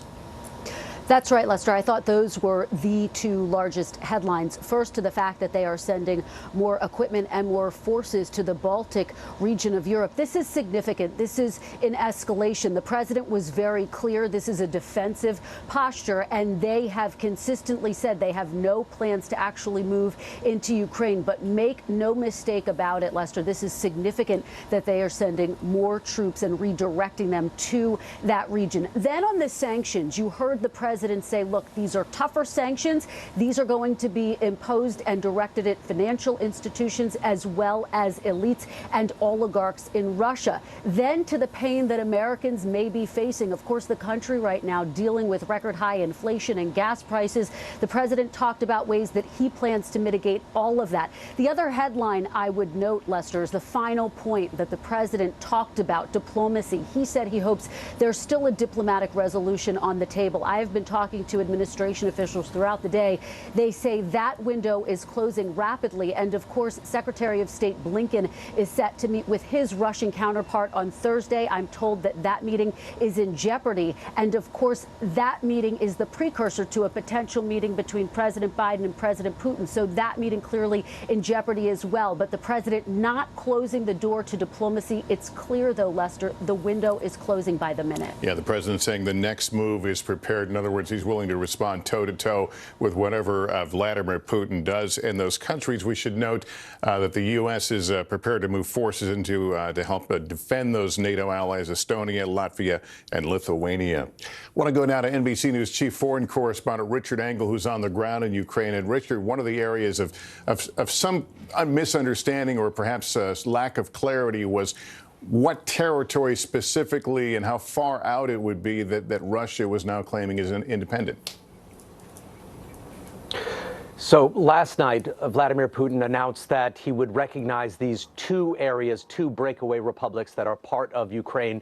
But then today, just a few hours ago, Putin explained exactly what he meant, what the boundaries would be of that area that he's recognizing. And you've pulled up a very important map, and I think it's important that people understand this map because potentially the future of Ukraine depends upon it. You see the pink portion of the map. That is the area that is held currently by Russian-backed separatists. There are no Ukrainian forces in there. The Ukrainian government does not have control. And initially, when Putin said he was going to recognize these two republics, both of which are in that pink area, it didn't seem potentially that it could be the trigger of a war because Putin was just announcing that he was recognizing an area, giving protection to an area that Russia already controls. But then Putin today said, no, it's not just that pink area. It is the provincial boundaries of that region, which is the brown, much larger area that you show on that map. And that brown area, which is where I am right now in the city of Mariupol to the south, is controlled by the government, is controlled by the Ukrainian military. There are a lot of Ukrainian troops here. Large portions of the Ukrainian military are based in this section of the country. So if Putin were to go beyond areas that are controlled by separatists, it would mean that Russian forces and Russian-backed forces would be coming into direct military combat with the Ukrainian army, and then we're talking about a conventional war. And once conventional war begins, then it's an easy scenario to see how it could extend across this country. All right, Richard Engel, thank you for that. And joining us from Moscow is NBC News senior international correspondent Keir Simmons. And Keir, is it clear what the next move is now by the Kremlin? Well, Lester, as you can hear over me right now, there are fireworks here in Moscow, unrelated to President Putin's announcement today, but somewhat ironic. In terms of your question, we know what President Putin thinks, but we don't know what he plans or when he plans to do it. And just going back to what Richard was saying there, the big question is whether President Putin envisages that he will allow some time to expire, maybe just a matter of days and look for some kind of a conflict to break out in that now newly disputed area, disputed by Russia only, of Ukraine, and then say that he has to move on more of Ukraine in order to defend that area and in order to defend the separatists there. Lester, I was talking to one official at the Russian Foreign Ministry just tonight here in Moscow. He was saying that he believes that meeting between Minister Lavrov and Secretary Blinken seems unlikely now. The threat of sanctions, Lester, has not deterred President Putin, and diplomacy has not deterred him. The question tonight is, what will deter him? Keir Simmons, thank you. On that note of diplomacy, let me bring in our NBC News chief foreign affairs correspondent, Andrea Mitchell. Andrea, we heard Kristen describe her sources saying the window for diplomacy is closing. Is there some hope here by the U.S. that if Putin goes no farther than he is now, that may be a diplomatic win? I think right now they think that he's already gone too far to call this a diplomatic win. He has not been deterred by exactly what has just been described by Richard Engel. He's gone beyond those borders, those outlines of the separatist regions. And in fact, as the president just said, who in the Lord's name gave him the right to take two parts of a sovereign country and declare them as independent countries? You know, what he has done now has just taken territory from Ukraine and saying today that he will take even more. So, no, I don't think that they can, and I think that they now feel there's no point in a Lavrov meeting because it would just be more propaganda. The Secretary of State was supposed to leave tomorrow morning for Geneva. We were, of course, also going, and now it could still be a trip. There could be a trip to Brussels in another day or so, or to Paris to talk to allies, to just ratify the unity of NATO that they have truly put together. And my experience in Munich with them this weekend was that the allies really are on the same page in a way that they have not been, even though it is a new German chancellor, even though the French president is up for re-election, even though the UK prime minister is in political trouble back home. On this, they are united, and they are united behind America. So they've done a good job on this. These sanctions are going to be incremental, but the most severe, to my eye, is the sovereign debt. If Russia cannot go to the well of international finance, they have to figure out other ways to finance their own projects. That will hurt. That's not just that's sovereign. That is sanctioning the government's resources, the assets, and being able to trade within the international finance system. Yeah, and worth noting, the president saying this is the first tranche of sanctions and that they are prepared for next and follow-on moves. Thank you, Andrea. I want to go back to Richard Engel now, who is in Ukraine. Richard, it's one thing to make this announcement that they're going to move in peacekeeping troops. Have we seen anything, any indication of extraordinarily Russian movements in that area? So for the last several weeks, we've all been watching the overt Russian military buildup, the tens of thousands of troops that it has in Belarus, along the eastern border, in the south. But we know much less about Russia's troop presence inside the separatist area, that pink area on your map that is controlled and has been controlled for years by the separatists. Last night, Putin said that he would move peacekeepers into, that was his term, Russian troops to serve as peacekeepers to protect the people there at a time of his choosing. He didn't say when they would go in, but shortly after that announcement, some unmarked vehicles, some unmarked military vehicles were seen entering from Russia into the area. And then earlier today, the chief of NATO said that Russia had been building up its troop presence in that separatist area. Richard Engel, thank you. That concludes our coverage of President Biden's remarks. We'll have much more as events develop tonight on NBC Nightly News. For now, I'm Lester Holt, NBC News New York. Good day. Appropriately, Aaron. All right, Leanne Caldwell for us, tracking news from the Hill. Leanne, thank you. Yeah. Ahead of the midterm elections, we're taking a close look at districts across the country as part of our County to County series. Today, we're looking at Duval County in Florida. A city council election there is drawing national attention from both parties. NBC News correspondent Shaquille Brewster joins us now from Jacksonville, Florida. Shaq, it is nice to see you there in some warm weather for a change. Why is this local election there in very warm Florida so crucial for both Democrats, really, as well as Republicans? Well, really it goes to where we are, not just because it's warm and beautiful weather here, but really because of Duval County and why we're tracking this county. This is a traditionally Republican stronghold that Democrats have found success in recent elections, talking about 2018 and 2020. Party leaders are both looking at this city council race, which, look, we normally wouldn't be covering a local election like this, but they're looking at this to draw signs at what it can mean for the midterms, whether or not Democrats could be successful with this kind of political environment that is a tough environment for them. Listen to what I heard from the Republican Party chair here about why they're taking this so seriously and what the Democrat Party chair has to say about the uphill battle he's facing. It reflects also a sour mood, particularly against their policies, their ideology, their radical woke leftism. That doesn't play well in Jacksonville. It doesn't play well, apparently, anywhere else in the country either. It's a lot easier for you to convince someone to vote if they feel like the country's moving in the right direction.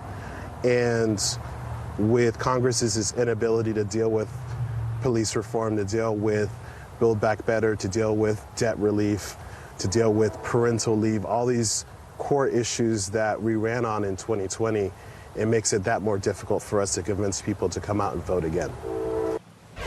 Daniel Henry, the Democratic chair there, says that he believes this race is going to come down to fewer than 500 votes. That's how competitive it is. They had an open primary a couple of weeks ago, and it was nearly that tight. He thinks it's going to be tighter this time around.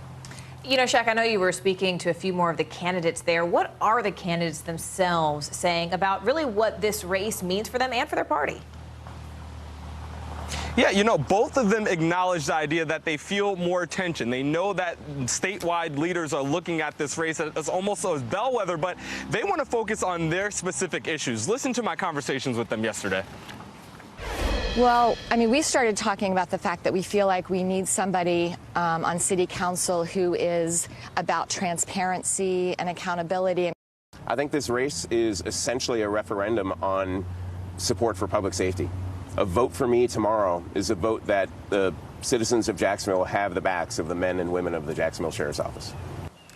So you hear the candidates trying to pull it away from what you hear the party leaders talking about, mentioning their public safety and also city services. But the impact of the outside party, it's indisputable at this point. The Democratic chair told me that they've made more than 150,000 phone calls, more than 2,000 text messages that they sent out. On the Republican side, Governor Ron DeSantis has come in and cut a robocall for the Republican candidate here. This is a race that both sides want to win. They want to be successful here because they want to be able to say with these upcoming elections, they're having the momentum. All right, NBC Shaquille Brewster for us there. Shaq, thank you. There are growing calls for lawmakers to do more to combat child poverty. That's because the expanded child tax credit expired with the failure of the Build Back Better plan on Capitol Hill. As a result, the number of American children living in poverty grew by 3.7 million last month. And with soaring food and gas prices, parents are struggling more than ever to make ends meet. NBC News Capitol Hill correspondent Ali Vitale has been following that story for us. She joins us now. Hi, Ali. Aaron, you set the stage there really well against the backdrop of inflation and all of the pandemic pressures that we've been experiencing over the last few years. Congress put the child tax credit in place thinking it would be so popular and have such a positive impact that it would be hard to see a life without it. That's true for many of the families who are receiving it, even as it lapsed at the end of last year. Listen to what's happened since. Every paycheck, I am $100 overdrawn.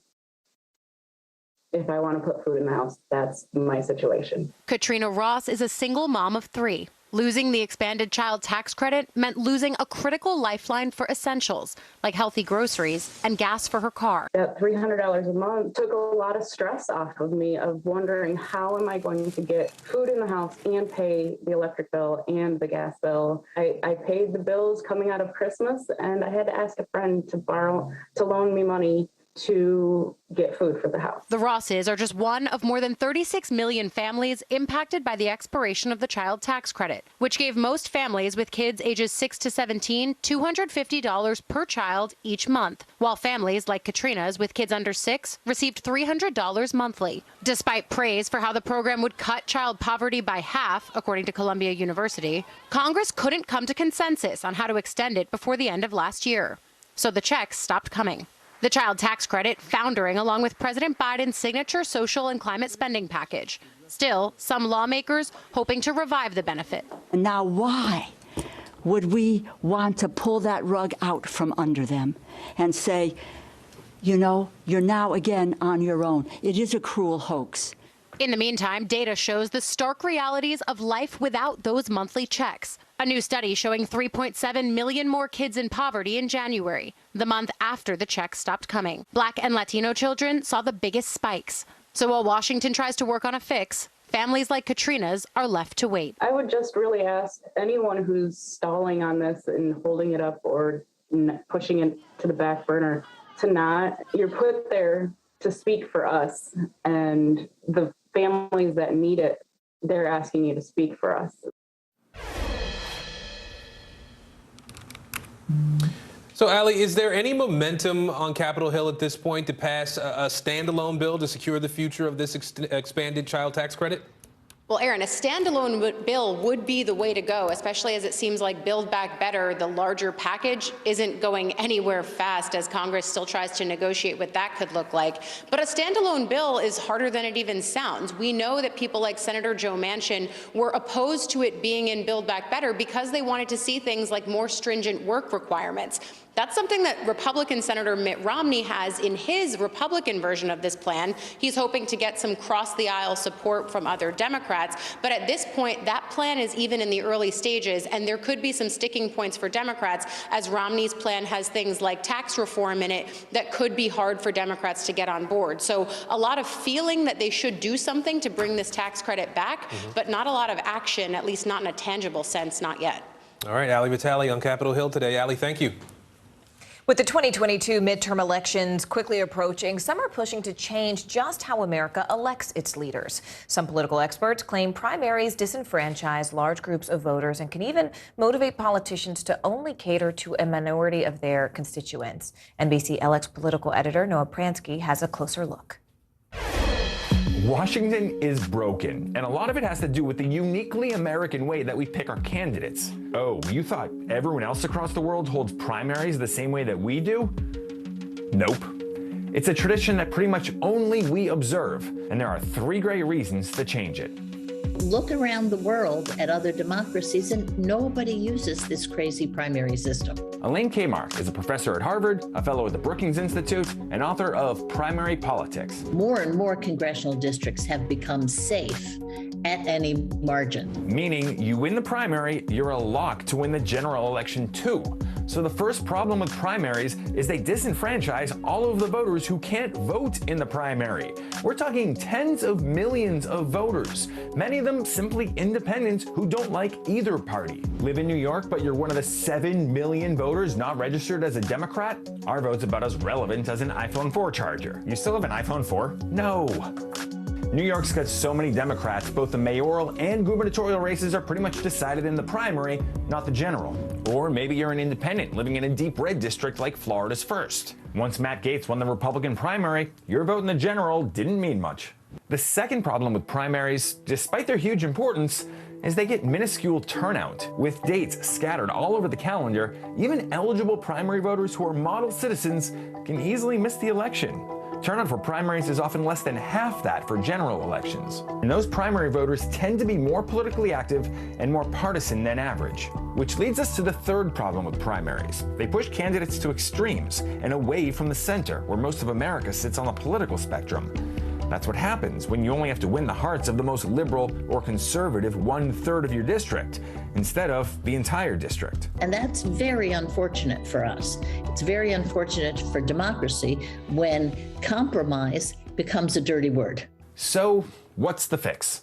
Ditch the primaries and just let a small group of politicians decide their party's nominee. It would take out the people who are basically in it to be bomb throwers and not in it to legislate and to get things done. Possible fix number 2, limit gerrymandering so we get more competitive districts. And fix number 3, open the primaries up to everyone. While some of our largest states, New York, Florida, Pennsylvania, still have restrictive primary rules, about 36 have adopted provisions in recent years to allow independents to cast ballots in primaries. Many of those states now allow opposing parties to participate as well, so nobody is ever denied a vote.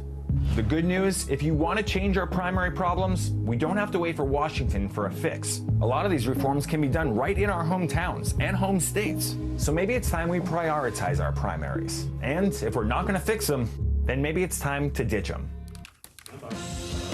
An announcement today from Buckingham Palace. Up next, what we're learning about Queen Elizabeth's condition after she tested positive for COVID.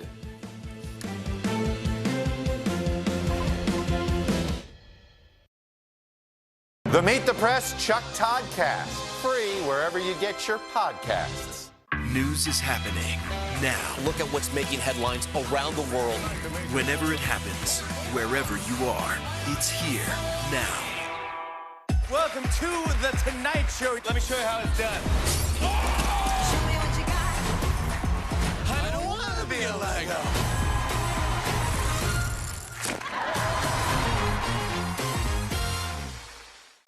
Top Story with Tom Llamas is your news playlist on NBC News Now.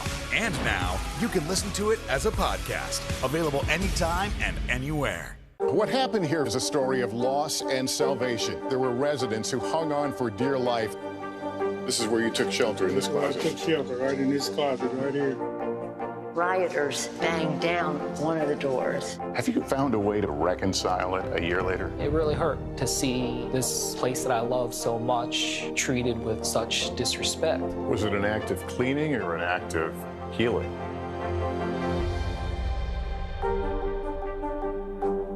We're here to start conversations about the big things happening in our world, because it's not my job to tell you what to think. My job is to think about what you tell me. Now Tonight with Joshua Johnson, streaming weeknights at 8 on NBC News Now. The fire has grown leaps and bounds. You see behind me is typical. How you doing? Pretty bad. The Meet the Press Chuck Toddcast, free wherever you get your podcast. There's no better place for fun with friends, quality time with your little golf buddy, or an afternoon alone together. Family and friends are just a tap away. Just pick your course, pay from your phone. Golf now. Download the app and go play.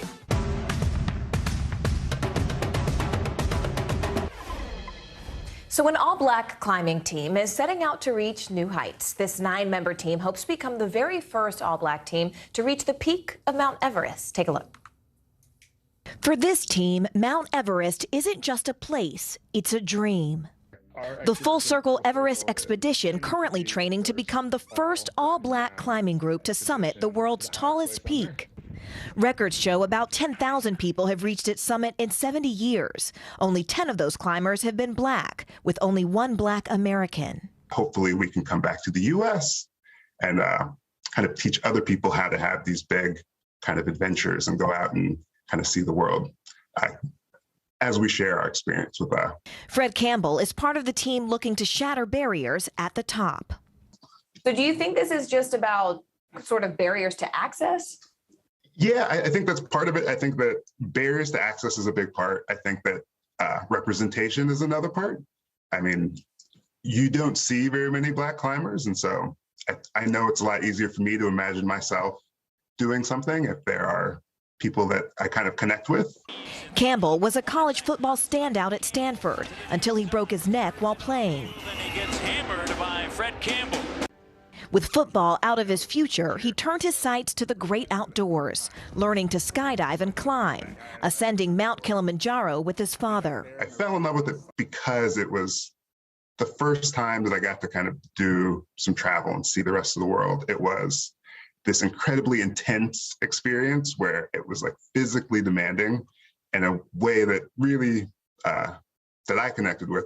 Now he's part of a history-making team. Among them, 28-year-old climbing instructor Rosemary Saul, high school teacher Eddie Taylor, and team leader Philip Henderson, a 58-year-old climber with 3 decades of experience. How does it feel to be climbing with other people who look like you and have had similar experiences?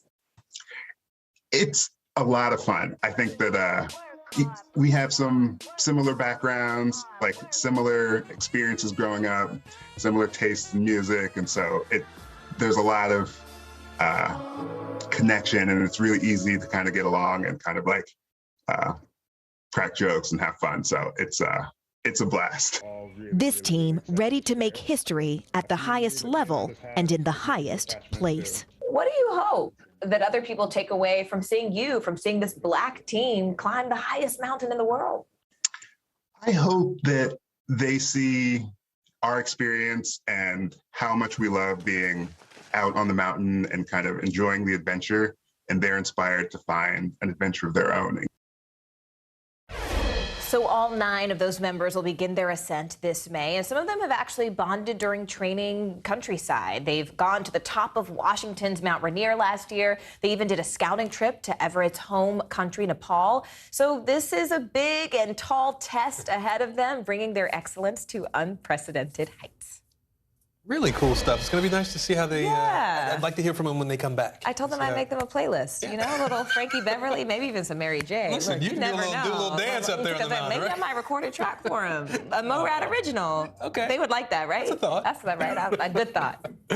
Zernona Clayton is a legendary civil rights leader and activist. She marched alongside Martin Luther King Jr., worked to help integrate hospitals, became a trailblazing journalist, and even once convinced a leader of the KKK to throw down his robes. Clayton sat down with NBC News correspondent Blaine Alexander to share her side of history. This is like a museum, and I treat it like that, too. You would be hard-pressed to find a room big enough to tell the story of Zernona Clayton. At just 4'11", she was a towering figure in the civil rights movement, a close confidant of Dr. King. She was there as he drafted his famous March on Washington speech. I love that man because he was ordinary. As famous as he was. She broke barriers as a trailblazing journalist, the first Black person in the South to have her own primetime show. But perhaps her greatest power? Persuasion. Like when she wrote to President Johnson in the 60s, asking for his help to allow Black doctors to practice in Georgia's segregated hospitals. He didn't answer. I said, you know what, let's go to Washington. You know, not getting any response kind of makes you mad. They met, and soon after the passing of the 1965 Medicare legislation, hospitals nationwide began to desegregate. So what do you think that you said to him that convinced him to get involved? Guts. He's a gutsy woman. I had a real story to tell him, and I had my facts. Later, Clayton used that same persuasive power to change a heart of hate, the local Grand Dragon of the Ku Klux Klan. The two met while working on a neighborhood project in Georgia. At first, she says, he would barely even shake her hand. I said, but you know what? How do you feel knowing that you're standing there with all this bigotry in your heart and calling yourself a Christian? She kept talking to him almost daily. Within a few months, he publicly denounced the Klan. She says what made the difference then is something we could all use now. I kind of wish that I could give everybody a little shot of patience and add a little pinch of love with that. We could make everybody whole again. A recipe for change that's withstood the test of time.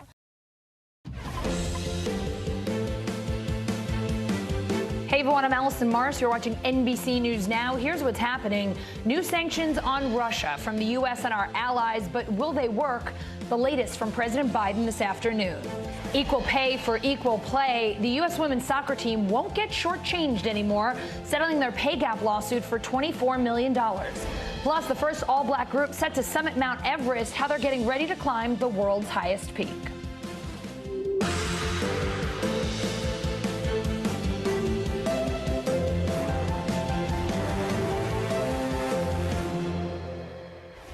We start with breaking news from Washington. President Biden speaking at the White House about the crisis in Ukraine. NBC News Chief White House correspondent Kristen Welker is live in D.C.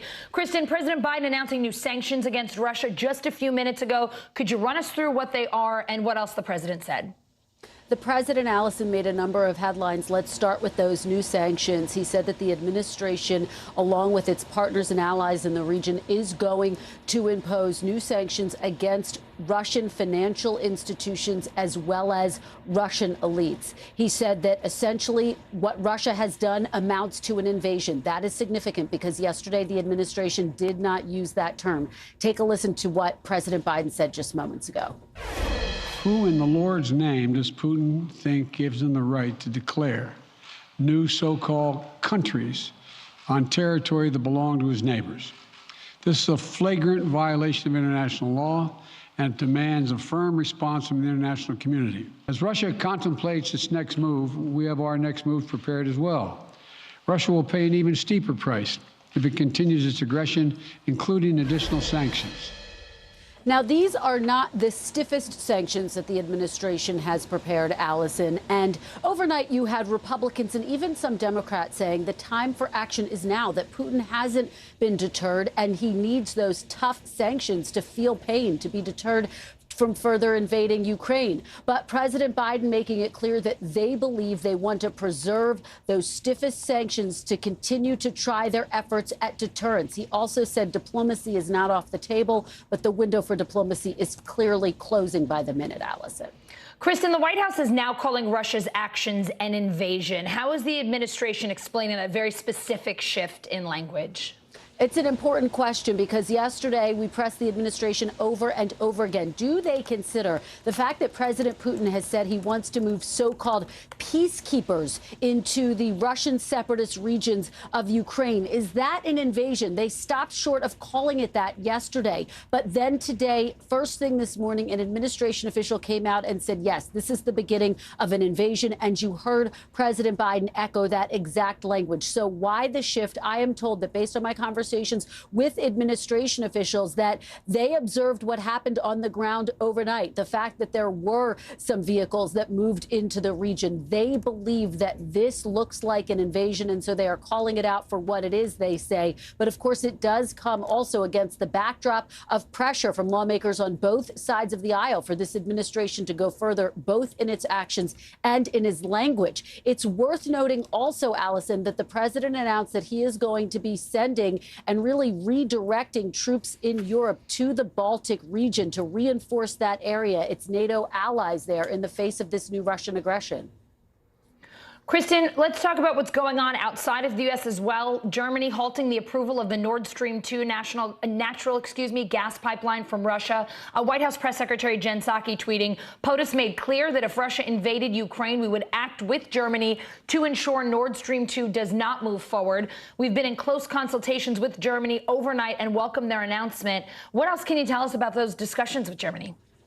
This is a natural gas pipeline, Allison, that connected from Russia to Germany. This is significant because it essentially cuts off this major project that was moving forward between Russia and Germany. We know that President Biden had been speaking to the newly installed Chancellor of Germany for weeks, if not months now, about this possibility. And when the German Chancellor was here at the White House, the president said, we are on the same page when it comes to Nord Stream 2, that if Putin does exactly what he is doing now, if he moves to invade, we will cut off and halt that pipeline. Now, the German chancellor at the time did not definitively say that that's the action that he would take publicly. He did say, though, the president and I are on the same page. And now with this announcement today, it seems as though they are. This is being seen as something that will add to the financial pain that President Putin is facing, in addition to those new tough sanctions that are being imposed today, Allison. All right, Kristen Welker at the White House for us. Thank you so much. Ukraine supporting Germany's decision to halt the Nord Stream 2 pipeline with Russia. Ukraine's foreign minister calling it, quote, a morally, politically, and practically correct step in the current circumstances. NBC News correspondent Aaron McLaughlin is in Kyiv. Aaron, what's it like there right now? What kind of reaction are President Biden's comments getting so far? I know he only made them a short time ago. Well, Ukrainians I've been speaking to here, Allison, say they're pleased with the response not only of the Biden administration thus far, but also the European response, specifically with respect to that Nord Stream 2 gas pipeline project. being suspended. It was something that Ukrainian government has long called out as what they saw as essentially a geopolitical tool that would be leveraged by Russia to take further advantage of Ukraine, depriving it of about $1 billion in natural gas transit fees and giving them more leverage over Europe. So they're particularly pleased with that. They're also pleased, the Ukrainians I've been speaking to, with the language, what President Biden had to say, calling out President Putin, calling out his President Putin's speech for what it was, which is essentially, in their minds, heralding a potential full-scale invasion of Ukraine. People here are very awake to that and are concerned about that. Also pleased with the sanctions. You know, I was speaking to a former advisor of President Zelensky, and he said, of course, being in the position that we are now, we would like to see more sanctions. But he said that he understands this approach, this incremental approach that President Biden laid out, saying you don't want to swiftly destroy a nuclear power. It'll lead to chaos. Slowly suffocate is the right tactic. So that just gives you a sense of some of the conversations that are happening in Kyiv right now. Aaron, Secretary of State Blinken and Ukraine's foreign minister are going to be holding a press conference today. What are you expecting to hear from those two leaders? Well, you know, up until this point, there was a difference in tone in rhetoric between what we were hearing from the White House, which is this very alarming rhetoric about full-scale invasion plans that U.S. intelligence was saying President Putin was preparing. That was seen as alarmist here in Kyiv.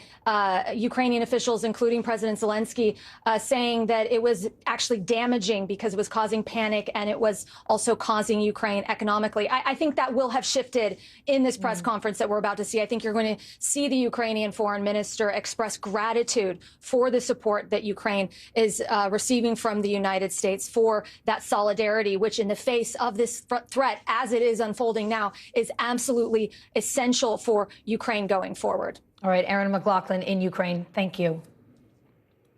Russian President Vladimir Putin saying it's impossible to predict his country's military actions in the two breakaway regions in eastern Ukraine.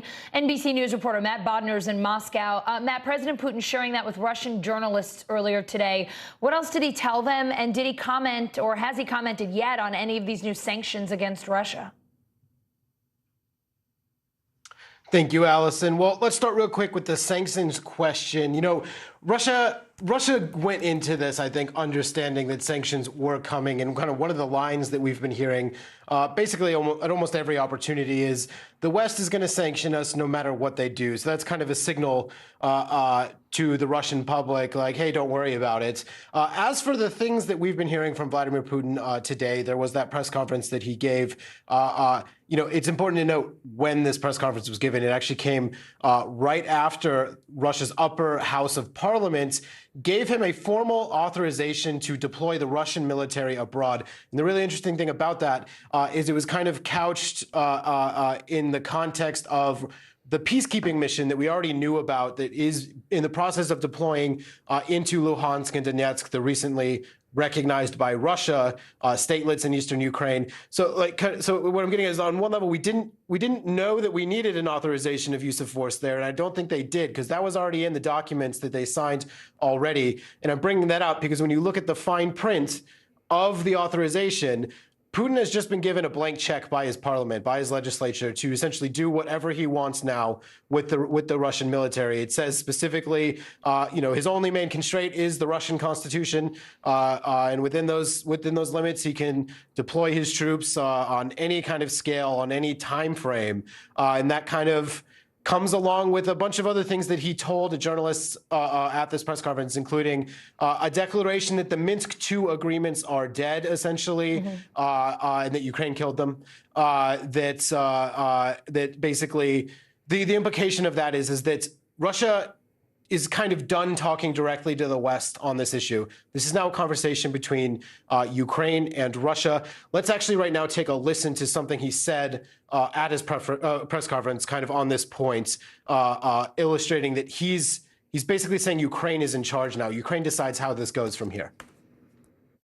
So yesterday's event, the recognition of these republics, is dictated by the fact that publicly Kiev government started to say that they were not going to follow through on these agreements. What else can you say here? The first people in the government publicly stated that. What else can you expect? Do you expect to continue us watching people abusing, government abusing citizens on these territories? So this is a taste of what Putin is telling journalists, telling the Russian public, that he's taking these actions because Ukraine is essentially committing atrocities in eastern Ukraine, human rights abuses, targeting the people of eastern Ukraine. And he's using this as a justification now, basically for anything he wants to do from here. Matt, the Russian Foreign Ministry evacuating all Russian diplomatic staff from Ukraine in the very near future. What else can you tell us there? So this is one of the many developments we've seen this evening. This one kind of came out of nowhere on a very kind of harshly worded, lengthy statement from the Russian Foreign Ministry, essentially recounting the entire 8-year history of this conflict between Russia and Ukraine, talking about it in the context of a coup that then led to a rise in Russophobia in Ukraine, leading to a rise in threats against essentially every single Russian diplomatic mission in Ukraine. So after you read through a very long text, kind of recounting this history, airing grievances, a common theme we're seeing in Russian statements at the moment, they get to the point. Russia has made the decision to, in the near future, they said, begin pulling out everyone, all of their diplomats from all of their diplomatic missions. We're talking the embassy in Kyiv, consulates in places like Odessa and Lviv. So this is a general pullout. Also coincides with some talk in Ukraine about possibly severing diplomatic ties with Russia. And also Russia today formally announcing, the Foreign Ministry also formally announcing diplomatic relations with the newly recognized by Russia, again, statelets in eastern Ukraine. Matt, how about President Biden's comments this afternoon? Any official reaction from the Kremlin?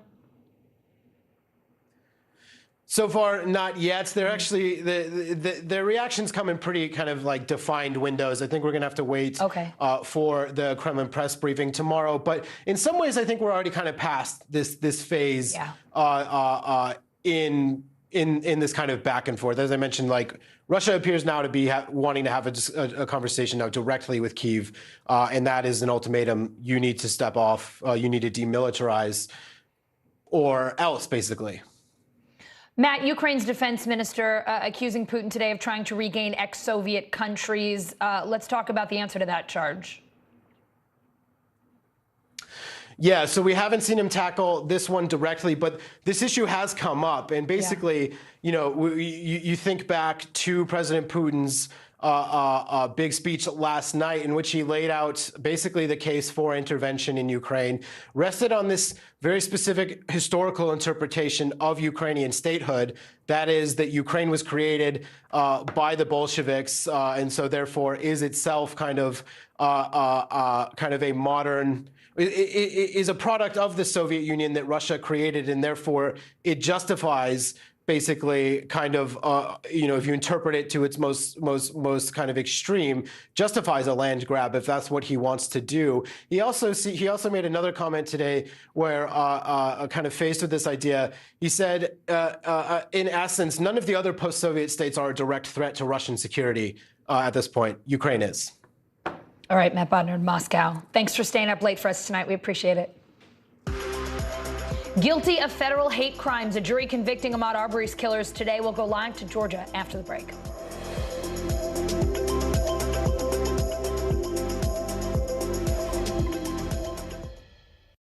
News is more than a headline. It informs, it inspires, and it still matters. To cover it, you have to be in it. And that's what we're going to do. Every night, we take you to the front lines of the story, where it's actually happening, with NBC News journalists on the ground from all over the world. We cover what you need to know and bring your newsfeed to life. In primetime and streaming live, it's your news playlist every night. Top Story with Tom Llamas, weeknights at 7 on NBC News Now. News is happening now. A look at what's making headlines around the world. Tonight, the major announcement of the COVID vaccine. This is a significant moment. Your news, whenever it happens, wherever you are. It's here now. We're here to start conversations about the big things happening in our world, because it's not my job to tell you what to think. My job is to think about what you tell me. Now Tonight with Joshua Johnson, streaming weeknights at 8 on NBC News Now. The Meet the Press Chuck Todd Cast, free wherever you get your podcasts. News is more than a headline. It informs, it inspires, and it still matters. To cover it, you have to be in it.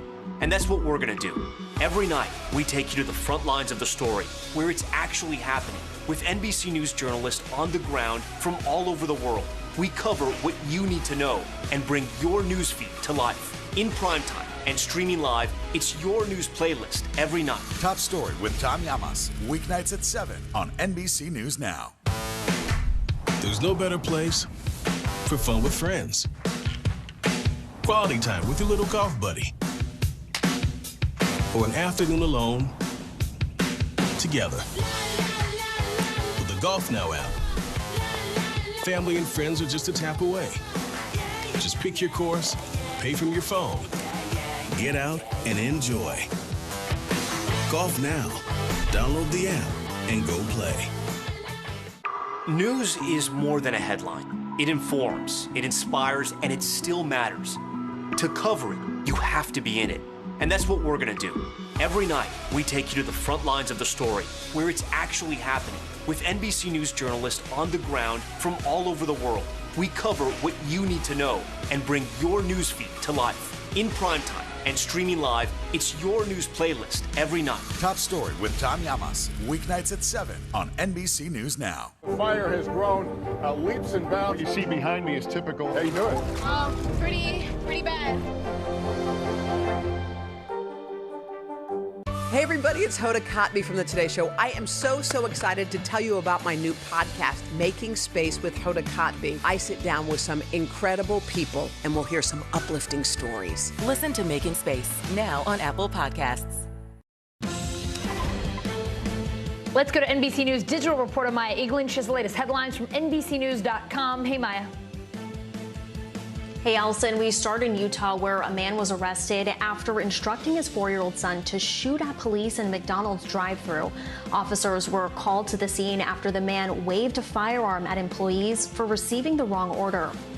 Dr. Paul Farmer, physician and humanitarian, has died at 62. He was known for delivering health care to millions of impoverished people around the world. He died in his sleep in Rwanda, where he had been teaching. Colombia has become the latest Latin American country to expand access to abortion. The Constitutional Court voted to legalize the procedure until the 24th week of pregnancy. In Hong Kong, the city's leader has ordered mandatory COVID-19 testing for all residents in March. That's over 7 million people. Officials say Omicron is still on the rise there, with about 5,000 new cases a day. And in Massachusetts, a man is accused of attempting to break into a tiger enclosure at Boston's Franklin Park Zoo. He's due in court today after being charged with trespassing and disorderly conduct. Allison, back to you. All right, Maya, thank you. Guilty on all counts, a jury convicting Ahmaud Arbery's killers of hate crimes this morning, reaching a verdict in less than 4 hours of deliberations. NBC News correspondent Ron Allen is in Brunswick, Georgia for us. Ron, Gregory and Travis McMichael and William Bryan convicted today on all counts. Walk us through the jury's decision here. They faced 5 counts in total collectively, but the jury basically determined that they violated Ahmaud Arbery's civil rights, that they hunted him down, chased him, and killed him, and they did all this because he was African American. That was the key part of this trial, their motivation, and that's what made this a hate crime. There was a lot of evidence presented about texts, social media posts that the defendants had done and written in recent months leading up to the fatal encounter. And that was how the prosecution portrayed them as essentially, as they put it, motivated by their own racial hatred and racial animus to go after Ahmaud Arbery, to assume the worst about him when they saw him in the neighborhood, assume that he was a criminal, even though there was no evidence proving that he was a criminal or that he'd ever stolen anything or that he ever robbed anything. Because, as you know, the defendants claimed that that's what they were doing, trying to protect their neighborhood, and they suspected Arbery of a crime. So, yes, it happened quickly. Less than 4 hours of deliberation, guilty on all counts. Ron, the courtroom emotional as those verdicts were read. Some members of the jury, Arbery's family crying. Tomorrow is the second anniversary of his death, I understand. What did his mother say after the verdict today? There's a lot going on, obviously, yes. And this is the second trial that they've gone through. Remember, the three defendants were also convicted in a state trial of murder a couple of months ago. And for the family who has been there just about every day, watching all this play out again and again, the videos of watching their son executed, killed on the streets, it's a lot to go through. Here's some of what Arbery's mother had to say after the verdicts. Take a listen. I, as a mom, we will never heal. We as a family will never get victory because our mother's gone forever. Come on. They were also critical of a Department of Justice decision a couple of weeks ago to accept a plea agreement with the defendants whereby they would plead guilty and in exchange be sentenced to serve their time in a federal prison instead of a state prison. The family thought that that was too lenient because federal prisons are better environments than state prisons. And the family was glad that this went forward so that there is a conviction that says they are guilty of a hate crime, of killing, attacking, going after Ahmaud Arbery because of his race. Ron, federal prosecutors had to prove that these three men targeted Arbery specifically because he was black. They succeeded on all counts. What is Attorney General Merrick Garland saying about the verdict today? As you know, it's the Department of Justice that was prosecuting this case. It was a federal case. So ultimately, yes, the Attorney General is overseeing this. He was emotional as he talked about watching the verdicts and hearing about the verdicts and thinking about the family. Here's some of what he had to say. Wanda Jones, who you mentioned, said at a press conference after this verdict that was in that essentially justice was served because the family pushed in court to have a judge reject this plea deal. That's the only reason justice was served. What's your response to that? I cannot imagine the pain that a mother feels to have her son run down and then gunned down while taking a jog on a public street. My heart goes out to her and to the family. That's really all I can say about this.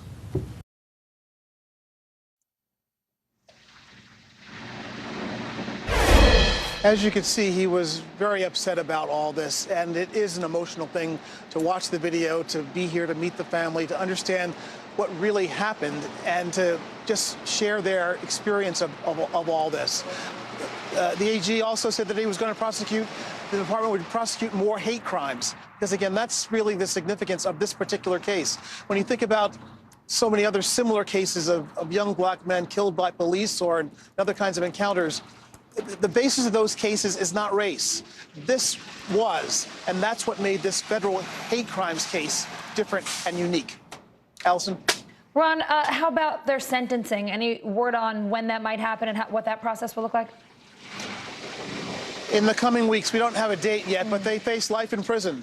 They're already serving life in prison, so now they'll have another life in prison sentence, presumably. The judge has some discretion there, but the bottom line is that these men will probably never see the light of day, freedom outside of a prison ever again. All right, Ron Allen, outside of an emotional courtroom there in Georgia, thank you. In Minnesota, another federal case wrapping up. Closing arguments started today in the civil rights trial over George Floyd's death. All three ex-Minneapolis officers charged took the stand during the defense's 4 days of testimony. Here's NBC News correspondent Megan Fitzgerald.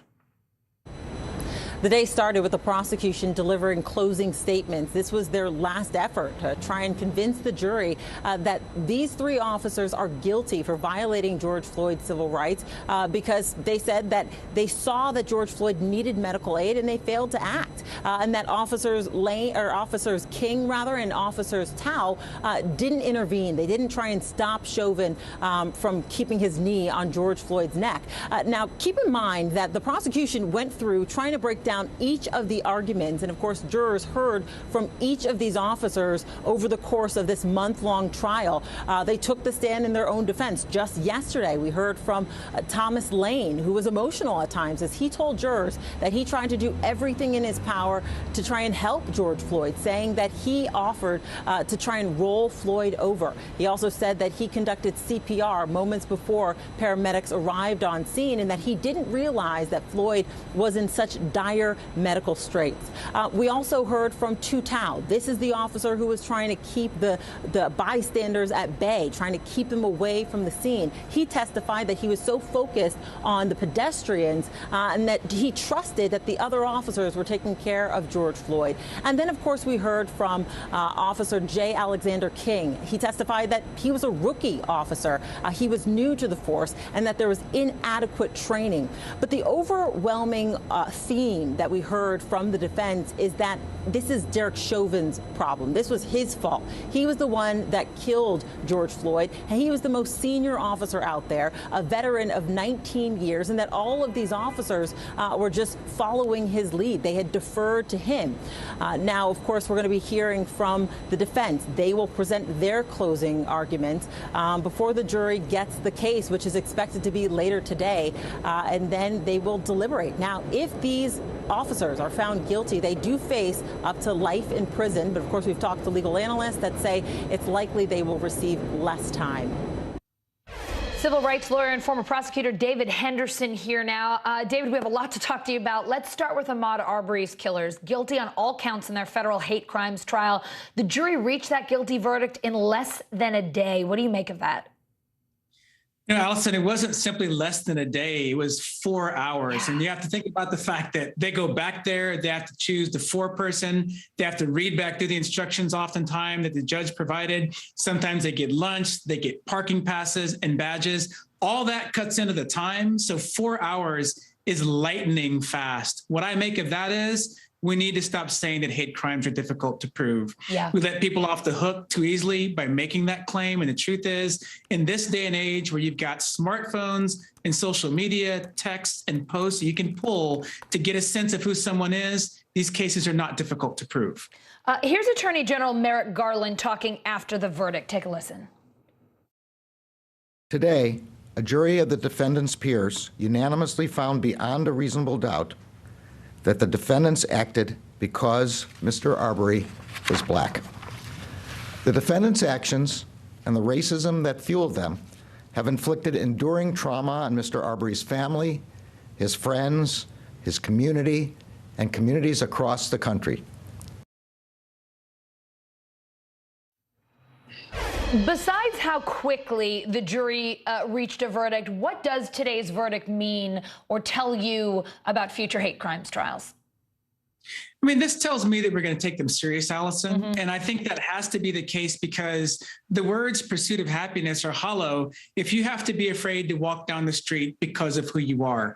We've talked about race because that's why Ahmaud Arbery was targeted. But I hope it's important for people to keep in mind that hate crimes span the spectrum of reasons why people are targeted. In fact, the modern legislation that we often think about refers to the murder of Matthew Shepard and James Byrd Jr. Matthew Shepard was killed because he was gay, and James Byrd Jr. was targeted because he was black. These laws don't simply protect people based on race. They protect everyone who's treated in a hostile way because of who they are or because of who they're perceived to be. Let's talk about the federal civil rights trial over George Floyd's killing. All three defendants there took the stand. Was that smart? And how do you think that they did? It was smart of them to take the stand, Allison, and I'll say it for this reason. For about a 2-year period of my career, I tried cases exclusively that were based on unintentional killings. Whenever someone has caused a death unintentionally or contributed to it, they need to take the stand and tell the jury this is not what we intended to happen. I do think that benefits them here with this trial. I also think it benefits them because these trials are part of a story that go beyond the legalities that you and I talk about in forums like this. And the jury sees that Derek Chauvin is not there. They hear Derek Chauvin's name. They see him on the videos.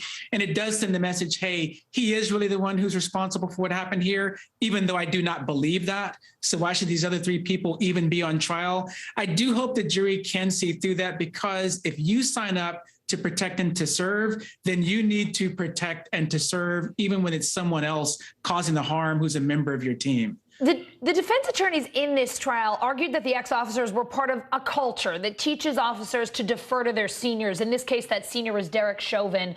Was that a strong argument? I think it's a strong argument, although it's an argument that historically fails. Okay. The argument is, hey, I was just following orders, right? There have been historic examples of how that argument fails because you can't say that you signed up because you wanted to make a difference, and then the time when it was most important for you to do it, you chose not to. But what I do also need to acknowledge is the fact that arguing that they're part of a systemic culture that led to this type of harm is true. And that's why the Minneapolis Police Department paid $27 million to settle the civil lawsuit that accused them specifically of targeting Black men like George Floyd. So yes, they're a part of a culture. That doesn't mean that as individuals, they shouldn't still be held accountable.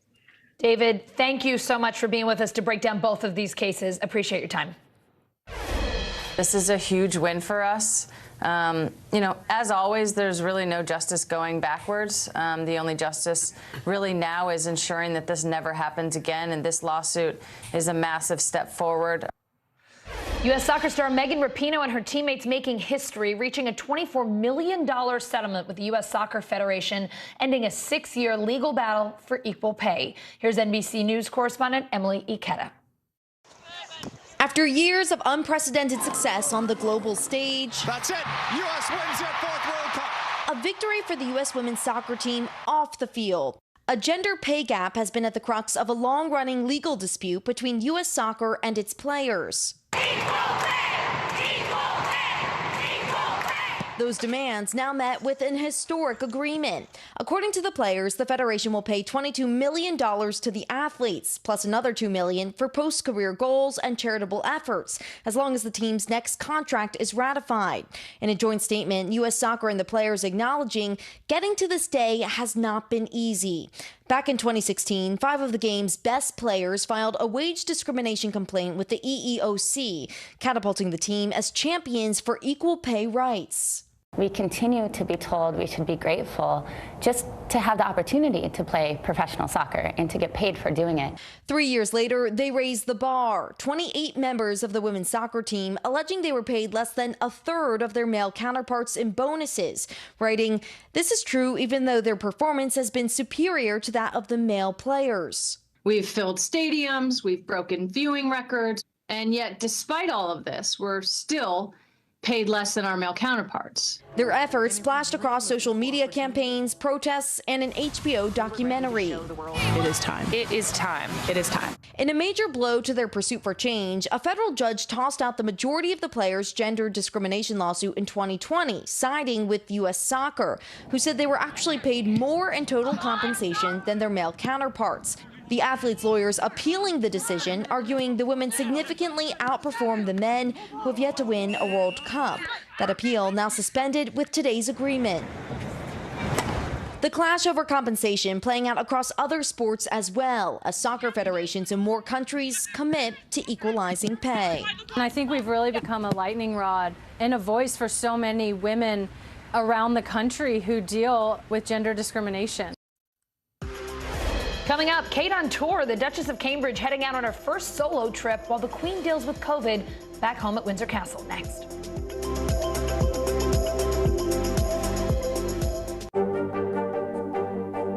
What are you doing for teachers who feel that they're being stretched too thin? Did you understand how prevalent hunger was in your own community?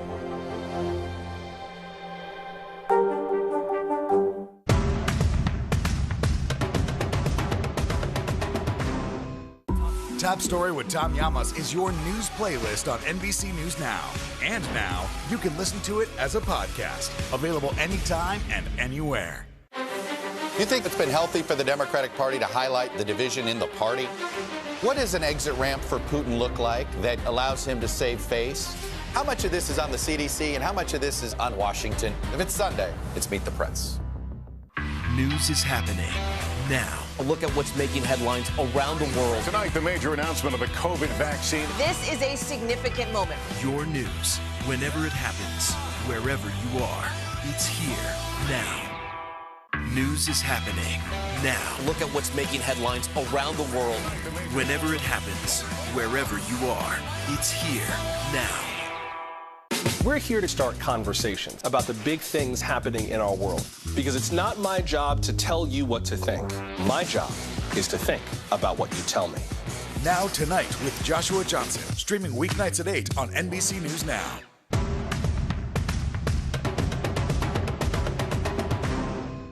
We're here to start conversations about the big things happening in our world, because it's not my job to tell you what to think.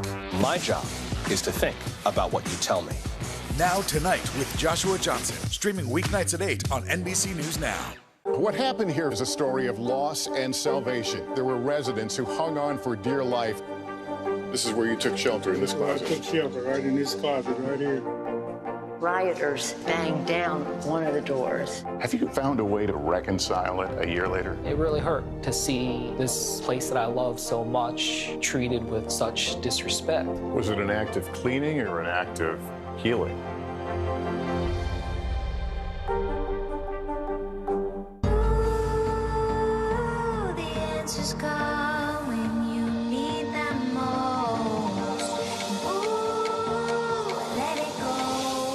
The Today Show's newest fan. Little Al Roker. What am I doing here?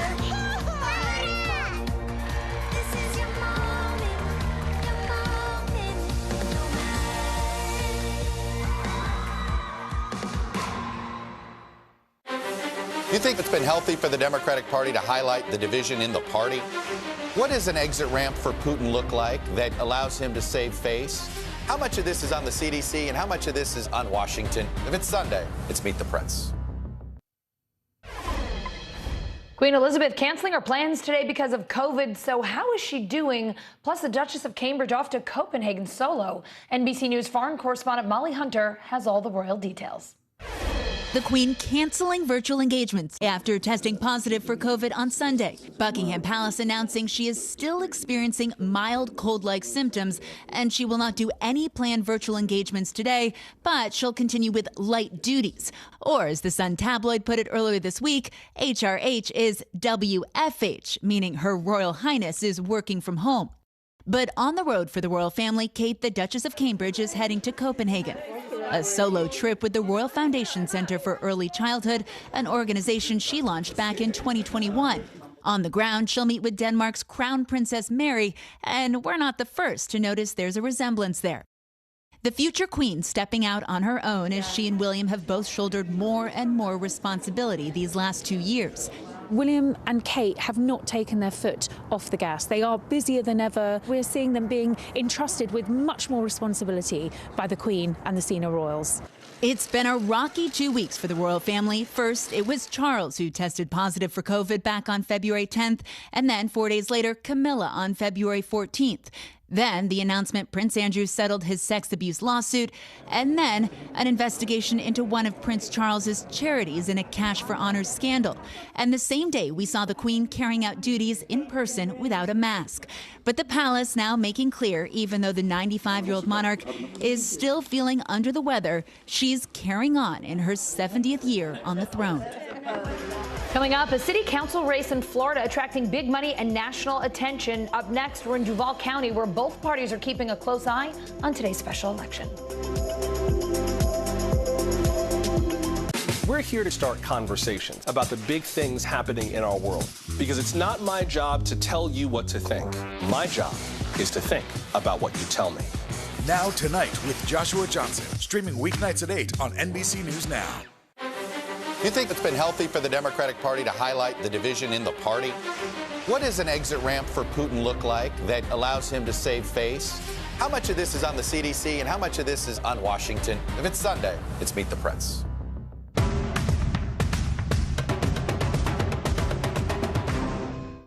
This is a very different kind of program. We're here to start conversations about the big things happening in our world. Professor, I'm not asking you to predict the future, but what do we think that the new normal is going to be? Is part of this that everyone's rethinking their jobs during this pandemic and their relationship to their employers? What is your biggest tip for any parent who's concerned about this? It's not my job to tell you what to think. My job is to think about what you tell me. Now Tonight with Joshua Johnson, streaming weeknights at 8 on NBC News Now. What are you doing for teachers who feel that they're being stretched too thin? Did you understand how prevalent hunger was in your own community?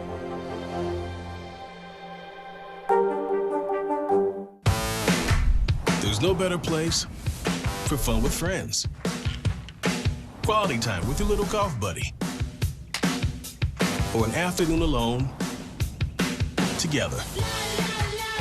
With the Golf Now app, family and friends are just a tap away. Just pick your course, pay from your phone, get out and enjoy. Golf Now. Download the app and go play. The Meet the Press Chuck Todd Cast, free wherever you get your podcasts.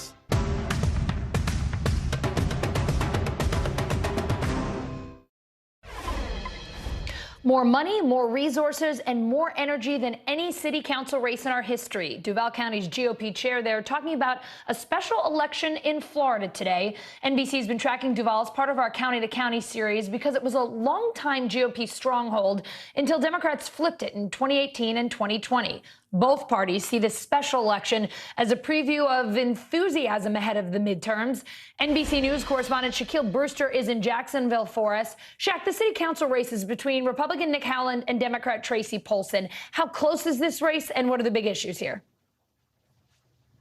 Well, I had a conversation with the Democratic County Party chair here, and he told me that he believes this race is going to come down to fewer than 500 votes. If you look to the original election, this is a runoff that's happening today. If you look to the original election, that number separating Democrats and Republicans was right around 500, and he believes it's going to be even tighter than that. And then there's this recent poll that went out. It's an email poll, so you have to take it somewhat with a grain of salt, but I think you look at that number there, and it shows that this race is a dead heat, especially coming to Election Day. You look at the indicators. Democrats usually look at early voting. They came in with a lead in that early voting, be it mail or in-person early voting. But Republicans feel they will make it up on Election Day, and we'll know the answer. We'll know what exactly happens when we get to about 7 p.m. tonight. Now, you mentioned the issues that are coming down in this race. You know, there is a difference in which candidates are highlighting which issues. I got to interview both of them yesterday. Listen to what they told me. What are those issues? What are the things that voters have been talking to you the most about? Well, I mean, we started talking about the fact that we feel like we need somebody on city council who is about transparency and accountability. I think this race is essentially a referendum on support for public safety. A vote for me tomorrow is a vote that the citizens of Jacksonville have the backs of the men and women of the Jacksonville Sheriff's Office. So you hear the candidates mentioning things like public safety and city services, but based on my conversations with the two-party chairs, they're seeing this as something a little bit more symbolic. They're seeing this as a test of enthusiasm for both parties. Republicans believe that if they win this race, that shows that they can make gains in areas that Democrats had success in back in 2020 and even 2018. Democrats feel as if they hold on to this, then that's a sign that Democratic candidates can do well, even in what is considered a very tough political environment for them. So that's why both parties are watching this closely, and then both candidates have been really stomping the ground, pounding the pavement, trying to get out every vote they can. Shaq, Duval's flipped a whole lot in the past 5-6 years. Tell us about the demographics there and what you're hearing from voters.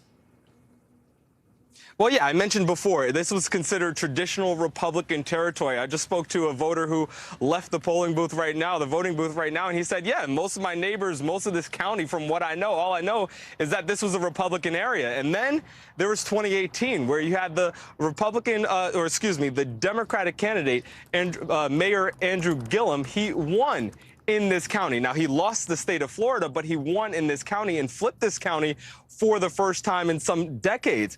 Then it happened again in 2020. President Biden won this county, flipping it from the presidential result that you saw in 2016. So Democrats feel as if this is fertile ground for them. They know that there has been an expanding population here. It's a population that it's also gotten more diverse.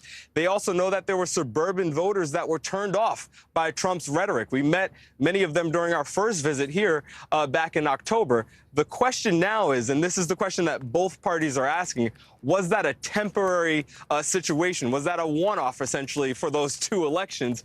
Or was it something that is symbolic of a full trend that's happening in a purple area like this? Both sides say that this is a purple county. Although Democrats won it recently, Republicans still control many things locally. They want to know if that continues as we look ahead to not only the midterm elections, but future citywide elections. All right, Shaq, in what looks like a sunny and warm Jacksonville, Florida. A little bit jealous. Beautiful day. You earned it. You deserve it. Thanks, friend.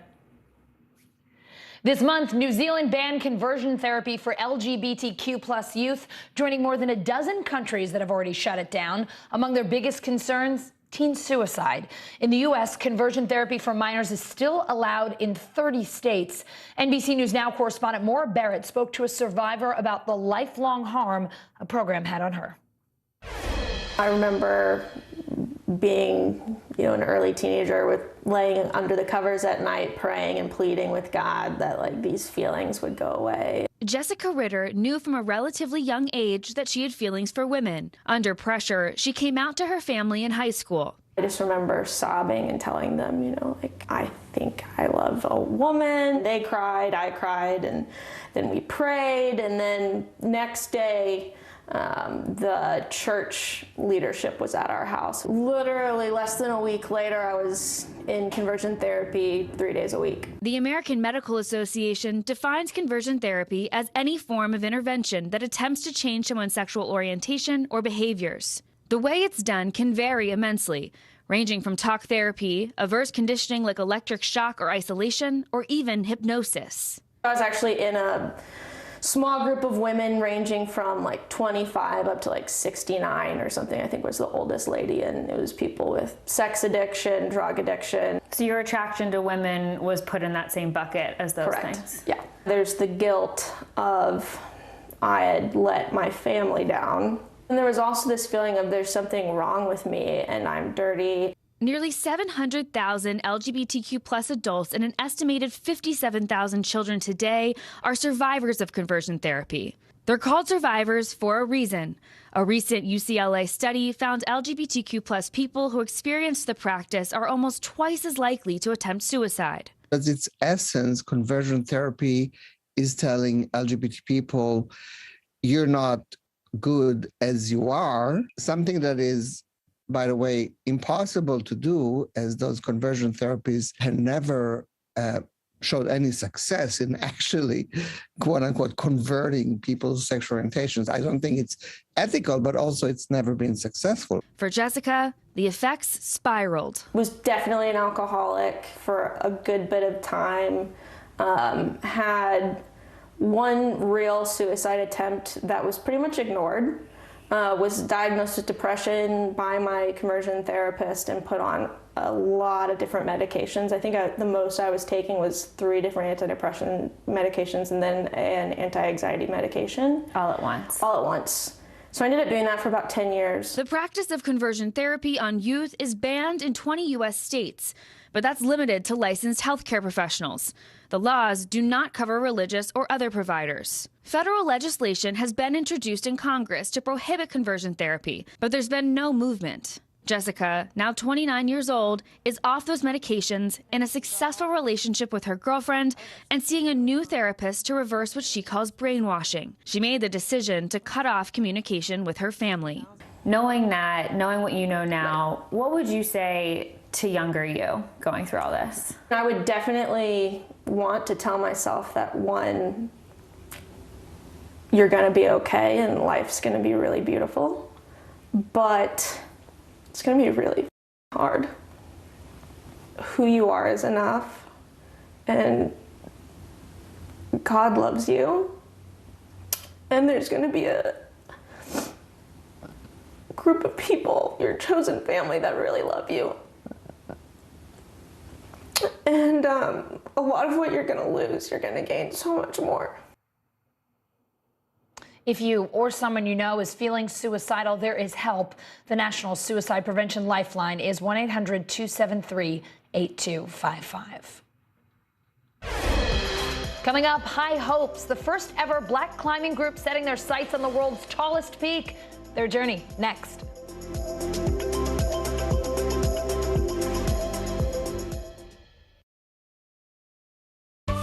everybody. It's Hoda Kotb from the Today Show. I am so excited to tell you about my new podcast, Making Space with Hoda Kotb. I sit down with some incredible people and we'll hear some uplifting stories. Listen to Making Space now on Apple Podcasts.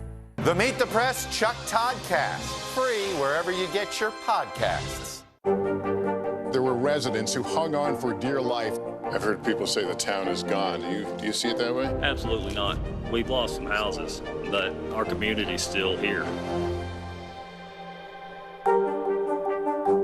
There's no better place for fun with friends, quality time with your little golf buddy, or an afternoon alone together.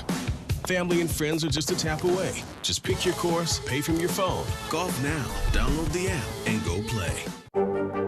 There were residents who hung on for dear life. I've heard people say the town is gone. Do you see it that way? Absolutely not. We've lost some houses, but our community's still here.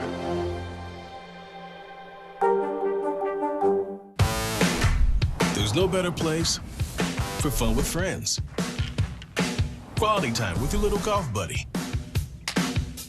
or an afternoon alone together. With the Golf Now app, family and friends are just a tap away. Just pick your course, pay from your phone, get out and enjoy. Golf Now. Download the app and go play. The Meet the Press Chuck Todd Cast, free wherever you get your podcasts. In the City of Angels, two kindly old ladies wanted to help homeless men get off the streets forever. And so they did. Listen to The Thing About Helen and Olga, the new podcast from Dateline and Keith Morrison. The Meet the Press Chuck Todd Cast, free wherever you get your podcasts. Still to come on the Channel 2 News. Well, the waters are certainly receding now. Still too close to call. Lester Holt reporting from the Ground Zero, as it's being referred to. It is, in fact, the taste of freedom. The Haitian people know a little something about resiliency. What's the biggest risk right now? Some of the troops who have been proud. I want to welcome you to the first presidential debate. In fact, we've been told we can't go any farther. You are some resilient folks. Let me get a hint.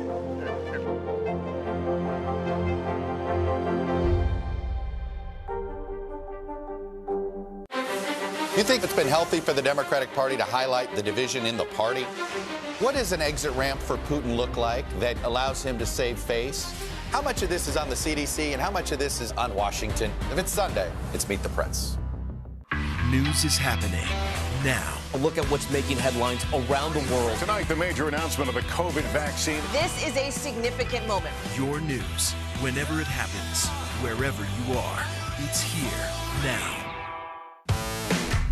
There's no better place for fun with friends, quality time with your little golf buddy, or an afternoon alone together. With the Golf Now app, family and friends are just a tap away. Just pick your course, pay from your phone, get out and enjoy. Golf Now. Download the app and go play. Reaching new heights, the climbing team training to become the first all-black group to summit Mount Everest. NBC News Now co-anchor Morgan Radford shows us how they're doing it. For this team, Mount Everest isn't just a place, it's a dream. The Full Circle Everest expedition currently training to become the first all-black climbing group to summit the world's tallest peak. Records show about 10,000 people have reached its summit in 70 years. Only 10 of those climbers have been black, with only one black American. Hopefully we can come back to the U.S. and kind of teach other people how to have these big kind of adventures and go out and kind of see the world as we share our experience with that. Fred Campbell is part of the team looking to shatter barriers at the top. So do you think this is just about sort of barriers to access?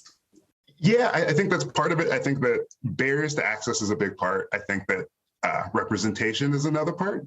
I mean, you don't see very many black climbers. And so I know it's a lot easier for me to imagine myself doing something if there are people that I kind of connect with.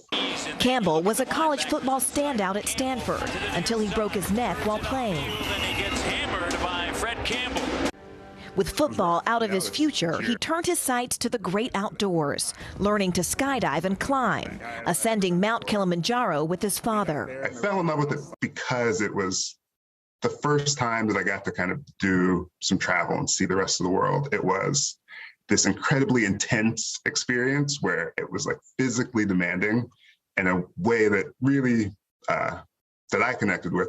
Now he's part of a history-making team. Among them, 28-year-old climbing instructor Rosemary Saul, high school teacher Eddie Taylor, and team leader Philip Henderson, a 58-year-old climber with 3 decades of experience. How does it feel to be climbing with other people who look like you and have had similar experiences? It's a lot of fun. I think that we have some similar backgrounds, like similar experiences growing up, similar tastes in music, and so there's a lot of connection, and it's really easy to kind of get along and kind of like crack jokes and have fun. So it's a blast. This team ready to make history at the highest level and in the highest place. What do you hope that other people take away from seeing this Black team climb the highest mountain in the world?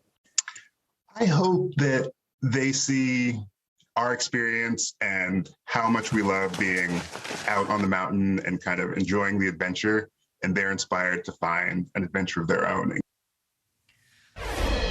A close confidant of Martin Luther King, a Black woman who's not afraid to sit down with Ku Klux Klan leaders, Zernona Clayton has dedicated her life to breaking barriers. So how does she persuade others to change? NBC News correspondent Blaine Alexander sat down with her to find out. This is like a museum, and I treat it like that, too. You would be hard-pressed to find a room big enough to tell the story of Zernona Clayton. At just 4'11", she was a towering figure in the civil rights movement, a close confidant of Dr. King. She was there as he drafted his famous March on Washington speech. I love that man because he was ordinary, as famous as he was. She broke barriers as a trailblazing journalist, the first Black person in the South to have her own primetime show. But perhaps her greatest power? Persuasion. Like when she wrote to President Johnson in the 60s, asking for his help to allow Black doctors to practice in Georgia's segregated hospitals. He didn't answer. I said, you know what, let's go to Washington. You know, not getting any response kind of makes you mad. They met, and soon after the passing of the 1965 Medicare legislation, hospitals nationwide began to desegregate. So what do you think that you said to him that convinced him to get involved? Guts. He's a gutsy woman. I had a real story to tell him, and I had my facts. Later, Clayton used that same persuasive power to change a heart of hate, the local Grand Dragon of the Ku Klux Klan. The two met while working on a neighborhood project in Georgia. At first, she says, he would barely even shake her hand. I said, but you know what? How do you feel knowing that you're standing there with all this bigotry in your heart and calling yourself a Christian?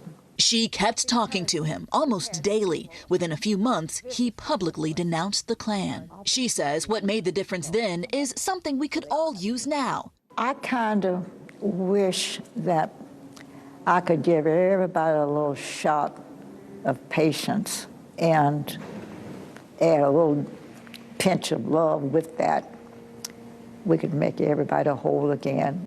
A recipe for change that's withstood the test of time. Hey everyone, I'm Allison Morris. You're watching NBC News Now. Here's what's happening. Secretary of State Antony Blinken set to speak with his Ukrainian counterpart as the U.S. slaps Russia with new sanctions. The endemic debate. What will our lives look like as we move from pandemic to endemic? And is it too soon? Dr. Hilton weighs in. And Hank the Tank, a massive black bear wanted for breaking, entering, and eating his way through Lake Tahoe.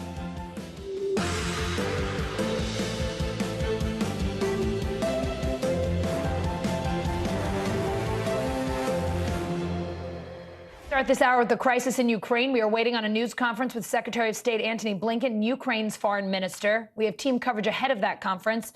NBC News Capitol Hill correspondent Ali Vitali on the Hill. NBC News correspondent Aaron McLaughlin is in Kyiv. But first, we go to NBC News White House correspondent Mike Memley in Washington.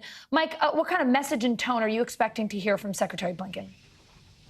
Well, Alison, first, it's interesting that, of course, the Ukraine foreign minister is in Washington on today of all days when the Biden administration is acknowledging an invasion of his country. But what's significant is not necessarily what we're about to see, which is the Secretary of State speaking alongside his Ukrainian counterpart, but the meeting that we just learned happened earlier today. The White House sharing just a few moments ago that Kuleba, the foreign minister of Ukraine, met actually in person with President Biden himself. So we know top Biden officials have been in daily contact with their Ukrainian counterparts for weeks. We know President Biden has had a number of conversations with President Zelensky directly as well. But just now learning that before we see Secretary Blinken speak with Kuleba, Biden has also now spoken to him as well. Now, in terms of what we are going to hear from Blinken that we haven't already heard from the president, they are going to take questions. And after the president's address just over an hour ago, there are certainly some follow-up questions that will need to be asked, including about what exactly is the continued threat, what is U.S. intelligence saying about what Ukraine may continue to face. We've had this minor incursion into those eastern border regions between Russia and Ukraine, and now what is the next step moving forward? Mike, a senior administration official saying Thursday's meeting between Secretary Blinken and Russia's foreign minister is in real jeopardy. What else are you hearing about whether those talks might still happen?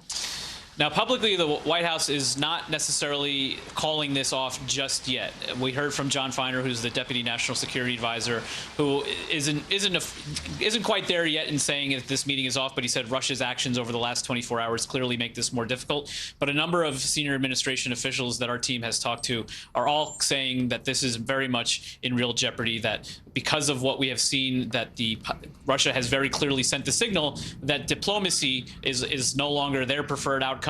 White House officials have been saying all along that the meeting between Blinken and Lavrov, and by extension, the likely meeting that would happen afterwards between Biden and Putin, depended on Russia not invading Ukraine. So that was a very clear red line that they established that has now been crossed. But then you have to consider what Biden said at the very end of his address earlier today, which was that he hopes diplomacy still is possible. So that's sort of a glimmer of possibility that they might want to move forward. The fact that Biden said the sanctions he announced today were only the first tranche of sanctions, but they would only escalate further if Russia escalates, means obviously there's still hope for an off-ramp, but very unlikely at this point based on all the signals we're hearing that that's going to happen move forward. All right, Mike Memley, thank you so much for the preview. Appreciate it. Ukraine's president warning that he'll consider severing diplomatic ties with Russia after tanks were reportedly seen in one of the country's 2 Kremlin-backed breakaway regions. NBC News correspondent Aaron McLaughlin joining me now from Kyiv. Aaron, President Zelensky commenting on the new round of sanctions against Russia. What is he saying? Yeah, we just heard from President Zelensky a short while ago in yet another address to the country, essentially thank the West, thank the United States and other allies for imposing what are seen here in Kyiv as robust sanctions, specifically the pause of the Nord Stream 2 pipeline by Germany is seen as essential to people here in Ukraine, long seen as a tool of a geopolitical weapon by Russia to impose greater leverage over Europe. They're also President Zelensky saying he's thankful for, of course, the United States, and the political message being incredibly important there as well. There is a deep concern here in Kyiv, though, a question mark over all of this, of course, being, is it enough to change the Kremlin's calculus? All eyes are currently trained on the Donbass region, where President Putin has declared 2 breakaway regions independent republics, and according to the NATO Secretary General, has moved any number of troops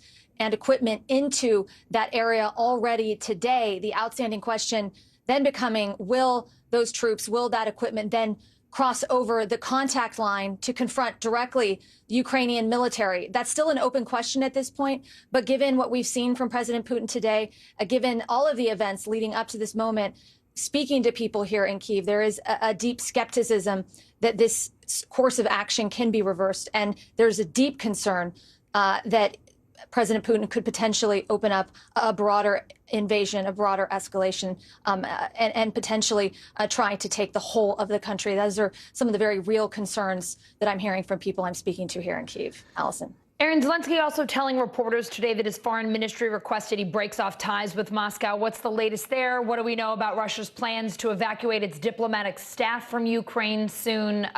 Fill us in where you can. Yeah, that's right. That's really being seen as a drastic step this morning by President Zelensky, saying that he's considering cutting diplomatic ties with Russia. That seemed to have been met with the Kremlin making its own announcement that it's shuttering its embassies here in Ukraine, citing threats being made to the embassy, although providing no evidence that those threats are in fact being made. It's sort of being seen here as a tit-for-tat diplomatic move, but also significant because, there aren't a lot of diplomatic off-ramps at the moment. What President Putin essentially did last night in his declaration was incinerate, in the eyes of many, the Minsk agreements, which were the primary diplomatic path to a peaceful resolution of this crisis, seen really on both sides. Even though Ukrainians had serious reservations about the Minsk Accord, there were concerns that it would have given President Putin sort of a backdoor control of the Ukrainian constitution. Nevertheless, that was the primary path. That seems to be gone. And now with diplomats going back to their respective countries, there is a deep concern that, again, it's adding to that ominous feeling here in Kyiv that this is moving in one direction, and that being the direction towards war. Allison. All right, Erin McLaughlin in Ukraine, thank you. The White House announcing new economic sanctions against Russia while Congress considers sanctions of its own. NBC News Capitol Hill correspondent Ali Vitale joining me now from the Hill. So, Ali, what are lawmakers saying first about President Biden's remarks this afternoon? Yeah, look, Allison, a lot of lawmakers here supporting the president, some supporting the sanctions, others clearly eager for more to come, while some say that it's too little, too late, especially that coming from Senator Ben Sasse here just in the last few minutes. But looking at other Democrats, you've seen Senator Elizabeth Warren, for instance, tweeting today that she supports Biden's imposing sanctions for Putin's invasion of Ukraine. She goes on to say, together with our NATO allies and international partners, the U.S. should continue using all diplomatic, political, and economic tools to stop further Russian aggression against the Ukrainian people. Senator Bob Menendez was just on MSNBC echoing that point. Listen to what he says he wants to see next. It's unfortunate we couldn't finalize the deal, but I think that this reality of an invasion by Russia into Ukraine only strengthens the resolve of what we want to accomplish. And so there's a lot more in common that we can join on that could send a clear and powerful message to Putin that it's Congress as well, speaking in conjunction with the president in support of Ukraine and in the consequences to Russia. Now, Menendez, they're saying that there's more in common between Republicans and Democrats here on the Hill than they have in difference. That being said, it was hard for them to come to any kind of consensus on a sanctions package. Menendez worked with his counterpart on the Republican side, Senator Risch, to try to get that done. They fell short of being able to do that. The question is now if because the invasion has begun, they'll be able to come back together and actually get it done this time. Ali, Republican Senator Lindsey Graham talking to reporters in South Carolina this morning about a bipartisan effort to punish Russian oligarchs. What's in that plan, and when and what else could potentially come from Congress against Russia? This would go beyond the sanctions that we're seeing from the White House today, sort of a more creative way to get at the assets of these Russian oligarchs. Graham proposing, for example, putting together a task force in conjunction with the Department of Justice that would allow them to go further than what the Treasury Department can do with just sanctions. This would instead target actual assets of theirs. That's just one idea that he talked about today. Listen to how he was talking about it earlier. President Biden is the president of the United States, and to the extent that I can help him push back against Putin and bring stability to the world, I will gladly do so. It's now time for that crowd to lose their yachts, lose their luxury apartments, and to pay a price of being part of a thuggish group, a nation state that really is a mafia state. So you see Graham there floating that idea. Senator Menendez, when he was on MSNBC, said that that was intriguing. He's spoken to Graham about it. The reality is these senators are out on recess for the rest of the week. That's not to say they're not working. That's not to say they're not monitoring the situation. Clearly they are, but it's likely that we'll see them actually get going on this, whatever they're going to do, be it in bipartisan fashion or just offering statements of support when they actually get back to Washington on Monday. That being said, they are being briefed in just the next few hours here on the situation in Ukraine, staying apprised even as they are technically on recess. All right, Ali Vitale on the Hill, thank you. All right, let's bring in NBC News military analyst, retired four-star U.S. Army General Barry McCaffrey. General McCaffrey, thank you so much for being here with us today. Russia's upper house giving Vladimir Putin permission to use military force outside of the country. What do you anticipate Putin's next move will be here? Well, it's hard to know, except that in the longer run, whether that's a week or a year, clearly Putin has committed to gaining Ukraine as part of Mother Russia. So I think it's going to unfold in steps. Putin's gauging European Union and U.S. reaction to each one of his moves. I noticed this morning the European Union foreign minister wouldn't say that Russia had conducted an invasion. He'd say, yes, they have foreign troops on Ukrainian soil, but we're not going to call it an invasion. So Putin's kept us off balance, in disarray. The current attack is irreversible. The next phase we should anticipate would be to seize all of these separatist areas and possibly also a land bridge from Crimea on up to eastern Ukraine. The White House and the European Union have both announced new sanctions against Russia. At this stage, are sanctions enough? And what else or how else can they possibly deter Putin here? Well, I don't think they'll deter Putin at all. Yeah. He's amassed a considerable foreign currency backlog. The only thing Russia has to sell is oil and natural gas. It's hard to imagine this winter the Europeans are going to turn off that supply. In the longer run, these sanctions will probably have an impact. But, you know, the notion that we can turn around a nation's foreign policy in this manner in the short run is nonsensical. The right thing to do. The bigger thing we're doing, when I say we, the president, Secretary Austin, Secretary Blinken, is reinforcing other NATO nations. Small amount of troops are deployed, but it's a political signal to the Russians. We will fulfill Article 5 defense responsibilities.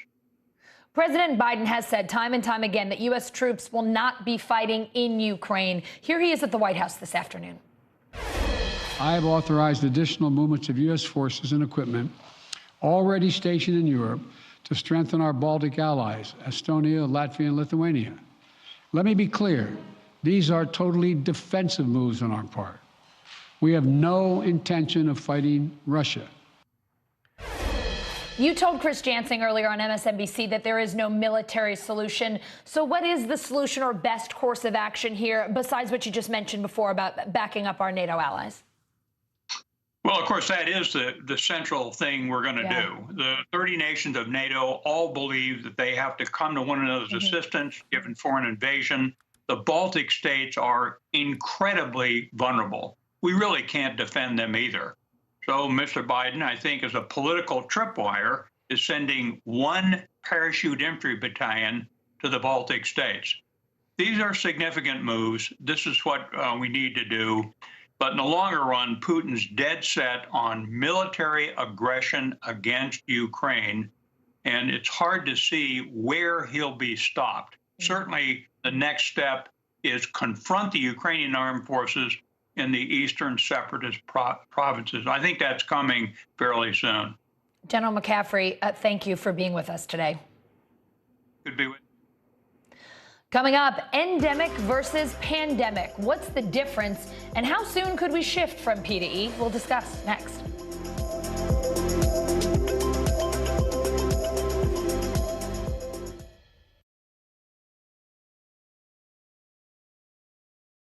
To cover the news, you have to be in it. We'll take you to the front lines of the story, bringing your news feed to life. Streaming live every night. It's your news playlist. Top Story with Tom Llamas, weeknights at 7 on NBC News Now. News is happening now. Look at what's making headlines around the world. Whenever it happens, wherever you are, it's here now. Fire has grown leaps and bounds. What you see behind me is typical. How you doing? Pretty bad. The Meet the Press Chuck Toddcast, free wherever you get your podcasts. There were residents who hung on for dear life I've heard people say the town is gone. Do you see it that way? Absolutely not. We've lost some houses, but our community's still here. These days, it feels like the news never stops. So let's get into it. What's happening right now, what it all means for you for an hour every day. It can be hard to keep up, so let's get started together. Hallie Jackson Now, weekdays at 5 on NBC News Now. Welcome to The Tonight Show. Let me show you how it's done. I don't want to be a Lego.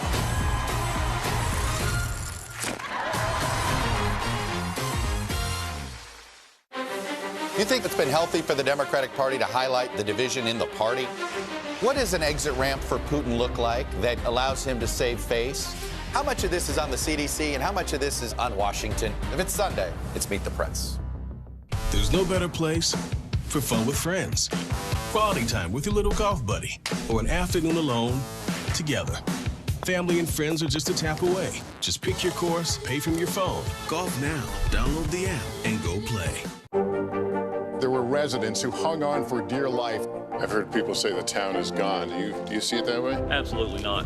We've lost some houses, but our community's still here.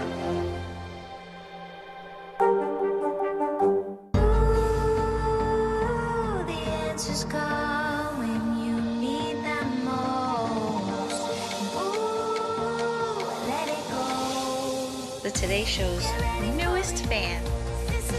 Little Al Roker. What am I doing here?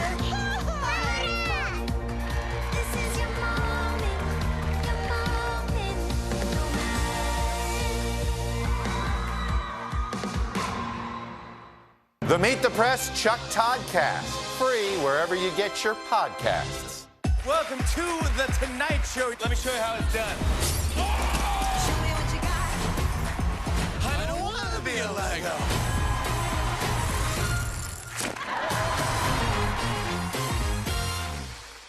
Welcome to The Tonight Show. Let me show you how it's done.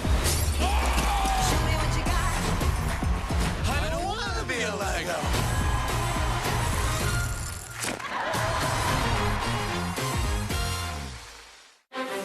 You think it's been healthy for the Democratic Party to highlight the division in the party? What does an exit ramp for Putin look like that allows him to save face? How much of this is on the CDC and how much of this is on Washington? If it's Sunday, it's Meet the Press. Time to check in with NBC News Digital reporter Maya Eaglin. She has the latest headlines from NBCnews.com. Maya, what's up? Hey, Allison, we start with new numbers from the TSA showing air travel over the weekend surged to the highest levels since Thanksgiving. Experts say leisure travel will likely continue to recover as COVID cases decline. A ship carrying luxury cars continues to burn off the coast of Portugal. Tugboats spraying water are working to fight the blaze. Officials say the fire started last week and 22 crew members were evacuated. In southern India, Muslim women are protesting a state policy which allows schools to ban the hijab. Students challenging the ban say it infringes on their right to education and religious freedom. Italy's Mount Etna has erupted, sending ash and smoke 6 miles high into the sky over Sicily. Etna is one of Europe's most active volcanoes. There were no immediate reports of injuries or property damages.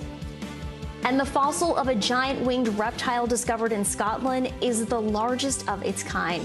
The flying reptile lived roughly 170 million years ago with a wingspan of more than 8 feet. Allison, back to you. All right, Maya, thank you. The Supreme Court will consider arguments over a Colorado law meant to protect the rights of same-sex couples. NBC News Justice correspondent Pete Williams reporting the court will decide whether certain businesses with religious objections can refuse to offer their services for same-sex weddings, a question it has consistently ducked since its landmark gay marriage filing back in 2015. Pete joins me now. Pete, tell us about this case in Colorado. Right, so this involves a web designer who wants to provide services for weddings. She doesn't do it yet, and she wants to put on her website that she'll do that she'll only do it, though, for opposite-sex couples. And she wanted to know whether this was all right with the state. And the state said, well, no, we have this anti-discrimination ordinance. You can't refuse to serve people on the basis of sexual orientation. So she sued. And the lower courts ruled against her. They said that even the statement on her website, which said that she wouldn't provide this service for same-sex weddings, would in essence not be protected speech because it would be saying something that's illegal. And that's the question the Supreme Court has agreed to take up. Now, it's not taking up a second question that she raised, which is whether this violates her religious freedom, even though her statement is based on her religious views. The question before the court is a somewhat narrower one, which is if someone is compelled to say something or limited to say something because of an anti-discrimination ordinance, does that violate their free speech rights?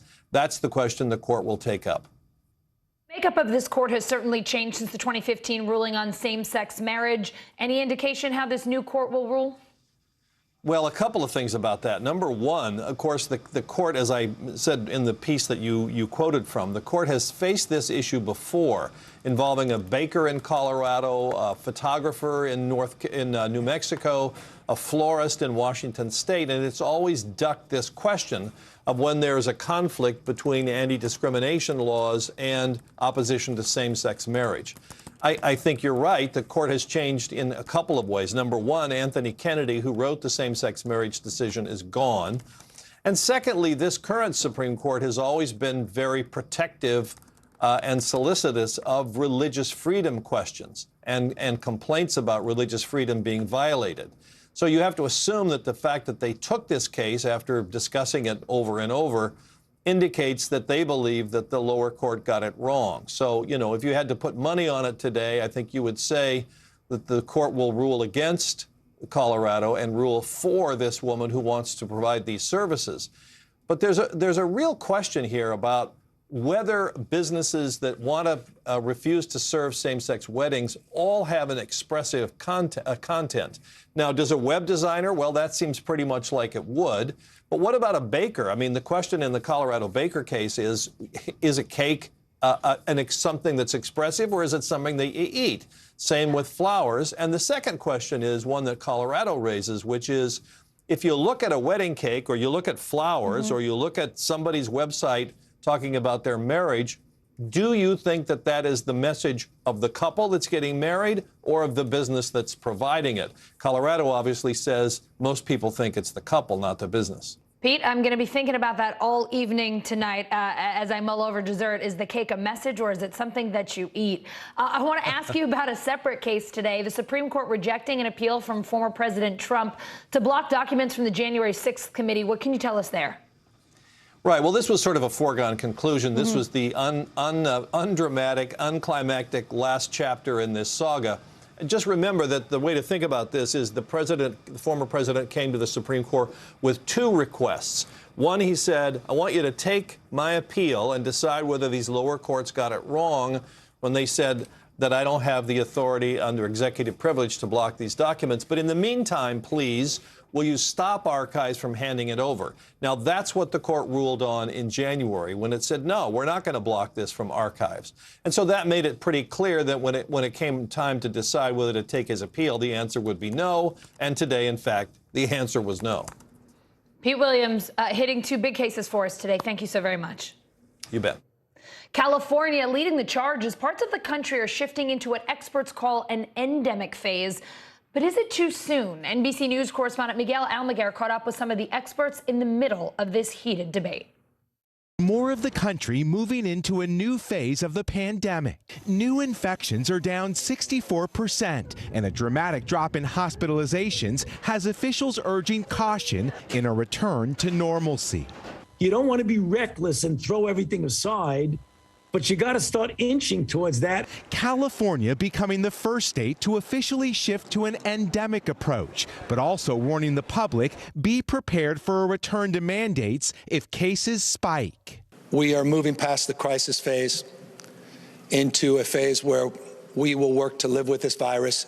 Across the continental U.S., mask mandates are gone or set to expire by the end of March. The Golden State, one of at least 13 still requiring masks in public schools, but that's expected to change.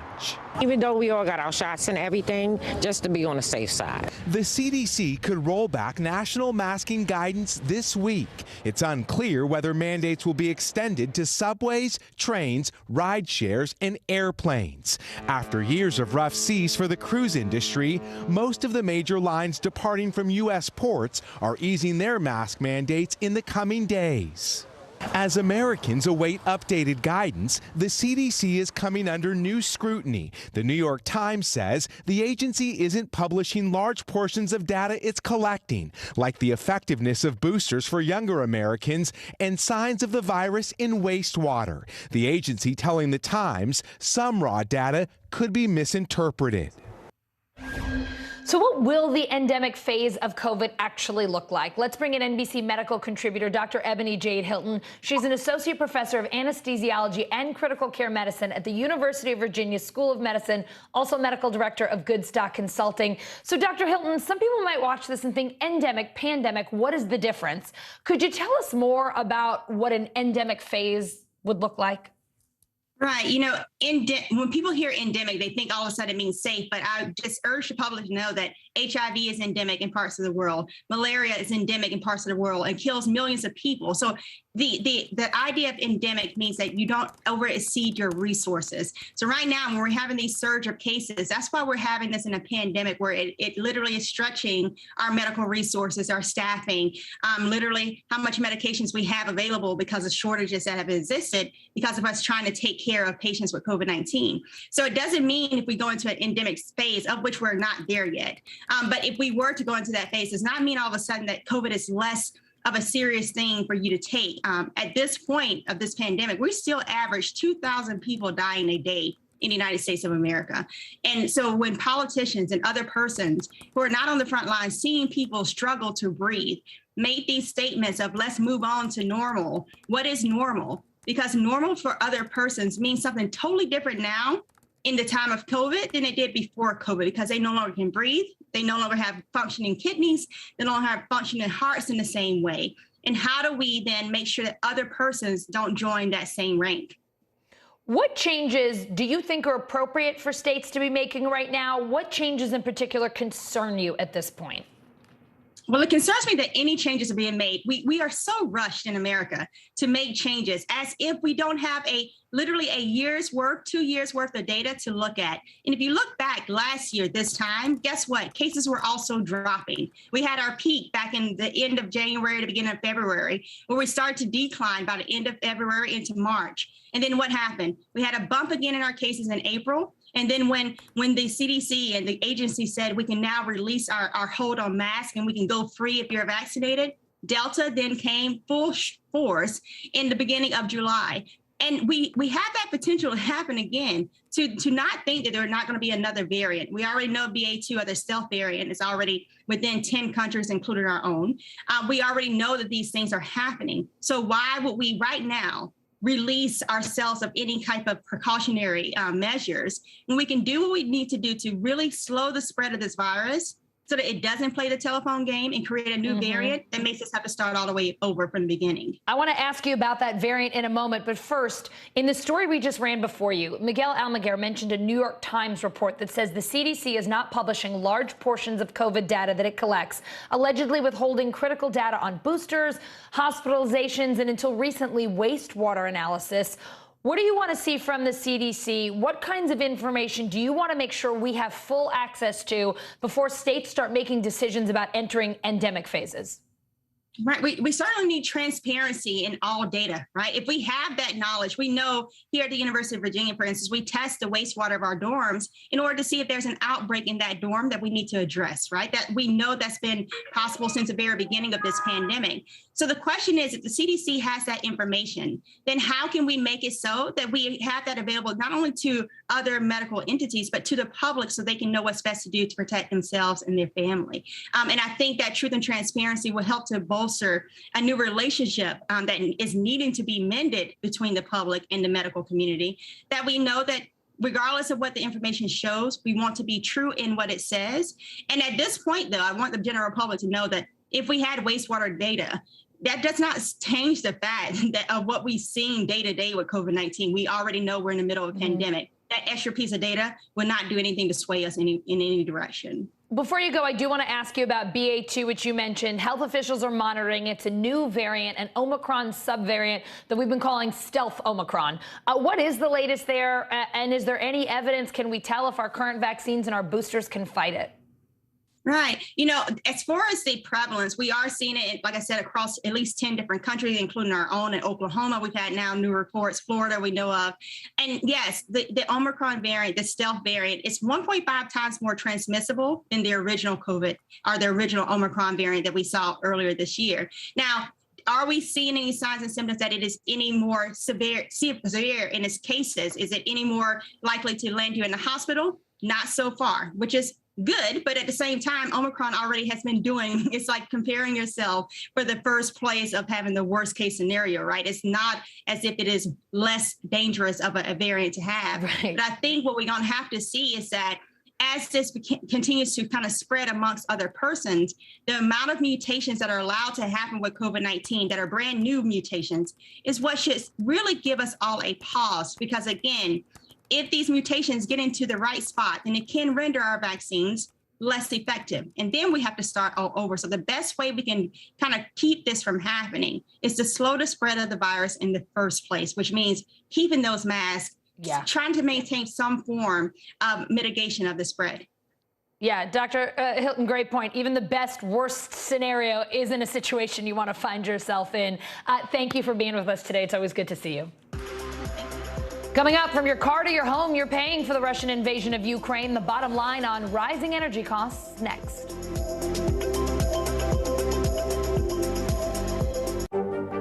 There were residents who hung on for dear life. I've heard people say the town is gone. Do you see it that way? Absolutely not. We've lost some houses, but our community's still here. Welcome to The Tonight Show. Let me show you how it's done. I don't want to be a Lego.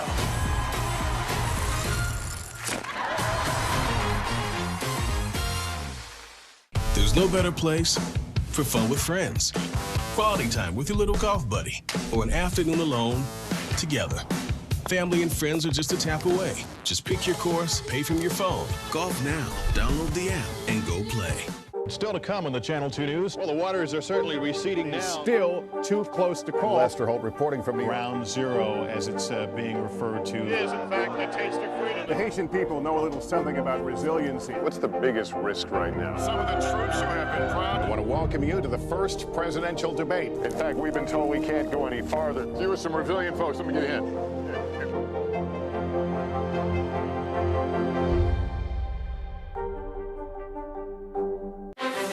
You think it's been healthy for the Democratic Party to highlight the division in the party? What does an exit ramp for Putin look like that allows him to save face? How much of this is on the CDC and how much of this is on Washington? If it's Sunday, it's Meet the Press. News is happening now. A look at what's making headlines around the world. Tonight, the major announcement of the COVID vaccine. This is a significant moment. Your news, whenever it happens, wherever you are, it's here now. In the City of Angels, two kindly old ladies wanted to help homeless men get off the streets forever. And so they did. Listen to The Thing About Helen and Olga, the new podcast from Dateline and Keith Morrison. These days, it feels like the news never stops. So let's get into it. What's happening right now, what it all means for you for an hour every day. It can be hard to keep up, so let's get started together. Hallie Jackson Now, weekdays at 5 on NBC News Now.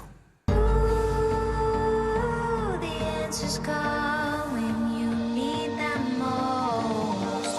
Ooh, let it go. The Today Show's newest fan. Little Al Roker. What am I doing here? This is your moment.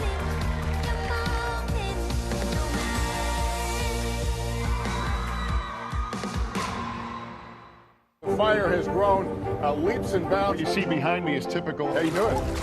Pretty bad. The Meet the Press Chuck Toddcast, free wherever you get your podcasts. Ooh, the answers call when you need them most.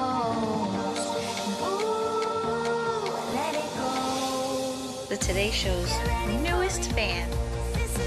Little Al Roker. What am I doing here? This is your moment,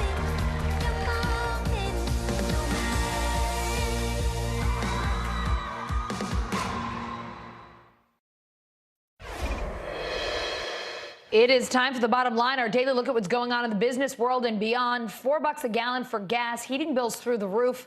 First it was inflation, now it's Russia. NBC News correspondent Tom Costello shows us how we're all paying for the conflict in Ukraine.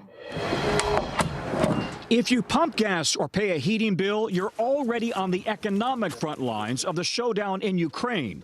Home heating oil up 56% in a year. Gasoline now averaging $3.51 nationally, up from $2.63 a year ago. It's already expensive, and now it's just like outrageous. I would spend maybe about $100 or so per week, but now I'm going up to about $200 per week. While the strong economy and inflation sent prices soaring last year, it's the showdown in Ukraine that's helping to drive prices higher now. Russia is a member of OPEC and the world's third largest exporter of oil and gas. And in the oil markets, prices are set globally, not locally. The potential that war, international sanctions, and counter-sanctions could reduce global supply is a big reason why Americans are paying even more on Main Street. With 50 pizza stores and more than 1,000 employees in New England, Sal Lupoli says skyrocketing food costs and now fuel prices are taking a very big bite out of his margins. Every product that we use has gone up substantially. Not only is it the cost of food, Tom, and the cost of delivery of that food, but it's also the increase in expense of us running our own vehicles. Those rising food and fuel prices have already forced him to raise prices an unprecedented 4 times over the past year.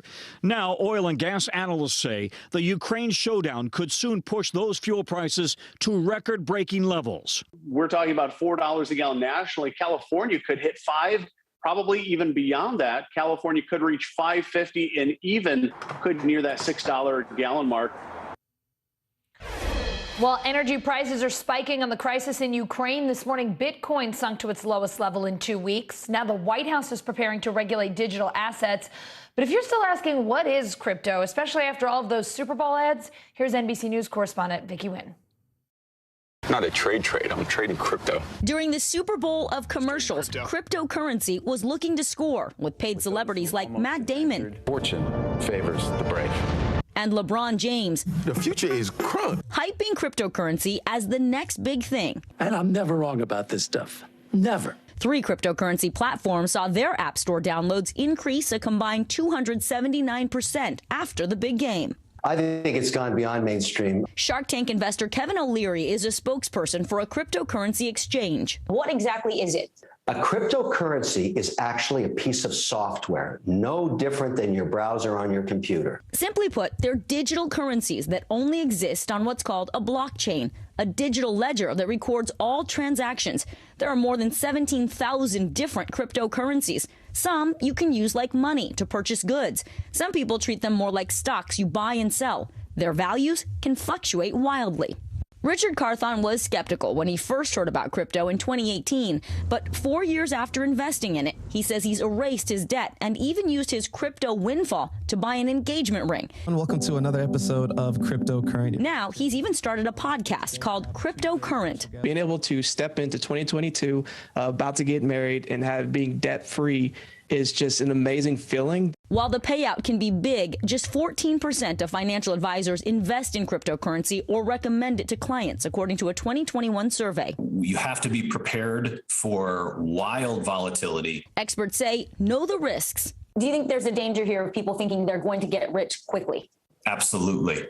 Absolutely. What are red flags people should look out for before investing? There is virtually no regulation about any of these players or about the industry in general. You have to, I believe, look at it as more or less speculation. President Biden is expected to order government agencies to examine how to regulate crypto. But in the meantime, if you plan to invest, experts say research the companies and start with a small investment. The slow, diversified approach really does tend to win. It just doesn't tend to make for real exciting headlines and real good Super Bowl commercials.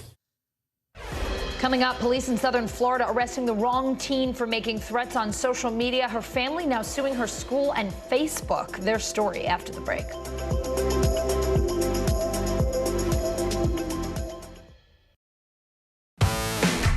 There's no better place for fun with friends. Quality time with your little golf buddy. Or an afternoon alone together. With the Golf Now app, family and friends are just a tap away. Just pick your course, pay from your phone, get out and enjoy. Golf Now. Download the app and go play.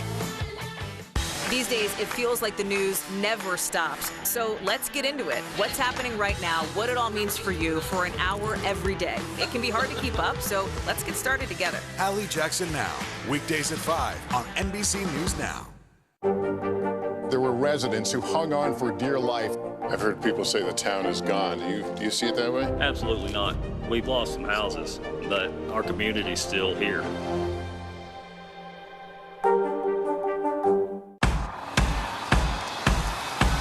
News is happening now. Look at what's making headlines around the world. Right now on Morning News Now. We're coming on the air with breaking news. And this is a significant moment. Whenever it happens, wherever you are, NBC News, streaming free now. Welcome to The Tonight Show. Let me show you how it's done. I don't want to be a Lego.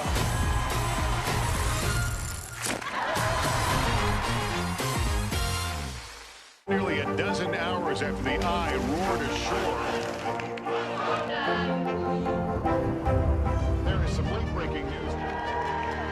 All right, it is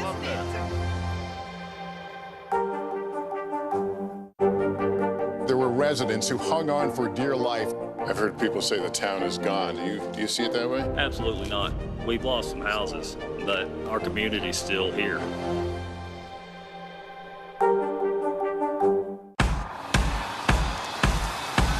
News is happening now. Look at what's making headlines around the world. Right now on Morning News Now. We're coming on the air with breaking news. And this is a significant moment. Whenever it happens, wherever you are, NBC News, streaming free now. Welcome to The Tonight Show. Let me show you how it's done. I don't want to be a Lego.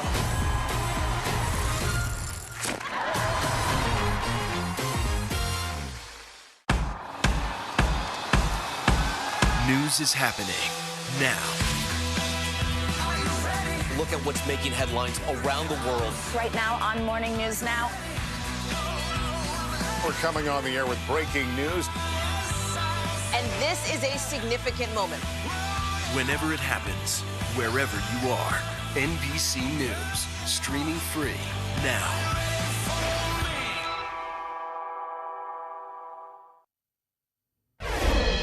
All right, let's go to Secretary of State Antony Blinken's joint press conference with his Ukrainian counterpart. Where violent Russian-backed separatists have been fighting a war since 2014.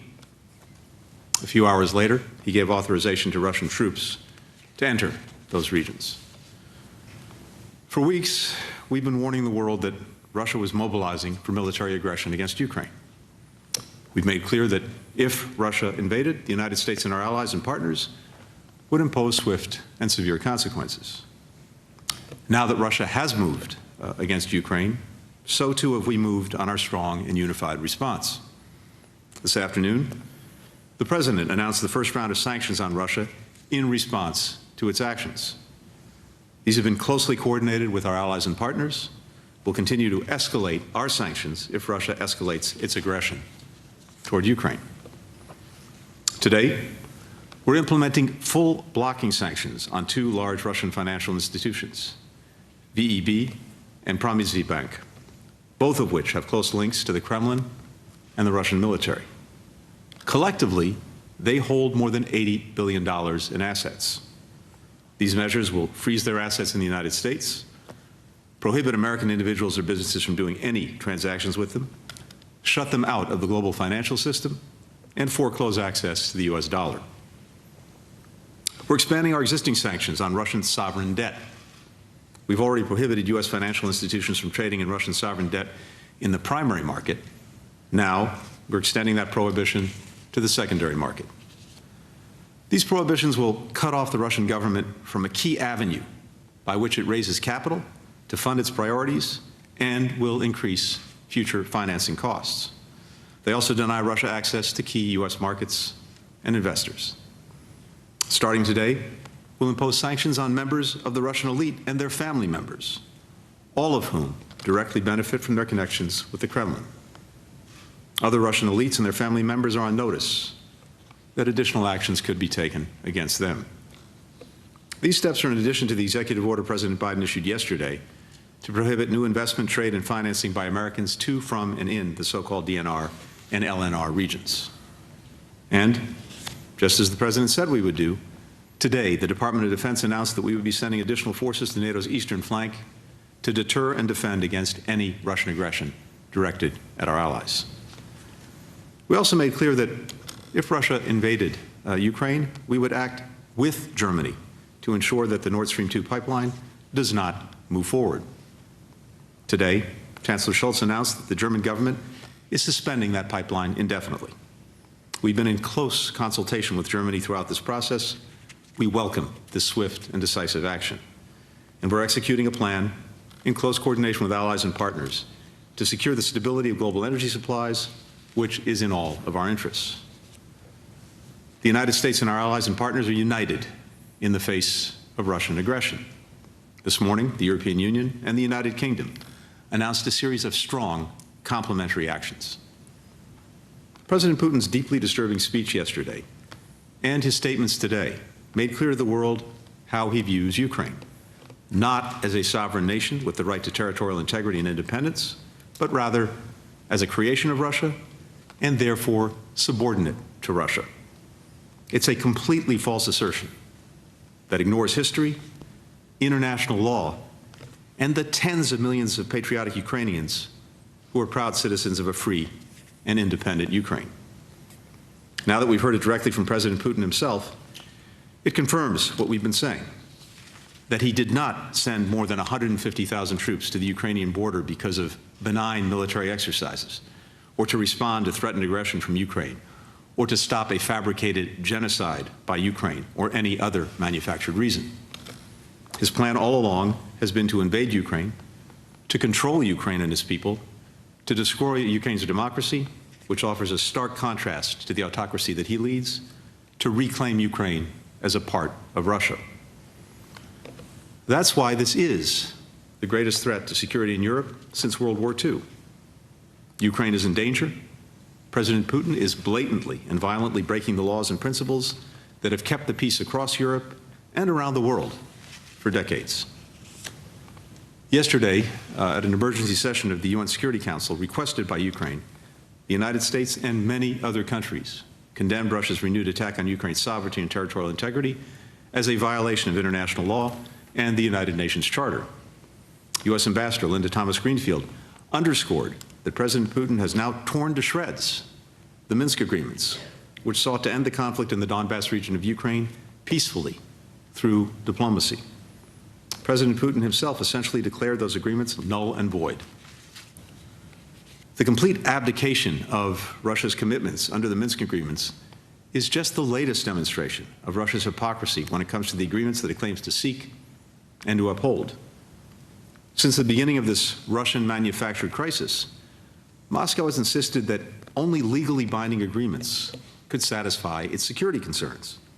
But the Minsk agreements now join a long line of agreements, many legally binding, that President Putin has broken. These include the Helsinki Final Act, in which all OSCE countries, including Russia, pledged to respect national sovereignty and territorial integrity and refrain from the threat of the use of force. The Charter of Paris, which further established countries' responsibilities to honor those pledges. The Conventional Armed Forces in Europe Treaty, which limits the deployment of military equipment in Europe. The Vienna document, in which all OSCE countries including Russia, agreed to confidence and security building measures to increase transparency and predictability about their military activities. And of course, the Budapest Memorandum, in which Russia promised to respect Ukraine's independence and sovereignty in its 1994 borders and refrain from using force against Ukraine. In the past 24 hours alone, with his actions toward Ukraine, President Putin has violated all of these agreements. He is undoing more than 30 years' worth of painstaking diplomacy by Russia and the countries and institutions of Europe and the North Atlantic region to preserve stability and security for the sake of hundreds of millions of our citizens. Every time Russia breaks one of these agreements, it not only endangers the countries that it's threatening at the time, but nations everywhere that have been made safer and more secure by the international rules-based order. Last week, I agreed to meet Russian Foreign Minister Sergei Lavrov this week, on February 24th, to discuss our country's respective concerns about European security, but only if Russia did not invade Ukraine. Now that we see the invasion is beginning, and Russia has made clear its wholesale rejection of diplomacy, it does not make sense to go forward with that meeting at this time. I consulted with our allies and partners, all agree. And today I sent Foreign Minister Lavrov a letter informing him of this.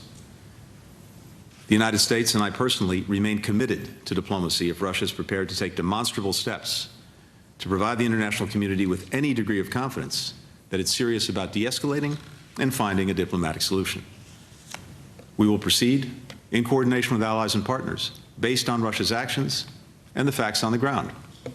But we will not allow Russia to claim the pretense of diplomacy at the same time it accelerates its march down the path of conflict and war. There is no question what has happened here. We've all seen how Russia has relentlessly mobilized for war, despite intensive efforts by others, including the United States, to engage them on a diplomatic path. We've seen through their false flags, we've predicted their lies. In the hours and days ahead, any further escalatory steps by Russia will be met with further swift and severe measures, coordinated with allies and partners, on top of those announced today. We'll continue to stand with our allies and partners to support Ukraine as it faces Russia's threats with courage and strength. And we'll continue to defend the international laws that keep every country in the world safe from the kind of aggression that Russia is now inflicting upon Ukraine. Dmytro. I'm grateful to Secretary Blinken for welcoming me in DC today. I think we spoke, this is our third or fourth encounter in the last 4 days, and this speaks for the dynamics and the quality of our relationship, but also for the urgency of the current crisis that needs to be handled. We meet at a very tense and responsible time for Ukraine, for the United States, and for the world. We all are at a critical juncture for the security of Europe, as well as international peace and security more broadly. Russian aggression has brought the world to the edge of the largest catastrophe since World War II. Yesterday, President Putin moved to recognize 2 pieces of Ukrainian land as independent entities. Ukraine does not and will never recognize this absurdity. Neither will the world recognize it.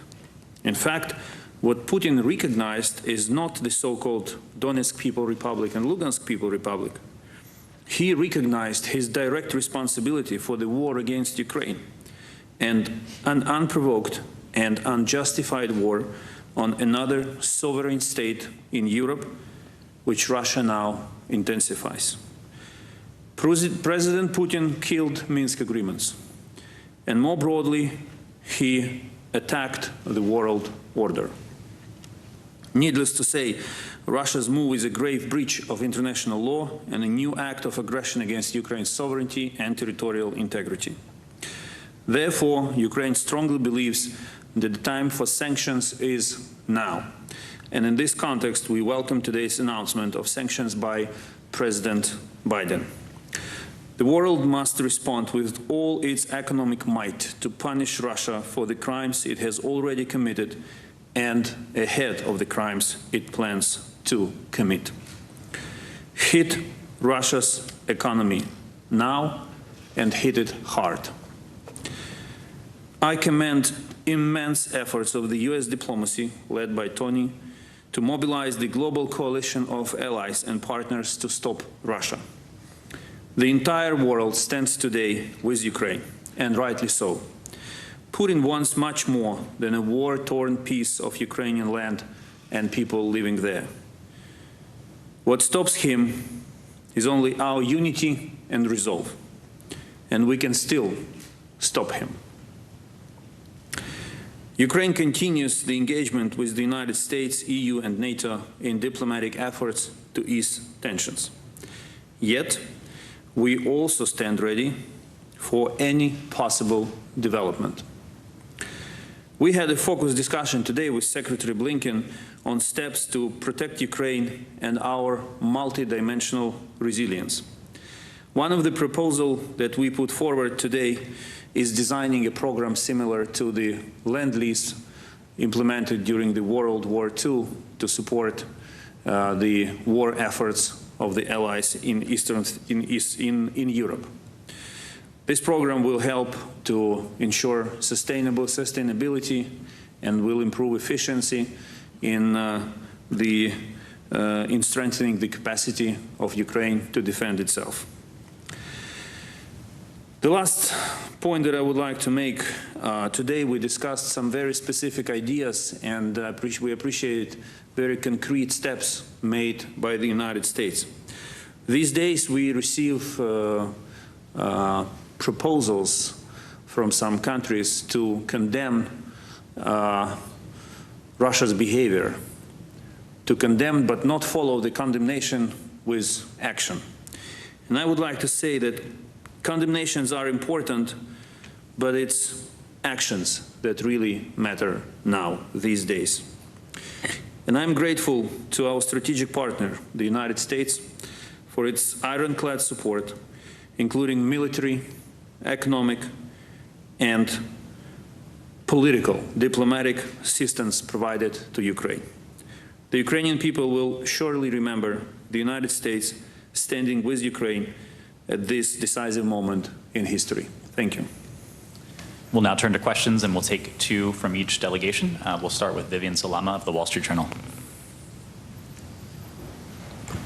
Thank you very much. Mr. Secretary, President Biden said 3 days ago that if Russia invades, they will have chosen war and the door to diplomacy will be closed. Today, however, he seemed to have left the door open for diplomacy despite labeling what Russia has done as an invasion. And so even though you've now canceled your meeting with Minister Lavrov, can you say what the circumstances would entail to justify talks at this point, absent, say, a full withdrawal? Does the actions in Donbass kind of open the door for potential negotiations? And on that point, if you would both indulge me with two questions. President Putin today also said that the crisis could be resolved if Kiev promised to abandon future efforts to join NATO. And so that's been a non-starter for the West. So what needs to happen then for any of these talks to actually be entertained? Minister Kuleba, good to see you again. Quick questions for you. Does the Ukrainian government have any plans to evacuate Mariupol or Kharkiv in the coming days, just given the events that we've seen in Donbass? And secondly, the United States has informed the United Nations of credible information showing that Moscow has compiled a list of Ukrainians to be killed or sent to camps following a military occupation. Were you informed of this list? Your government, was it informed of this list? And have any actions been taken to respond to it? Thank you. Thank you. I'm happy to start. First, the further renewed Russian invasion of Ukraine that has now begun means clearly that the idea of having a meeting this week with Foreign Minister Lavrov to pursue diplomacy now rejected by Russia, does not make sense.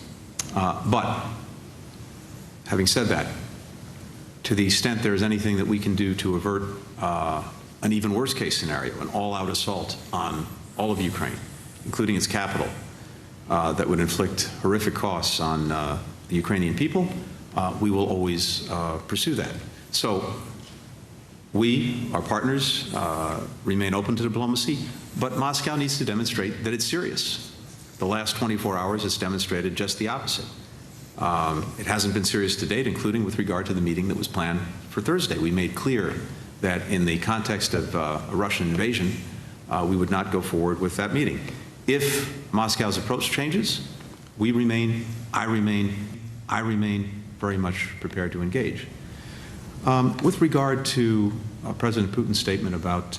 You have been watching that news conference featuring Secretary of State Tony Blinken. We are going to keep an eye on this, but the big headline, as you heard, and as is probably not surprising given the events of the last 24 hours, no meeting planned now. That potential meeting is called off between Secretary Blinken and the Russian Foreign Minister Sergei Lavrov. Was supposed to be later this week. You heard the Secretary say, not going to happen. We're going to have a lot more coverage of this when we pick up our coverage right now. The Russian Empire. Hunter.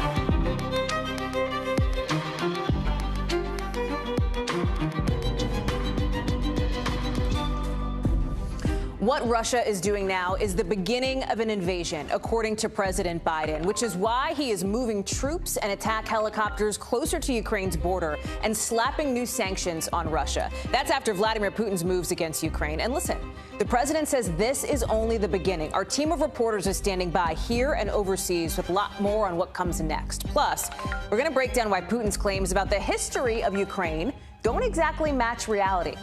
And we'll take you to Georgia, where a jury confirms that in the eyes of the law, Ahmaud Arbery was murdered by 3 white men because he was black. Why his mother today had some choice words for prosecutors at the Justice Department. And cities across the country are getting billions of dollars to fix their highways. But what about fixing the damage done to black and brown communities caused by some of those roads? What one Midwest city is doing now in tonight's original. Plus, it's the sound of a step forward, the incredible medical breakthrough that could help regrow bones using sound waves. What? We're going to talk about what doctors are saying about this potentially huge development later in the show. Hey, I'm Hallie, and tonight the world is trying to figure out what will stop Vladimir Putin from escalating a war in Ukraine. Is it that you hit him where it hurts, in the Kremlin's wallet? Is it that you show some military muscle by moving U.S. troops and F-35s closer in? The U.S. is doing both, as you heard President Biden just announce in the last couple hours, starting with those new sanctions, basically penalties on a couple of big Russian banks and on wealthy families. Essentially, the president's trying to cut off Russia from getting money from the West, and he directly addressed Putin, saying what he's doing is illegal. Watch. This is the beginning of a Russian invasion of Ukraine. Who in the Lord's name does Putin think gives him the right to declare new so-called countries on territory that belong to his neighbors? This is a flagrant violation of international law and demands a firm response from the international community. Okay, so you heard the big word there, invasion.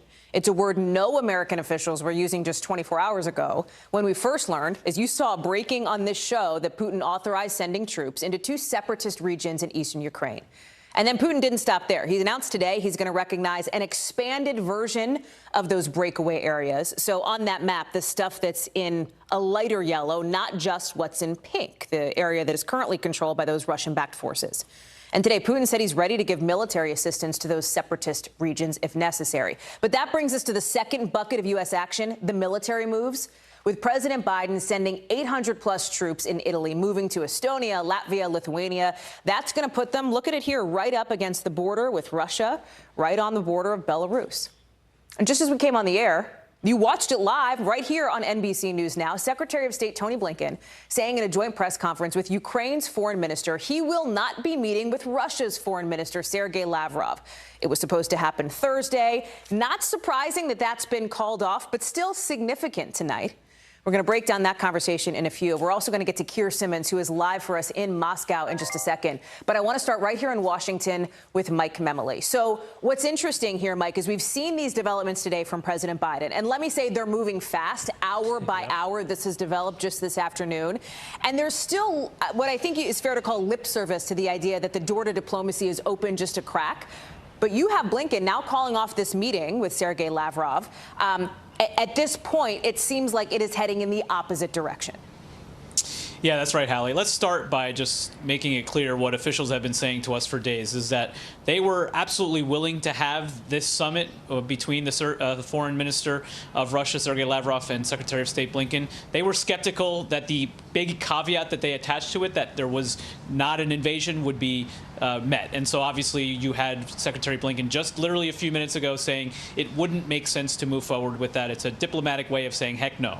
But, and there is a significant but, you heard the Secretary then go on to say that if conversations between Russia and the U.S. can avert this from escalating even further, those are always worth having. That's the Secretary saying we're not going to meet in person, but certainly calls will be made at various levels, potentially even high levels of the respective administrations to avert the worst from happening. And what Secretary Blinken said is also in line with what the President ended his remarks just a few hours earlier with, which was he hopes diplomacy is still on the table. He said he hopes he's wrong, that Russia will escalate further, that Putin will go even further than what we've seen so far. But clearly that door, that window, just a little bit cracked open to try to avoid this from getting even worse. And what's clear here, Mike, so let me talk about these two buckets now as we sort of laid out at the top of the show. One involves sanctions, and then one involves some of these military signals. We're going to talk more about that later in the show. But what's interesting about the troop movements is that this does, and talking with experts today, this is intended to say to Vladimir Putin, the U.S. is very serious. We're not sending troops into Ukraine to fight. The president's been clear, but backing up NATO allies on the border. I mean, attack helicopters, F-35s, you know, an extra few hundred troops that are going to be relocated and redeployed to this area, too, essentially moving forward. That's a pretty significant signal to Vladimir Putin, in addition to what the U.S. hopes is going to be something that bites him right in the wallet, and that's these sanctions.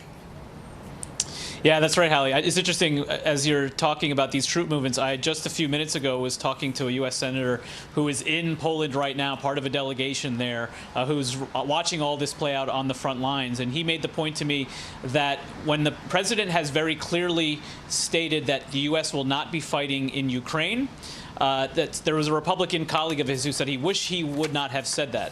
And this senator said he responded to say, actually, no, what the president is really saying is that we're going to fight on every inch of NATO territory, defend NATO territory, if that's what's called for. And I told the senator, I said, the president just used those exact words. He said he hadn't been watching, but that was really what the president has been doing. We've been talking all along about Ukraine, the interactions between the U.S. and the Ukrainian government, what we're doing to support Ukraine.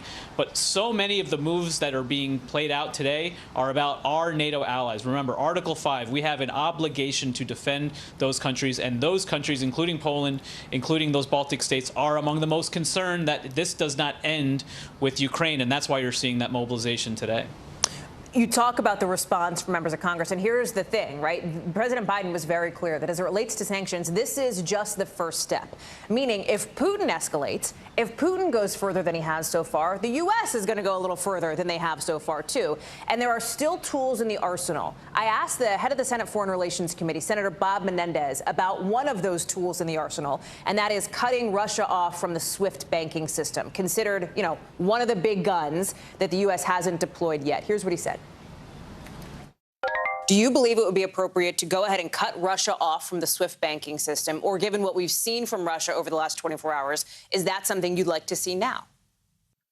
Well, that is what I consider among the mother of all sanctions, is having them taken off of SWIFT. And it seems to me that while the president holds it in abeyance, it certainly is a real challenge to Putin and his thinking. Bottom line, Mike, without getting in the weeds of like this sanction or that sanction or whatever, is there is potentially going to be more to come. And if Vladimir Putin does escalate in Ukraine, there certainly will be more to come.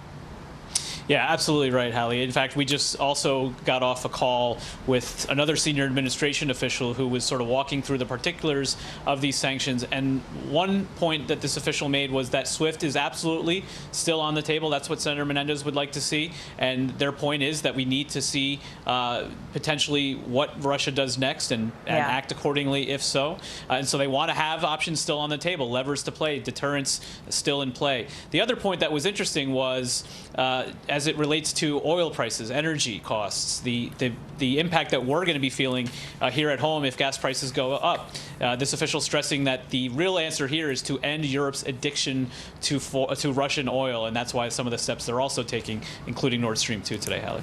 Mike Memoli, working the phones constantly, as you always do, Mem, there outside the White House. Appreciate it, friend. I'm sure we'll talk soon. Keir Simmons is live for us over on the ground in Moscow. So, Keir, you heard Mike lay it out well, right? The ball, in some ways, is in Putin's court here, and there's a real question mark about what he may do next. Will these troop movements, will these sanctions be enough to deter him? I know better than to ask you that question because you are not living in Vladimir Putin's brain, my friend. You know, but these sanctions, when we talk to experts, they say, yes, they're significant, but as we laid out, there's still more that the U.S. could do to try to deter Putin. Yeah, Hallie, you know, I think we owe it to viewers to be real with them. I know that's what you always try to do on the show. And the truth is that the sanctions are very unlikely to deter President Putin. The sanctions that are being announced right now, which are not the kind of heavy-hitting sanctions that have been promised, you know, if President Putin invades Ukraine, well, they are even less likely to deter him. Actually, right now, we're in a position where it's difficult to know what will deter him. Let's just talk about, for example, that announcement we just heard from Secretary Blinken cancelling that meeting with Foreign Minister Lavrov. Well, I spoke to the Russian Foreign Ministry today. They were expecting it. By the way, Minister Lavrov, how can I be polite about this? He's not really in the inner circle of President Putin. Obviously, he speaks to him, but it was quite impactful just to notice a few days ago when he sat down with President Putin a distance away, really coronavirus distanced from him to try and give him advice. There's a much tighter inner circle with secure lines to the president, who the president, we think, listens to more closely, and they are more hard line. If you take, for example, pulling Russia out of the SWIFT system, well, that would have been more impactful back in 2014, experts say, than it would be now. Just give you another example. Russia has more than $630 billion worth of reserves. President Putin has been building those since back in 2007, 2006, when he gave a seminal speech in Munich, in which he set out some of the things that he believed about NATO, which he is now saying even more strongly and acting on it. So listen, I'm not trying to argue that that sanctions shouldn't happen. I'm not taking a view on that, but I'm just trying to give people a picture of the likelihood that it's going to dissuade President Putin from following the line that he's been following. And I think the West has difficult few options ahead, and it's really hard to see how to prevent President Putin, if he is fixed on moving on more of Ukraine, how to prevent him from doing that. So this is my question, because, Keir, you know how much we appreciate you leveling with us, right, and being real with us and relying on your many years of reporting in the region and knowing Putin the way that you do, having reported on him. Based on that, what would be a deterrent at this point, right? Because there's discussion of SWIFT, there's discussion of export controls, there's a discussion of this flexing of the military muscle. But in your view, what's the thing that would get him to back off? Well, look, I thought it was interesting to hear Mike talk about the Republican senator saying that he wished that Washington hadn't, that the White House hadn't said that they wouldn't send U.S. troops. There's an old lesson from the Cold War, which is that two nuclear powers should not face off each other on the battlefield directly. And I think that's what you're seeing here. It's incredibly difficult. Never mind the American people's appetite for foreign wars at this point. It's incredibly difficult for the White House to think about sending troops into Ukraine. And clearly Ukraine isn't a part of NATO. And frankly, that's why President Putin is targeting Ukraine. It is, and this is no slight on Ukraine. It is, if you like, the weakest link. Saying we're going to defend the other NATO countries, well, President Putin would expect that. And again, that's why he's targeting Ukraine. If he can overturn the government in Kyiv, he's successfully damaged the standing of NATO without attacking NATO, and he has successfully damaged the security of Europe. So, again, incredibly difficult choices. That's why people are talking about this as such a crisis, the kind of crisis we haven't seen in decades. Keir, real quick before I let you go, and listen, President Biden's made clear he's not sending U.S. troops to Ukraine to fight, but you know, what we saw today was interesting where you are in Russia. The parliament there essentially giving Putin permission to use military force abroad, with our producer where you are saying it's carte blanche for Putin. Listen, you're engaged with what's happening there. How is state media justifying this use of force to the Russian people?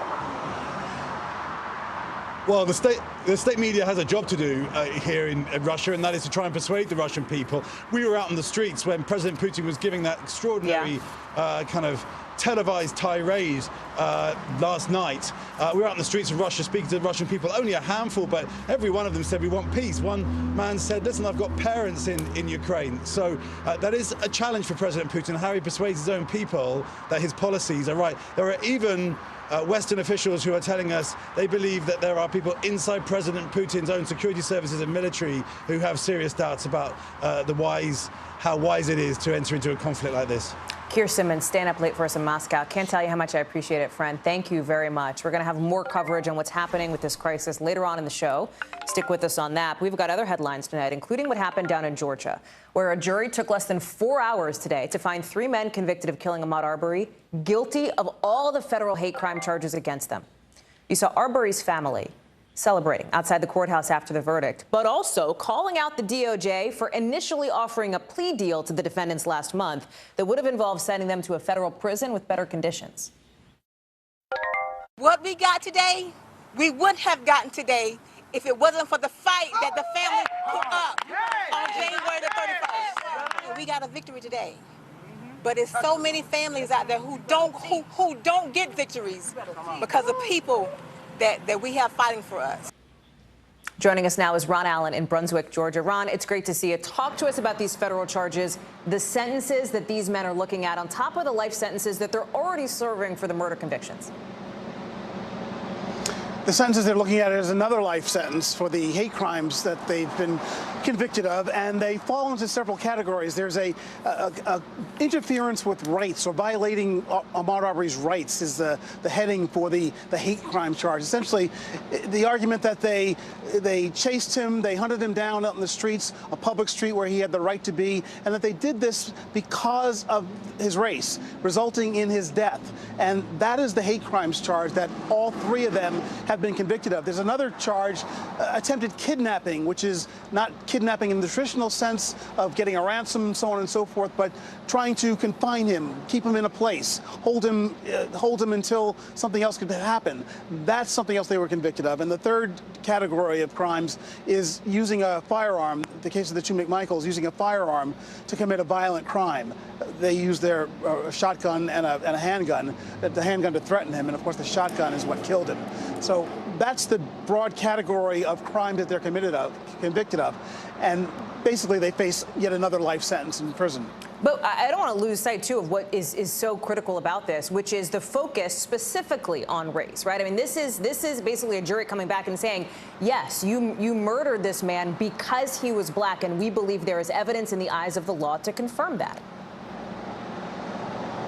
So many of these cases we've looked at, George Floyd, Dante Wright, Breonna Taylor, none of those cases have a focus on race. And many advocates for social justice around the country, civil rights activists, are looking at this case and saying that it's important that race, hate crime, that was the focus, because that's what they believe happened. They believe that Ahmaud Arbery was, to use their words, lynched, that he was hunted down because of who he was, because he was a black man in a white neighborhood. And that's why there was such a push for this particular charge, these charges, hate crime, federal case, not just the state case. The state case, they were convicted of murder, which is, of course, awful as well. But in that case, the motive was not race. There was no issue of why they did it. It was that they did it. Here, it's the issue of motive. And that's why they wanted a loud statement that this was about who he was, and it wouldn't have happened had it not been a black man running through a white neighborhood. Ron Allen, live for us there in Brunswick, Georgia. Ron, thank you very much. So an interesting reversal that a lot of people are looking at Buckingham Palace tonight, with Queen Elizabeth's virtual meetings all canceled today, apparently because of her COVID symptoms. The cancellations happened just this morning, only a couple days after we found out she tested positive for COVID. But today, the palace saying, since Her Majesty is still experiencing these mild cold-like symptoms, she's decided not to undertake her planned virtual engagements today, but in their words, will continue with light duties. Can imagine this is raising some questions. Let's bring in Kelly Kobiella, who joins us now live. So Kelly, listen, let's level with the people here, right? If I'm sick, but I'm not that sick, maybe I have mild symptoms, I could probably manage a Zoom. I'm not the queen. I don't want to speak for her, right? But are we overreading the tea leaves here on what it means that her engagements are canceled? Or is it fair that some of these questions are coming up about, is the palace really telling us everything about what sounds like a mild illness for a queen, in their words?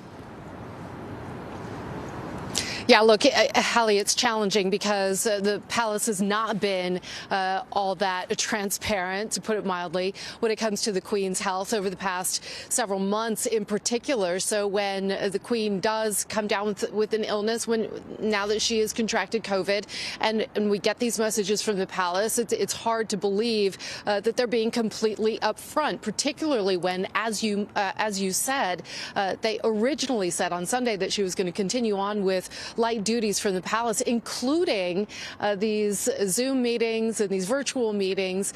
That was Sunday, and then 2 days later, today, this announcement that she was canceling those virtual meetings, yet had the same symptoms. I mean, look, Hallie, she's a 95-year-old woman with cold-like symptoms, and it could be that she simply doesn't want to get herself made up to sit in front of a screen to do what are basically ceremonial meetings with ambassadors, that she'd rather stay in her robe and slippers and read over government papers. Who among That's us? Possible. The problem is the palace won't tell us, and that has become a problem, particularly as the Queen gets older.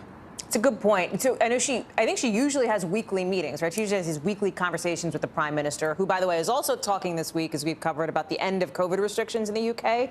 Do we know if that is still going on, or is that still a question mark, Kel? Well, in this same statement today, Buckingham Palace also said that any future meetings, virtual or otherwise, would be addressed closer to the time. Okay. A very vague statement, basically saying that they're going to decide on the day, is what we're reading into that. Typically, the Queen talks to the Prime Minister on a Wednesday. We have not heard yet that conversation is not happening tomorrow. It's a phone conversation. It's not a virtual meeting. We don't ever really get any photographs or anything like that from this meeting. It's a private meeting between the Queen and the Prime Minister. So we'll find out tomorrow morning. It'll be very interesting if we hear from the palace tomorrow on the Queen's health. It may be, Hallie, at this point, that because of what's happened over the past several months regarding the Queen's health and their lack of transparency, they may be more willing to tell us how she's doing tomorrow. We also may hear something from the Prime Minister if he does have a conversation with her. He's typically asked about her and how her health is doing, how she's doing. He may say a couple of words. But if she doesn't have that phone conversation with the Prime Minister tomorrow, then that is a sign that perhaps she's not doing quite as well as the palace is saying. Kelly Kobiella, thank you very much for bringing us that live from London. Appreciate it. Right now, back here at home, millions of people are bracing for what could be some pretty tough storms. We're watching two systems, one from the east, one from the west. Very much a tale of two coasts tonight. Part of the system, check this out, brought a blizzard to North Dakota, snow, wind gusts, whiteout conditions, even a 14-car pileup on I-94 just west of Fargo.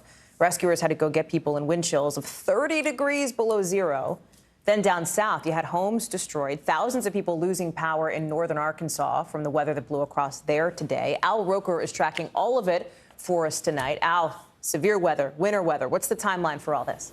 Well, we've got two timelines, basically, Hallie. As we look, you can see these dual coast-to-coast storms. First storm right now is in the lower Mississippi River Valley into the mid-Mississippi and Tennessee River valleys tonight and tomorrow. Our second storm is coming out of the Rockies, and that is going to be making its way across country through Friday. So here's what we've got right now. 36 million people from California up to the UP of Michigan, down to Texas, and into New England under some sort of winter weather advisories or warnings or watches. We've got wind alerts from California down to the southwest, all the way down to the Gulf Coast and up into New England for 37 million, and flood alerts because of all this rain, melting snow. That's going to cause some problems as well. Here's what we're looking at. So we've got this system coming out of the Great Lakes, pushes through the northeast later tonight on into tomorrow. Strong storms and heavy rain into the southeast. We're going to be watching that closely. Then Wednesday, this next storm comes out of the Four Corners, makes its way to the east. A significant risk, Hallie, for wintry wintry mix, accumulating ice and snow, and then Thursday makes its way into the Tennessee River Valley, bringing more heavy rain. Snow and a wintry mix will break out to the north of that. Snow for Chicago, Detroit, an icy mix through lower Indiana on into Ohio. And Friday, moderate snow for northern New England. New York City, we could be looking at a mix of icy conditions and rain. So for the rain, the heaviest rain is going to be down in the Tennessee River Valley. Some places picking up 3 to 5 inches of rain.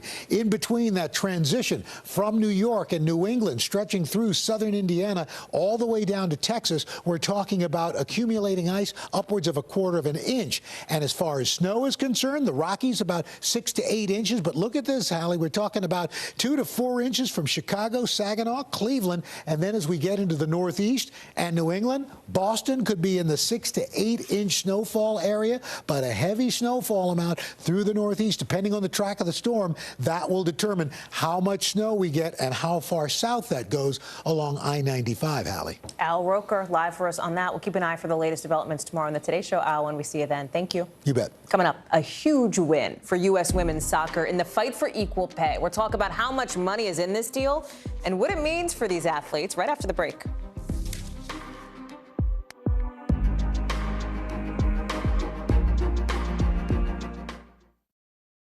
These days, it feels like the news never stops. So let's get into it. What's happening right now, what it all means for you for an hour every day. It can be hard to keep up, so let's get started together. Hallie Jackson Now, weekdays at 5 on NBC News Now.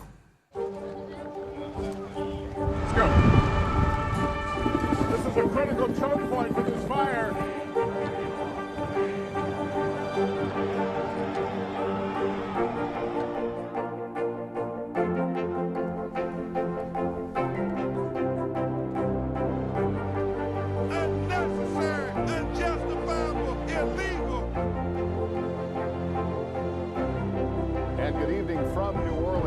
Military operation, witnessing the massive crowds. I admire you both.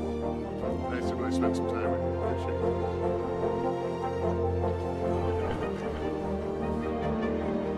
At any moment now.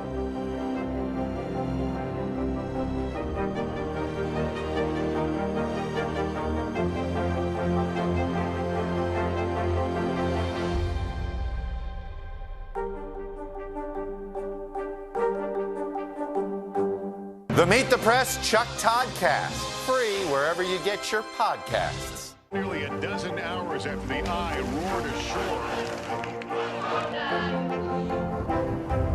There is some late breaking news. All right, Hey everybody, it's Hoda Kotb from the Today Show. I am so excited to tell you about my new podcast, Making Space with Hoda Kotb. I sit down with some incredible people and we'll hear some uplifting stories. Listen to Making Space now on Apple Podcasts. News is happening now. Look at what's making headlines around the world. Whenever it happens, wherever you are, it's here now. So you know members of the U.S. women's national soccer team are celebrating today after getting a deal for equal pay with the U.S. Soccer Federation. This is big-time money, gang, $24 million in this settlement. And here's how it's divvied up. $22 million goes to the players. $2 million goes to fund post-career goals and charitable efforts. The Federation is also promising equal pay for male and female players in U.S. soccer. And the hope, of course, is that this isn't the only sport where this happens. You probably remember, we've talked a lot about this generally in the media over the last few years. This whole thing started back in 2016 when 5 of these U.S. women's national team players, you see them here, filed an EEOO Commission complaint, Equal Employment Opportunity Commission complaint. To try to put this whole thing into perspective, FIFA awarded $400 million in prize money for 32 teams at the Men's World Cup in 2018. You know what the prize money was for women? $30 million at the 2019 World Cup for 24 teams. Emily Aketa is following the story for us tonight. Emily, you're talking with some of these players. This is a huge deal. Tell us about the reaction. What are they telling you tonight? Hey there, Hallie. Well, undoubtedly a long-awaited moment today is bringing.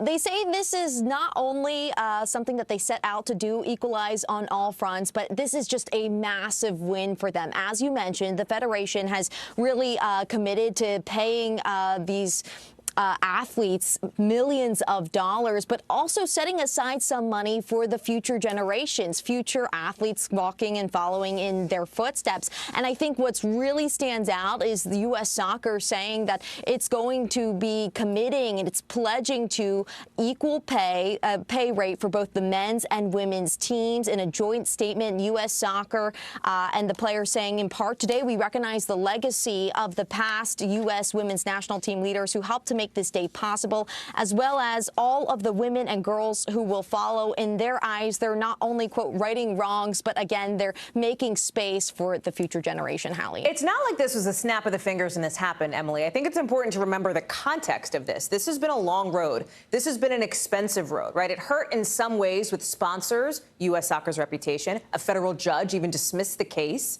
a couple years ago, dismissed those equal pay arguments. This was a hard-won fight, right? It's a big victory, but it's also one that they fought really hard for. Yeah, I'm glad you brought that up. This has certainly been a rocky road, at many points contentious, this all playing out in the public eye. I remember just a few months ago when the players and U.S. Soccer were kind of attacking each other on Twitter, calling each other's efforts PR stunts. As you mentioned, one of the biggest blows to the athletes was when the federal judge largely dismissed their gender discrimination case. Of course, then they appealed. But I think that these different obstacles along the way are making this moment all the more meaningful, Hallie. And real quick, Emily, like I think about other players in other sports, right? Other women, younger women, girls who are playing sports. The hope is that this cracks the door up for everybody down the road, right? That this opens the door for the next generation and for this generation to reach equal pay. Yeah, I think this is definitely continuing the conversation. And in speaking to different experts and people familiar in this field, I think they're saying that this is setting a precedent. It's raising the bar. And so other female athletes in their various sports are now reflecting, looking at their own situation and starting to raise questions around, you know, are we being compensated fairly? So it's definitely going to be a continuing conversation that stretches far beyond just the soccer field. Emily Aketa, it's so great to have you on the show talking about that tonight. Really appreciate it. Look forward to seeing more of your reporting on this tonight.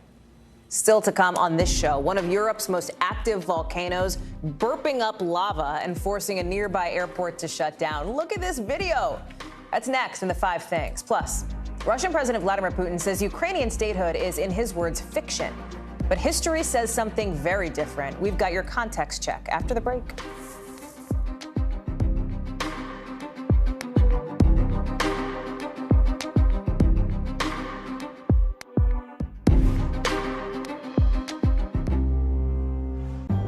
In the City of Angels, 2 kindly old ladies wanted to help homeless men get off the streets forever.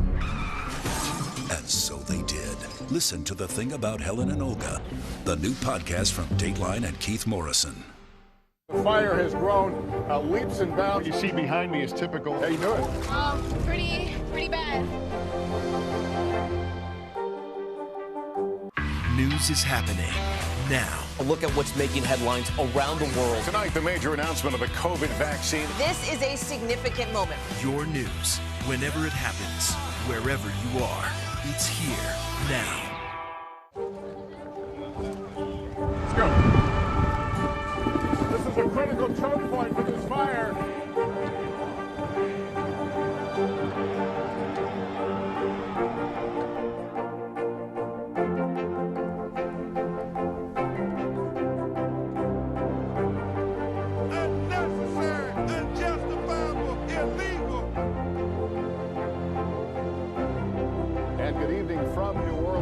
Military operation, witnessing the massive crowds. I admire you both. Nice to really spend some time with you. Appreciate it.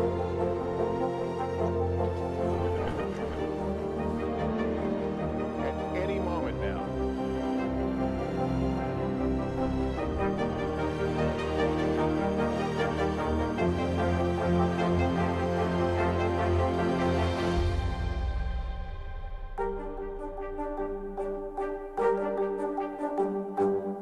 Hey everybody, it's Hoda Kotb from the Today Show. I am so excited to tell you about my new podcast, Making Space with Hoda Kotb. I sit down with some incredible people and we'll hear some uplifting stories. Listen to Making Space now on Apple Podcasts.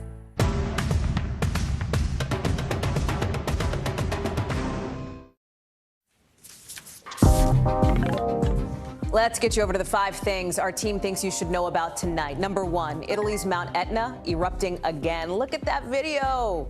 That's from Monday. It's sending volcanic ash something like 7 miles in the air over eastern Sicily. Nobody was hurt. That's really good news. No property damage to surrounding towns, but boy, what a scene. Number 2, Colombia is the latest country in Latin America to expand access to abortion. Its highest court legalized the procedure for up to 24 weeks of pregnancy without having to provide any justification. Before, women could only get abortions under certain circumstances, like when their lives were in danger. Number 3, the Supreme Court says it'll decide whether certain businesses with religious objections could refuse to serve gay customers. The case involves a Colorado website designer who wanted to put a statement on her site saying she would not offer her services for same-sex weddings. A federal appeals court said that would violate anti-discrimination law in Colorado. So the Supreme Court is now going to take this up. They're going to consider whether using that law to compel an artist to speak or stay silent, in their words, violates free speech. They're going to hear the case in their next term starting in the fall. Boy, that's one that a lot of people are going to be watching. Number 4, U.S. Capitol Police and folks here in D.C., they're asking for help from the National Guard before President Biden's first State of the Union address. Why? Because of the possibility of truck driver protests, similar to those trucker convoys we've been talking about in Ottawa, Canada. We're going to keep an eye on that story as it develops. And number 5, scientists say they've discovered a fossil of a huge flying reptile about 170 million years old. They found it in Scotland. Wingspan more than 8 feet, and it had a mouthful of sharp teeth, too.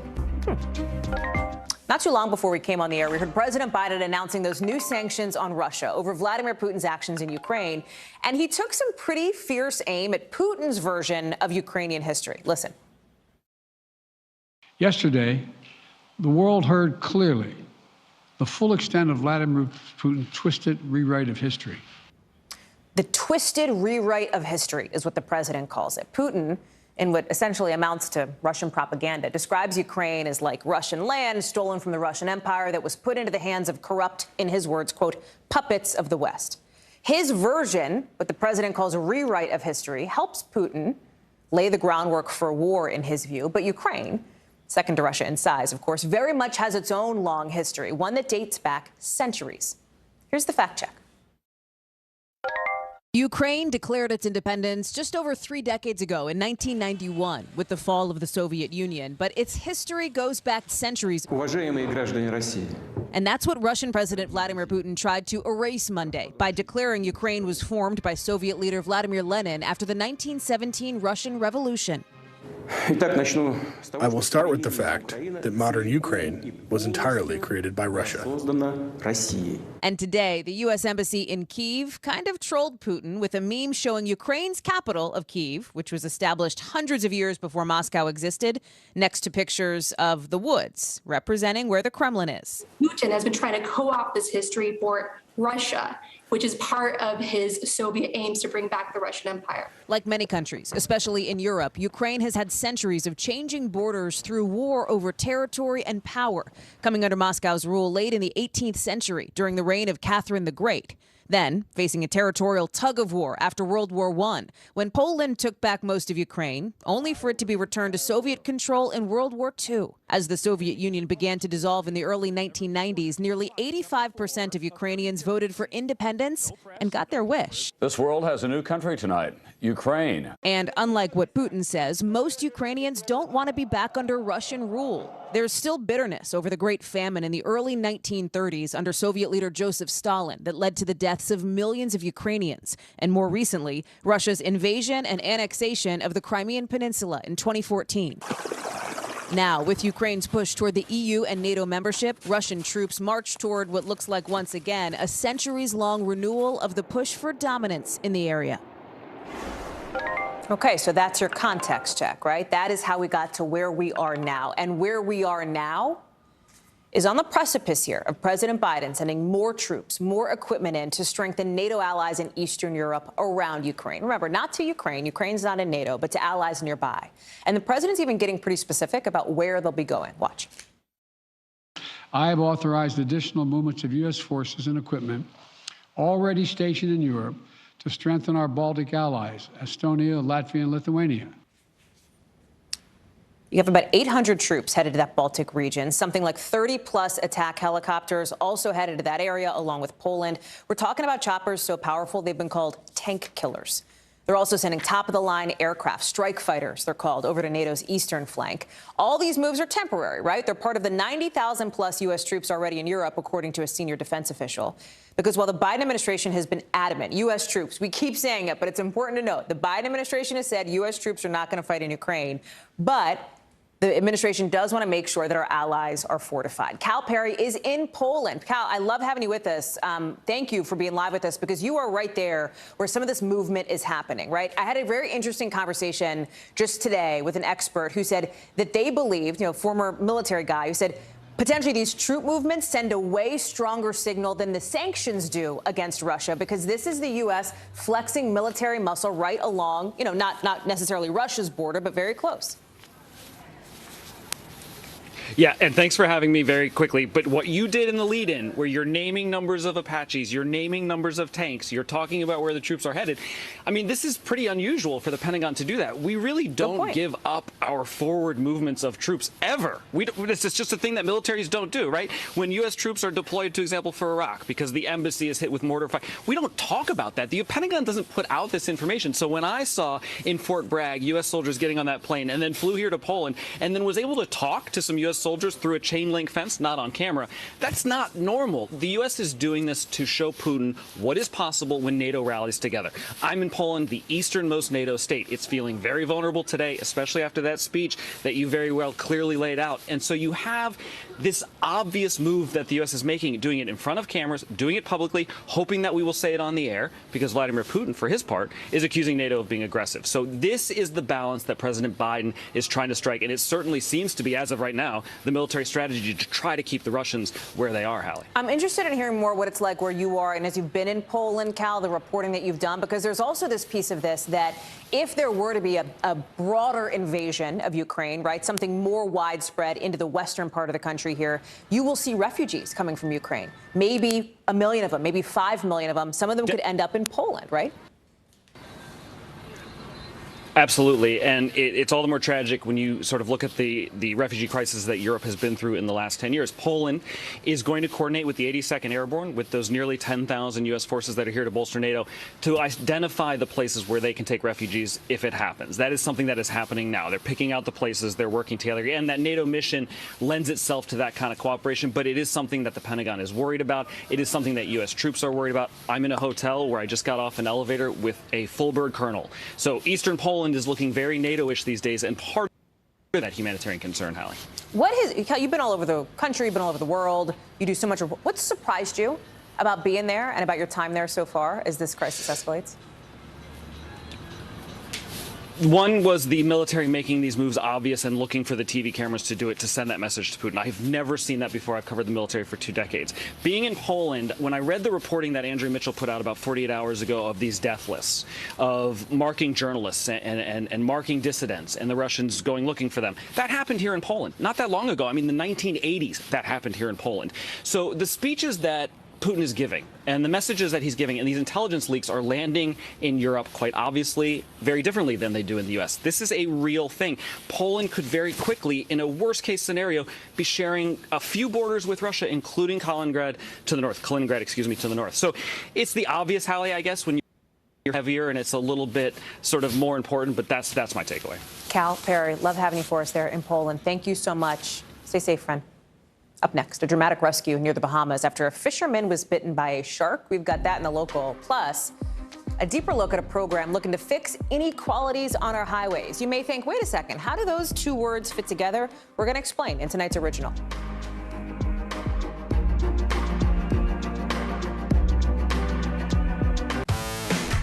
There's no better place for fun with friends. Quality time with your little golf buddy. Or an afternoon alone together. With the Golf Now app, family and friends are just a tap away. Just pick your course, pay from your phone, get out and enjoy. Golf Now. Download the app and go play.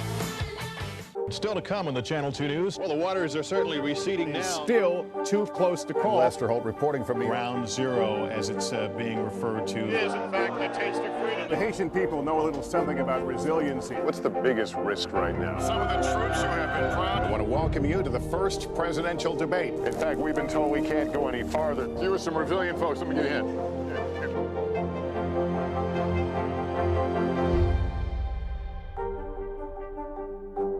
To cover the news, you have to be in it. We'll take you to the front lines of the story, bringing your news feed to life. Streaming live every night. It's your news playlist. Top Story with Tom Llamas, weeknights at 7 on NBC News Now. News is happening now. Look at what's making headlines around the world. Whenever it happens, wherever you are, it's here now. What are you doing for teachers who feel that they're being stretched too thin? Did you understand how prevalent hunger was in your own community? To cover the news, you have to be in it. We'll take you to the front lines of the story, bringing your news feed to life. Streaming live every night. It's your news playlist. Top Story with Tom Llamas, weeknights at 7 on NBC News Now. Let's go. This is a critical choke point for this fire.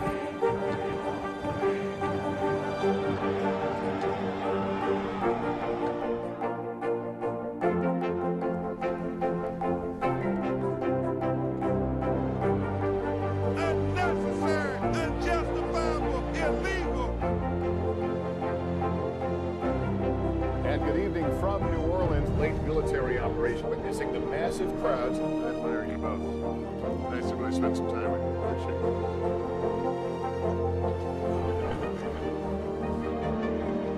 At any moment now.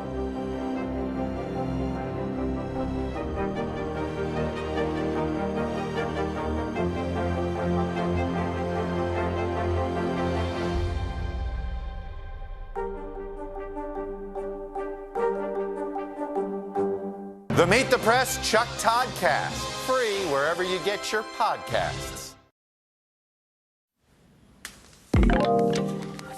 NBC News covers hundreds of stories every day, and because you couldn't possibly read or watch or listen to them all, our bureau teams have done it for you. This is what they tell us is going down in their regions in a segment we call The Local. Out of our Northeast Bureau, Philadelphia police have arrested a man who they say was the ringleader behind some carjackings recently. Jonathan Akubu has been charged with carjackings that involved the murders of 2 men earlier this month. Police in Philly think there are other carjacking rings operating in the city, too. Out of our Southeast Bureau, you've got one guy who is lucky to be alive after a very scary encounter with a shark near the Bahamas. He's 51. He was fishing when he got bitten by a shark, started losing a lot of blood. His crewmates managed to get a tourniquet around his arm, and then a Coast Guard helicopter from Miami flew in to rescue him. Look at that video there. He's reportedly in stable condition now. And our West Coast Bureau reports on Las Vegas, looking at a record number of weddings today. That's the anticipation. Why today? Why a Tuesday in February? Do you know what day it is? It's 2/22/22. It's a palindrome. It's the same front to back. What do you know? Officials think this could beat the previous record for the busiest wedding day in Clark County, where Vegas is. That was back in 2007. You know what that date was? 7707. So lucky sevens then, lucky twos, I guess, now on Tuesday. Officials say chapels in Vegas have been busy all month because of Valentine's Day and then, of course, today. Now, I want to bring you tonight's original with in-depth reporting on a topic we've been keeping an eye on. We're seeing our tax dollars, the billions of dollars allotted for the infrastructure law, start to go to work now.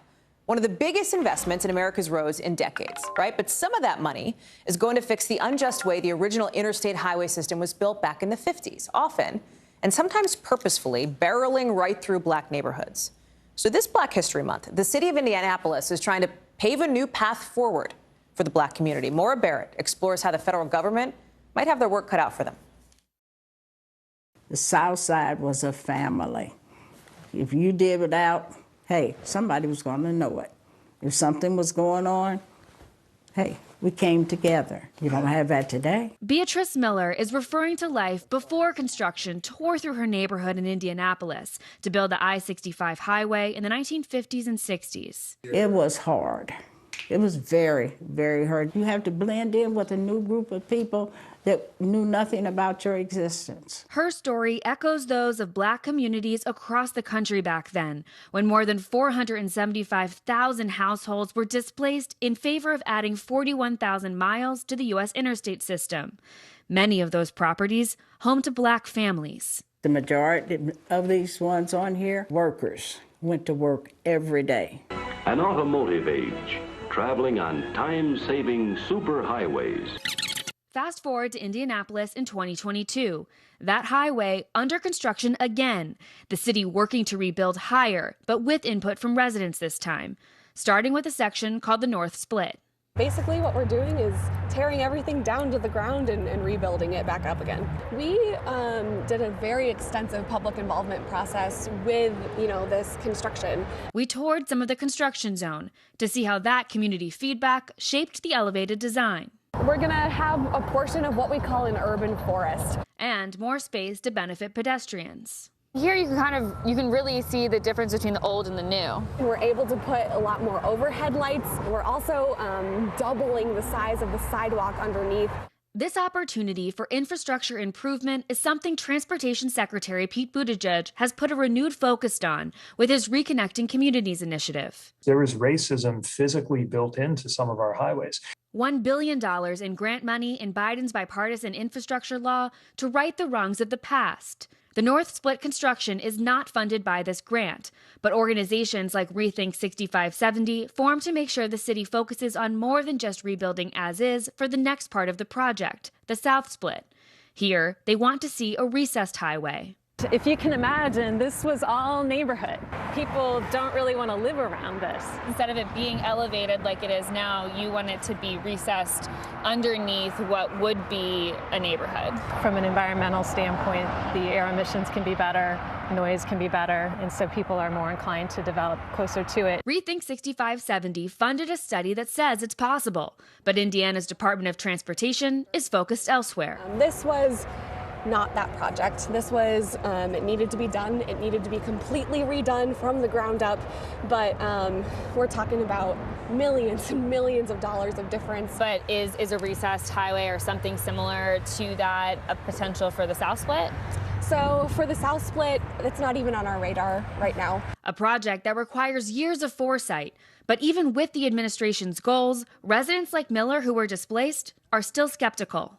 If we hadn't been looked over for so long, I probably would think, oh yeah, this is good, but I won't believe it unless it happens. Maura Barrett is joining us now for this. So Maura, this is super interesting, right? I reported on something very similar, a similar project in Detroit last year, and it was clear, some of the people who are involved, really important stakeholders here, can be skeptical a little bit. They might have different ideas of what does success look like on this front. Talk to me about bringing together a lot of different stakeholders on a project like this. Yeah, Hallie, that community input is really key here. And in some cases, we've seen it work. In Indianapolis, for example, there was an exit ramp proposed for that North Split construction that would have dumped out right in front of a historically Black high school. And the neighbors there were not happy about it. And they adjusted those construction plans. And so that's not happening anymore. And so these conversations are really key as they do map out this progress. But like we mentioned in this piece, the recessed highway that would do that effort of reconnecting this Black neighborhood that had been torn apart isn't being considered. And when I pressed INDOT on that, the Department of Transportation in Indiana, they said that looking ahead towards the opportunity of funding, the conversation is just too far down the road to really make a firm decision on that right now. And to put it into perspective, initially when the government, when this bill was proposed, they allocated $20 billion in funding for this Reconnecting Communities Fund. And now it's just $1 billion that will be distributed across the country. And so coming together, this is really going to have to be a national and local partnership in funding, which means cities like Indianapolis are going to have to buy in to see any real progress. And that's why we're seeing that skepticism from some of those Black neighborhoods. Maura Barrett, thank you very much for that reporting. Appreciate it. Coming up after the break, the incredible new medical breakthrough why researchers say sound waves, like sound, could help regrow bones. It's bananas, and we're going to talk about how it works coming up.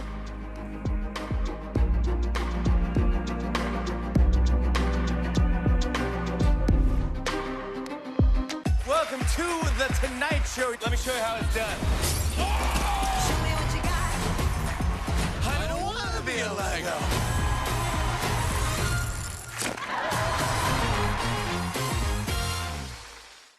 News is more than a headline. It informs, it inspires, and it still matters. To cover it, you have to be in it. And that's what we're gonna do.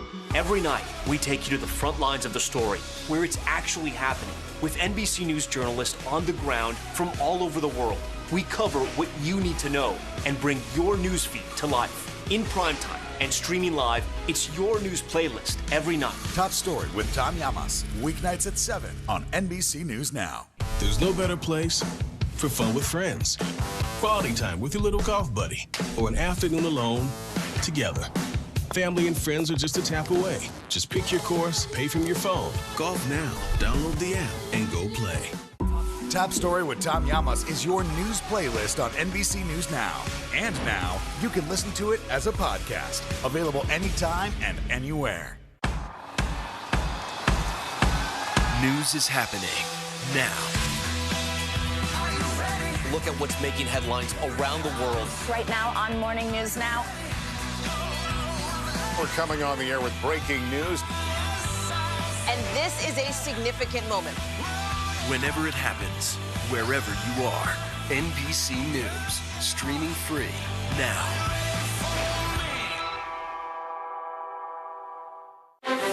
You think it's been healthy for the Democratic Party to highlight the division in the party? What does an exit ramp for Putin look like that allows him to save face? How much of this is on the CDC and how much of this is on Washington? If it's Sunday, it's Meet the Press.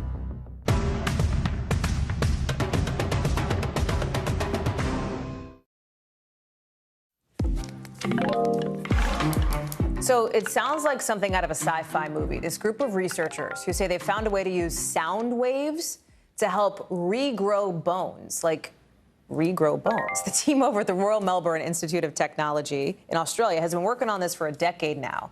And the treatment we're talking about would send these very specific sound waves, high-frequency sound waves, to turn stem cells into bone cells. I don't have to tell you how life-changing this could be for some people, especially people who have cancer, other bone diseases. Let me bring in Dr. John Torres to talk us through it. There's a lot here, Dr. John, right? We're not talking about you play Taylor Swift and your bones grow back. Like, that's not what this is, right? Explain the nuance and help people understand the science behind this. You're right, and it's not even playing bad to the bone. That's not going to help either, because in this case, what they do is they end up using a very specific sound at a very specific frequency, very specific intervals, aimed specifically at the stem cell to try and get that stem cell to change, and they've been able to do that. And in this case, they've been able to change that stem cell into a bone cell, which is something that I think a lot of scientists are going to sit here kind of brain exploding going, wait, how is this happening? But if it is happening, and it looks like it is, and it works well, this could be a game changer, Hallie. Could be a game changer, but the question, as always, when it talks about stuff that is this cutting edge, is how many years before it's actually applicable in a real-world scenario? So we're probably talking 5, maybe 10 years in a real-world scenario, except the fact that now we have learned how to accelerate science. The pandemic, that's one of the things that has given us, is the ability to now do things simultaneously that we weren't able to do before. And so now maybe even within a few years, I don't think that would surprise anybody, but they still do have a ways to go, because now they're able to change them into bone cells, which is something up until now they've used stem cells that they had to get bone marrow from. They ended up having to do different things to try and get it to change into bone cells, and they weren't able to get that much. So it wasn't able to help out that much in these clinical trials. This one has unlimited growth, and they can use it even with fat-derived stem cells, which is more ubiquitous, it's more available than the bone marrow ones and a lot less painful to harvest. So this could be something that goes a long way, and hopefully in a short period of time, Hallie. Are there lessons from this research that other medical fields can look at and sort of can pull away some information or some technology from?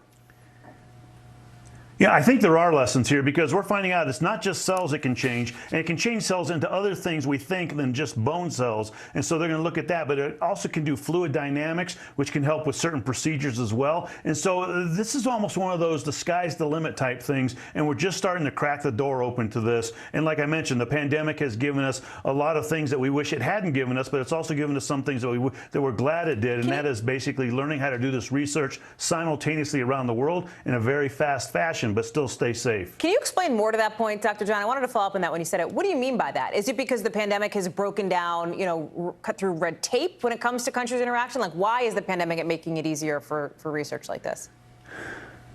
And I think a lot of it's the partnerships of getting people to share information, which before scientists were very hesitant to do that. At the same time, though, they're realizing that they can run human trials. They'll do the first human trial to make sure it's safe, and then the second and third ones where they can look more at the effectiveness of it, they can run those simultaneously or near simultaneously, whereas before they would wait till one was done, they would analyze it, years later do the second one, analyze it, years later do the third one. And I think that's the same thing we're going to see here and going forward in the future. Real quick, only because we just put it up a couple times, we're showing like a red blob and a green blob. What are we looking at? What does that mean? Why is that? What are we seeing there when we look at that?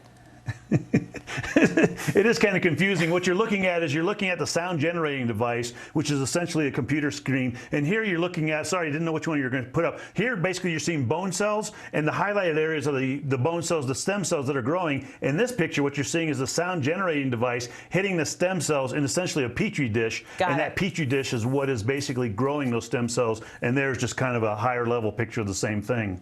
Our medical interpreter, Dr. John Torres, is with us. It's always great to have you on, especially when it's good news like this, Dr. John. Thank you so much for being with us. Appreciate it. And thanks to all of you for watching. Listen, another busy hour of this show. We're going to have more for you here tomorrow, same time, same place. Coverage picks up right now.